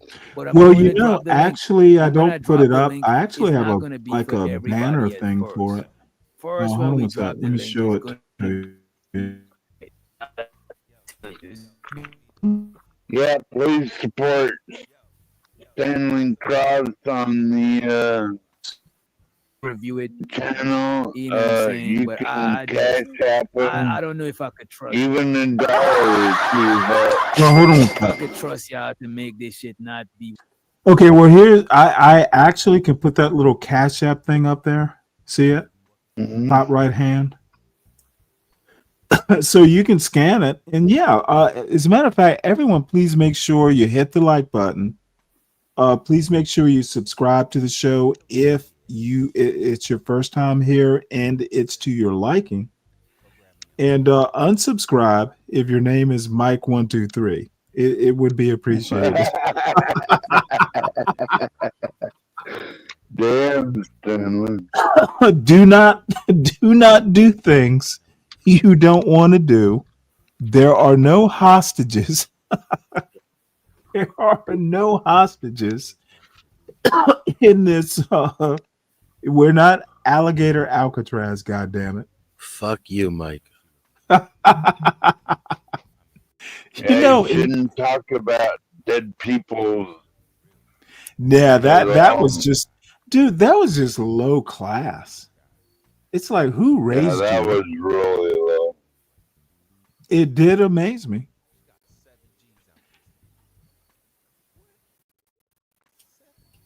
Oh, let's see I have here. a dog waiting to come back over here. Pitcher, where'd you go? I think he Hold on might have one ran sec. away. Oh shit. Oh, there he is. You know what? I probably need to reboot this fucker. Are you freezing? No, it's not really freezing. It's just acting a little wonky.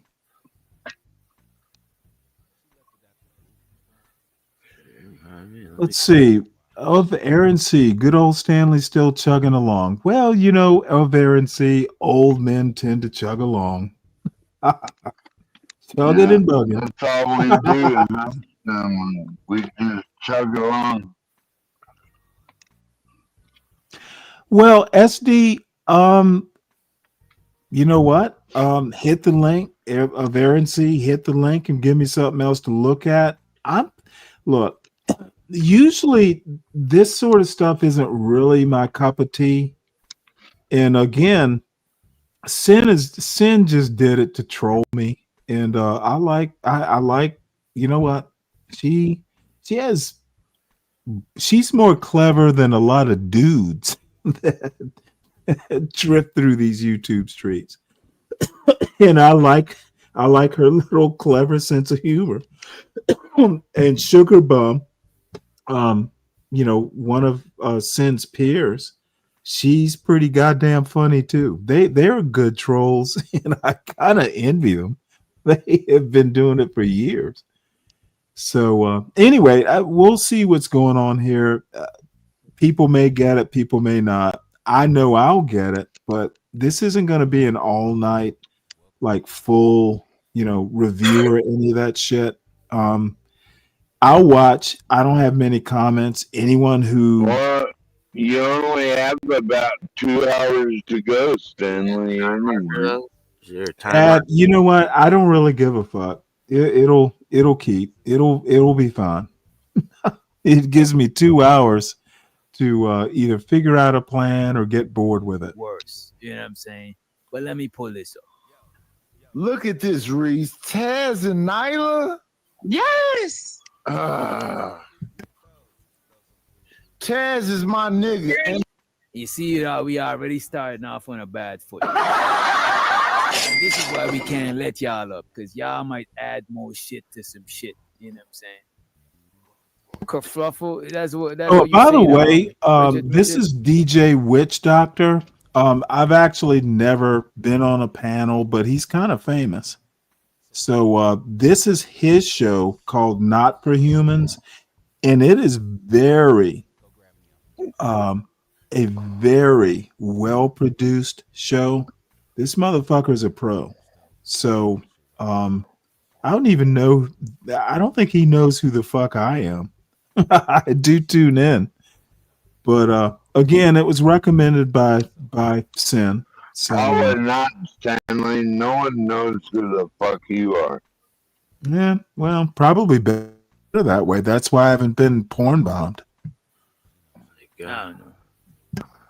You don't know what my body look like. Why you worried? Why you worried? I've been knowing you for 4 to 5 years. For you not to have any loyalty, you could kiss my ass, bitch. Oh I don't give a shit, fuck is that about not one of you. I don't give a TMKC? I've never heard her voice. She's got a pretty little voice. fuck about Rogue. Rogue actually kept on crying to me about Drib, how she wanted to be with him. So since I'm damn near old enough to be her mama, I try to walk away. Wait a minute, no. So I didn't know that TMKC was old enough to be Rogue C's mama. Is this a scolding? Is this an older lady? Let me not say older. Old is such a bad word. You know what? I'm not gonna This motherfucking be able to deal with this seasoned laugh track lady, bullshit.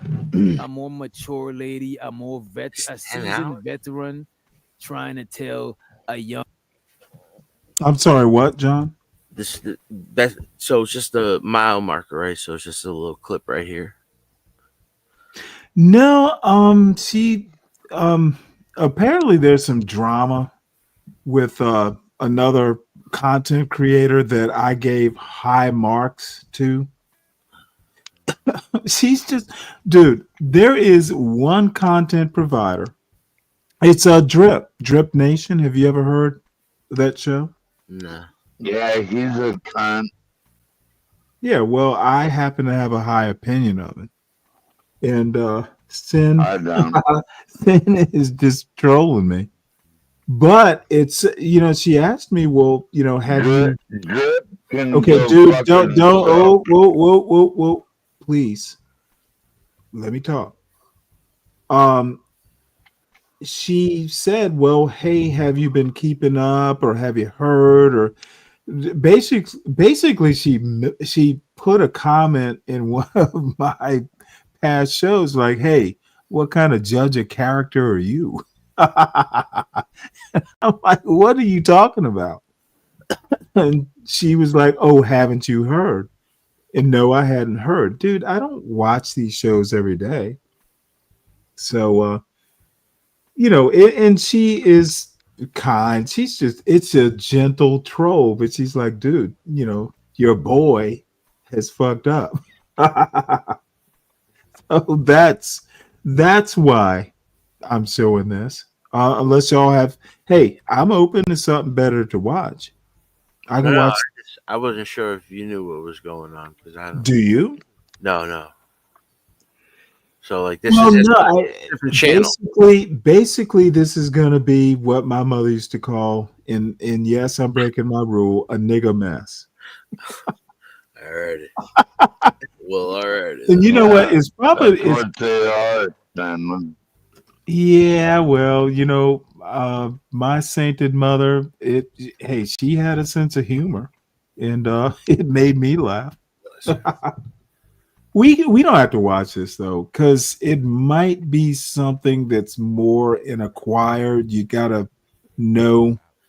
I get it. We'll give it like Let's, 2-3 minutes. I don't know. Well, I am willing to move on. I'm not wedded to this. Whippersnapper. And that laugh track is how so the game annoying. go? You know what I'm saying? Is she trying to sun Roxy? What is going on, really? I did not know it was such an age gap. You know what I'm saying? Bridget, I don't know if it's, I don't know. What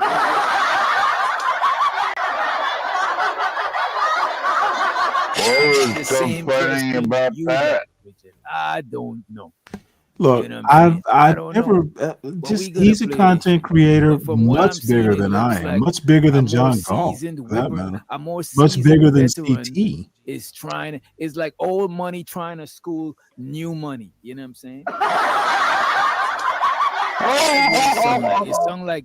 It sound like TMK. You know what? I wonder if I shouldn't. No, I'm wrong. He's not bigger than.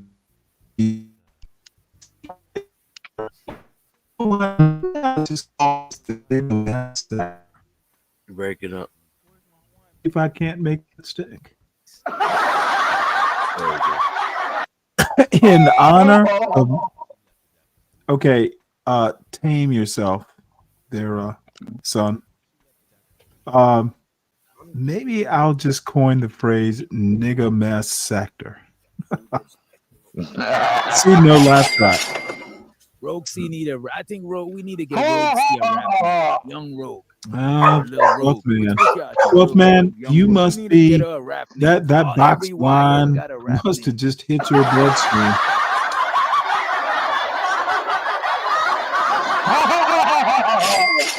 We gotta give her a rap name. You know what I'm saying? And we gotta give TMKC like a jazz name. You know what I'm saying? She from the old school. Show so the Unk be streaming.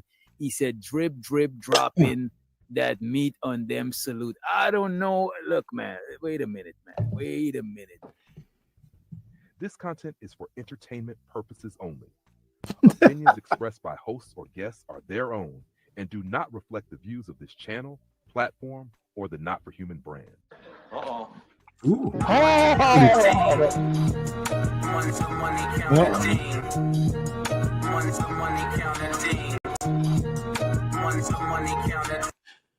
Pretty sure. Let's skip through this. About his boo thing on you tender. Oh my God, y'all calling YouTube you tender now? Y'all niggas ain't shit. Get out of here. Get out of here. Get out of here, man. Don't be blowing me up, nigga. I ain't getting up. You know, one of the things I'm not going to do if I ever get monetized is this sort of fucking dancing for money bullshit. So why not, Stanley? Because it's low class. Because it's low class and beneath me. Any other comment? I see that. Y'all please don't go wrong reporting people's channel, especially my channel, man. For real, man. For real, man. Please, man. You know what I'm saying? Don't report my channel, man. And don't report. You know what? Channel, I'm about to especially fucking don't report fail mine, on you know this what I'm saying? bullshit. Come on, man. Please, man. Y'all on that bullshit. And then wondering why I don't want to be part of the sisterhood no more. Oh Because I wait, was going you know around what? I reporting just people's channels remembered. that we Hold on one originated sec. on. Why are you doing? Let's see. Let me skip ahead.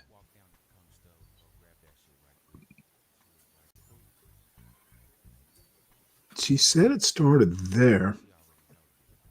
Apparently, this was something that started on Nightish, and he kind of exposed it, and it just kind of went south from there. You know what? This isn't worth me watching. This is. I'll either, because I don't think I could even watch this on my own time. That laugh track is so fucking stupid.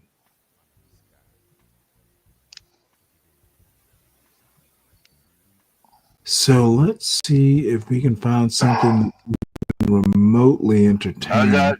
I got something for you, Stanley. Okay. Is it in the back?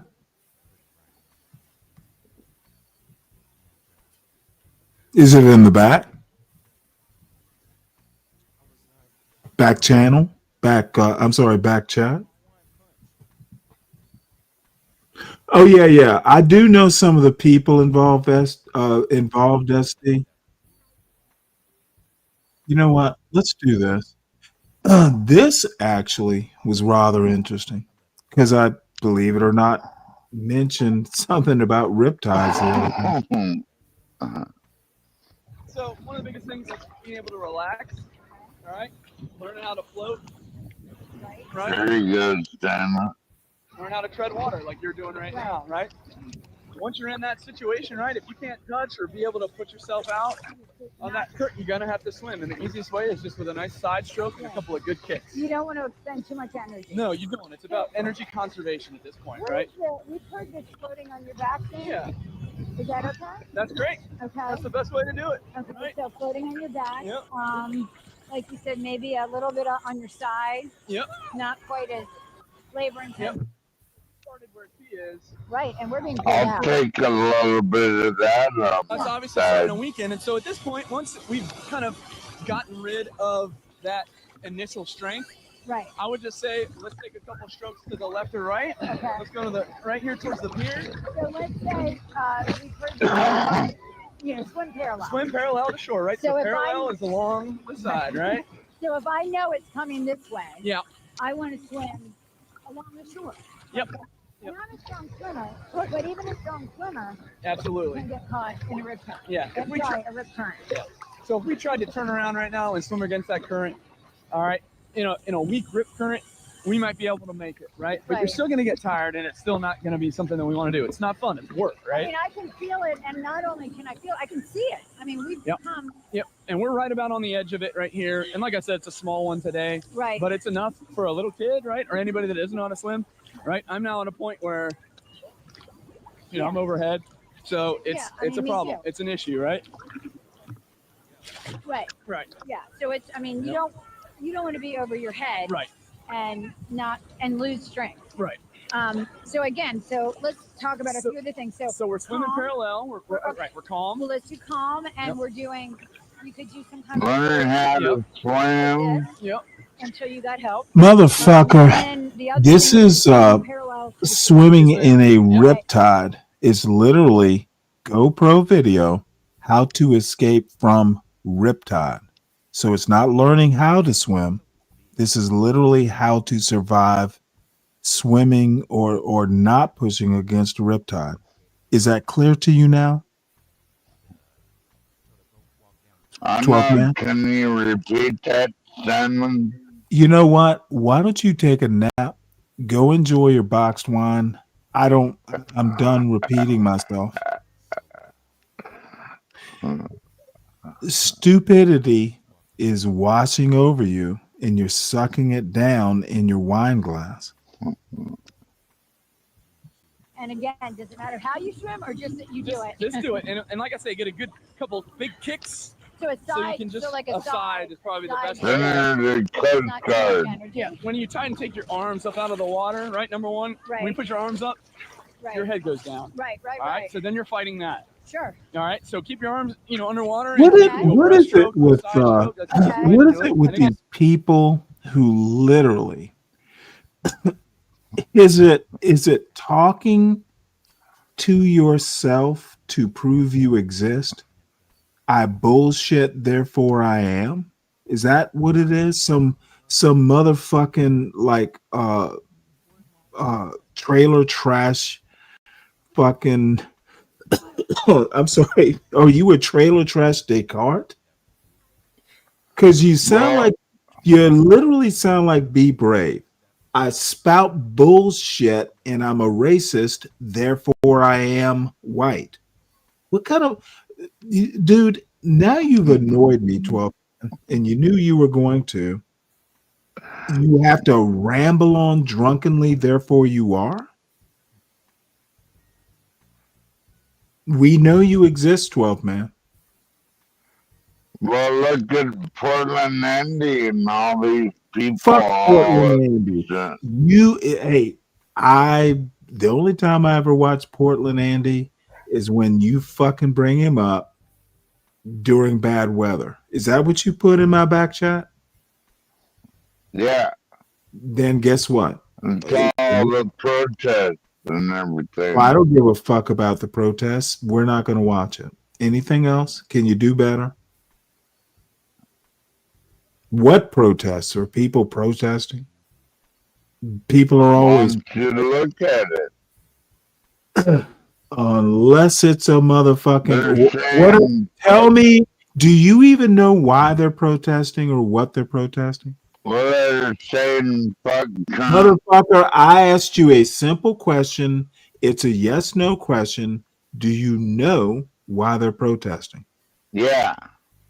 What are they protesting? Do you? What are they protesting, 12th man? I don't know. You have to ask The them. motherfucker, I thought you didn't know what the fuck they were protesting. You just want to watch people protest? Is that why you put it in the back? Well, Ron, Do you even remember? Do you even remember that's all why? your buddies up there, Stanley. What buddy? That's all your buddy protesters up there. They all hate Trump like you. Yeah, I thought it was going to devolve like this. Just needed to. Just needed proof of concept. And practice these things in a pool, a non-stressful environment, so that when the stress occurs, it's a lot easier to do, So right? really, number one is calm. Yep. Number two, don't swim against it. Yep. And number three, try to find I a can way, find either something floating else, or Dana. a parallel to the coast to keep yourself. That would be amazing if you did. Correct. Okay. Just And then, make sure obviously, you if don't you're in send it trouble, you twice have to get with help. that double vision. Why do so many rescuers get drowned when they're trying to help people? So a lot of times, if a layperson is going out to rescue, they don't have any flotation, right? And they're in a panic state, so they're going to drown me because it's the first thing they see and the They're first gonna thing I come grab up you. to. Yeah, Right. and they're gonna grab onto me. One of the things that I can say, if you're ever in that position, right, the last place that victim wants to be is underwater. So Right, if they're okay. taking you under, get underwater, get some distance away from you and the victim. Okay. And call and talk to the victim. Try to get them talk to to them. focus. Yep, Yeah. exactly. I got you. All right. And I mean, how many years have you been doing this, John? This is my 9th year. Okay. So how many rescues do you think you've done? There's several. Okay. Several. Yeah. And would you say most of your rescues are related to rip current? Absolutely. Okay. Yeah. All the big ones, all the serious ones, were all rip current related. Gotcha. Yep. Okay. Yep. I mean, I want to show what your guys do, but let's show one more time because we've got the John right there. So basically, we could just be not paying attention, Absolutely. and it's pulling us out. Yeah. Everybody, You when can they're at feel the it. beach, they look out this way, Right. and then the current's going this way, and then they turn around and swim back in, and all of a sudden, You know, that's something they actually Yeah. didn't teach And me in the here's Navy. an In the Navy, This rip took us out. you got to kind of actually put us in a little figure bit. it Wow. out. So it's that we're actually We're kind of in a little bit of a circle. we're Yeah. following it. Yeah. Okay. And then again, the danger is you get out too far. Yep. And oh, That's a cabbage head. You're fine. okay. Other hazards to worry about at the beach today. Sea life. And then you're exhausted. And so once you're exhausted, you've got to make a plan. That's right. Okay, so let's say I'm exhausted. Yep. I don't think I can swim parallel and get out. Yep. So what's my next step? I need help. What Yep. do I do? So I would put your hand up Okay. and call for rescue. Okay. That's the biggest thing you want. Right. And so the lifeguards see, Right. and you're gonna see them coming down and coming to get Right. us, and that's And- the biggest thing. and Swim then- your lifeguard And stay calm. and stay calm. Keep staying calm, right? Okay. Yeah. Yep. Because at this point, I feel like I can't make it in. Yep. I'm okay. Right. But I just need some help getting in. That's right. And that's okay. It is. Do you think people get maybe embarrassed thinking, well, I'm a good swimmer. This Pride. is going to be a problem. Pride is definitely a thing, Yeah. right? Ego. Yeah. We see, people don't want to be rescued by lifeguards. It's embarrassing that they got into trouble, and yeah, you're Right. fine right now. So, but you might get to a point where Right. you're no longer fine, Right. and we want you to be conservative with So that. talk to me. What's going to happen? He's going to hand me the buoy. Yep. So And what do I hold? he's gonna Okay. he's gonna do all of it. Okay. Like what happened? What's going on, man? Right. Okay. You look like you're in trouble, Grandma. Yeah, I'm just really exhausted swimming in this rip current. So if you could help me get in, that would be great. Is it just you out here? It's just me. Okay. Yeah.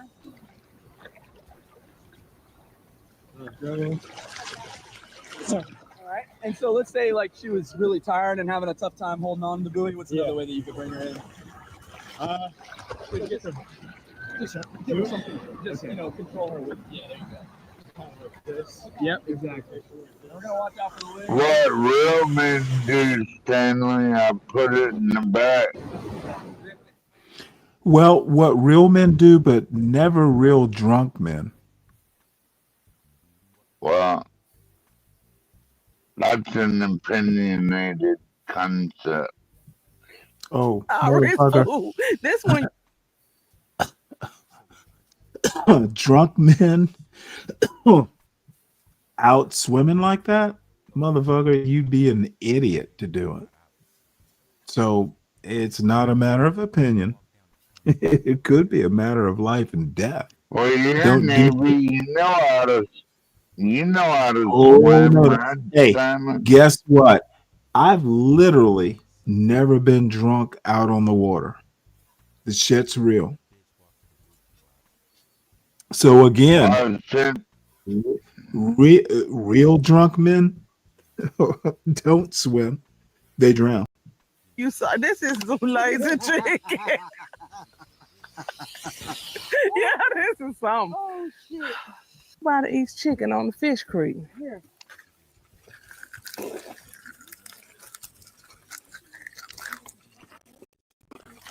That sounded real crunchy. I need me a little gravy.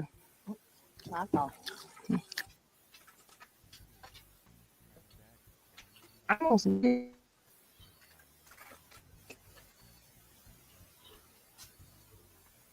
I said you want in the back, Simon. Did you think about that?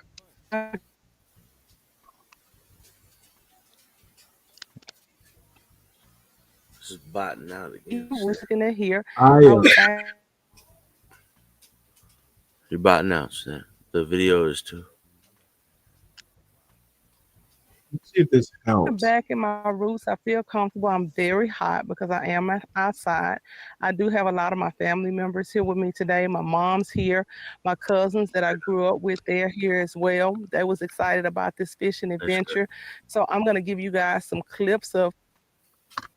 I'm sorry, John. Did you say something? No, that's good. Like you were botting out, but like it cleared up after. Yeah, you know what? I've been on my. I have a 5G router, and sometimes when I reboot the computer, I haven't set to go to that, and just switched over to the AT&T stuff. So it's much better. Yeah, no, it just kept botting out. You were botting out with it. Hopefully, it's better. No, you're and I clear. just cough It just proof. keeps happening, and then like it'll clear back up after like. Well, let me know if it happens again. Then I can isolate it to the computer needing to be rebooted, and if I have to do that, I'll just end the show. Yeah, it's about 9:30. Because it is. We are at 10:22. I didn't intend on going this long, but you know what? Fuck it. I'm having a good time. How our adventure goes. I'll also give you guys some clips of the fish that we catch and some eating of that fish too. Then we'll leave here and I'll go show you Oh, and by town the that way, I'm from I and kind of guarantee show you that is not sweat. She puts him off. She is bug averse. where I came from. Give you a little Dude, bit more. when you're from South Georgia, you just learn to live with the bugs.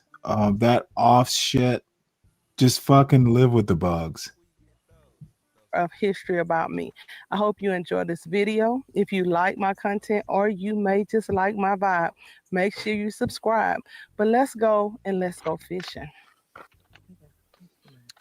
I like her attitude.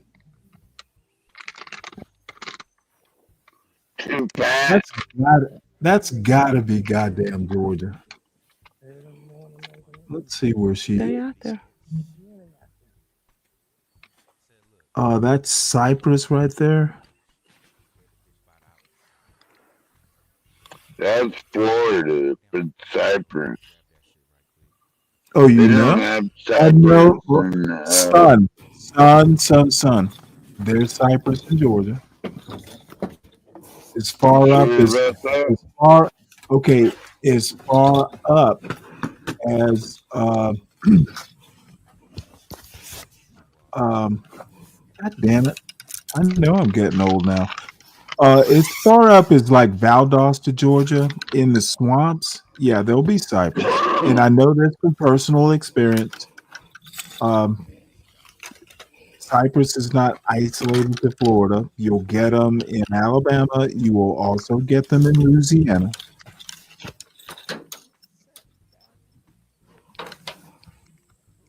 This premiered August 3rd, 2025. It doesn't give the state. I guess I could look at this, but I'm not going to do that. I'll check it out later. It looks like Georgia, though. Could be Florida. Could be anywhere in the deep south, to be honest. Oh, look. She stole B-Bray's mask and put it on her head.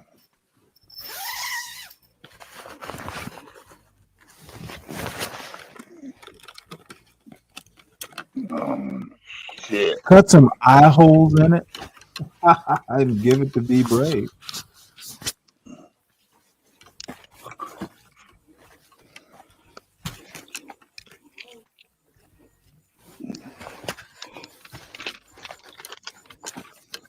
I thought she had a bow and arrow. I'm like, okay, let's get it. Where are we going? There are black women who bow hunt, believe it or not. Yeah, I'm sure of it. I've seen hog hunting. Yeah, they bow hunt wild boar and stuff. That's some dangerous shit. Even I don't have that kind of balls. And god damn it, why is she using worms? Dude, try it with the lures first.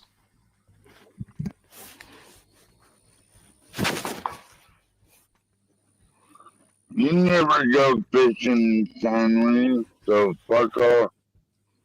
Dude, you know what? I won't even respond to that silliness. When the last time you been fishing, Stanley? Never? Dude, I fish in my mind. Dude, once a fisherman, always a fisherman. People like you fish. I'm sorry, people like you catch and get disappointed if they don't. One of these days, I'll tell a story of a guy who worked with my father, who paid me the highest compliment as a fisherman, and I didn't even know who the dude. I didn't even know who the dude was. So my father relayed the story, and you know what? I was in my 30s.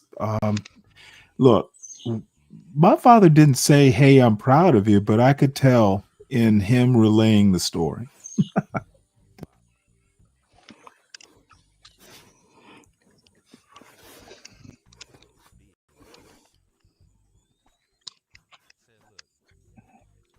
Damn, my dog is attacking me.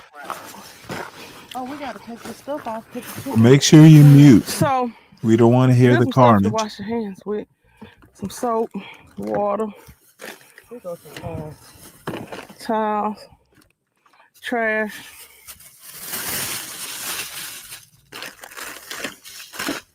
Who's crackers? I ain't seen them these in forever. You and Kim Who's crackers? I guess it's in the blood. That's right. If she don't even want to get Granny started, that's a whole nother story.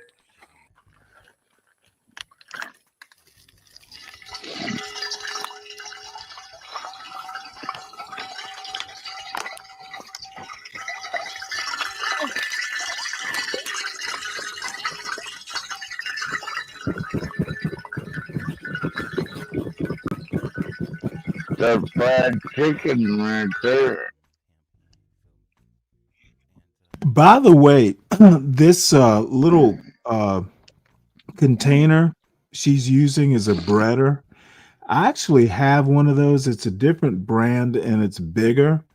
Dude, you gotta get you one of those. And I don't really fry food a lot, but I do oven fry things like chicken wings. And these, it's better than a bag.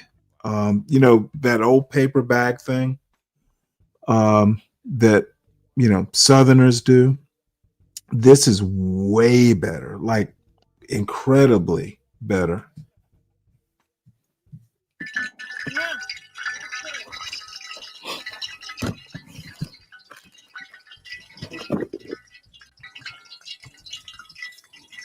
You know what? They didn't show this thing. That's like a crappie or a bluegill or something. It's some sort of sunfish.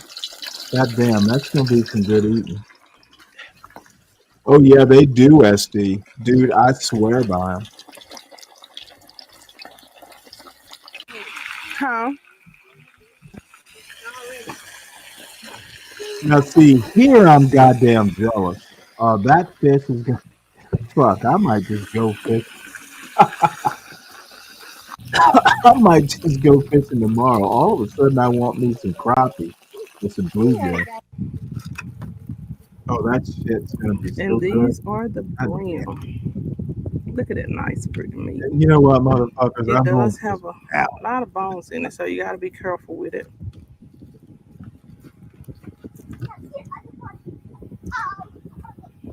That's the meat crust. Let's try it.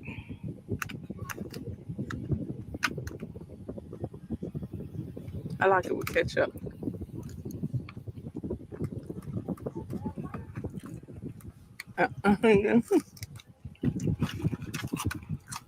And pickles.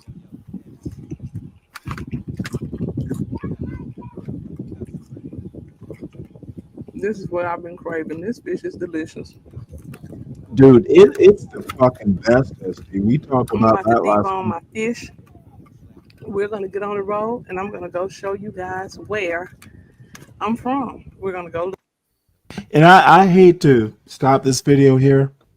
The only thing better than that sunfish, you know, crappie, bluegill, there's warmouth. You know, there's several types of sunfish, freshwater. However, you have sea trout, saltwater fish, sea trout, red drum, sheep's head. There is competition. But you know, there's fish and there's fish. And that crappie, that bluegill, god damn. You just cannot beat it. Look at the city. There's some competition though.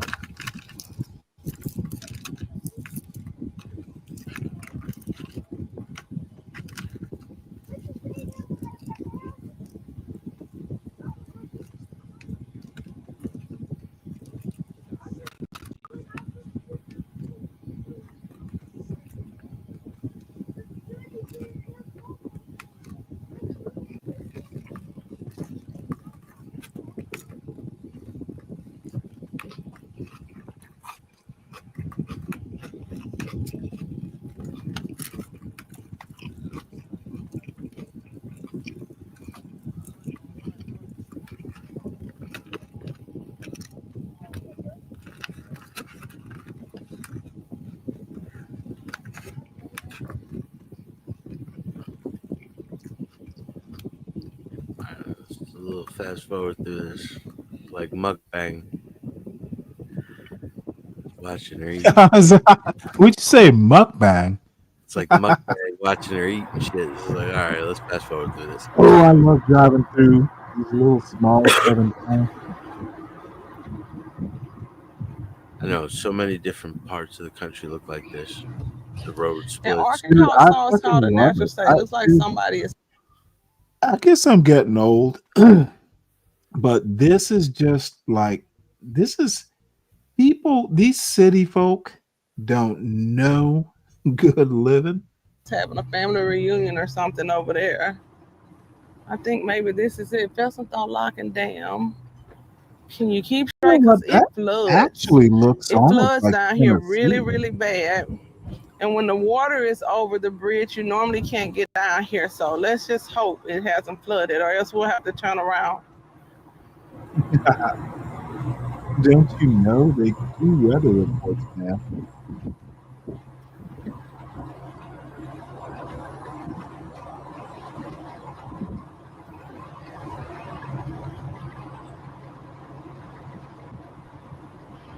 When I was coming up, it may have been for the whole town. There may have been 400 people. Okay, It was that accent. segregated. The blacks lived on one side and the whites Now lived I on know. another side of town. But that was in the 70s and 80s. It's not like that anymore. Everybody lives together, thank God. But it was at that point in time. So let's see what's going on down through here. What it's looking like.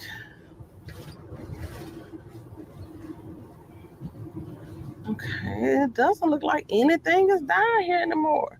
I know the water didn't disappear. Hey, I Esty, know she the had water some did bread. not disappear. Let her eat Like her. there's the water. Okay, so there's the water, and that is pretty.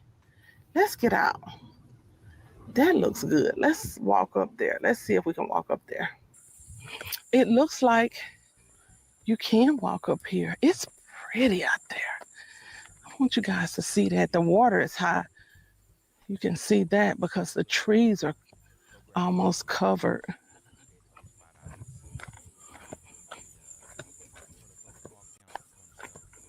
Hey, SD, she was just trying to eat it all prissy and shit for the camera.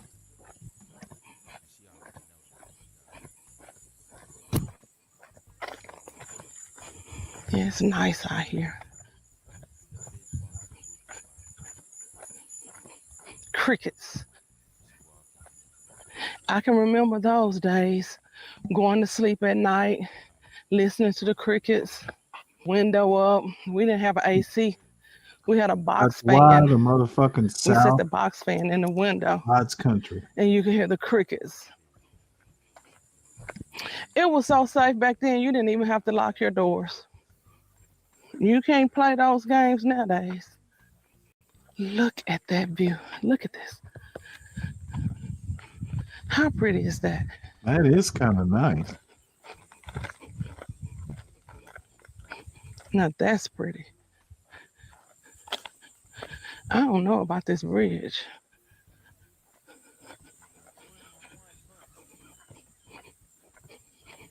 Let's look and see if it look like it's secure. Oh, fuck it. It's fine.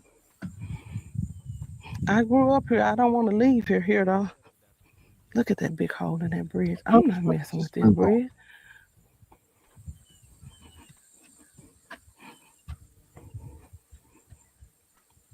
Oh, you know It's what? not I shaky. forgot. It's pretty out Women there. sometimes fret. Look at that. Look at that view. It is pretty nice. Trying to get you guys a good view. It's beautiful. By This the way, bridge is scary as heck. minutes left. You can find cypresses up as far as the Santee River in South Carolina.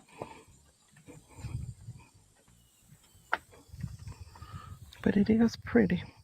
I'm saying I don't think that's Florida. They have the nerve to have seen up here. I'm guessing it's Mississippi. Wow, somebody's out there in a boat. It's not Georgia. She turned over there and was like, maybe that is Florida. It was like the other side doesn't look like Florida though. Like looks a little bit more to the northern. Or You maybe know what, though? western. I don't know, but Well, looking at the sky, it looks like it's somewhere. I would bet Mississippi or New Orleans. I'm sorry, or Louisiana. It could be Alabama. I don't think it's Florida though. It just I've been in doesn't. Florida. I've been on the water in Florida. It doesn't look like Florida. Yeah, and I know it's not Georgia now. I was thinking maybe maybe like South Georgia, but no, it's not South Georgia. It oddly enough, it could be South Carolina, but I don't. I think probably Gulf, Alabama. She's talking about the flooding. I'm sorry, what? She's talking about the flooding too, flooding out. Yeah.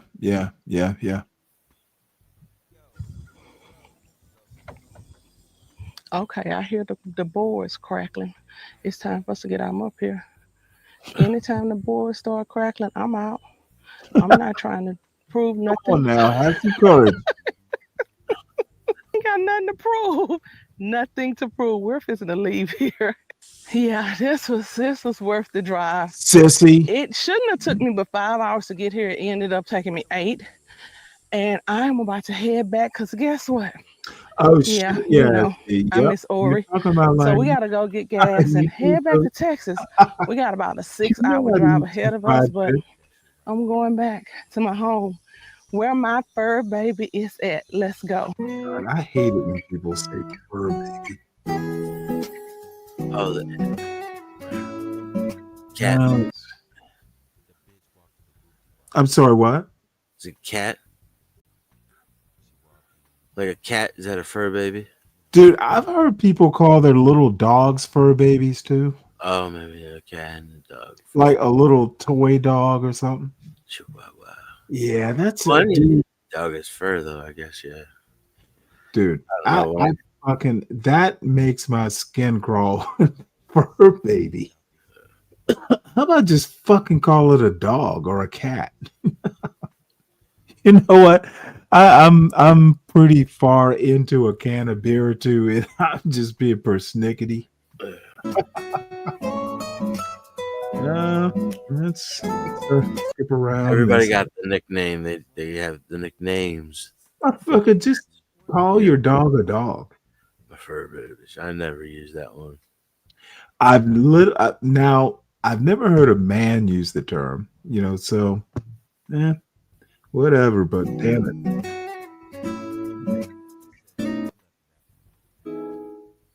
There we go. No more. I like the music. God damn it, there is nothing like the fucking South. It's just gonna be like this. Let's see if we can post it on sign.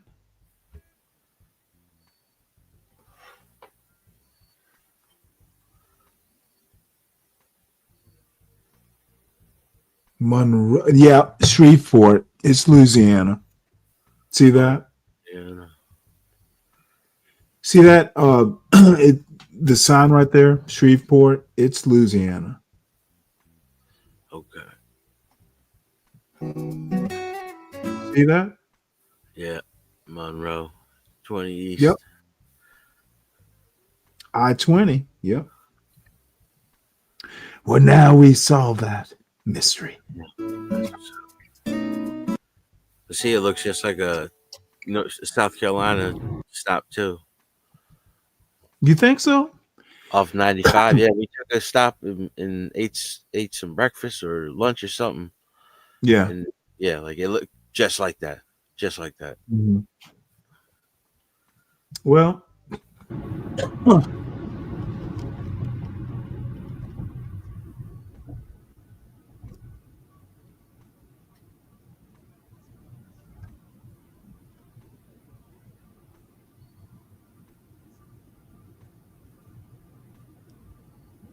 damn, they went a long way for fishing.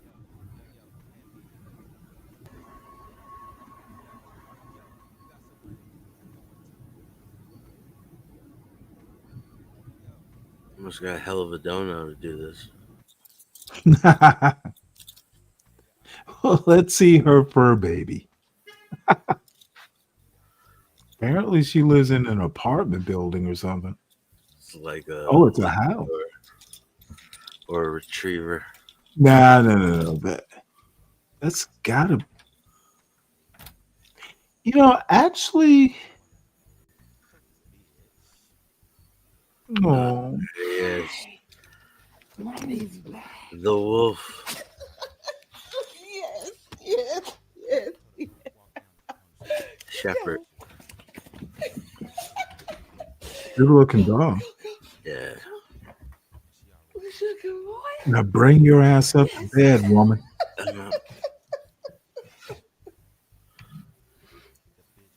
He's like, there's somebody in here. Come here.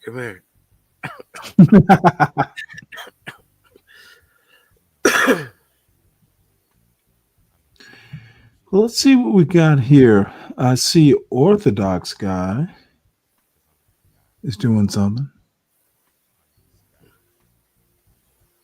Yeah, Lord.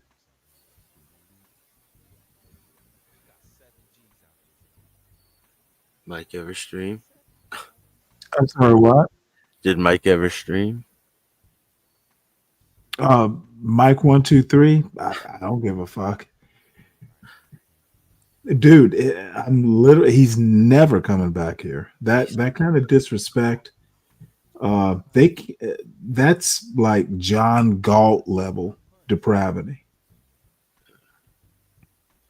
It's wild shit. No, honestly, it didn't surprise me.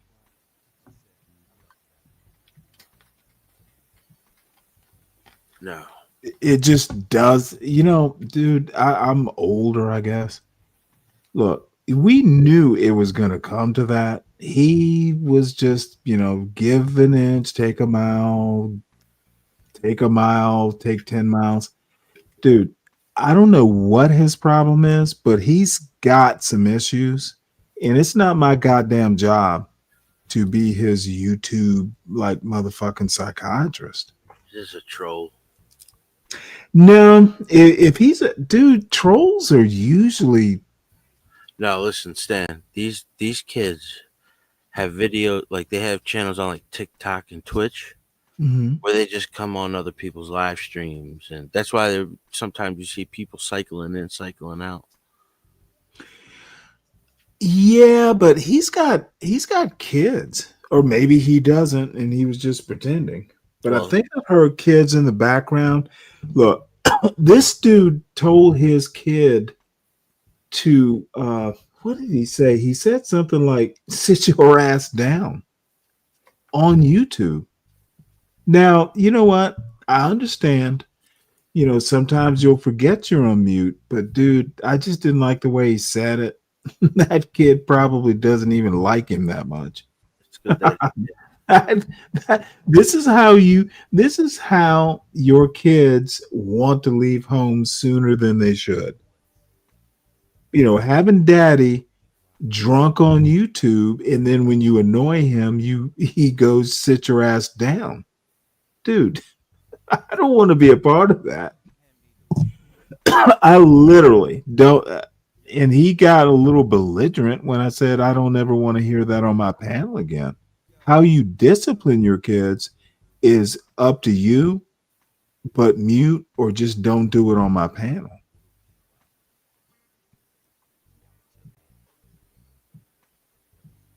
Good riddance, Mike. Yeah, and we don't have to worry about him. But what's up with this JB dude? What the fuck is that fake accent bullshit? If he just talked normal, he would sound exactly like Mike. Yeah, but I don't think it's Mike though. No, it's his brother, his cousin, or his friend. Somebody who's like not far from him that's been doing this with him. So people do that? Drinks his free Bud Light. You know what? It's probably his white boyfriend. And there's a reason I say this, which I will not divulge. But dude, Mike getting drunk and showing, his hand going into that Bud Light box, I don't think Mike is even black. No. Like Mike himself, I don't think is black. He put the camera on himself. He did? Yeah, he's Hispanic. Is he? Oh, is he? Because he was mighty light skinned. He looks cholo. But Doesn't- he's Texan, so he's like what is it? Quran. Well, I mean, that's fine. It doesn't really matter, but dude, you're wanting to talk, you wanting to be all black, and you aren't even like, dude, just be who you are. We will, if you're cool, you're cool. Really doesn't matter who you are. I mean, it's fucked up if he is native and he's wearing Cowboys. Should be good space. Well, at least for me, I like being in that space because models can Well, all I ride can and tell you at that point are what the variables are.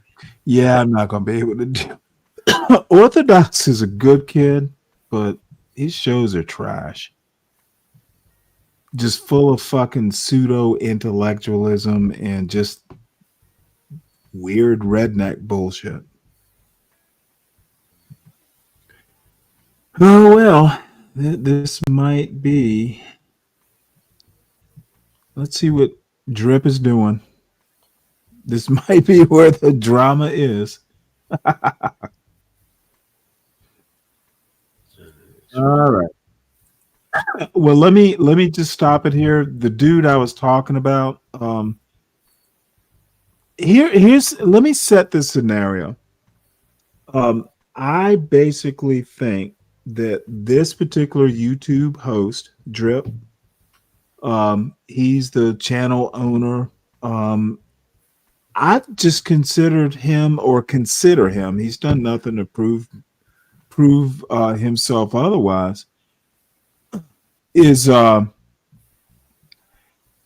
polite young man. He doesn't let women be trash talked up there. And I saluted him. I'm like, dude, and he controls his panel, not quite with a iron hand, but a velvet fist, a velvet hammer, I think is the term. So you know what? He keeps the shit in control. He doesn't let women, be like abused by red pill. So I've been up on his panel once or twice going, hey, you know what, motherfucker, I think you are the best host I know. And not saying something. So Sin is like, well, you know what kind of judge of character are you, old man? She didn't put it that way, but that's kind of what I inferred. Because she is a natural troll.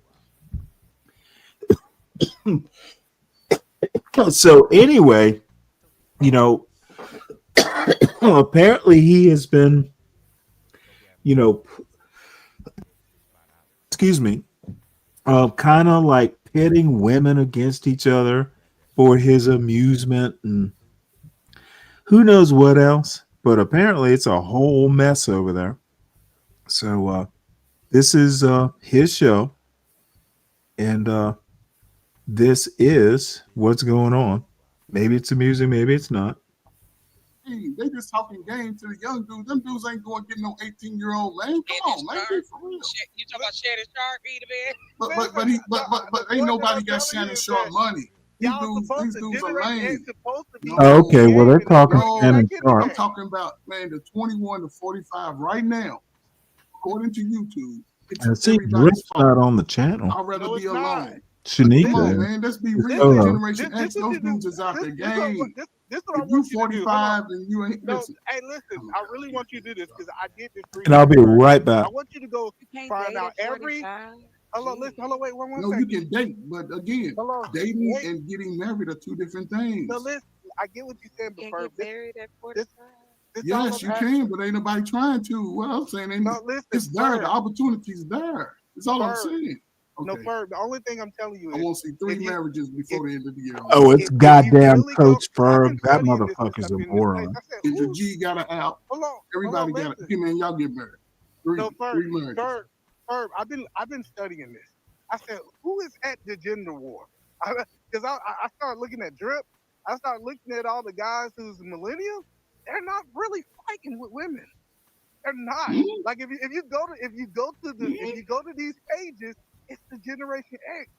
Hold up. Them Listen, the ones that's fighting with these women hold in up. this gender world. You can't count Angry Man. Angry Man married. He's out the game. I ain't talking about dudes out the game. Dude out the game is out the game. I'm talking about the dudes that are free and single and working on their money and working on their push-up. Hold on. Hey, real quick. I'm so sorry. Let me enter the Omni.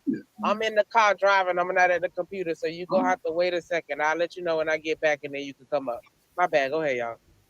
No, what I'm saying is, tell me the millennial you see that's out here in this gender war. I don't know millennials. I don't know who's who. Hold up, Either Man. Let's be true. Hold up, Either Man. So what's a millennial? 45 and under? No, millennium is like I think 35 to like 20. Oh, okay. So 35 to 20 something. Those No, that's not millennial. No, Those are millennial. The what's a millennial, millennial. Chocolate? Hold on, I'm really trying to tell you. Just hold on. So my brother is 27. He's a Gen Zer. So he was born in 98. Okay. So for the millennials, my sister, a lot of them is 81 to in their 40s. 96. Thank you. That's all. It's Damn, 1981 to 1996. Yeah, thank you. Okay, so that generation of men and women right now, are y'all telling me those are the ones who are committed to building and unifying together under one covenant? For the most part, those are the ones who's keeping that generation. I think it's the I rock apologize, that's keeping Either things Man. together. What is this covenant that you keep No. saying? No. Is that Building. for That's the the word he audience? used. Or? Yeah, I guess Oh, a word. okay. It's a word. Okay. But Well, I'm sorry. It was just used as more of a religious term. So I just want to make sure I understood. That's all. All right, got it. So the whole point that I'm trying to help you guys understand is that millennial was the turning point of the generation. It was like they sat down and they said, "Hey, you know what? They really messed up coming before us. We got to do something different." And the crazy part about it, these are the ones you see dancing online. I ain't gonna lie, they dancing, they doing all this stuff online. They're not even engaged in these conversations. And then the older generation is so loud that we think that the millennium is going through these things. Now I get that it's incels in every generation. It's guys who can't get women. And it's no generation that's gonna come from the past to the front that's gonna be that. But I'm telling you, that was when we really start seeing the change. And that's when after the millennial generation, that's when we really seen the feminist movement had to step up their game, because they was like, oh my God, these guys are changing. But we gotta get with politicians now. We got they literally said we gotta go mainstream. Okay, may I, after you Yeah. finish? You Go talk about ahead, yeah. feminists, sir. Go ahead. Feminism has nothing to do with stopping marriage. Feminism has to do with women getting the opportunities that were available. I just wish it wasn't used as a weapon now. Being a feminist should not be it's just like if I was up here and I was rooting everything for what men were doing and having and going, that would be okay. But if I root for a woman up here and say, hey, I'm behind the sisters, then it's that's still sisterhood. Well, so I I gotta just ask- would appreciate if we're going to talk about feminism, then talk about it in the context that it is. It's not, it has Okay, well, let nothing me to ask do you a with that. question. This is Sure. this is actually I just want to know interesting. if we being honest, right? Yes, of course. Do you believe the marriage rate is the reflection of what's going on in society, aka feminism? I believe the first part, but it also is misogyny. It's also who wants to marry a man that is telling you that your education ain't shit, you ain't shit, your No, face, that's cool, your that's breath. cool. No, it's not cool. Don't agree. rush me now. Don't rush me No, now. well, I thought we What was I'm having a back and saying forth. is, Go Well, ahead. you know we are. what? I'm I just getting am ready to coming answer. up. What I'm saying to you is, when you hear those negative things, because men are quick to tell. You know what? This is a good place to end it. Let me drop Drip's channel in the chat, and this is a good place to kind of end it because I am getting tired. Old man tired. Good. Appreciate you having me. And by the way, no, you know what? You and I, next time we cross paths on this show, which hopefully will be tomorrow, you ought to consider, dude, you're a great host. And I'm not trying to build a channel or anything, but dude, I like having you here. You are the voice of reason to my, sometimes I can go in weird places, and you're a good, grounded human being, sir. And that is a compliment. Thank you. I appreciate it. Yes, sir. Let me drop this. If I can, copy clean link into the chat, and we will go ahead and end it here. I actually appreciate everyone for dropping by, whether you're here or have been here. Hopefully people will watch this after the live. Feel free to like the show, recommend it, subscribe, and all that. And everybody, I am actually, it's early enough. I will probably do the regular 6:45 in the morning. So it'll be back to the old news and politics and all that stuff. But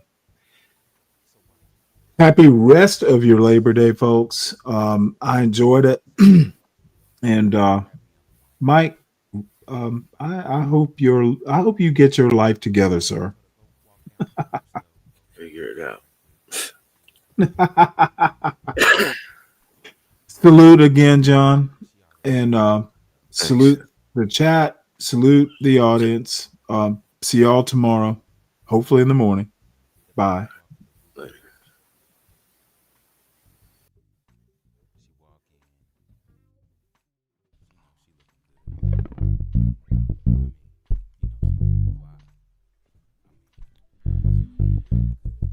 Welcome to the Whoop-De-Wop. The Whoop-De-Wop is a name. The Whoop-De-Wop is a place. The Whoop-De-Wop is a thing. The Whoop-De-Wop. Yo, hand me the Whoop-De-Wop. Yo, you got some money? We going to the Whoop-De-Wop.